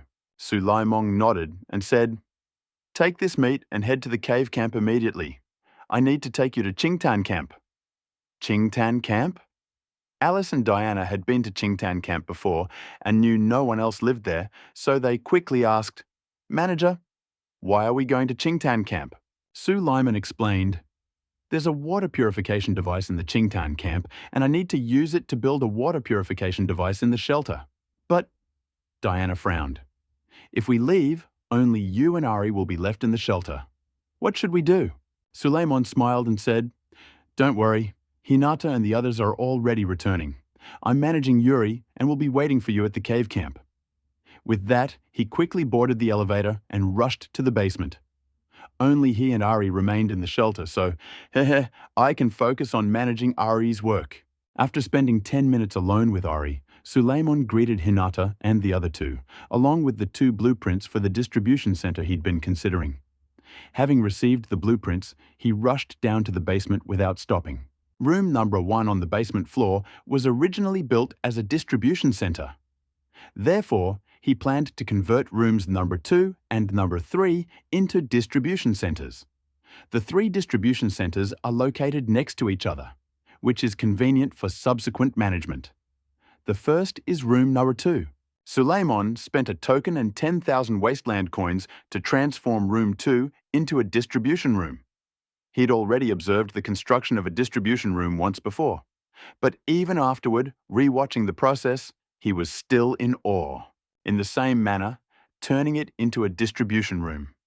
However, when construction was complete, a system message suddenly appeared. Ding! 3 adjacent objects of the same type detected. Do you wish to merge them? Note: after merging, the capacity of the facilities will double based on the combined capacity of the 3 facilities, and the number of workers accommodated will be equal to the sum of the 3 facilities' worker populations. Could they be merged? Suleiman's face lit up with joy. In Fallout Shelter, 3 rooms of the same type can be combined into one larger one. Furthermore, the room's capacity will also increase. It looks like the vault's furnishings are the same, and 3 identical rooms can also be combined. What are you waiting for? Of course, yes. Suleiman made his choice. In an instant, the 3 rooms before him suddenly began to change. The walls between the 3 rooms disappeared, and the various spaces within them began to merge, forming a distribution room that had become 3 times longer.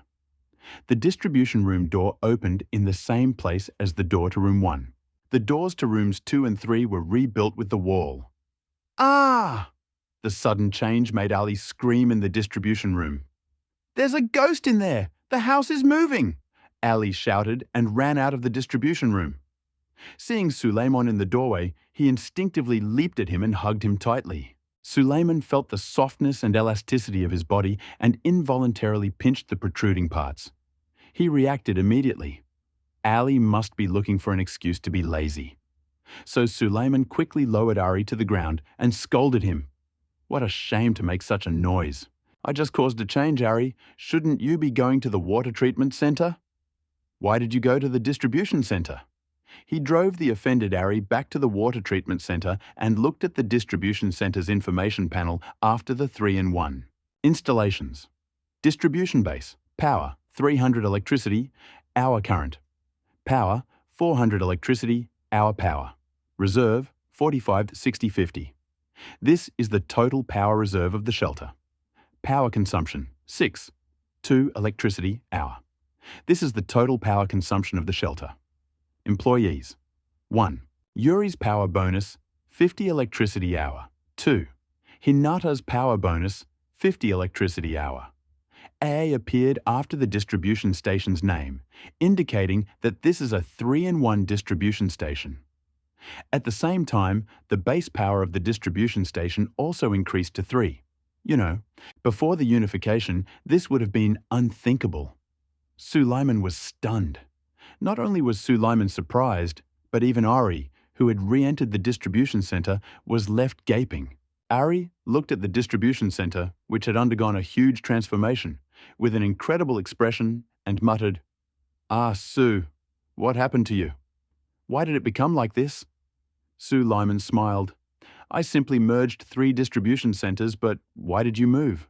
As soon as those words came out, Ari burst into tears. "Ah, Su, I just want to be your secretary. Do you think being a secretary is easy?" Suleiman snorted coldly. "I think you're just lazy." He scolded Ari sternly, then began to think of new problems. Now, the shelter has ample electricity, so ceiling lights can be installed. This way, the shelter will be illuminated at night, and he will no longer have to fear the onslaught of nighttime beasts. He rushed into the shelter's lobby, pulled out a blueprint for a ceiling light and, without a word, decided to build it. Suddenly, at Suleiman's command, a huge LED floodlight appeared at the shelter's entrance. The floodlight was mounted above the shelter's door and supported by a separate lamppost. In a good mood. This way, the residents will be able to move around the shelter at night. Sorry, the previous chapter was locked, and it took a while to open. After the shelter's ceiling lights came on, Suleiman turned his attention back to the cave. Cave. Alice and Diana entered the cave with a large quantity of meat. These two had been to the Cheongdam camp and the Lake Island. They were very beautiful and had unique personalities. Everyone in the cave camp knew them, Therefore, they successfully entered the cave without any obstacles and came to Suleiman. Moreover, the meat they brought caused a sensation. So much meat. The young workers gathered around and pointed to the meat brought by Alice and Diana. One of the workers asked with a shameless expression, "Goddess, is this for us?" Alice frowned and slapped the outstretched hand. "It's a gift from the administrator." "Thank you, administrator." As soon as this was said, all the workers and soldiers looked at Suleiman. Suleiman snorted and didn't react at all. Alice's supporting role was simply amazing. He became the center of attention for the entire audience without any preparation. Ahem! Suleiman quickly covered his mouth and coughed, then straightened up and said, "These things are provisions for everyone, so everyone can eat better." Scar Chen stood next to Suleiman, grabbed a large piece of meat, brought it to his nose, and inhaled deeply. "Excellent. Now that I have so much meat, I'm, of course, very happy. Add 50 cans. The Dundong camp will soon be out of food." Scar Chen saw a group of workers surrounding the meat and flew into a rage. He shouted, "Still searching! Still searching! What are you standing here for? Then hurry up and thank the manager." Many workers hurriedly bowed to Suleiman. Suleiman waved his hand several times after some cursory work. He gave the workers a rest, called Li Erjin, and asked, "Erjin, I have an idea that's far too mature." Before he finished speaking, Li Erjin said, "Brother Dahu, just let me know if you have anything to do. As long as I, Li Erjin, am busy, I'll definitely help you." Suleiman smiled, patted Li Erjin on the shoulder, and said, "I'm Feng Dahu. Yes, Suleiman never takes advantage of others." He couldn't help but think he was Feng Dahu. "Now, I want to ask you, if I allow you to enter my sanctuary and purify the water, would you agree?" Suleiman hired Li Erjing. Li Erjing is a wasteland native and has some understanding of the surrounding environment. Furthermore, the shelter does indeed have sufficient staff, and each person has been assigned a specific task. If a water purification station is built but there's no labor to produce it, the wasteland's currency will be a waste. Furthermore, Li Erjin was originally from the Cheongdam camp, which allowed him to infiltrate the camp to find the water purification device. Considering these three factors, Suleiman decided to recruit Li Erjin. As for why he chose Li Erjin, it was because he was from the Cheongdam camp. One reason is that Li Erjin is a decent person, and another is that Suleiman knows other people from the Cheongdam camp. Hearing Suleiman's words, Li Erjin was instantly stunned. What? Dahu, Brother Dahu, are you inviting me into the shelter?" Li Erjin simply couldn't believe his eyes. He never dreamed he'd ever be able to enter the shelter without being contaminated by radiation. He knew. Although Li Erjin could see how contaminated he was by radiation, his increasingly weakening body made it clear that the wasteland was no place for humans.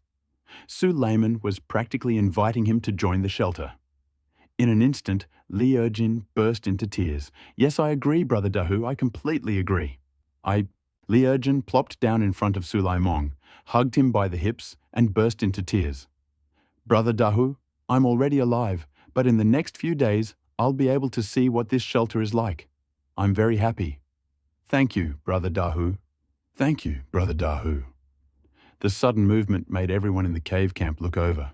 Li Erjin continued, "Brother Dahu, are you looking for a water purifier? I know where the water purifier is in the Qingtan camp. I'll take you there. Li Erjin continued to humiliate himself, afraid that Suleiman would regret it. Perhaps he was afraid we'd return after we left? Suleiman silently complained. "Get up first." He helped Li Erjin up. Naturally, the commotion attracted Chen. Chen asked bluntly, "Do you want to take this guy?" Suleiman nodded.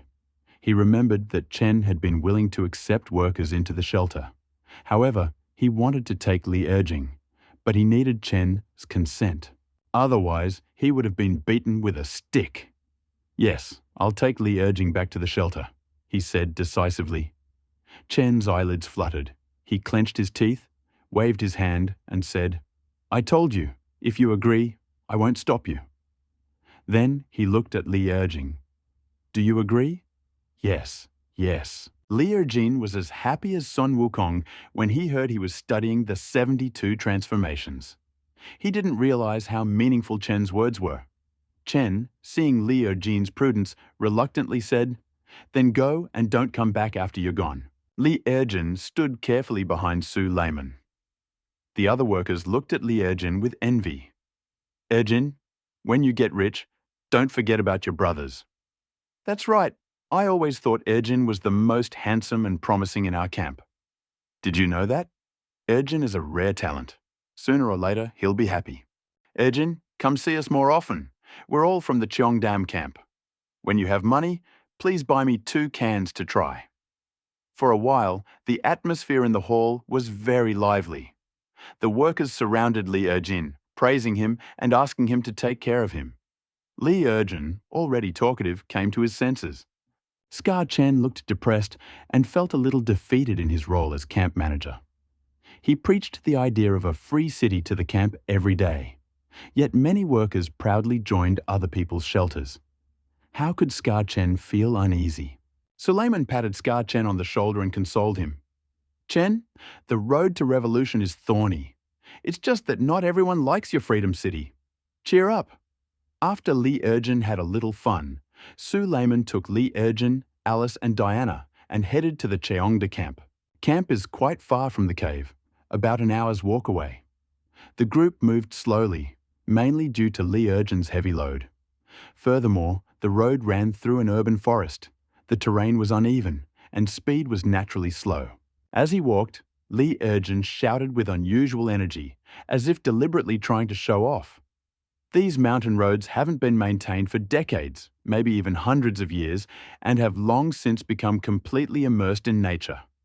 Otherwise, with my strong legs, I'll reach the Cheongdam camp in minutes. Haha. Su Layman chuckled and looked at Li Erjin's attribute panel.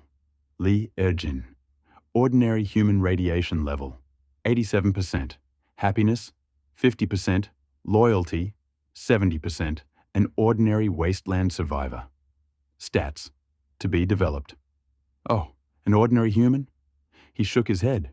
With such power, Li Erjin would die from radiation overload if he reached the Qingtan camp several times. Bird calls could be heard occasionally in the forest. Su Layman couldn't figure out what kind of bird it was, but it was definitely a mutant. However, the further they walked, the quieter it became. What was going on? Why was it so quiet? Su Layman couldn't help but frown. At that moment, they approached dense bushes. The bushes had mutated and reached 2 or 3 meters in height, completely burying several people, making it impossible for Su Layman to see the road ahead. "Manager, part these bushes and we'll reach the Qingtan camp." Li Erjin diligently ran up to Su Layman and helped him clear the bushes blocking the way. At that moment, a roar echoed before him, as if a mutant beast were hunting and playing. Li Erjin immediately covered his mouth and froze. "Erjin, what's wrong?" Su Layman frowned. He saw Li Erjin's legs trembling, his face pale, and his eyes filled with fear.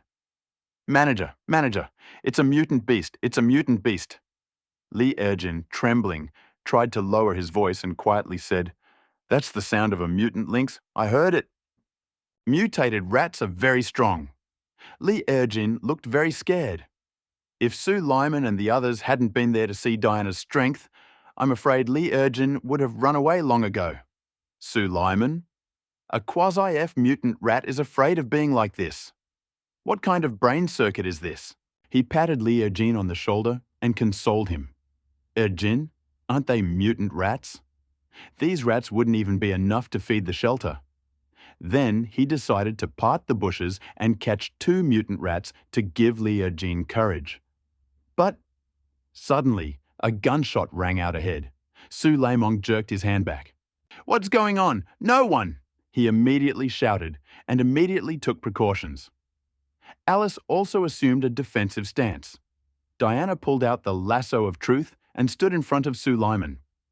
The 3 of them silently cooperated and prepared to part the bushes to find out what was going on. Only Li Erjin still looked frightened.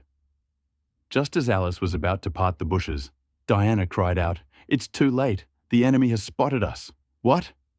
Suleiman's eyes narrowed, and he involuntarily tried to dodge. He leaned forward and rolled to the side.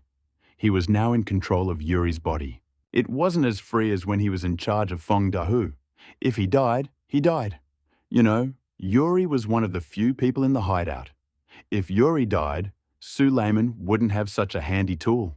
The moment Suleiman rolled to avoid the shot, the bullet seemed to gain eyes and flew straight at him. He didn't react and didn't see a single bullet. He only heard the gunshot, and then his head suddenly tensed and a sense of foreboding washed over him. The bullets flew towards Suleiman, about to strike him. By this time, Alice had already parted the bushes, revealing an open green space. The bodies of mutated animals lay on the ground. Dilapidated wooden houses stood around.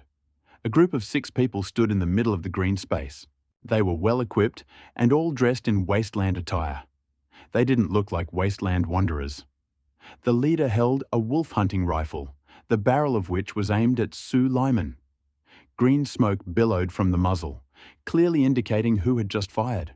However, just when the 6 on the opposite side thought Suleiman was about to die, a miracle happened. Diana stepped to the side with lightning speed and blocked Suleiman's view. Then Diana crossed her arms over her chest, effectively propping up a semi-arc shield of light. Damn!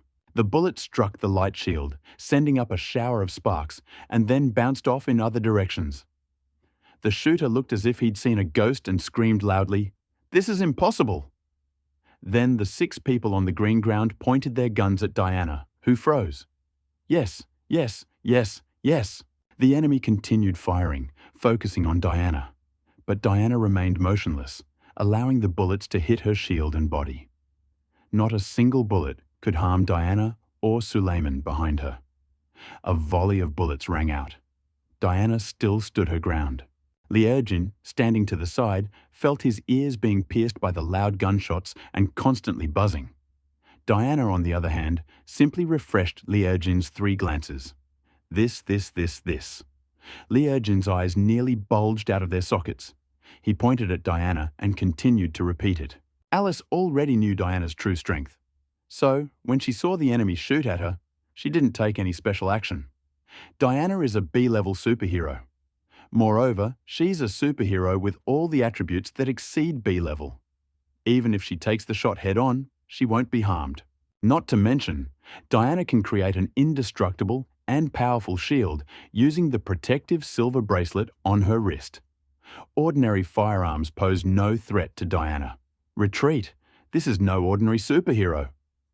The 6 gunmen suddenly realized they'd kicked an iron plate. So the 6 began to retreat, eager to leave the Qingtan camp as quickly as possible. Even if mutant bodies had been everywhere, they wouldn't have had time to collect them.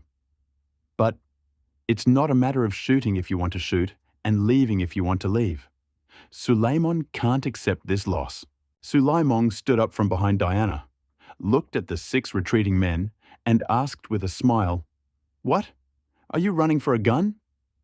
Among the 6, the leader asked with a trembling voice, "You, who are you? Why did you suddenly appear here? Who are we?" Suleiman chuckled, "Of course I'll kill you." He was about to act when he heard the leader shout, "Wait, everyone's trying to feed themselves in the wasteland. No need to start a war as soon as they meet." Though the leader was wearing a wasteland suit, it was clear through her mask that she was a beautiful woman. It was also audible in her voice, but Suleiman didn't believe it at all. "You can't help yourself, so you're begging for mercy. She's too beautiful."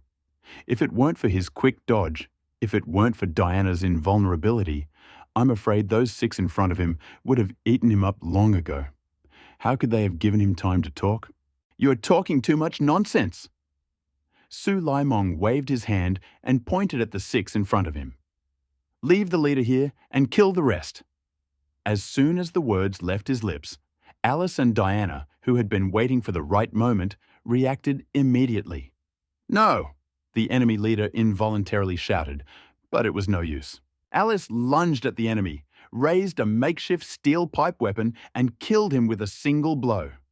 Suleiman's eyelids fluttered, and he quickly shouted, "Alice, don't pierce the wasteland suit!" 6 people on the other side, 6 sets of wasteland suits, all of them valuable treasures. Even if one set were damaged, Suleiman would grieve for a long time. As soon as Suleiman said this, Alice radically changed her attack tactics. First, relying on her speed advantage, she quickly removed the hood of her opponent's wasteland suit. Then Alice mercilessly rammed the steel rod into her opponent's temple, decisively knocking him out. Ding! Alice killed a quasi-F-class psychic. You get 1 experience point. Diana's attack seemed much weaker in comparison. I saw Diana wave the mantra lock in her hand, place it on the enemy's neck, and squeeze tightly. Ho ho ho! The enemy uttered a few meaningless syllables and was strangled. Ding! Diana has killed a quasi-F-class psychic. You get 1 experience point. It only took a moment. 2 of the 6 enemies were defeated. The remaining ones, panicked, didn't bother to pick up the bones for their comrades, but quickly turned and fled. But Diana, a B-class, was here. How could several outstanding individuals, almost F-class, find a place to escape? In her hand. And she, teaming up with Alice, killed the 3 escapees, leaving the leader behind. Zip. The leader was captured, and under Diana's control, he knelt before Suleiman. Suleiman was in a good mood. He reached out to remove the leader's hood, and his eyes lit up. Wow, he looks good. He touched his face and took the wolf hunting rifle from the leader's hands. It just so happened that all the firearms in the shelter were damaged. This time, 6 more were added at once, enough for Alice and her friends. The leader's weapon was taken away, and she was forced to kneel. Humiliating scenes inevitably flashed through her mind, and anger flashed in her eyes. What are you looking at? Haven't you ever seen a woman before? Don't think you can do whatever you want just because you're strong. Cast aside those filthy, vile thoughts.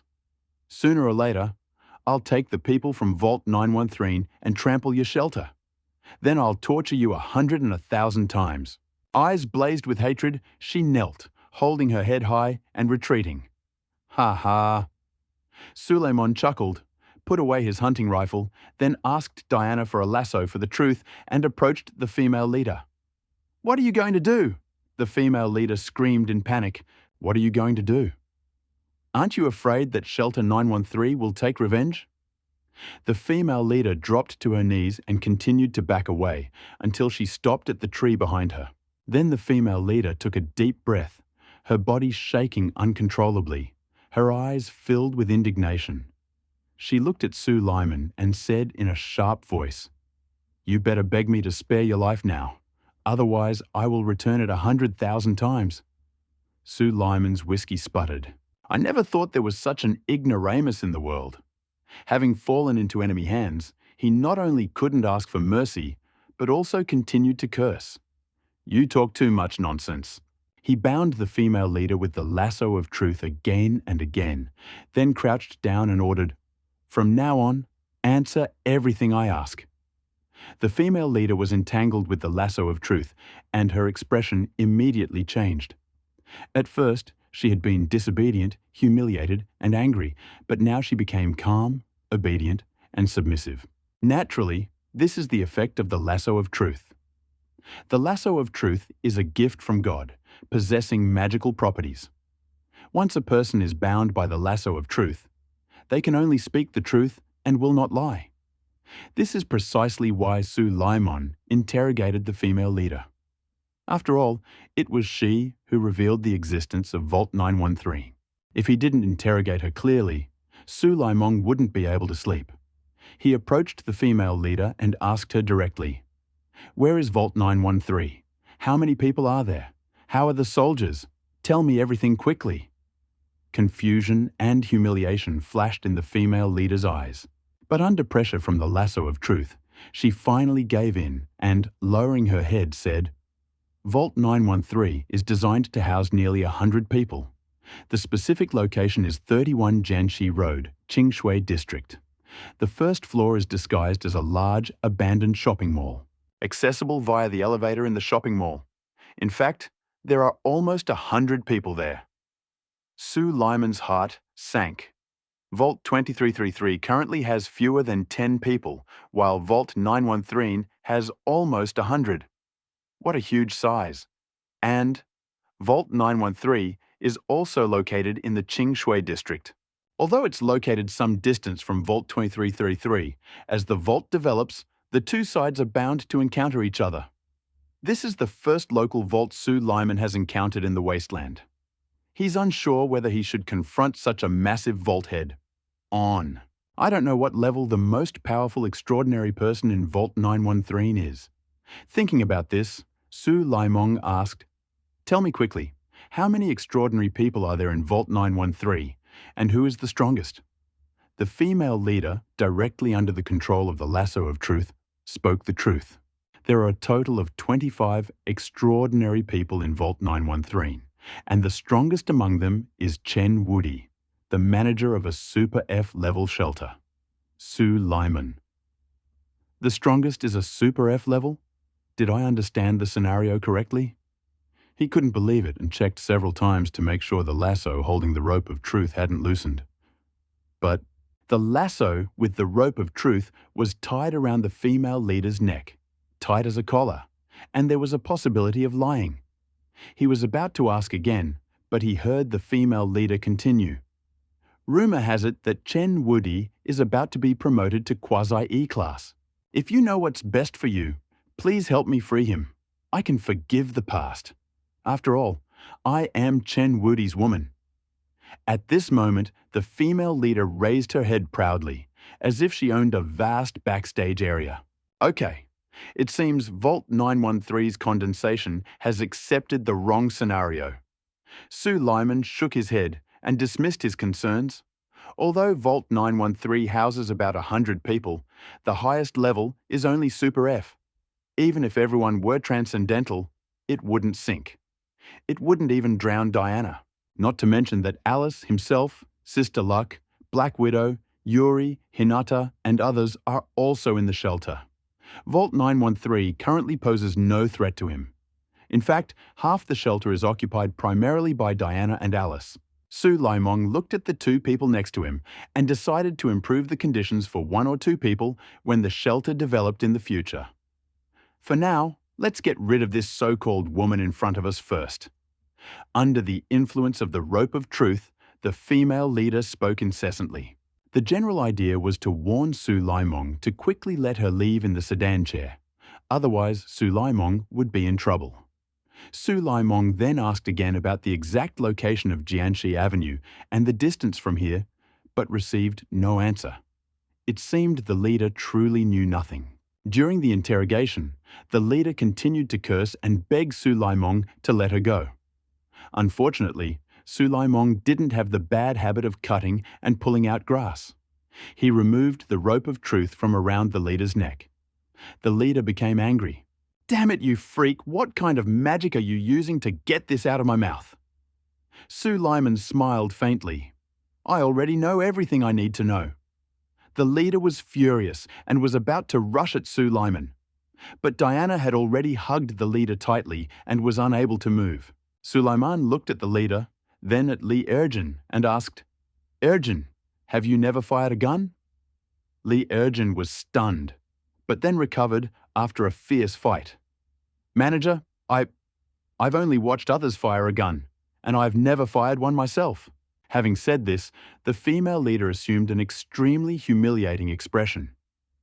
"Better kill me than finish this, otherwise I will definitely kill you." Suleiman smiled and said, "That's exactly what I meant." He handed Li Erjin a wolf hunting rifle. Then he stood behind Li Erjin and began teaching him how to shoot. "Lift the barrel slightly, place the front sight on your forehead, place your index finger on the trigger. That's right, shoot straight." Li Erjin, following Suleiman's instructions, took aim at the female leader's forehead and pulled the trigger sharply. Bam! Pieces, blood spurting in all directions. The heart beat so powerfully that blood sprayed leaves more than 3 meters high. The leader's body fell to its knees before everyone, never to be raised again. Suleiman took 2 steps back and took a deep breath. "Erjin, you need to take a shower." Having done so, he immediately called 3 people to clean up the mess. The ground was littered with the bodies of mutant beasts. Of course, anything edible had to be removed. The clothes, coins, and weapons of the Vault 913 residents. Of course, anything usable must be removed. It's worth noting that the residents of Vault 913 have a triangular symbol on their clothing. Surveying the battlefield, Lee Ergen looked particularly excited. The first time Lee Ergen killed someone, his adrenaline surged and he worked more efficiently. Drawing on his experience in food processing, he quickly selected the delicious bodies of the mutant beasts. "Well done, Ergen," Sue Lyman praised. Soon, Diana and Alice also collected the wasteland coins from the people in Vault 913 and conducted a thorough search. During this conflict, 1 full set of wasteland suits, 200 rounds of ammunition, 4 healing needles, and a large quantity of meat was seized. It appears the 913 have ample supplies. The team that went on the mission also had needles for treatment. An evil thought arose in Sue Lyman's heart, and he wanted to rob 913. However, while he knew that Vault 913 was on Jianxi Avenue, there's no map of the Qingshui district, and I don't know where Jianxi Avenue is, let alone its exact geographic location. Finding it would take several days, which is, to put it mildly, unseemly. Think carefully. In the future, there would inevitably be more contact with 913, and then it would be too late to make plans. Thinking about this, Sue Lyman decided to temporarily consider 913's shelter. He called Lee Ergen over and asked, "Ergen, do you still recognize this place?" Lee Ergen nodded naively. "I do. This is the Qingtan campground. Although it's a bit shabby, but..."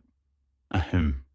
Suleiman interrupted Lee Ergen's sigh and cursed, "Since you recognized him, you should find me a water purifier as soon as possible." Lee Ergen clutched his neck and, trembling, ran toward the dilapidated wooden house on the left. Suleiman hurried after him. Following Lee Ergen into the wooden house, he saw a device the size of a double-door refrigerator that had suddenly appeared in the wooden house. Was it a water purifier? Suleiman looked around. If Lee Ergen had confirmed it over and over again, if the system prompted him, he still thought about it. The so-called water purification device actually looked like a standing black coffin. He reached out, trying to lift the water purifier. Unfortunately, with Yuri's body, although he could move the water purifier, it was very heavy. Shh! That must have weighed several hundred pounds. Looks like we'll have to ask Diana to do it. Sue Lyman shook his head and turned to invite Diana, who was still gathering the loot, in. "Diana, you move the water purifier, and the 3 of us will take the rest of the meat, weapons, and everything else." As soon as those words left his mouth, Diana immediately placed her hand on the water purifier. The water purification device, which had originally weighed a ton in Sue Lyman's hand, was lifted effortlessly with one hand. "Administrator, is there anything else? I could still take it." "Gululu," Sue Lyman said seriously to Diana, swallowing hard. No, let's take care of the rest." Holding the water purification device, Sue Lyman led everyone back without stopping. Almost an hour had passed by the time they reached the shelter. "Diana, why do I feel like there's someone on the observation deck?" Sue Lymong had already reached the entrance to the shelter. He looked up and saw a shadowy figure on the observation deck. As soon as he saw it, the figure suddenly recoiled. "Alice, did you see it?" He wasn't sure and asked again. Alice nodded. "I saw that too." At that moment, Diana said, "Manager, I saw Ari. Maybe she's resting." "Great." Sue Lyman sighed deeply. He'd asked Ari to work at the water treatment plant, but he didn't expect Ari to do it right away. Sue Lyman let go of Yuri and angrily rushed into the water treatment plant. Inside the water treatment plant, Ari had obviously just come down from the observation tower, looking guilty and hasty. "Ari, where did you just go?" Ari's face turned red, her heart pounding. "I was just resting just now." "Are you resting?" Sue Lyman's old face fell, and he said, "Didn't I ask you to work hard at the water purification station and stock up on electricity?" He glanced at the water purification station's information panel and raised his eyebrows slightly. There hadn't been any water in the tap for the last 4 hours. Thinking about this, he sternly chastised Ari. Ari exclaimed, "There's no electricity in the shelter. How can I work?" Suleiman released Ari, opened the shelter door, and invited Diana and the others in. Diana, Alice, and Yuri installed the water purification device in room 1 on the 2nd floor of the basement, and then returned to their rooms to rest. As for Lee Erjin, the moment he entered the shelter, Lee Erjin became nervous and didn't even dare look up.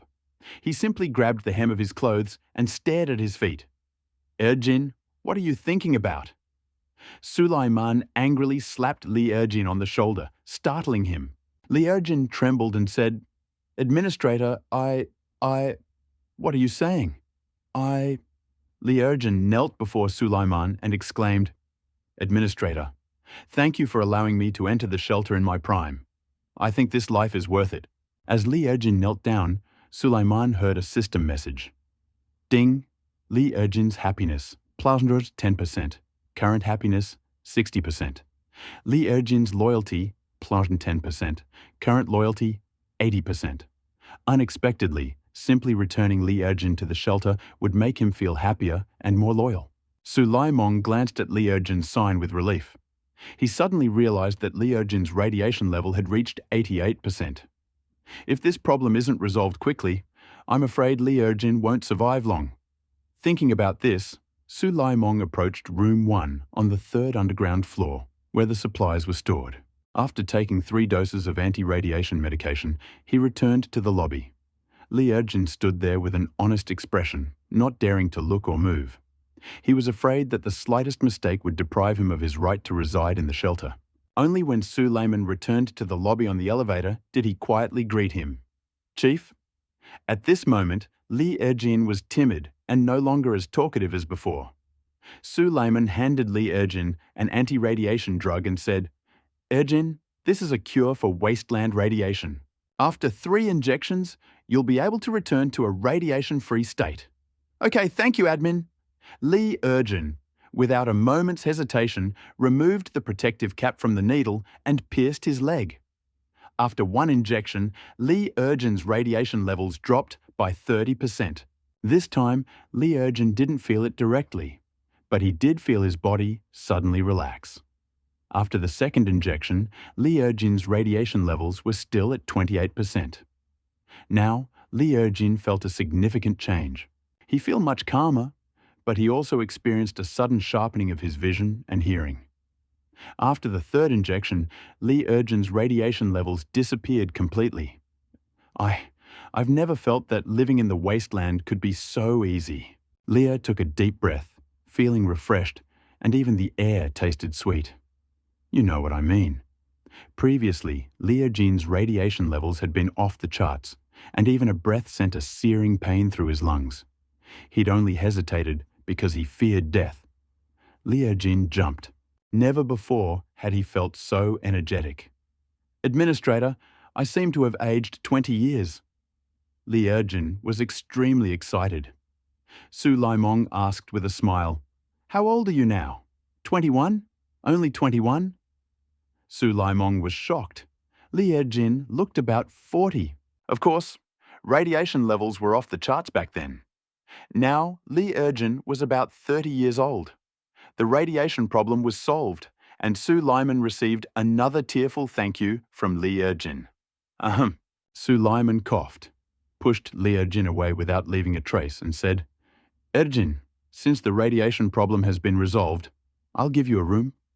A room. Lee Erjin was taken aback again upon hearing this. "Administrator, can I have a private room?" Despite this, he still couldn't refuse Lee Erjin's gratitude. Suleiman finally helped Lee Erjin up. He then led him to room 4 on the 4th floor underground, where Yuri lived, with 3 bedrooms and 2 living rooms. But even such a modest room brought tears to Lee Erjin's eyes. "I, Lee Erjin, finally have my own room." Suleiman saw Lee Erjin's expression, smiled with relief, and pulled out an energy amplifier from the storage area. "Erjin, insert this too." "What is this?" Li Erjin asked, taking the energy amplifier from Su Laimong. He asked unconsciously. As he asked, Li Erjin had already inserted the energy amplifier into Su Laimong's body. The moment the energy amplifier entered his body, Li Erjin instinctively flinched. Shh. Manager, I think I've gotten a little stronger. Li Erjin happily showed off his almost non-existent biceps.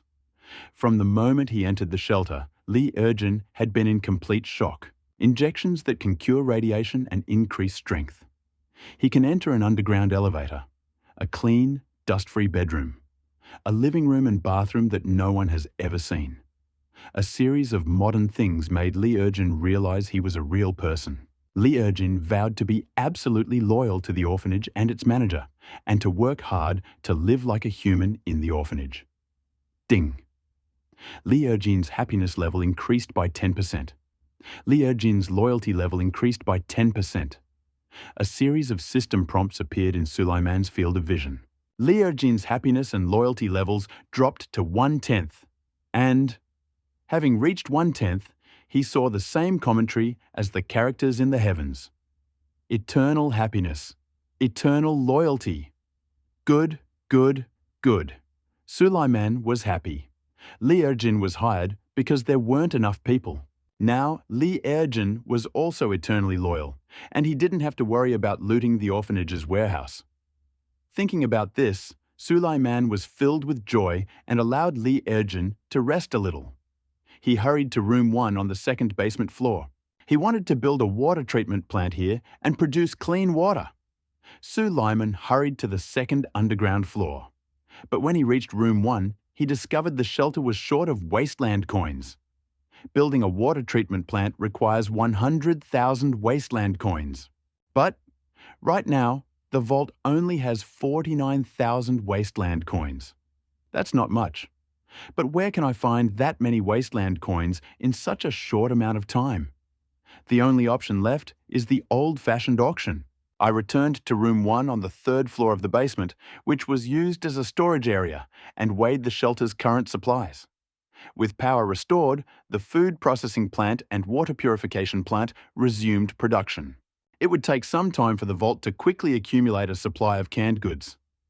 So, the store ended up with over 30 cans available for sale. I thought it over carefully and decided to auction off 10 cans and keep the other 20 for myself. This way, I could make a lot of money, so I needed an auction item. After careful consideration, Su Laimong decided to auction off a quantity booster. After the beast wave ended, many managers bragged about their prizes. But the prize for everyone without exception was the elimination of radiation, and the quantity was the same. The only reward was 50 radiation eliminations and 50 energy boosters. He decided to auction off 1 energy booster, at least for now. I've never seen anyone discuss anything like boosters in the regional channel. They can directly increase stat values, and for managers on the verge of success, they're definitely a treasure to be found and acquired. You know, until now, most managers were ordinary people. So, Su Lyman immediately opened a regional channel and edited the message. An auction for a large number of amplifiers and 10 cans. As soon as the regional channel died down, the number of messages immediately increased to 99 plus. A quantity enhancer? What is that? You're so ignorant, aren't you? I've never heard of it either. Do you know anything? Come out and tell me. Is that some kind of thing that can make you do that? I know what a quantity enhancer is, and what kind of thing can do that. Damn! Are everyone in the regional channel elementary school students? Doesn't anyone know anything? Just when everyone in the regional channel was confused, Chen Yangqiu stood up. Chen Yangqiu. I know what a quantity enhancer is because I have a dexterity enhancer in my hand. Chen Yangqiu then demonstrated the properties of the agility enhancer. Introduction. It can enhance the agility injection, permanently increasing the user's agility by +1. Note, the interval between uses should be less than a month. Otherwise, there is a risk of loss of control. After the construction of the research complex, Research Institute for Agility Enhancers can be mass-produced. When the properties of the agility enhancer were revealed, many fell silent. However, Most calmed down. What? Can it really directly increase my agility? My energy is already up 10 points.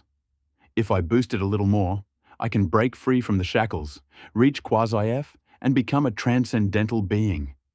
Energy booster, I want it. Oh, alas, that energy booster, I want it too. Lu and Xiao, draw your swords. Don't fight over it, we can talk. I'll buy it this time, and you guys can buy it next time. Back off, no one can fight me. I, the PPD, must get the energy booster. At this point, Chen Yangqiu spoke again. Chen Yangqiu.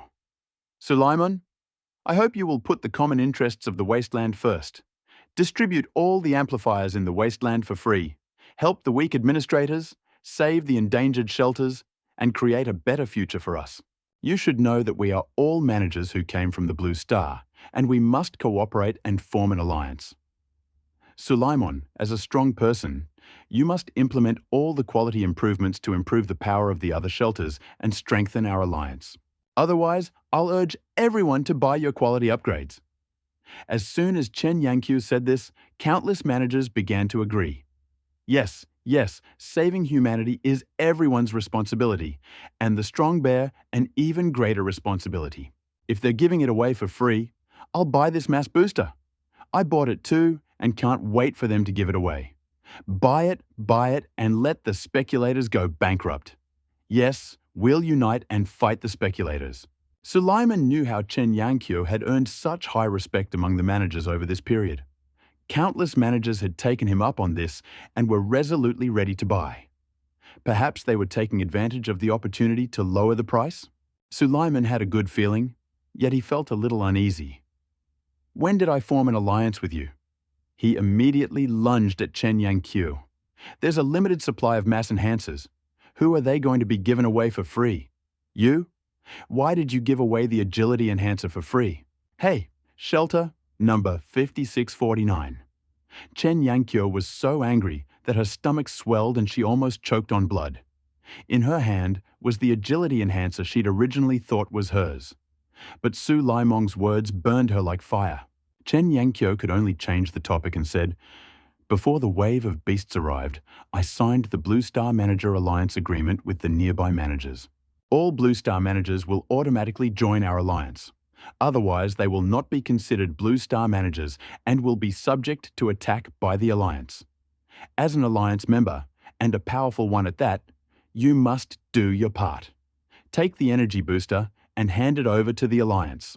And as the Alliance Council Chairman, I have the right to stop any actions that threaten the Alliance. Your auction is clearly inflating prices, so if you don't hand over the energy booster to the Alliance for distribution, you will be subject to sanctions.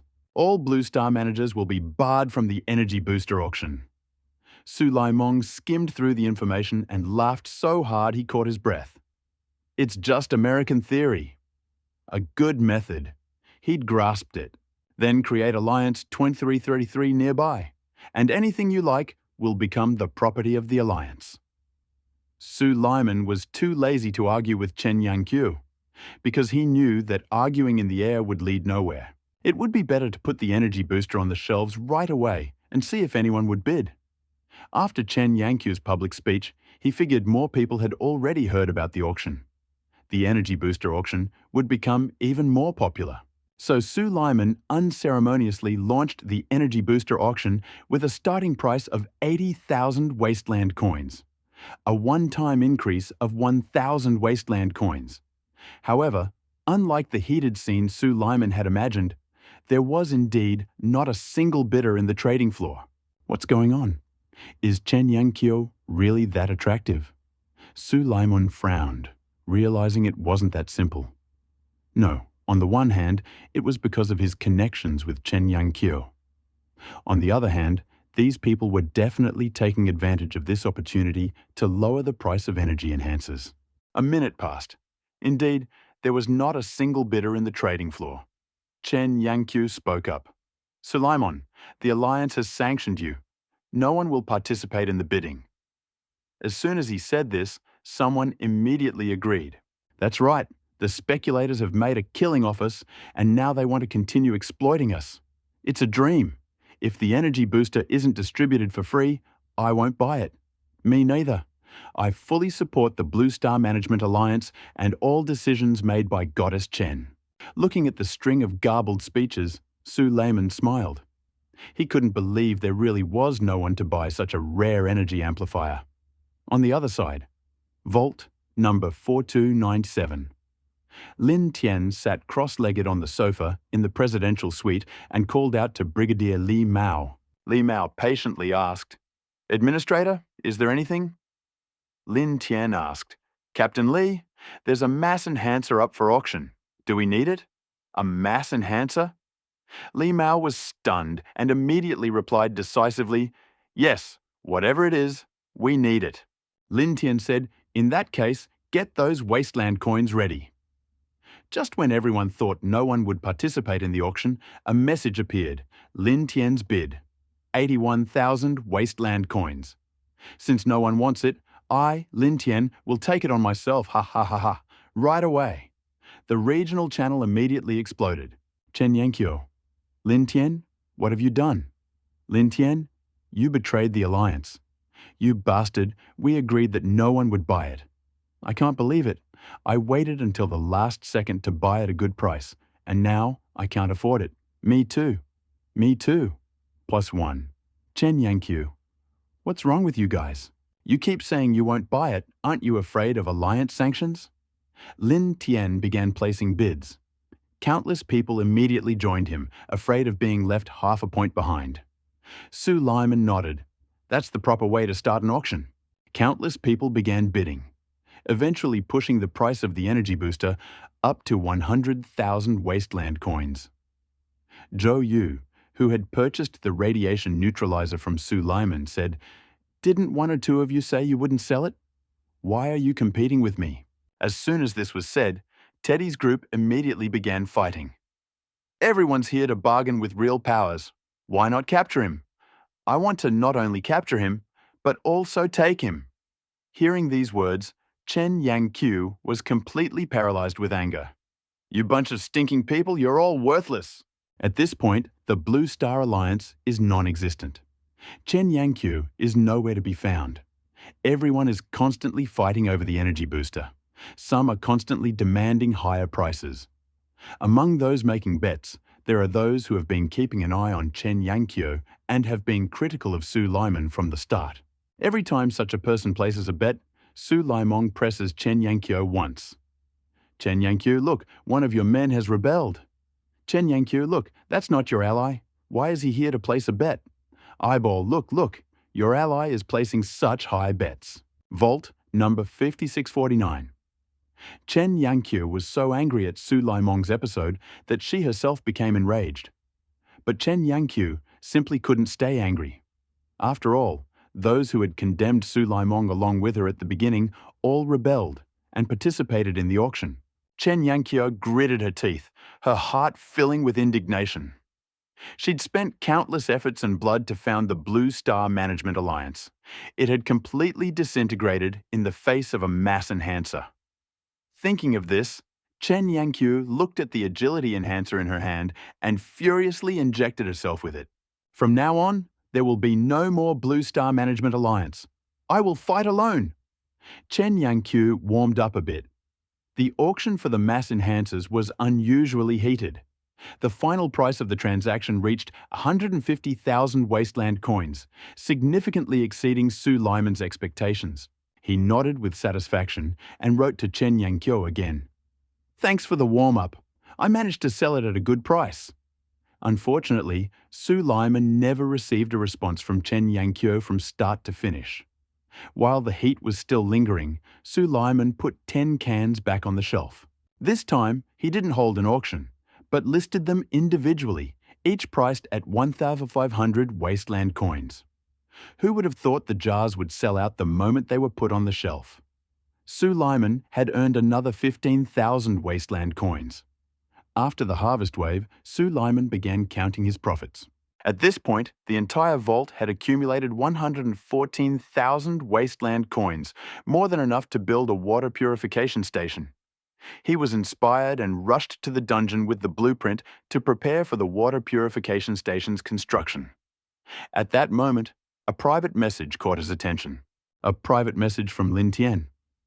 Boss Su, do you still have the power enhancer? I didn't put it up for auction just now, but I didn't dare tell Captain Li for fear of disappointing him. Now that you have it, I want to buy it right now. Su Liman's gaze darted around. He realized that Lin Tian must have bragged to Li Mao about auctioning off the power enhancer. The final price for the power enhancer seemed to exceed Lin Tian's expectations. He said bluntly, "Mr. Lin, we have a relationship. I won't beat around the bush. The price is 150,000 wasteland coins." Lin Tian. With 150,000 wasteland coins, I won't come to you alone. Lin Tian. 100,000 wasteland coins, plus a message for 100,000.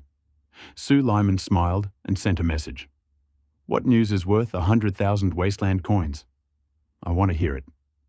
Lin Tian, news about the shelter's appraisal. The shelter's appraisal? Su Liman's eyes narrowed as he realized Lin Tian had him in his grasp. Before the beast tide had descended, all the managers had received a notice regarding the shelter's assessment. The beast tide had ended early last night. Su Liman didn't yet know the nature of the assessment and hadn't heard any news about it on the regional channel. In other words, either the assessment hadn't begun yet, or it was being conducted quietly and unnoticed. It didn't matter which option. Su Liman was eager to learn all the necessary information about the assessment so he could prepare. Thinking about it, he was ready to agree to Lin Tian's terms. However, Lin Tian wasn't the least bit fazed. Before Su Liman spoke, he sent several direct messages. Lin Tian. Everyone knows that the Shelter Association will send a management evaluation team to assess all shelter managers in the wasteland. The evaluation results are divided into 4 levels: excellent, good, qualified, and unqualified. Managers who receive an excellent rating will receive significant sponsorship from the Shelter Association. Managers who receive a good rating will receive a small sponsorship from the Shelter Association. Managers who receive a qualified assessment will not receive any sponsorship from the Shelter Association. Managers who receive a non-qualified assessment will be exempted from certification by the Shelter Association. No one but me knows the evaluation criteria, where the assessment begins and ends. I'll tell you everything now. Lin Tian continued. The shelter is divided into 4 levels. The opening of the first underground floor is a 1-star level. The opening of the 11th underground floor is a 5-star level. The opening of the 11th underground floor is a 5-star level. And the opening of the 11th underground floor is a 4-star level. Manager evaluation is based on a tiered model.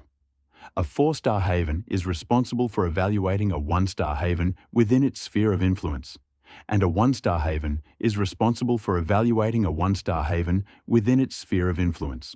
And for a 1-star shelter like ours, the neighbouring multi-star shelter will evaluate us. Su Liman subconsciously thought of the neighbouring shelter, 913, with a population of almost 100. I wonder what star rating 913 has. Will 913 come to evaluate it? He frowned. You know, Su Liman eliminated one person from Vault 913 today. Then he thought again. Chen Woody, the leader of Vault 913, is just a super extraordinary F-level person, and there's no point in him leading a multi-starred shelter. Even if Vault 913 comes to evaluate him, there's no need to be afraid. They left no evidence at the Qingtan camp, and the deaths in Vault 913 are unrelated. The most important thing now is to know the assessment standards, strive to achieve an excellent grade, and receive the association's award. Su Liman then immediately asked, "When does the assessment begin?" "The assessment has already begun," Lin Tian replied, but then immediately changed the subject. "It's just that in the Washington area where I am, there is only 1 shelter with 1 star, and only 4 assessment teams have been sent out. The 4 certification teams have gone their separate ways, certifying 1-star shelters one after another along the way, so my turn hasn't come yet. The same applies to the Qingshui district where you are." Lin Tian had instructed Su Liman to go to the island on the lake, so naturally he knew Su Liman's hideout was in the Qingshui district. Exactly. Su Liman suddenly realized the assessment had already begun, but it wasn't his turn yet. Then he asked again, "What standard of manager evaluation is considered excellent?" Lin Tian was completely unprepared and told Su Lyman everything he knew. Manager evaluation results are divided into 4 levels. Among them, the requirements for an excellent rating are very strict, requiring only 5 points. The total population of the shelter must exceed 10 people. The shelter must be fully open to all rooms from the first to the second basement floors. You should know that all the mutant beasts in the rooms on the second basement floor are super F level. If you're not strong enough, you won't dare open them easily. The number of unusual people in the shelter must exceed 11. The more Sulaiman spoke, the more he felt that Shelter 913 was the only 1-star shelter in the Qingshui district. However, he never imagined that the manager of a 1-star shelter was only a Super F level. Could this really be a simple cover? After learning all the information about the manager's assessment from Lin Tian, Su Layman thought about it like any normal person would. He decided it wasn't worth insulting Lin Tian for such a paltry gain. Currently, the shelter's population is concentrated in several rooms on the first basement floor and several living quarters on the second basement floor. With the exception of room number 1 on the first basement floor, which is used as a storage area, all other floors are empty. The reason the water treatment plant was chosen on the first basement floor was because it reserved space on the first basement floor for the food processing plant and the tap water treatment plant. After receiving additional blueprints, the food processing plant and water treatment plant could also be combined into a larger complex to increase productivity. Upon entering the first underground room, Su Layman quickly retrieved the blueprints and decided to proceed with construction. The water purification device was installed in advance, making the construction process seem particularly smooth. Under Su Laimong's watchful eye, the entire room was transformed into a massive water treatment plant. The plant contains enormous tanks and pools for purifying the water. At the same time, a thick water supply pipe is connected to the water treatment plant on the first underground floor. This pipe is connected to the water treatment plant's source, which affects the plant's performance. However, the water treatment plant and the water treatment facility use the same drainage system to extract water. If the drainage system were damaged, Su Laimong couldn't even imagine it. He's only hoping that the black bear in the cave will help him guard the drainage system. After construction, an information panel was also installed at the water treatment plant. Water supply systems. Water purification station.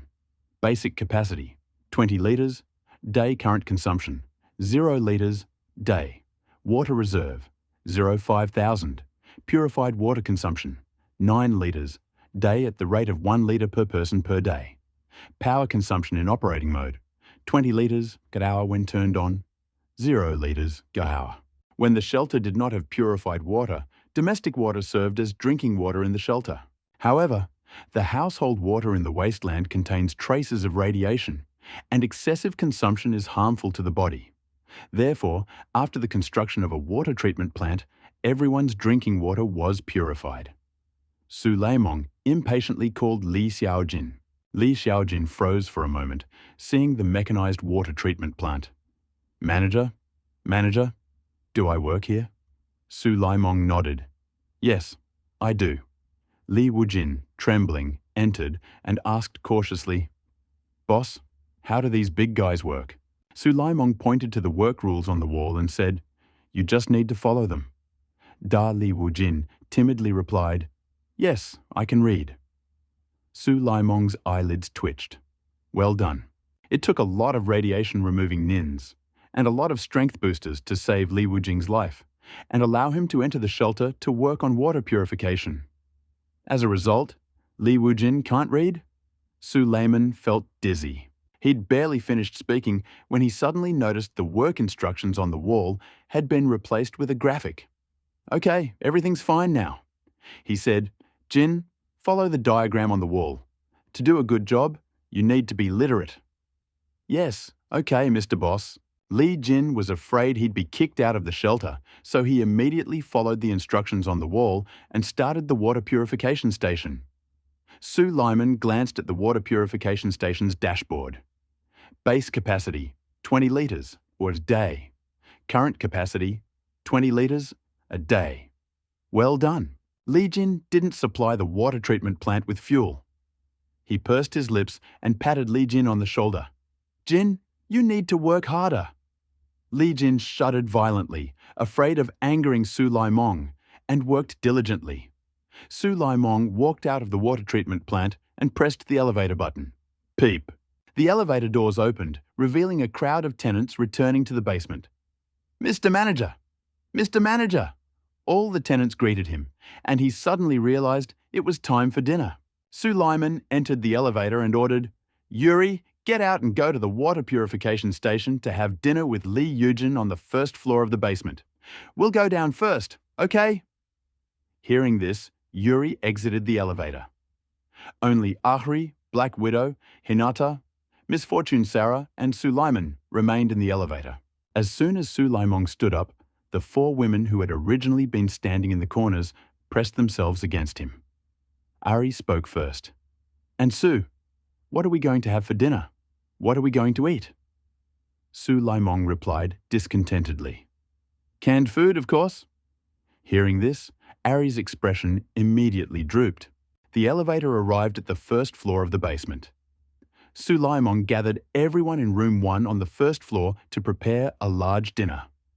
He personally believed that this method of communal dining could significantly improve relationships among the shelter's inhabitants. And indeed, it did. After dinner, everyone was having a great time except Ali. Looking at the growing number of shelter residents, Su Lyman was filled with confidence. He was sure he would receive an excellent rating at the next management review and a generous reward from the Shelter Association. After dinner, Su Lyman returned to his presidential suite to rest. He was about to go to bed when someone knocked on the door. Who? Su Lyman frowned. Who could have knocked on his door in the middle of the night when he was awake? Had something happened in the shelter? His head tightened, he got out of bed and opened the door without even putting on his shirt. The door clicked open and Su Lyman saw Ali blushing behind the door. Oh, it's Ali. Everything's fine. He turned around and was about to close the door, not even glancing at Ali, who hesitated to accept him. Wait. Ali quickly reached out and grabbed the door. The movement deformed the shoulder of her off-the-shoulder dress, revealing her snow-white side. Sulaiman frowned and asked righteously, Ali, you came to see me so late. What happened? Ali stamped his feet, jumped up and said, I'm here to be your secretary. Sulaiman's eyelids fluttered. He knew Ali wasn't well. Who needs a secretary at night? So he quickly pulled Ali's hand away and closed the door. Ali, the shelter is full of staff now. Let's talk about how he'll work as a secretary another day. Ali was furious, but there was nothing he could do. He returned to his room, wagging his tail in anger. The next morning, Su Lyman slept unusually well. After washing up, he returned to the shelter's lobby, refreshed and ready to begin today's recruitment. Ding. Want to triple the bet? Yes, no, triple the bet? Su Lyman rejoiced. Doubling the bet will definitely bring good results. You know, Diana and Yuri were recruited when he doubled the bet. Even though the rate was only tripled this time, he'd definitely be able to recruit excellent specialists. Su Lyman rubbed his hands and waited impatiently for a yes. After he made his choice, the amount of coins available for spending in the shelter decreased by 30,000. At the same time, the soft clatter of horse hooves suddenly came from the shelter gates. The shelter gates had been upgraded and the soundproofing was much better. If this had happened before, it probably would have been the sound of horse hooves hitting my face. What kind of creature could have come here on horseback? Su Lyman's lips curled into a strange arc. If there were horses here, it would be much easier to transport goods across the wasteland in the future. He eagerly awaited the opportunity to pull the lever of the shelter gate. To the sound of the siren, Su Lyman saw the new members of the shelter, a team of centaurs, a whole team of 12. Centaur's Super F level, extraordinary happiness, 100% all heaven characters, happiness constantly, 100%. Loyalty, 100% all heaven characters, happiness constantly loyal to the manager. All the creatures of heaven from Heroes of Might and Magic, a unit created by the mages of the Seven Cities Alliance. Centaurs are both mounts and riders, and they can fire deadly arrows while moving. Trait 1. Swift Archer. Thanks to their excellent limb coordination, centaurs move very quickly and can fire on the move. Trait 2. First-class melee fighters. Thanks to their robust build, centaurs possess superior combat power. If you ignore their close combat skills and wield bows and arrows, you'll surely suffer heavy losses. Centaurs are tall, with long black hair spread behind their heads, revealing two sharp, backward curving horns. Their skin color is comparable to that of yellowheads, and powerful muscles are attached to the centaurs, giving them a sense of explosive strength. Furthermore, centaurs carry bows, arrows, and quivers on their backs, and appear to be very difficult to contact. Thick horse hooves are estimated to be capable of beating someone to death with a single hoof. Gulu. Suleiman's eyes widened, and he swallowed hard. Upon seeing the centaur team, his first thought was to avoid doubling the number of entrances to the shelter. Instead, the shelter is about to announce a supply shortage. The horses and humans give centaurs a healthy appetite, requiring 4 cans of food per meal. The food for 1 centaur is enough to feed 4 Ari. With enough food for 12 centaurs, he could even create a whole harem. Reflecting on this, Suleiman began to quickly assess the current state of affairs at the shelter. Currently, the shelter has an electricity surplus of over 300 kilojoules per day. However, other resources are in short supply across the board. In terms of sleeping spaces, there's a shortage of 10. The 2 remaining beds are in the 4-bedroom, 2-living-room house where Ari and the others live, which is unsuitable for centaurs. The other is in the 3-bedroom, 2-living-room house where Yuri and Leurgen live. However, judging by the centaur's size, the empty room can only accommodate 1. What to do with the remaining 11 centaurs? This is the first problem the shelter faces. And then there's food. The shelter's food processing center currently processes 90 cans per day. However, daily consumption of canned goods reaches 134 cans. Only 12 centaurs consume 90 cans a day, which is exactly what the food processing plant can handle when operating at full capacity. Therefore, the rest can only drink the northwest wind. As for tap water, there's currently a 2.2-ton daily shortage, and centaurs likely won't be able to take a bath or anything else anytime soon. As for purified water, which was just discovered, its surplus has suddenly turned into extreme poverty, with a shortage of just 1 litre per day. 12 centaurs have directly caused a general shortage of food, water, and drinking water in the shelter. Although the shelter is short of manpower, 12 centaurs are too many. What should we do? For a while. Suleiman thought deeply. Administrator? The centaurs had spent most of the day alone and unwittingly woke Suleiman with a word. Administrator, we are applying to join shelter number 2333. Do you agree? Suleiman nodded. Despite facing a food and water crisis, he still nodded, tearfully agreeing. After all, there were 12 people left in the shelter, and that was wonderful. After he nodded his agreement, 3 centaurs squeezed straight into the lobby. Suleiman was pressed against the wall.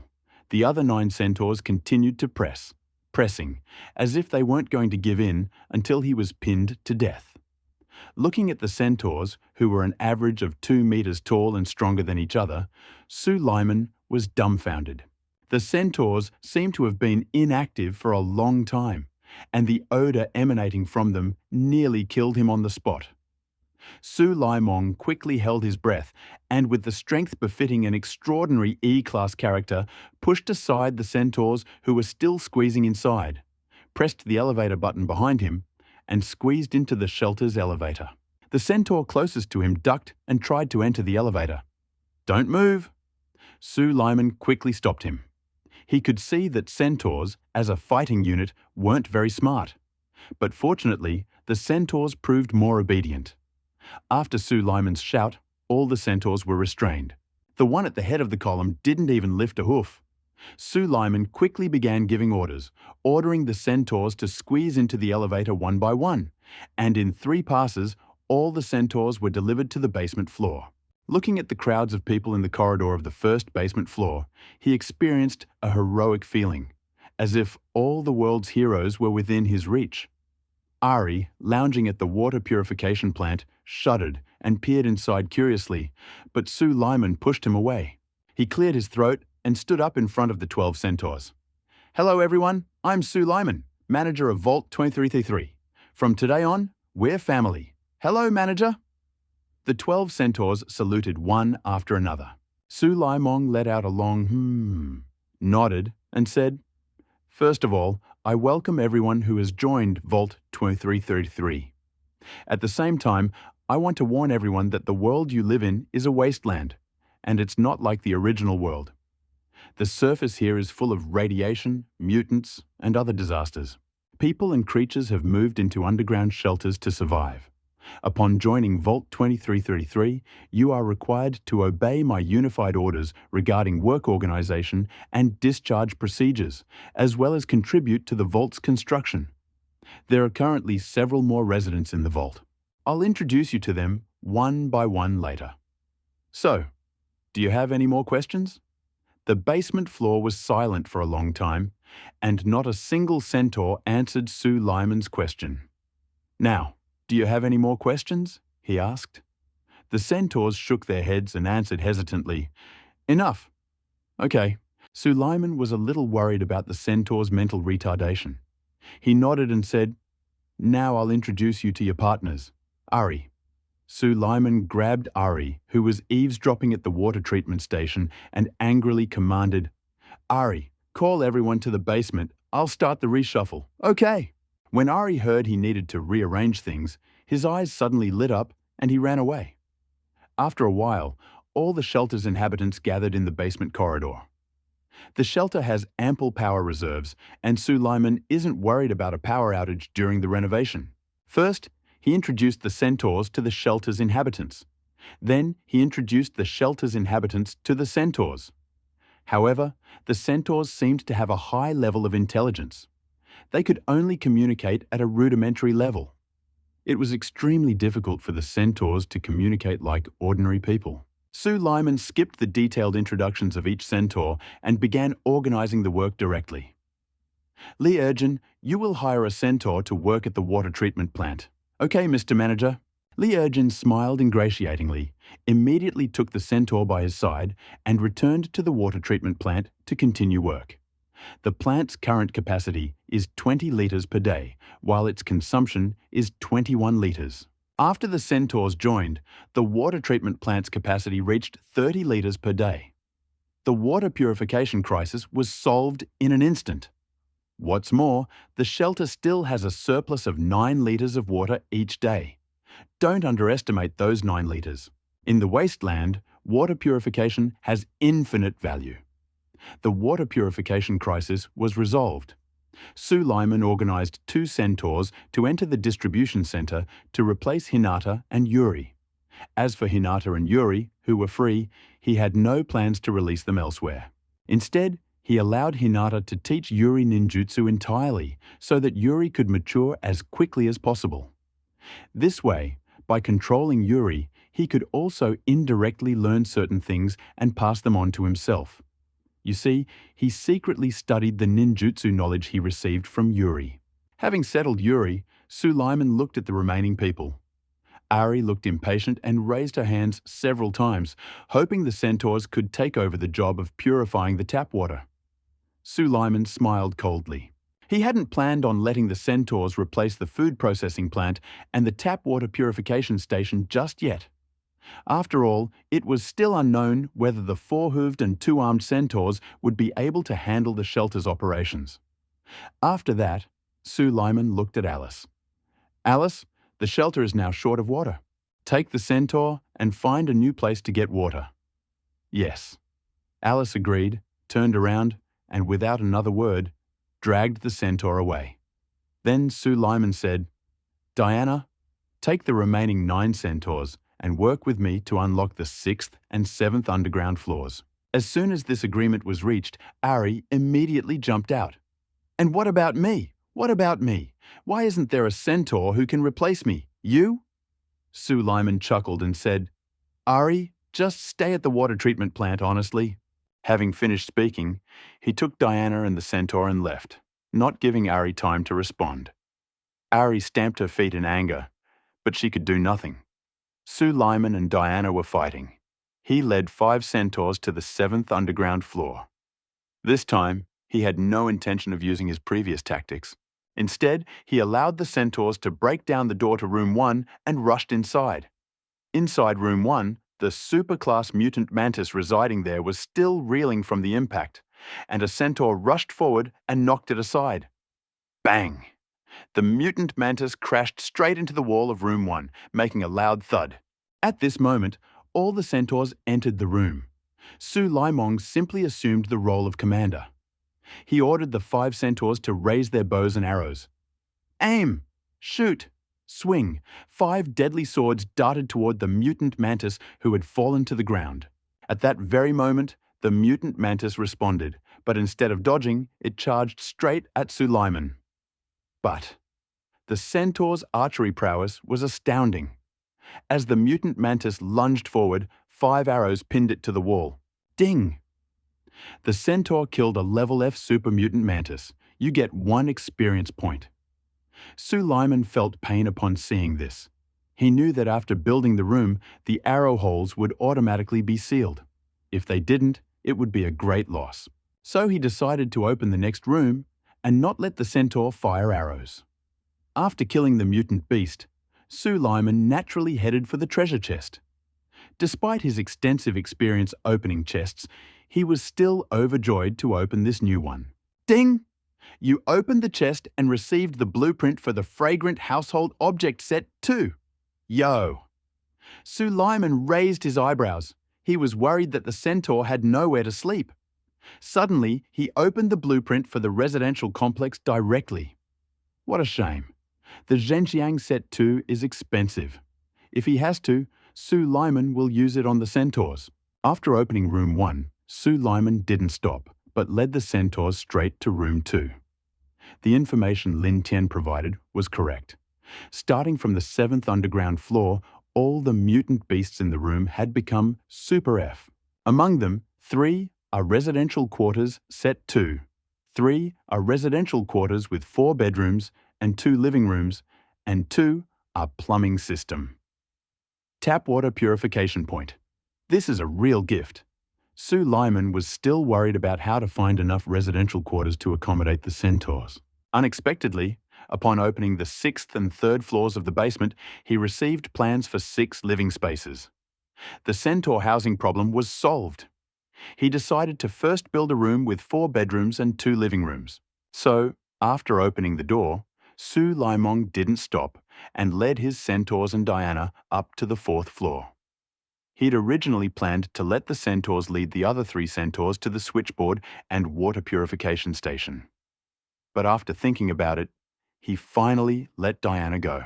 The centaur military units aren't smart enough to handle such a complex task when all the centaurs are here. Then Sue Lyman began building a house with 4 bedrooms and 2 living rooms. He started building room 9 on the 4th floor first. To the centaur's surprise, room 9 began to transform, creating a house with 4 bedrooms and 2 living rooms, totaling 100 square meters. Although there was no common area, those 100 square meters were divided into 4 bedrooms and 2 living rooms, making each room feel very small. Sue Lyman began giving orders directly, gesturing to the 4 centaurs who, together with him, opened up the 1st floor and assigned them to a house with 4 bedrooms and 2 living rooms. Thank you, Mr. Manager. 4 centaurs raised their hooves high, burst into the house with 4 bedrooms and 2 living rooms, each choosing a room for themselves and beginning to party. It seemed they wouldn't stop until the house was torn down. Sue Lyman felt a slight pain, but remembering the husky he'd raised earlier, he suddenly felt relieved. The other centaurs, who hadn't gotten a place, began to fidget and jump around constantly. Especially the centaur who, along with Sue Lymong, opened the 1st floor and quickly asked, "Manager, where are you? Where are you?" "You need a room too. Good job." Sue Lymong shook his head. When it came to dividing the house, these centaurs seemed to suddenly brighten up. You immediately reassured him. "Don't worry, 1 room at a time. You're irreplaceable. Yielding to the centaur's insistence, Sue Lyman simply took the remaining 2 plans for the 4-room and 2 living room and built them simultaneously. After construction was completed, the centaurs hurried to squeeze into the 4-room and 2-bedroom apartment. 3 4-room and 2-bedroom apartments cost Sue Lyman 30,000 wasteland coins. So there you have it. He just received the plans, and only 3 Zhengxiang 2 units and 2 water purification units remain. Just as Suleiman was about to take the 3 unruly centaurs back to work, the elevator doors suddenly swung open and Ari stepped out. Suleiman looked at Ari's slow walk, frowned, and said, "Ari, you're being lazy again." "No." Ari quickly explained, Sue, I heard someone knocking on the door in the hallway." Someone knocking on the door in the hallway? Sue Lyman immediately realized something was wrong. He frowned and asked Ali, "Ali, don't you work at the water treatment plant? How do you know someone's knocking on the door? What are you, the gatekeeper at the orphanage?" No. Ali continued to retreat under Sue Lyman's pressure and pressed himself against the elevator door. Sue Lyman was about to teach Ali a lesson when he heard a cough behind him. He woke up abruptly, but Diana was still behind him. So he had to stop and say, "Let's see who's knocking at the door." After that, he immediately led Ari and Diana into the shelter's hallway. The door opened. Standing there was none other than Alice, who had returned from her quest to fetch water, riding on a centaur. Sulaimong was very grateful and asked with a smile, "Alice, how did you get back so quickly?" Alice patted the centaur riding on it, pointed to the carriage behind her and said, "Centaurs are used as transportation, and they move very quickly across the wasteland." Sue Lyman looked at the cart behind Alice. There were 10 buckets on the cart, and only half remained. The neck of the bucket was the size of a glass bead, and it was shaken until only half the water remained. It was clear how much Alice had paid for her desire for super-fast travel. For a moment, the air was still. Alice looked a little embarrassed and said, "Let's go again? It won't take long." "No." Suryami quickly asked, "Did you find anything new along the way?" Initially, she simply wanted to change the subject. But who would have thought Alice would actually find something? Alice pushed the cart through the door and said, "Head administrator, while I was looking for a water source, I found a human village." "A human village?" Su Laimong's eyes widened, and he quickly pulled Alice along with him and asked, "Where did you find a human village?" "As far as I know." "To the east of the shelter lies a surveyed lake island, no longer inhabited. To the north lies the urban forest, likely deserted. To the south lies a highway stretching for kilometres, and only on the other side of that kilometre do rows of factories stretch. To the west of the shelter are vast city ruins, so there shouldn't be anyone there." Suleiman was about to say that there would be no one to the west, but Alice pointed straight at the city ruins to the west and said, "To the west, in the city ruins to the west, we found a human settlement. The shelter faces north and south, with the west to the right." Sue Layman quickly climbed to the observation deck and looked to the right, but saw only ruins without any human figures. Alice also climbed up to the observation deck, pointed to a tall building amid the ruins, and said, "Next to that building is a human settlement that's been around for a long time." Su Laimong's eyes narrowed, and he asked, "Have you examined it carefully? What's its population like?" "I did." Alice nodded and said, "According to observations, the population should be more than 1,000, and there should be defensive power. But there are no people with outstanding E-level abilities in sight.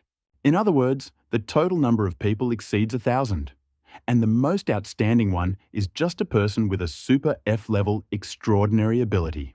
Su Laimong asked, "All the managers of Shelter 913 are people with a super F-level extraordinary ability." So Su Laimong wasn't surprised. "Thinking about it, I realized that the shelter's power, beds, and water purification problems had now been resolved.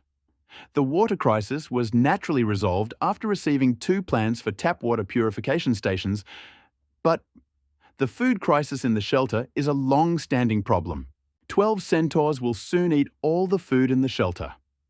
If we want to solve the food crisis in the shelter, we might have to start with the villagers. Thinking about this, Sue Lyman decided to immediately head to the human villages located in the ruins of the city. Having decided to go to the village, the next question was who to take. Sue Lyman became a little worried. Diana, who possessed the greatest strength, should be with her at the hideout. Alice, who would lead the way when the village was discovered, should also be with her. But what about the others? It's impossible to take Diana and Alice with him on every mission, right? After thinking about it, Sue Lyman made a decision. He decided to take all the unusual people from the shelter with him and leave the food processing station and water treatment station to the centaurs. The centaurs have been working at the distribution center for some time now, so haven't they mastered the power distribution center? This shows that the food processing center and water processing center can also be used. Besides, with the main building of Level E under control, the shelter's security wouldn't be a problem. Thinking about this, Sue Lyman once again summoned all the shelter's inhabitants to an empty room on the first floor of the basement. The residents were called twice that morning, and most were a little confused, unsure of what was happening in the shelter. Sue Lyman looked at the assembled group and realized there must be a dedicated meeting room in the shelter. Or perhaps there must be special equipment for online meetings. Otherwise, each meeting would have to be announced one at a time, and all work would have to be stopped and gathered in an empty room. That wouldn't do any good for the shelter's image. Thinking about it, he glanced around and said, "I think everyone's confused. Why? We just finished a meeting, but we need to gather everyone back together." "Oh, why?" As soon as Sue Lyman spoke, supporting actress Ari immediately began talking. Led by Ari, the others also began whispering. Black Widow asked Miss Fortune Sarah, "Is there any danger in the safe house?" Ari put an arm around Diana's shoulder and asked in surprise, "Sister, do you think there'll be another onslaught of beasts?" Hinata stood next to a dejected Yuri, looking around, finding no one to talk to, so she lowered her head. Alice stood next to Sue Lyman, her face cold. The centaurs fell behind. You stared at me stupidly, I stared at you stupidly, and no one opened their mouths to speak. Sue Lyman was silent for half a minute, then raised his head and pressed himself into the void. The room suddenly fell silent. Not bad. He lifted the corner of his mouth strangely, coughed, and said, "I have news for everyone. We found a human village in the ruins of the city." "A human village?"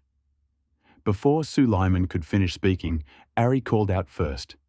Sue Lyman frowned. This was a little out of place.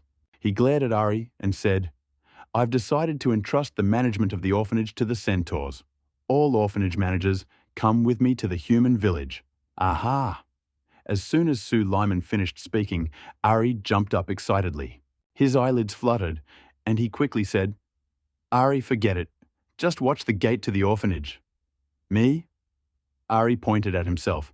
"Yes, you." Sue Lyman looked at him coldly.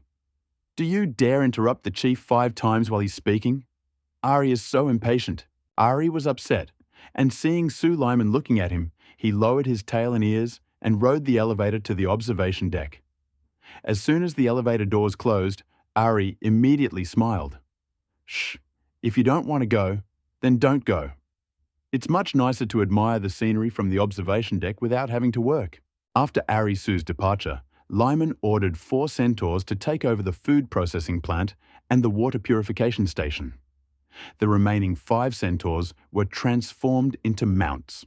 He controlled Yuri and led Diana, Alice, Hinata, Black Widow, and Miss Fortune Sarah on centaurs to the human village. The humans mounted 5 centaurs and sped across the wasteland. This made Sue Lyman feel like he was the owner of a car again. Alice and Hinata rode together, while the others rode separately. Everyone mounted their centaurs and moved quickly across the wasteland. It didn't take them long to immediately survey the area they'd explored and delve into the city ruins to the west. "What speed?" Sue Lyman secretly marveled. If they'd been asked to walk, I don't know how long the journey would have taken. But riding a centaur would have taken more than 10 minutes. Of course, Sue Lyman, who'd never ridden a horse before, was a little irritated. If he hadn't held the centaur tightly by its upper body, he would have fallen off within a few days. Riding a centaur, of course, wasn't as comfortable as a car. Sulaimong inevitably felt a little irritated as he ran. However, he thought carefully, what was this Yuri afraid of? Suddenly, just as he was distracted, a huge mutant beast suddenly rushed in front of him, a Super E-level muscle beef. "This is muscle beef," Sulaimong instantly responded. Muscle beef was delicious, and he would never forget it. Now, when he encounters one like that, he certainly won't let him go. The muscular bull had originally been searching for food in the ruins of the city. He shuddered at the vibrations of the ground. He involuntarily looked up and saw a group of centaurs rushing to his aid. He was so frightened that he ran away. Even though the muscular bull was a Super E-level, it still decided to retreat when it saw the group of tall centaurs. But how could Sulaimong let go of this sweet potato? He immediately shouted, "Everyone, forward! Whoever catches the muscular bull will give him the meat from its hind leg." As soon as he said this, Miss Fortune Sarah immediately drew 2 guns. Black Widow immediately climbed onto the horse's belly, relying on Sarah's fear of gunfire. She stood sideways to block Sarah's shots, then drew a hunting rifle for wolf hunting. Alice and Hinata walked ahead of the team. Hinata didn't move, but Alice drew her gun. But since Hinata was blocking shots from behind him, he was naturally a step slower. However, when they found the right angle and were ready to fire, they discovered that the muscular bull had already fallen to the ground. "Who's so fast?" Sarah was stunned. Black Widow stared ahead, Diana holding the lasso of truth, the other end wrapped tightly around the muscular bull's neck. Damn it. Miss Fortune Sarah glared at Black Widow. Black Widow gave her a provocative look too. A spark seemed to fly between them. Sue Lyman saw that the situation was bad and hastily ordered the centaur to squeeze between them. "Hey, you two! What are you staring at me for?" Sarah pointed at Black Widow. "Manager, she blocked my gun." Black Widow crossed her arms and smiled. "We just competed fairly. I was just looking for a good angle to shoot." Sue Lyman didn't want to get involved in the squabble between the women. He waved his hands and said, "Don't fight. There's still one hind leg left. To each his own." After that, he turned to Hinata and said, "Hinata, light the fire and cook the barbecue. Let's eat before we go." After a delicious barbecue, the conflict between Black Widow and Miss Rock Sarah was also resolved. Everyone was satisfied and continued on their way. Soon, delving deeper into the city ruins, they approached the high-rise building where Alice had found the village. "Is this here?" Sue Lyman asked. He stopped everyone at the subway entrance. The subway, naturally, was abandoned. The originally wide entrance had long since been littered with all sorts of rubbish. Weeds had grown wild in the cracks in the ground around it. If you look closely, you can see car wrecks in the grass. What a shame. The end of the world is long past, and people have long since scavenged everything useful. Nothing good remains, of course. Sue Laimong shook his head. Since entering here, he's found the initially scorching sunlight has softened. Radiation levels have also remained virtually unchanged. Take a deep breath. The air you inhale no longer burns your lungs. Looking around, you'll see green plants growing on the ruins, providing a sense of invigoration after the depression. It truly seems like paradise on earth. Su Lai Mong waved his hand, signaling everyone to begin searching for hidden human settlements and cities nearby. The residents immediately mounted their centaurs, spread out at the metro entrance, and began searching along the way. After a while, they actually found something. The manager. Black Widow returned on her centaur and said, "There's a sign up ahead at the intersection. I think there must be a human village and city there." Sue Lyman's face lit up and he said, "I'll take a look first, and you wait for the others to come back and follow me." He then immediately mounted his centaur and saw the sign at the crossroads that Black Widow had been examining. The sign was a rusty piece of iron, carved from somewhere. 3 characters were painted on the sign. Zhangjia Village. Next to the characters was an arrow pointing left. Zhangjia Village? Suleiman's lips twitched. What a prosaic name. He looked to his left and saw a wide-open iron gate 100 meters away. A huge sign hung on the gate with 3 characters: Zhangjia Village. Beyond the gates lay a restored residential complex of 3-story Western-style buildings. However, after so many years of exposure to wind and rain, the Western-style buildings inevitably looked dilapidated. Beyond the Western buildings, several low houses were visible, with clothes hanging from the windows and balconies, a sign that people lived here. There it was. Sulaiman stood and waited, and soon everyone had gathered. So, he immediately counted the horses and entered the village of Zhangjia. The closer he got, the more human voices he heard. As he entered the iron gates, 2 villagers with rifles and live ammunition immediately stopped Sulaiman and his troop.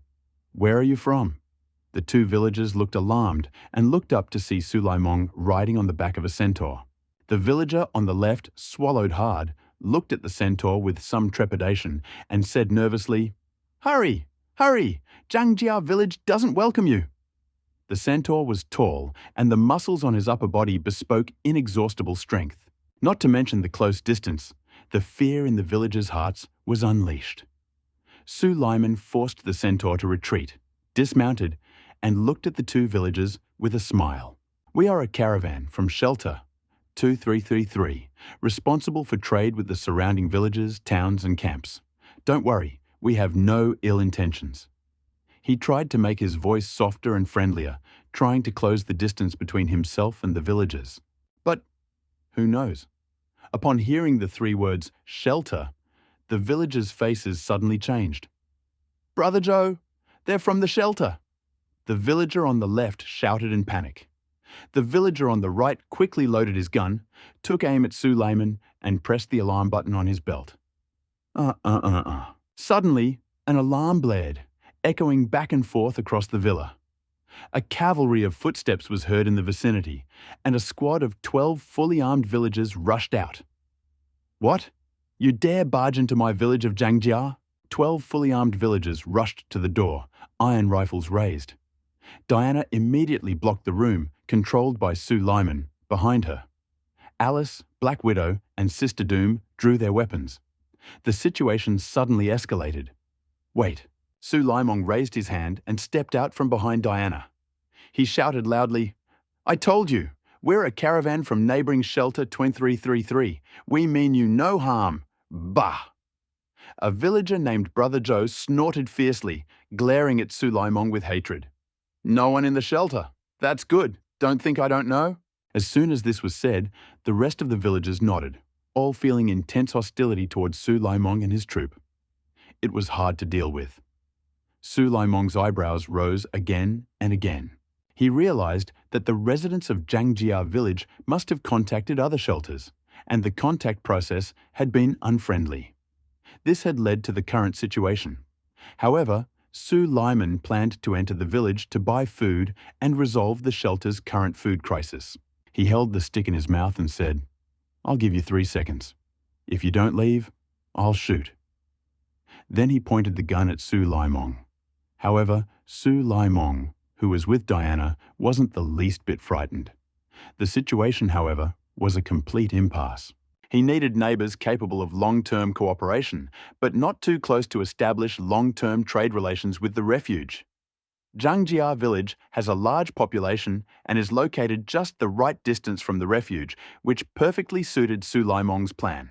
$0 purchases are not in line with scientific and sustainable development standards.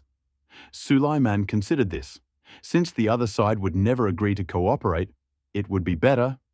He signaled to Alice and was about to act. "Wait!" A sudden shout stopped Sulaiman. He looked ahead.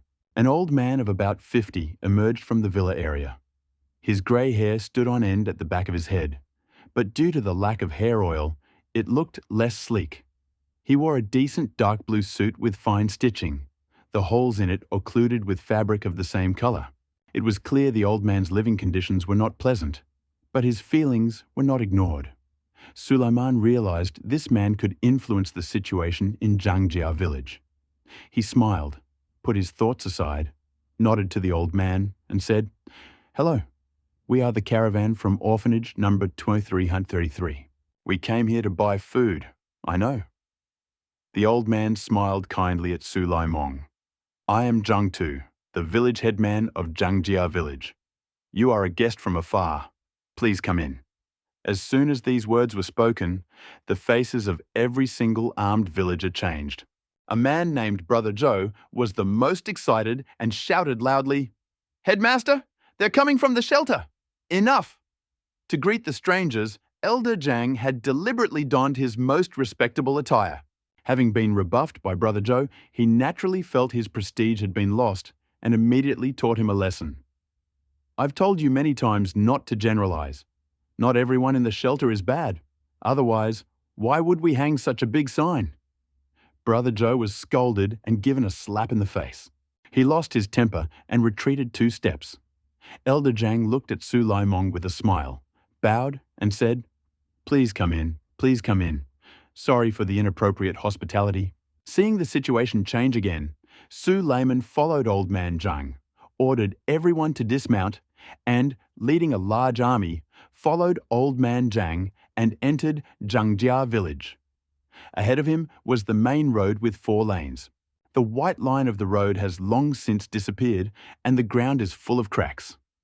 The only difference is that the main road is devoid of any vegetation, which appears to have been carefully cultivated.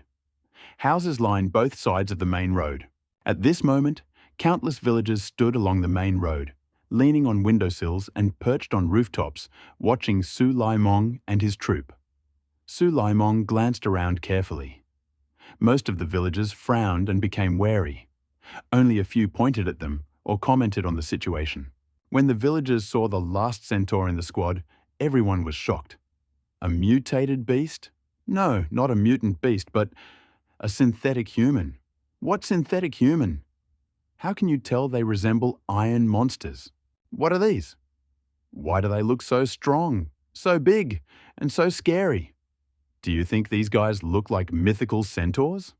I think these are F-class centaurs. 1, 2, 3, 4, 5, just 5. 5 F-class centaurs. How strong does a leader have to be to control 5 F-class centaurs? I just saw all these people riding on centaurs. You know, the strongest person in our village is just the F-class super centaur Zhou Chuan. That's really terrifying. The villagers were abuzz, shocked by the strength of Sulaiman and his troop. However, Sulaiman was warmly welcomed into the 3-story mansion by the village headman, Old Man Jang. They entered the study and sat opposite each other, brewing tea from just 2 leaves. Alice and the others waited in the living room. Old Man Jang took the initiative and said, Welcome everyone to Jangjia village. All our villagers are kind, but something happened recently that changed them. Sulaiman realized that the villagers of Jangjia village must have contacted other shelters, and he hurriedly asked, What happened? Is there anything we can do to help? Old Man Jang's eyes lit up in anticipation of these words. Just listen to Old Man Jang's story. We, the people of Jangjia village, are the descendants of this generation of people until the end of the world. After the end of the world, for some unknown reason, there was little radiation nearby suitable for human habitation. Everyone gathered here and began to reproduce. The end of the world has been over for many years now, and our village of Jangjia has been reproducing for many generations. To this day, over 1,000 people live in the village, all of whom make their living by hunting, farming, and trading with nearby shelters. 1,000 people? Sulaiman asked in surprise, interrupting Old Man Jang. He truly hadn't expected Jangjia village to be so vast. You know, even if she'd recently encountered Vault 913, its population would only be about 100. But Jangjia village has over 1,000. All these people are skilled and productive workers. Sulaiman's eyes turned red. If he had more than 1,000 people, the refugee would likely have expanded very quickly.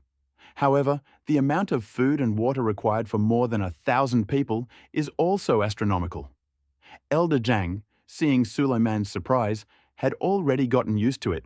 He continued, Although Jangjia village has a population of over 1,000, there have been very few outstanding individuals here since ancient times.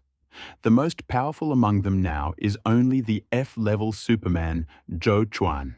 That's why our village of Zhangjia was turned into a lamb for slaughter, causing anger in the neighboring shelter. And indeed, we're getting closer to the heart of the matter. Sulaiman's pupils narrowed and his ears perked up. Elder Zhang continued. Recently, shelter number 55554 suddenly appeared on farmland 500 meters from our village. The shelter grew very quickly. In just one day, 20 to 30 people gathered there. And all of them were outstanding individuals. The weakest is level F, and the strongest. At this moment, Old Man Zhang involuntarily leaned back and continued. They demanded that our village hand over 50 kilograms of food, 50 buckets of water, and 5 girls every day. But we can't give that much. The more Old Man Zhang spoke, the more excited he became. Su Leimong frowned and asked, "Have you never resisted?" Old Man Zhang's eyes welled up with tears of pain. It seemed he saw how strong the enemy was. We resisted. The most powerful and prominent man in the village, the only prominent man in the village, died during the resistance. With the exception of 13 prominent men in the village, the rest are honest and friendly farmers. They are completely incapable of resisting. Chief, if you help us drive the people out of Vault 5554, we're willing to pay. The more Old Man Zhang talked, the more excited he became. He even produced 2 blueprints. When Sulaiman saw them, his eyes widened. Wow! They turned out to be blueprints for a food processing facility. Hadn't he come to Zhangjia village to find a way to solve the food crisis at the orphanage? Old Man Zhang pulled out a blueprint for a food processing plant and immediately caught Sulaiman's attention. The processing plant's maximum capacity was 90 cans per day. All I have to do is give the plans to Old Man Zhang. Then the food crisis at the orphanage will be solved. Thinking about this, Sulaiman quickly shook Old Man Zhang's hand and said, "Elder, don't worry. Your father once taught you that saving a life is better than building a 7-story pagoda. Zhangjia village's difficulties are your difficulties, and you will definitely help them to the end." As he spoke, Sulaiman kept his gaze fixed on the drawings in Old Man Zhang's hand, hinting at this quite clearly. Old Man Zhang understood what he meant and said gratefully, "Lord, if you help us destroy Vault 5554, this food processing facility design will be yours. Well done." Sulaiman's eyelids flickered. Old Man Zhang had demanded a higher price. You see, the food processing plant blueprint itself is worthless. If Sulaiman hadn't urgently needed it, he wouldn't have cared. However, Old Man Zhang actually demanded a higher price along with the blueprint. Initially, he simply asked for the people to be evicted from Vault 5554. Now everything was fine. He had begun helping Zhangjia village and destroying Vault 5554. Sulaiman thought about it. From Old Man Zhang's words, he deduced that 5554 must be the Blue Star Vault. And at the same time, it was the first Blue Star Vault he would encounter. If he agrees to Old Man Zhang's request, he'll be able to obtain the coordinates for Vault 554 from Old Man Zhang. That way, even if he fails to obtain the blueprint from Old Man Zhang, he'll be able to start with players and trade food. A win-win situation? Why not? Thinking about this, Sulaiman immediately agreed to Old Man Zhang's request and accepted the task. But suddenly, a frightened man burst through the door without knocking. "No, Chief, something bad has happened. How dare you be so reckless?" Old Man Zhang was about to bow to Sulaiman to thank him, but startled by the sudden intrusion, he stood up abruptly. What kind of joke was this? Old Man Zhang would never have let anyone see him bow and scrape. Otherwise, as the village chief, he wouldn't have lost face. Old Man Zhang grew angry and raised his hand to strike the man. But he didn't raise his hand or strike for a long time. Sulaiman, seeing the situation was unfavorable, quickly said, "Elder, don't worry, let him finish. It might be something important." Old Man Zhang descended the stairs, immediately pulled his hand back and snorted coldly. "Fast hand, you barged in so recklessly. What the hell's going on? If you can't explain, I'll teach you a lesson." The man apologized several times, timidly took 2 steps back, and retreated to the office door. However, the noise had already alarmed Alice and the others outside, and they surrounded the office door. How could they retreat?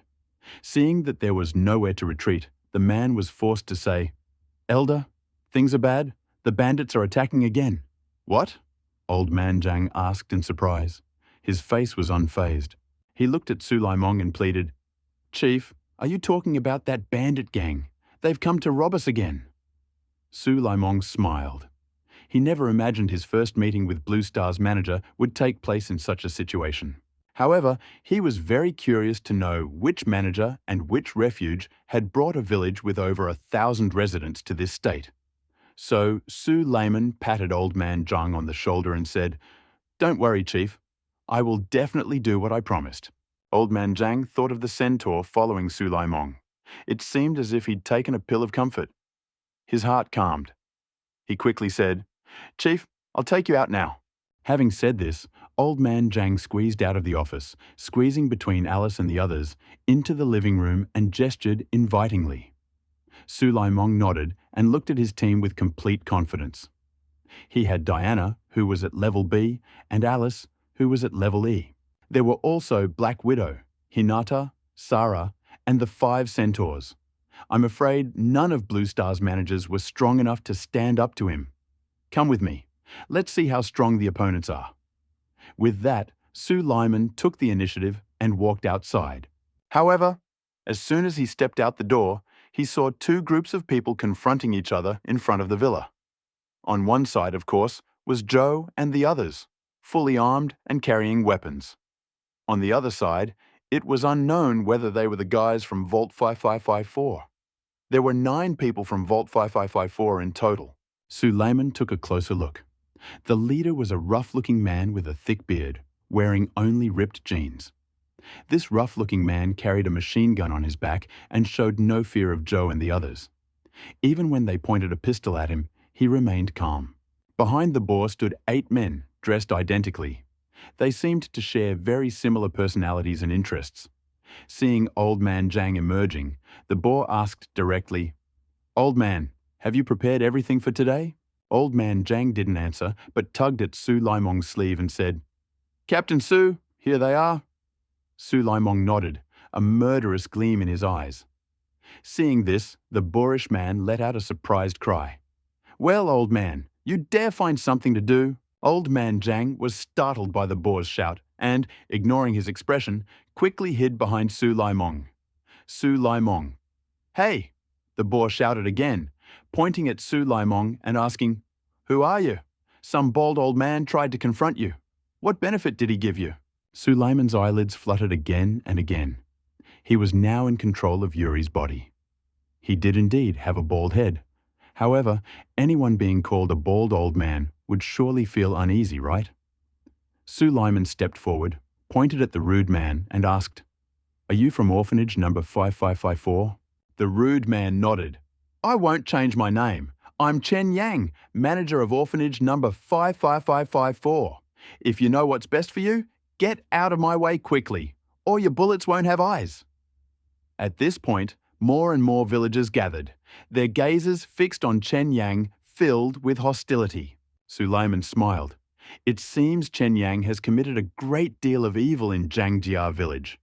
My God, someone is fighting outside the village chief's house. Several villagers in Zhangjia village were running around spreading the news. What? Are they planning a fight? Upon hearing this news, the villagers immediately dropped their weapons and ran to the village chief's house. More and more villagers gathered around. They responded in unison. Some watched and began to shout. Some subconsciously closed their eyes, afraid to witness the bloody scene. I think the village chief and his men should heed Chen Yang's request. It won't benefit anyone. Why should we listen? "Are you willing to sacrifice your daughter?" "I think Chen Yang's gang are devils. I hate them so much, I want to eat their flesh. That group of latecomers are centaurs. They must be of ordinary strength." "I don't think so. Chen Yang is a supernatural being who's afraid of bullets. Why are you boosting others' success while ruining your own? Chen Yang, this guy, deserves to die." The villagers gathered at the village gates, surrounding Su Lyman and Chen Yang's 2 teams. This was exactly what Chen Yang wanted. He was supposed to defeat the village's lieutenants in full view of everyone, and then continue collecting taxes. This way, the villagers would be able to match his example and obediently hand over the grain. As for the village chief, Lao Jiangtu, he was already hiding behind Su Leimong and his squad, fearing he'd be shot. However, a man named Zhou Chuan still aimed his pistol at Chen Yang. Although Su Leimong didn't know why the strongest fighter in Jiangjia village bore the surname Zhou, he still admired his courage. Alice approached Su Leimong and whispered, "Manager, this guy is an outstanding E-level person. No wonder he's so confident in the face of weapons. Quasi-E-level?" Su Leimong was a little surprised. He couldn't have imagined that just a few days later, other Blue Star managers would be promoted to quasi-E-level. You see, he relied on a huge amount of experience points to copy Alice's T-virus enhancement, and his physical fitness had improved significantly, which is why he was promoted. What kind of adventures had this guy named Chen Yang experienced? Su Leimong didn't know, but he wasn't afraid at all. He had such powerful strength. Would he be afraid of such a small, outstanding E-level person? At that moment, Alice repeated, "Their stance with their weapons is wrong. There are no bullets in them at all. Out of ammo?" Suleiman smiled. "All this time, and it's just a paper tiger." Thinking about it, he completely let go of the situation. If this was hand-to-hand combat, he wasn't afraid at all. Right away, he waved his hand and asked the centaur to block Zhou Chuan and the others to avoid any accidental injuries. "We will continue to cooperate with Jiangjia village in the future. If anyone is injured, that would be too much." After all this, Suleiman faced Chen Yang and prepared to act. However, Chen Yang suddenly seized the initiative. Chen Yang didn't use his weapon, but instead rushed aggressively at Suleiman. Suleiman narrowed his eyes. He expected Chen Yang to shoot point blank, so he asked Diana to stand beside him. But suddenly, Chen Yang actually decided to fight openly. Are you kidding? With Diana nearby, would he be afraid of close combat?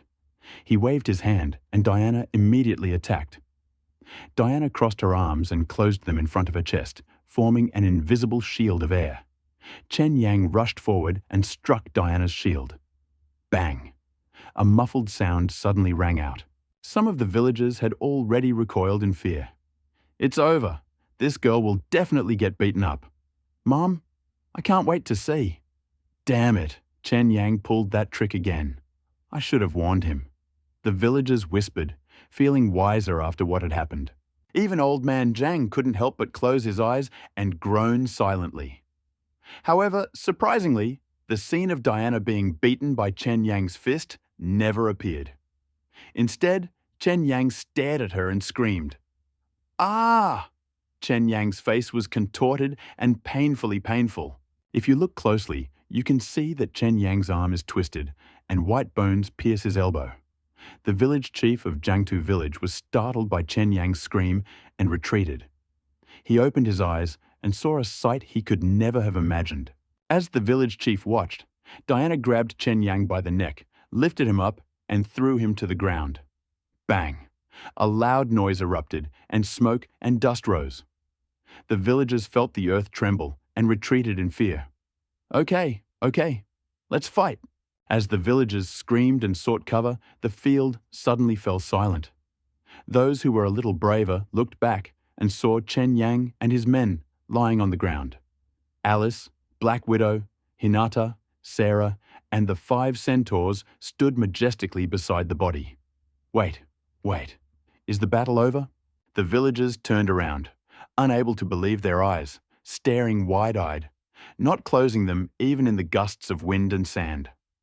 After a while, the man answered and suddenly shouted, Don't run! The bandits have been killed!" The retreating villagers turned around upon hearing this news. They saw that Su Leimong had already led the shelter's inhabitants to clean up the battlefield. "You're a dead bandit. How could you die like this?" Some villagers were ready to believe it and ran over to poke Chen Yang's body. However, a body is a body, and it doesn't move at all. Dead, completely dead, the villagers screamed, jumping up and down like crazy. Wow! For a moment, the villagers watching were furious. A superhuman of the highest order, one blow. And no result? How could one blow be enough? I saw the girl move her fingers, and Chen Yang fell to the ground. These people are so strong. The bandits have several top-level superhumans. Their subordinates are so strong. Just how strong is this bald guy who doesn't move? The villagers wanted to believe it. They looked at Sulaiman with eyes full of admiration for a strong man. Thank you. Thank you. Thank you so much. The village chief, Lao Jiangtu, still shaken, ran to Sulaiman to thank him. Sulaiman nodded. Village chief, we have fulfilled our promise. Where are the approved plans? Headman Zhang immediately nodded and bowed. Forget it. I'll bring you the plans right now. As soon as Headman Zhang left, the villagers spontaneously gathered around, nodding and bowing to Sulaiman and his retinue, expressing their gratitude. Some women even continued to flirt with Sulaiman. However, Sulaiman was indifferent to the couple in the shelter. How could he have been interested in these motley, ragged villagers? After some time, the bodies of Chen Yang and his gang were searched. Chief Su, you are a great benefactor of our Zhangjia village. Lao Jiangtu burst into tears and tried his best to restrain Sulaiman. Chief Su, do you think you should rest for a few more days in our village and let us entertain you? No.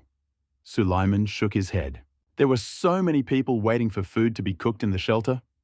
Now it's best to find Chen Yang's shelter and search for loot. You can visit at any time. The loot might be delayed, and if it is, others might take it. Moreover, we've established contact with Zhangjia village, and we'll have plenty of opportunities to communicate in the future. After thinking about this, Sulaiman said, we still have more important matters to attend to, so we won't be staying in the village for now. As soon as these words left his lips, Old Man Zhang's face instantly paled. But Sulaiman noticed that Old Man Zhang had changed and quickly asked, but what? Old Man Zhang quickly replied, but the bandits' hideouts haven't been completely cleared yet. They'll definitely return. You're lost. You won't survive. Old Man Zhang felt worse and worse, his wrinkled face tightening.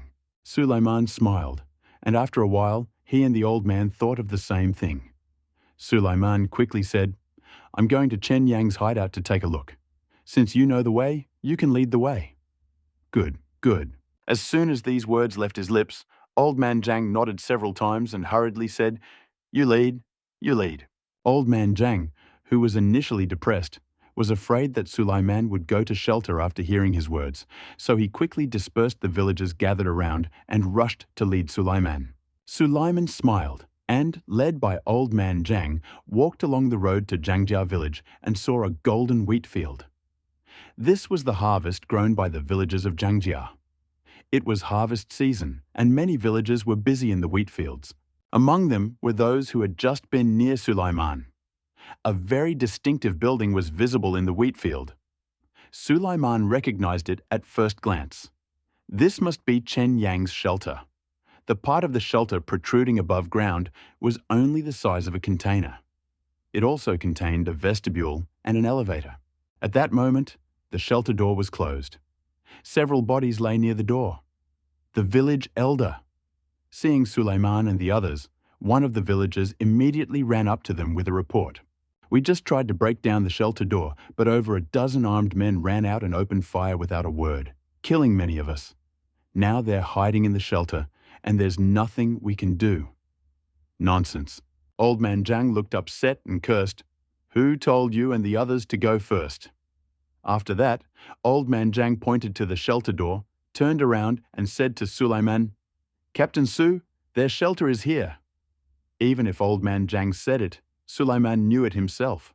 He nodded, realizing there were more than a dozen armed men behind the shelter gates. They didn't dare open the gates rashly. A hail of bullets awaited them. Luckily, the villagers of Zhangjia helped them peer into the bushes. Otherwise, they might have been caught unawares. That's what Sulaiman thought. He immediately looked at those standing behind him and said, Diana, raise your shield and stand forward. Everyone else, prepare to attack. Yes. The villagers responded one after another. Diana immediately stepped forward, crossed her arms over her chest, and raised a circle of shields. Then Alice, standing to the side, suddenly lunged forward and gave the shelter gate a hard kick. Bang!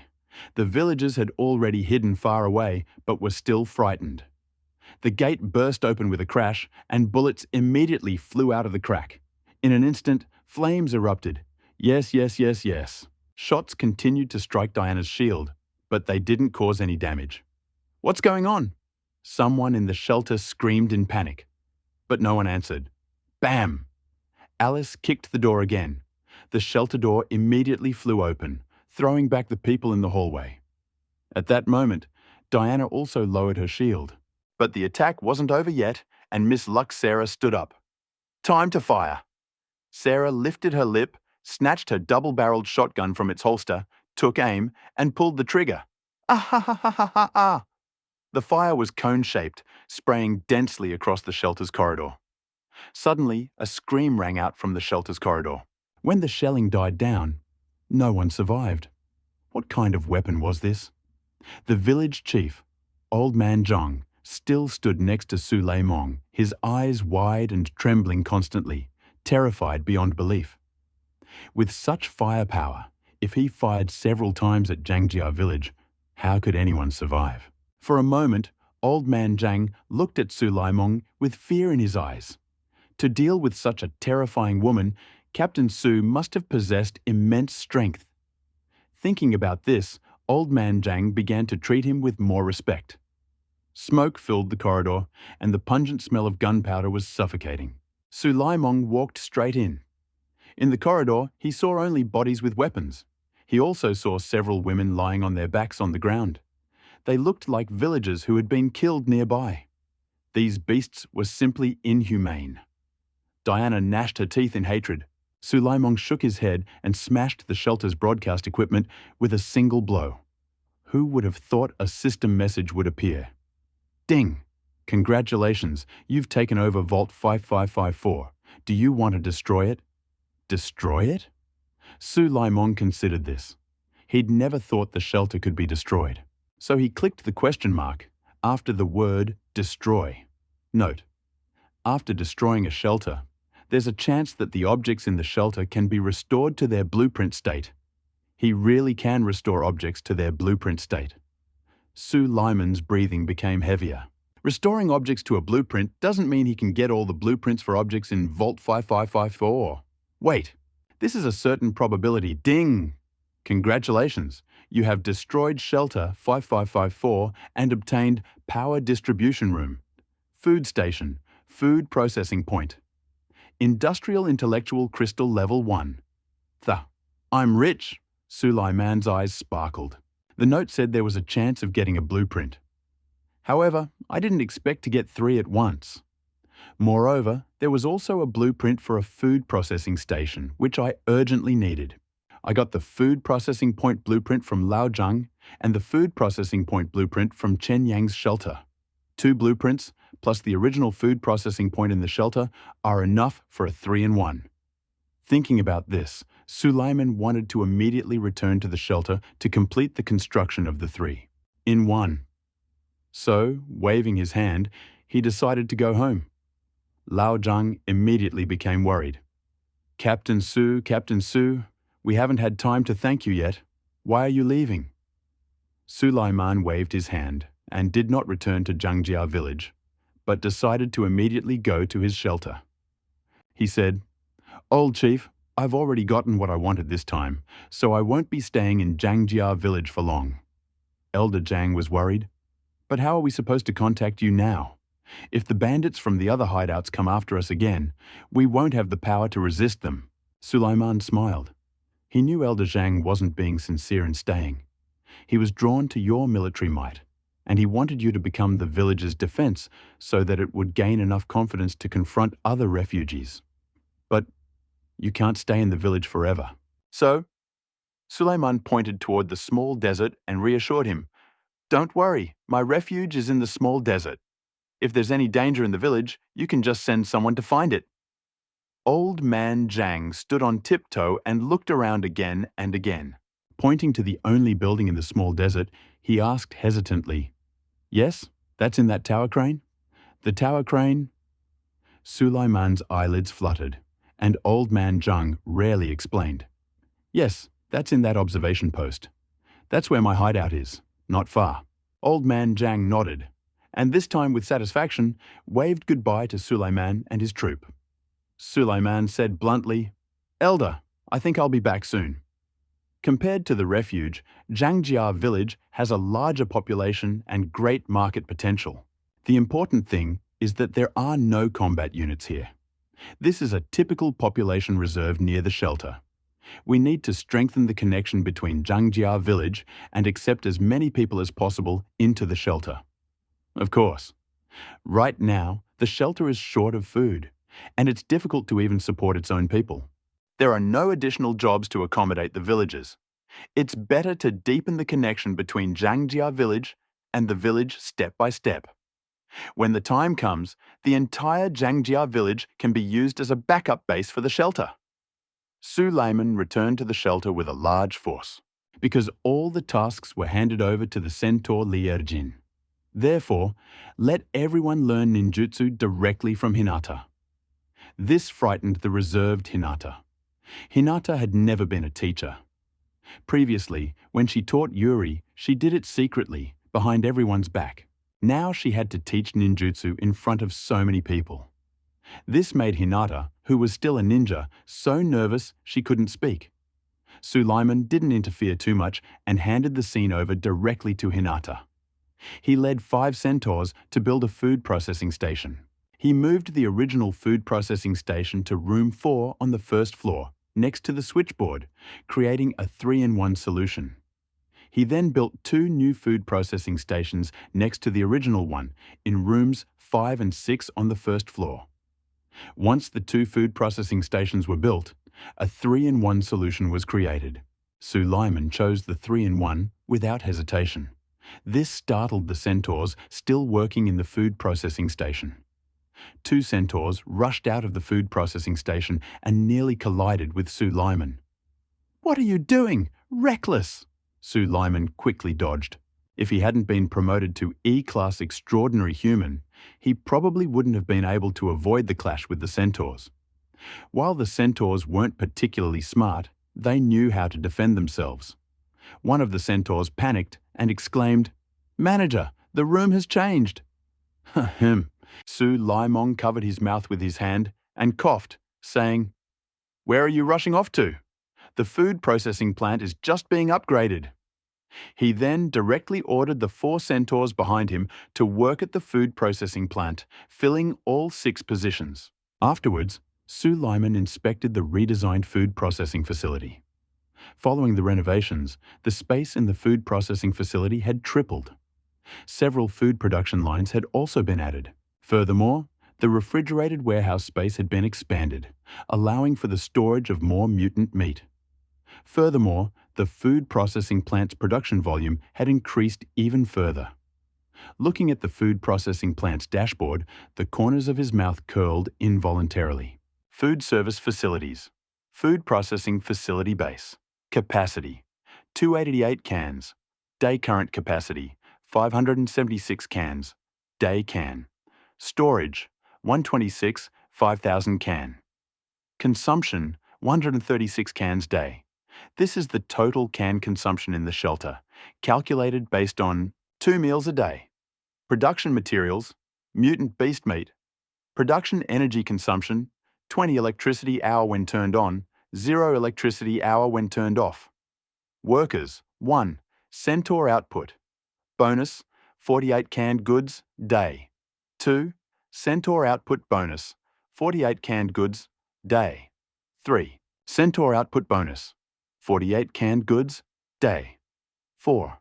Centaur output bonus: 48 canned goods day. 5. Centaur output bonus: 48 canned goods day. 6.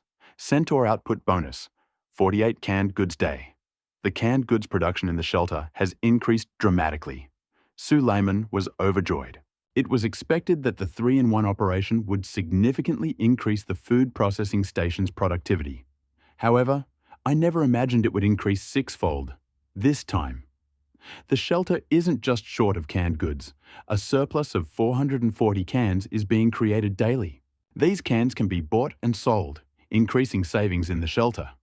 Having thought about this, Sue Lyman immediately headed to the nearby water purification station. The water purification station had been moved to room 7 on the first floor. The goal is to build a larger water treatment plant with rooms 8, 9, 3, and 1. Now it's time to start construction. Sue Lyman, without hesitation, pulled out 2 plans for the water treatment plant and decided to build it. Of course, this time he warned the 2 centaurs in the water treatment plant in advance, so they wouldn't be too frightened. After the 3-in-1 water treatment plant was built, Sue Lyman sent the lone centaur after him. At that moment, both centaurs took their places. The water treatment plant's features were also completely new. Water supply installations, tap water treatment stations, basic capacity, 12 tons, day current capacity, 18 tons day source water reserves, 23,500, tap water consumption, 4.2 tons day at a rate of 0.2 tons per person per day. Energy consumption during operation, 20. Electricity docked hour when turned on, 0 electricity dot hour when turned off. Operators, 1.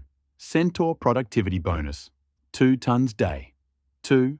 Centaur productivity bonus, 2 tons day. 3. Centaur productivity bonus, 2 tons day.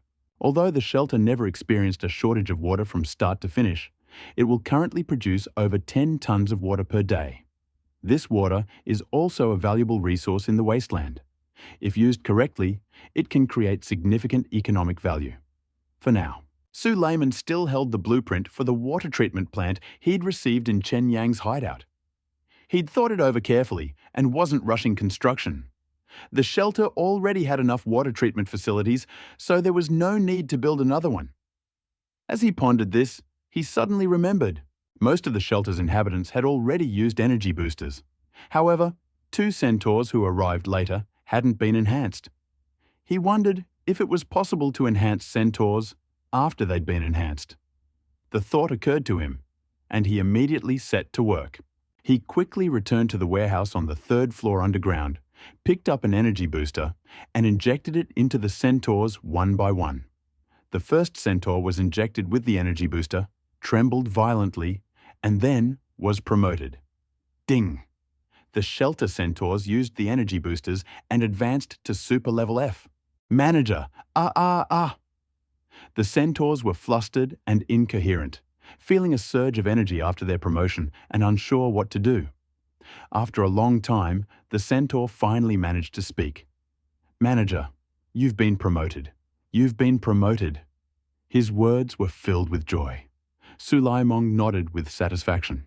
After the centaur's promotion, even his communication skills improved slightly. Where are you? Where are you? You want this too? You want this too? Seeing this, the 2 other centaurs in the water treatment plant jumped up in alarm. Manager, we need what you're holding in your hand too. The centaurs didn't know what Sue Lyman was holding. However, since the centaurs who were injected with the drug were promoted, that must be a good thing. So the other 2 centaurs, who hadn't been injected with the energy booster, began to gain strength, as if afraid of being left without it. Don't worry, don't worry. Everyone will get their share. Sue Lyman was overjoyed and quickly injected the 2nd centaur with an energy booster. After 1 injection, the 2nd centaur also rose to Super F rank. Sue Lyman was pleasantly surprised and immediately gave orders. You 2 must immediately inform the other centaurs, and everyone must be injected with a large dose of the enhancer. Yes, manager. The 2 centaurs ran out, and silence reigned in the water treatment plant. However, the silence didn't last long. A minute later, the elevator door on the basement floor opened again, and 2 centaurs rushed out like madmen. Boss, we need to beef up too. The centaurs enthusiastically ran up to Sue Lyman and circled around him. Sue Lyman was so scared. If the water treatment plant isn't wide enough, the centaurs will definitely trample all the equipment in the room. He hurriedly said, Everyone, don't move. Come one at a time, and don't step on the equipment in the water treatment plant. The centaurs took their positions. One by one, they looked expectantly at Sulaiman. Sulaimong nodded with satisfaction. Although the centaurs weren't particularly intelligent, they were obedient and followed orders. He distributed a large number of boosters. The centaurs were injected one by one, and all of them were promoted to Super F class. You see, even the manager of Vault 913 is only a Super F class, and his hideout only had 2 superclass centaurs. After all this, Sulaiman organized a meal for everyone. After devouring the canned goods, he didn't indulge in any nighttime entertainment but hid right in his presidential suite. He needed to conduct a thorough analysis of the current situation. By now, the production of food, drinking water, and electricity in the shelter has returned to normal. Furthermore, production of 4 resources exceeds consumption. With the exception of electricity, there is no appropriate container for them, and it cannot be sold. The remaining 3 are constantly accumulating and can be sold in the future. The manager's assessment includes 3 indicators of outstanding ability. The 7th basement floor opening metric has been reached. Moreover, the shelter immediately opened the 1st basement floor. The sign that 2 people will become superheroes is just around the corner. Currently, there are 2 centaurs in the shelter: Namiya, Alice, Ari, Diana, Yuri, Hinata, Black Widow, Miss Fortune Sarah, and others. That's 2 in total, 1 less. But don't worry, it's already night, and we can reach our goal if we recruit 1 more person tomorrow. 3rd indicator, the shelter population has reached 7. The thought of this gave Sulaiman a headache. There are currently only 21 people in the shelter. Where will he find 49? Perhaps he'll have to absorb the nearby cave camp into a shelter. Sulaiman considered this. There are fewer than 49 people in the Goldong camp.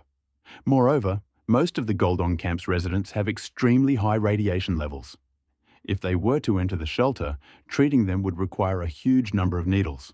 Moreover, the loyalty and happiness of the Goldong camp's residents cannot be guaranteed. Sulaimong's hideout has no locked storage room. If the workers were to break in and steal anything, he would be heartbroken. Furthermore, maintaining the workers requires a significant amount of supplies. Currently, there's no such warehouse in the shelter. It seems we're left relying solely on various broadcasting equipment. Thinking about this, Sulaimong fell into a deep sleep. The next day, Sulaimong rose early. After organizing the residents for breakfast, he slowly made his way to the shelter entrance. If we recruit 1 more outstanding person, we can achieve the 2nd standard of excellence. He was full of anticipation, wondering who he would be able to recruit today. However, after pressing the switch on the broadcast equipment, a sudden system message appeared, confusing Sulaiman. Ding! It's been discovered that the number of outstanding people in the shelter has reached 20. Do you want to spend 100,000 wasteland coins to transform and upgrade the heavenly broadcasting equipment? Yes, no, transform and upgrade? Sulaiman carefully stopped his phone and tapped the question mark with a circle. Note: the upgraded heavenly broadcasting equipment will occupy a separate room, upgrading 1 heavenly person each day, and up to 5 can be upgraded at a time. Upgrading 5 heavenly persons at once didn't impress Sulaimong. Sulaiman was impressed that the heavenly broadcasting equipment would occupy a separate room. You know, when he invaded Chen Yang's shelter, he destroyed the shelter's broadcasting equipment, opening the way for the destruction of the shelter. This shows that the broadcasting equipment is the core of the shelter. Once the broadcast equipment is damaged, the enemy may decide to destroy their shelter. Heaven's broadcast equipment is located in the shelter's vestibule. As long as the shelter's door is open, Heaven's broadcast equipment may be directly threatened. How could Sulaimong not be concerned about this? However, since the upgraded heavenly broadcasting equipment would occupy a separate room, it had to be upgraded no matter what. Thinking about this, he quickly calculated the shelter's current finances. Currently, the shelter has over 160,000 wasteland coins remaining, and after upgrading, it's over 60,000, which is a bit tight. It's perfectly possible to sell some items while everyone's having breakfast, and then, having earned a ton of money, upgrade the celestial broadcasting equipment. When everyone has steel glass in their pockets at a late stage, selling it will be difficult. So Su Laimong quickly sent a message to the regional channel. Sell a piece of curved radiation-resistant steel glass. As usual, the highest bidder wins. As soon as these words were heard, the previously quiet regional channel suddenly came alive. The specialist is here again. Well done. What a fine day today. I just woke up and saw a speculator trading. Curved radiation-resistant steel glass. The name is so hard to pronounce. A piece of glass will be put up for auction. This speculator is really too suspicious. Does anyone know what this speculator is selling? Come out and explain it to my brothers. I need an explanation too. I don't know what kind of glass this is. Whenever Su Laimong is about to sell something, Chen Yankyo always comes out and causes a scene. As soon as Chen Yankyu gathered the villagers for breakfast, he heard the news from Su Laimong and immediately spoke up. Don't buy things from a speculator. There's nothing good in a profiteer's shop. The Blue Star Management Alliance, founded by Chen Yankyo, disbanded without any attacks and naturally developed a hatred for Su Laimong.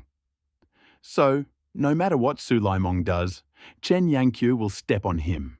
But ever since Su Laimong revealed Chen Yankyo's secret of hiding the agility enhancer, Chen Yankyo's reputation has plummeted. Now, except for a few devoted fans, few leaders will believe Chen Yankyo's words. As soon as Chen Yankyo spoke, someone immediately began to expose his shortcomings. What? Unscrupulous merchants don't sell anything good, so a dexterity enhancer is good. Some formed an alliance, thinking that all the world's leaders would be under their control. Shh! Beware of the little fists beating your chest up there. Suddenly, the regional channel burst into laughter. In Shelter 5649, Chen Yankyu was so angry he wanted to be brought out immediately and chop off the heads of every member of the regional channel. Seeing the topic veering off course, Su Laimong quickly brought it back up to bring it back on track. Chen Yankyu no longer went out to cause a scene. However, many regional channel executives were asking what curved radiation-resistant steel glass was. Chief Lin, no one's explaining. We don't know what curved radiation-resistant steel glass is for. Right, Chief Lin, please explain. Lin Tian used to stand up and explain.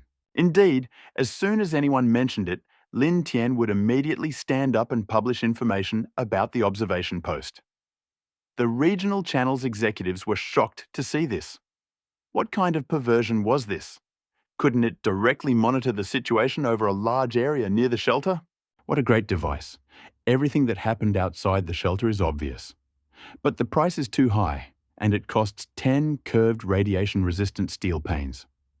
As soon as this was said, Li Tian immediately replied, I think many of the leaders have this picture in their heads, but they just keep quiet. Everyone's waiting for the chance to buy curved radiation-resistant steel glass. You insulted people by saying that. Lin Tian really is your good brother. Hearing Lin Tian's words, Su Laimong felt relieved. He was confident that curved radiation-resistant steel glass would definitely sell for a good price. So he immediately began auctioning off curved radiation-resistant steel glass, selling it piece by piece. Moreover, he set the starting price at 80,000 wasteland coins, and the one-time bid must be no less than 5,000 wasteland coins. Jiangsu's bid, 85,000 wasteland coins. Zhou Rongrong's bid, 90,000 wasteland coins. Li Cheng's bid, 95,000 wasteland coins. The moment the auction began, bids immediately began to pour in. Su Laimong nodded with satisfaction. It seemed many managers had the plans for the observation tower, but they simply didn't have the curved steel glass that protected against radiation. After some time, the price of a piece of curved radiation-protective glass exceeded 100,000. Later, 100,000 wasteland coins became the expected price in Su Laimong's mind.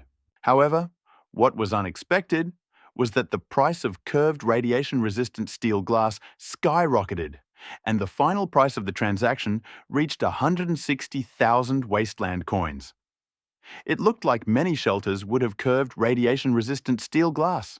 Su Laimong was delighted. The shelter won't be short of cash anytime soon. With 160,000 wasteland coins, the total amount of wasteland coins in the shelter is over 326,000, more than enough to upgrade the heavenly broadcasting equipment. Sue Lyman summoned a miniature of the shelter. He thought about the miniature for a while and decided to place the heavenly broadcasting equipment on the Nulhadiasgolg floor. Currently, the first and second floors of Nulhadiasgolg are production areas. The third and fourth floors of Nulhadiasgolg are residential areas. The space on the same Nulhadiasgolg and further remains empty. Placing the heavenly broadcasting equipment on the Nulhadiasgolg floor won't interfere with the production area and residential area. Sue Lyman decided to build. Suddenly, the heavenly broadcasting equipment in the shelter's lobby disappeared. Consequently, the shelter's funds were reduced by 100,000. And room number 1 on the first floor of the orphanage had been transformed into a completely new room. Sue Lyman couldn't wait to enter the new room, and his eyes immediately widened. Sue Lyman's eyes flickered. In front of him, the 100-square-meter room contains 7 or 8 round tables, with 10 individual seats arranged around them. The wall opposite the door has been transformed into a row of wine racks. In front of the wine rack is an abandoned bar. Is this a bar? Sue Lyman was a little unsettled. His eyes widened, and he took another good look around the shelter. The upgraded Jut broadcasting equipment had indeed become a bar.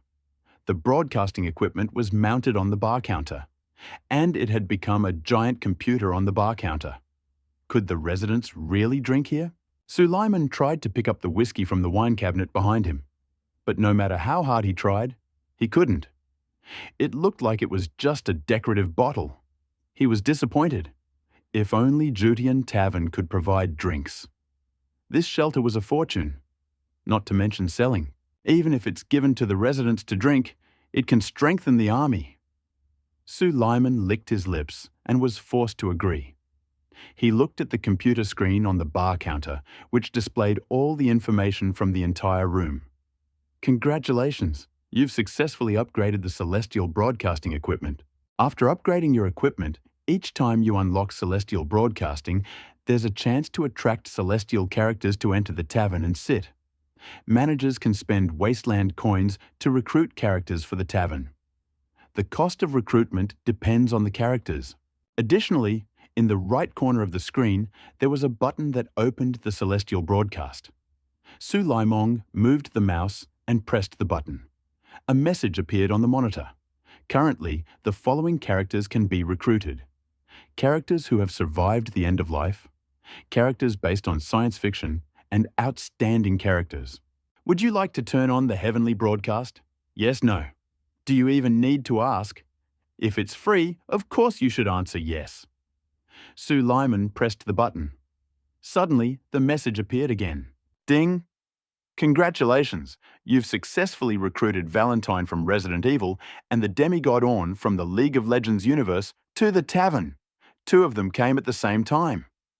Sue Lyman was overjoyed. He didn't expect to recruit 2 people at once for the first time.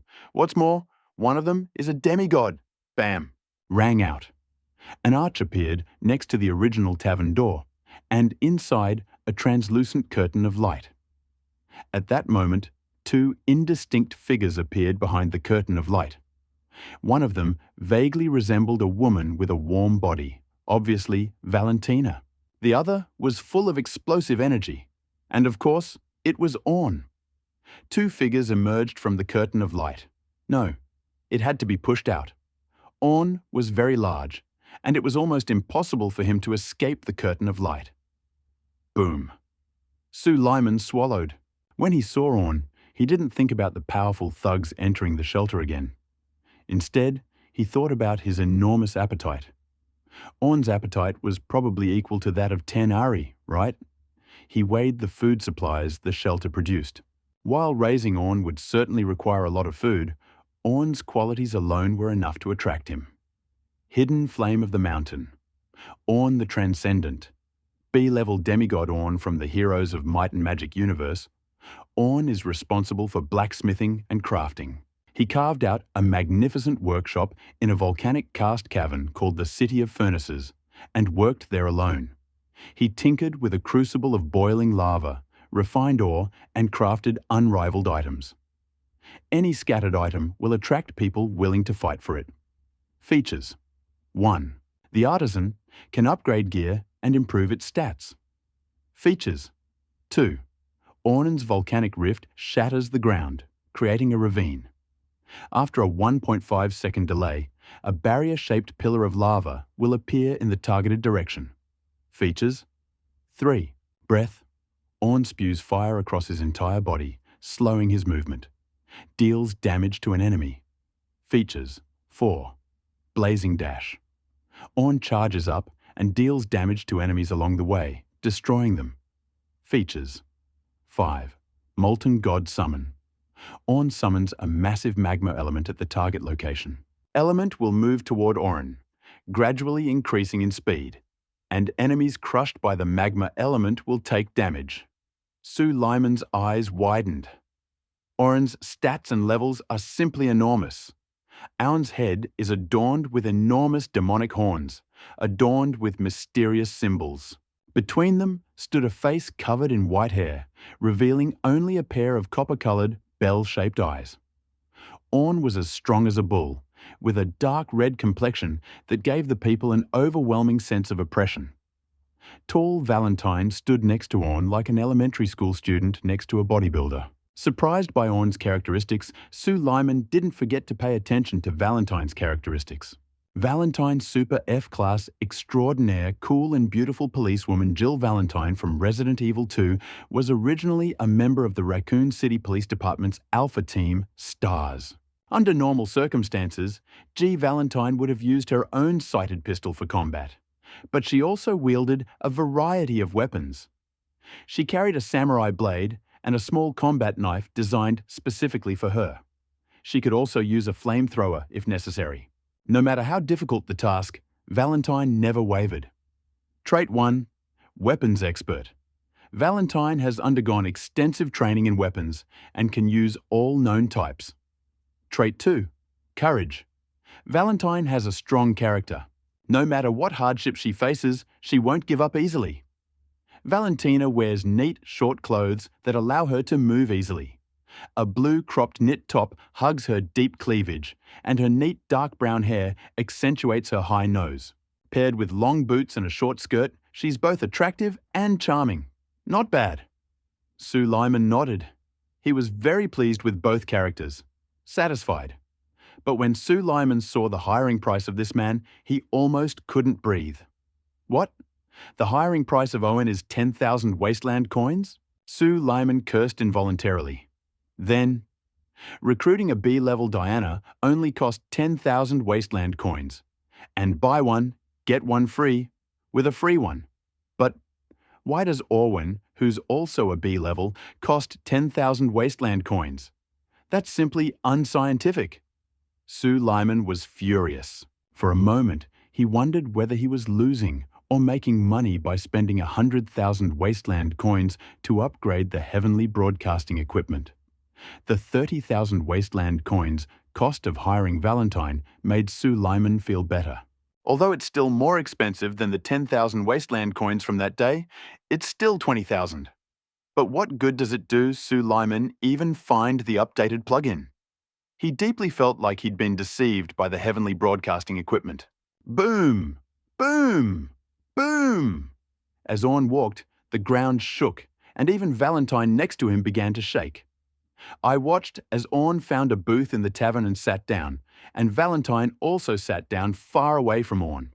They shouted in unison, "Boss, drink some wine." As Orn spoke, Sue Lyman heard a reminder in his ear. Ding! Satisfy the character's needs in heaven in time to extend their stay. When the system prompt sounded, he saw a line of text appear above the heads of Orn and Valentine, respectively. Valentine, stay 10 days. Orn, stay 6 days. This means Valentine and Orn will stay at the tavern for 10 and 6 days, respectively. If they fulfill their demands, they can extend their stay and give Sue Lyman plenty of opportunities to earn money. But where can we get wine in the shelter? Thought Sue Lyman. The wine on the bar was just decoration. Where could he get wine? But if he couldn't, On wouldn't be able to extend his stay. Suddenly, just when Suleiman was in trouble, a glass full of beer appeared on the bar. He immediately realized it was for Orn. Suleiman immediately grabbed a beer and handed it to Orn. Orn held a stack of beer glasses in his hand, like lipstick. The stark contrast made the beer glass seem unusually small. Orn downed the beer in one gulp and grumbled, "Not enough, too little. Not nearly enough." Suleiman swallowed and looked at the bar. And indeed, a new beer appeared on the bar. He was about to go back for another. But at that moment, Valentin, standing next to him, spoke up. "Boss, I want a beer too." Another glass of beer appeared on the bar. "Is this some kind of business game I'm playing?" Suleiman immediately knew which glass to give first. He considered it. First, he gave the beer to Orn. Orn drank it. Then, reluctantly, he licked his lips. Orn nodded, and a system beep sounded in Suleiman's ears. Ding! Orn's stay time. +1. Correct! He nodded with satisfaction and handed the beer to Valentina. Valentina seemed displeased with Suleiman's behavior. Taking the beer, she glared at him. Suleiman shrugged helplessly. Of course, he'd decided to satisfy Orn first. And then, he was afraid Orn and Valentina would start asking for more. After all, as the manager, he could guard the tavern 14 hours a day. Thinking about this, Suleiman had an idea. I could find someone to fill the tavern's bartending position and open up a new vacancy. So he quickly found Ari, who had trained in ninjutsu under Hinata. Before this, to increase the overall strength of the shelter, he herded all the residents, except for the centaurs and Li Jin, who worked there, into room 6 on the 4th floor underground to teach Hinata ninjutsu. Therefore, room 6 on the 4th floor underground was also called the ninjutsu classroom. Suleiman pulled Ari out of the ninjutsu classroom. Black Widow, Sarah, and the others' eyes blazed. "Ah, Sue, what are you going to do?" Ari reluctantly followed Suleiman into the elevator and approached the door of the Zhutian tavern. "Come in." Suleiman pointed to the tavern. Right inside?" Ari asked, blushing. "Inside? Yes, I have a room. If that's really possible, then the presidential suite would be fine too." "What nonsense!" Suleiman interrupted Ari, opened the tavern door, pointed to the bar and said, "From now on, your job is to take care of this bar. Give them whatever they ask for. Pay special attention to that big red-skinned man. No matter how many people come in the future, you must be the first to fulfill his demands." Ari was at a loss at first, but after hearing Suleiman's words, she became inspired again. I'll change jobs?" Ari was secretly delighted. She had no talent for learning ninjutsu, not to mention her calves ached from standing all the time. With Hinata constantly in charge, Ari had no choice but to hang on. Now she'd taken a job at the tavern, though that was still work. But there was no one in charge, and there was a place to sit. Ari was so happy. Suleiman nodded. "From today on, this will be your workstation. If you can handle the bartending job, I'll replace you. I can. Ari said hastily. "Then go tend the bar." Suleiman waved his hand. He only stepped out for a few minutes, and 2 more beers appeared on the bar. "Okay, manager, I promise to get the job done." Ari stood on tiptoe, saluted, and ran off to serve the beers. Suleiman nodded with satisfaction, his efficiency top-notch. Then he looked at Valentin. Funds still exceed 106,000. That's enough to recruit on, though. But it's also more than enough for Valentin. Do it as soon as you say. Suleiman approached Valentin. "What happened?" Valentin narrowed his eyes at Suleiman. "I hate guys who hit on girls in bars, not to mention the bartender." Suleiman. "It seems the system didn't transform them before they cast creepy characters." Valentin choked him, but he didn't take it personally. "After all, they'll be mine later, and I can do with them as I please." He selected recruitment on the pop-up panel. Suddenly, the 30,000 wasteland coins disappeared. The words loyalty points and happiness points appeared on Valentine's panel, in front of Suleiman. Valentina stood there for a long moment, stunned, as if her computer had frozen. Then she opened her eyes and looked at Su Limon with a completely different look. Manager, manager. Valentine still felt a little awkward. This guy had just been a bartender. How had he suddenly become a manager? However, thanks to the system-instilled memory and his 100% loyalty, Valentine had no doubts about Su Limon. Su Limon straightened up and nodded with satisfaction. He said, "Valentine, first of all, welcome to Orphanage 2333. I am the manager of the orphanage, Su Limon." Valentina quickly rose from her chair as if she'd spotted her boss's employee lounging and nodded guiltily. "Hello, manager." Su Limon nodded, clasping his hands behind his back, and said with a drawn-out, "As of today, you're a shelter employee." "A shelter? Is this the end of the world?" Valentina asked impatiently. Living in a world constantly in crisis, Valentina had become accustomed to the end of the world. Suddenly, finding herself in a shelter, she naturally became a little nervous. This became even more so after receiving the system memory and realizing there were no zombies in the wasteland. She immediately asked, "Administrator, are there really no zombies in the wasteland world?" Su Limon nodded. "Alice can confirm that." "Alice?" Valentine was slightly taken aback, then exclaimed in surprise, "Alice is here too." In the survival crisis, Valentine and Alice had a brief experience working together. Although they weren't close friends, they had met a familiar face in an unfamiliar world. This delighted Valentine. Su Limon nodded coquettishly and said, "First, I'll show you to your room, and then I'll introduce you to my friends at the shelter. You'll be able to meet Alice soon." After that, he headed first to the tavern with Valentine close behind. Su Limon planned to house Valentine in the same room with Ari, Black Widow, and Miss Fortune Sarah, which consisted of the second bedroom and 2 living rooms of the 8th room on the 2nd floor of the basement. Thus, with the exception of the 2nd room on the 3rd floor of the basement, 3 bedrooms, and 2 living rooms where Li Li and Li Jin were, all the other rooms in the shelter were occupied. However, Su Limon wasn't worried. He still had the 3 Zhengxiang kit designs in his hands. "You guys, you can be serious." Hinata helplessly lowered her flushed face. Amidst general laughter, the door to the ninjutsu classroom slammed open and Su Limon walked in. "Ah, the manager." Ali winced and quickly hugged Alice. Su Limon glared at Ali and said, "Ah, didn't I tell you to stay at the bar? Why are you here again?" Ali, indignant, shouted, "I already served him a large glass of beer. I'll be right back. I'll be right back." Ali walked around Su Limon at the door and ran back to the All Heaven Radio Tavern. Su Limon released Valentine behind him. He was ready to explain. However, before she could say anything, she heard Alice's groan. "Valentine?" Valentine peeked out from behind Su Limon and saw Alice in a red dress.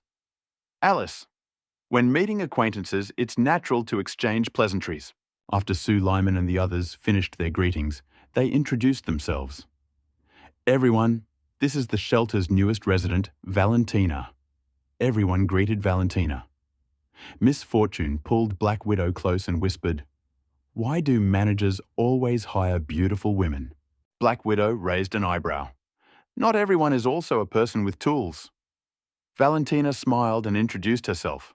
Her aura was completely open, and she seemed generous and magnanimous, which made Hinata deeply envious. After the introduction, Su Limon said, "I've arranged Xiaowa's room in the 8th grade on the basement floor. Natasha and Sarah, you must take care of him in the future." "Okay, no problem." Miss Fortune winked at Su Limon and patted her chest. "Don't worry, manager. We'll take care of her." Black Widow also nodded with a smile. Su Limon was very pleased with the resident's behavior and said, "I've arranged for Xiaowu to be taught ninjutsu at the tap water production facility, so she won't have to learn ninjutsu along with everyone else. Alice, Diana, and Lee, come out with me, and the rest of you continue." After that, he looked at Hinata and gestured for her to continue teaching. Hinata's ears turned red, and she jumped up sharply, like a cat whose tail had been stepped on. Me. Let's continue." After letting Valentine go to the water extraction point alone, Suleiman led Diana, Alice, and Lee to the shelter's warehouse.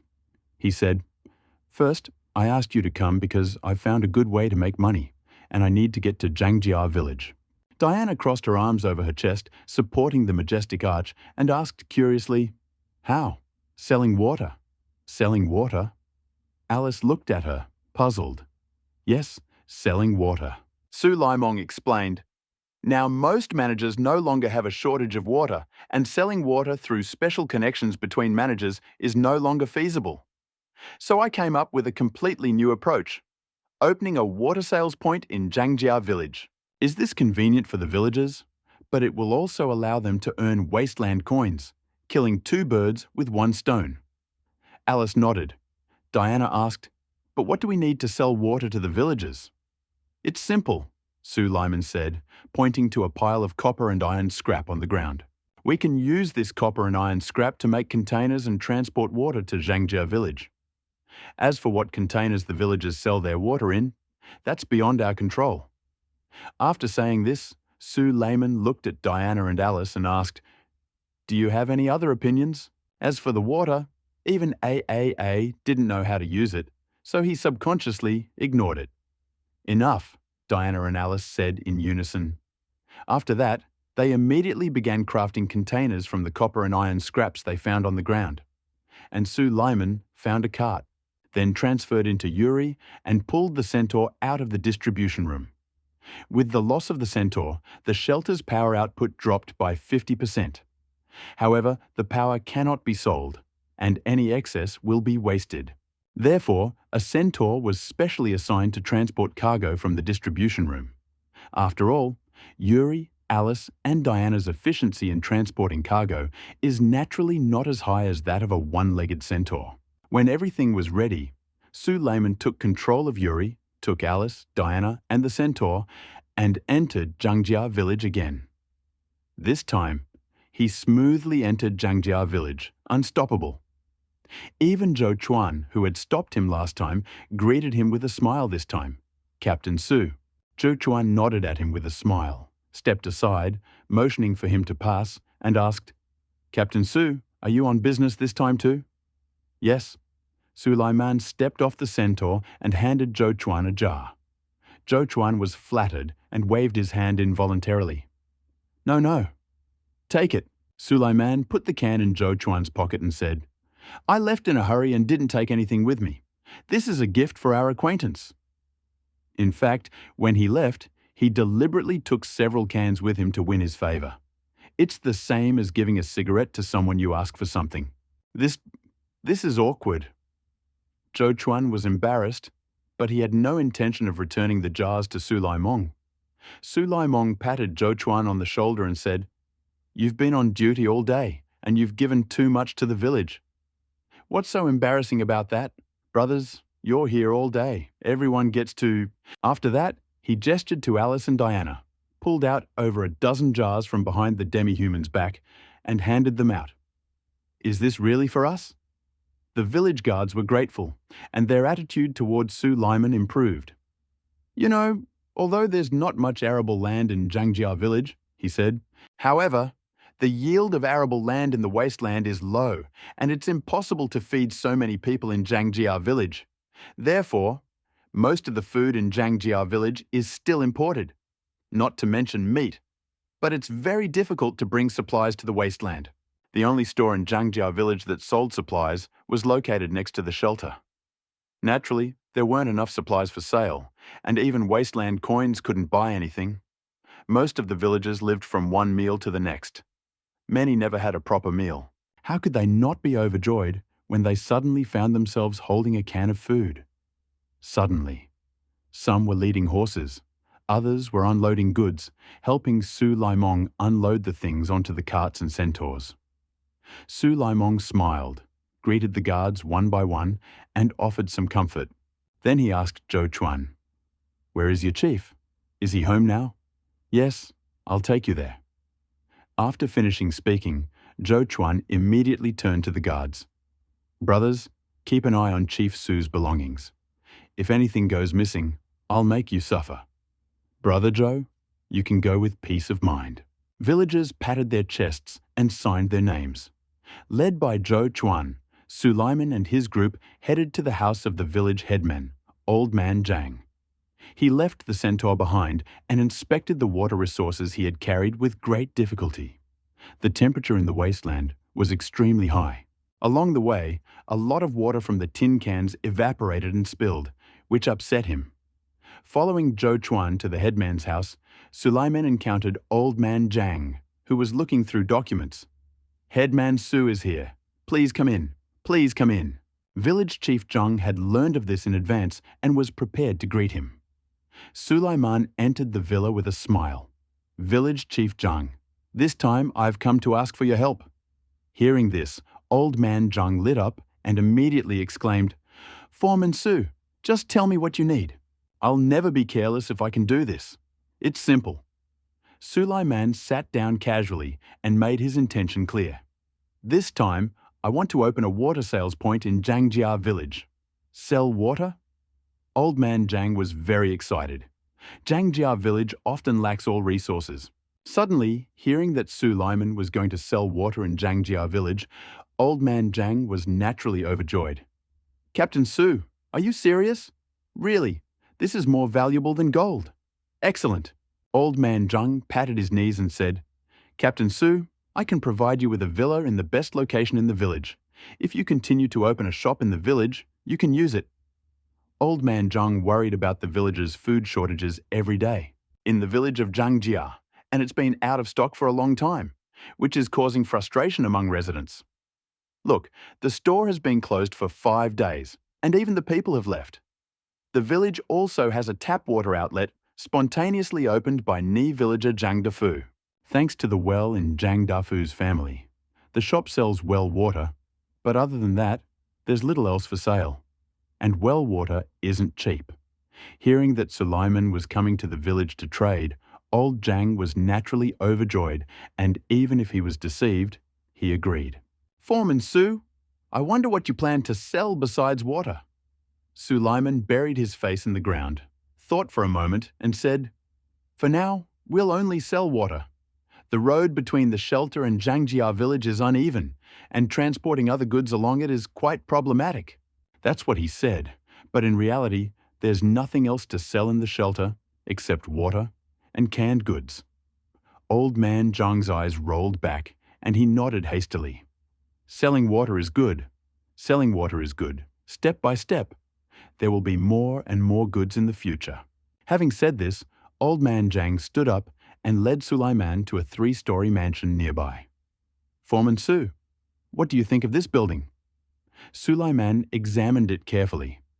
The 3-story mansion was located at a crossroads, surrounded by a row of similar houses inhabited by villagers. This is the perfect spot for a small shop. Moreover, the ground floor of the 3-story mansion has a garage.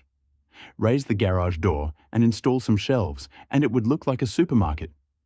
The garage door opens into the living room and dining room, perfect for storing goods. The rooms on the 2nd and 3rd floors can also be used as living quarters, which is simply wonderful. "Not bad, that's it." Su Laimong nodded with satisfaction.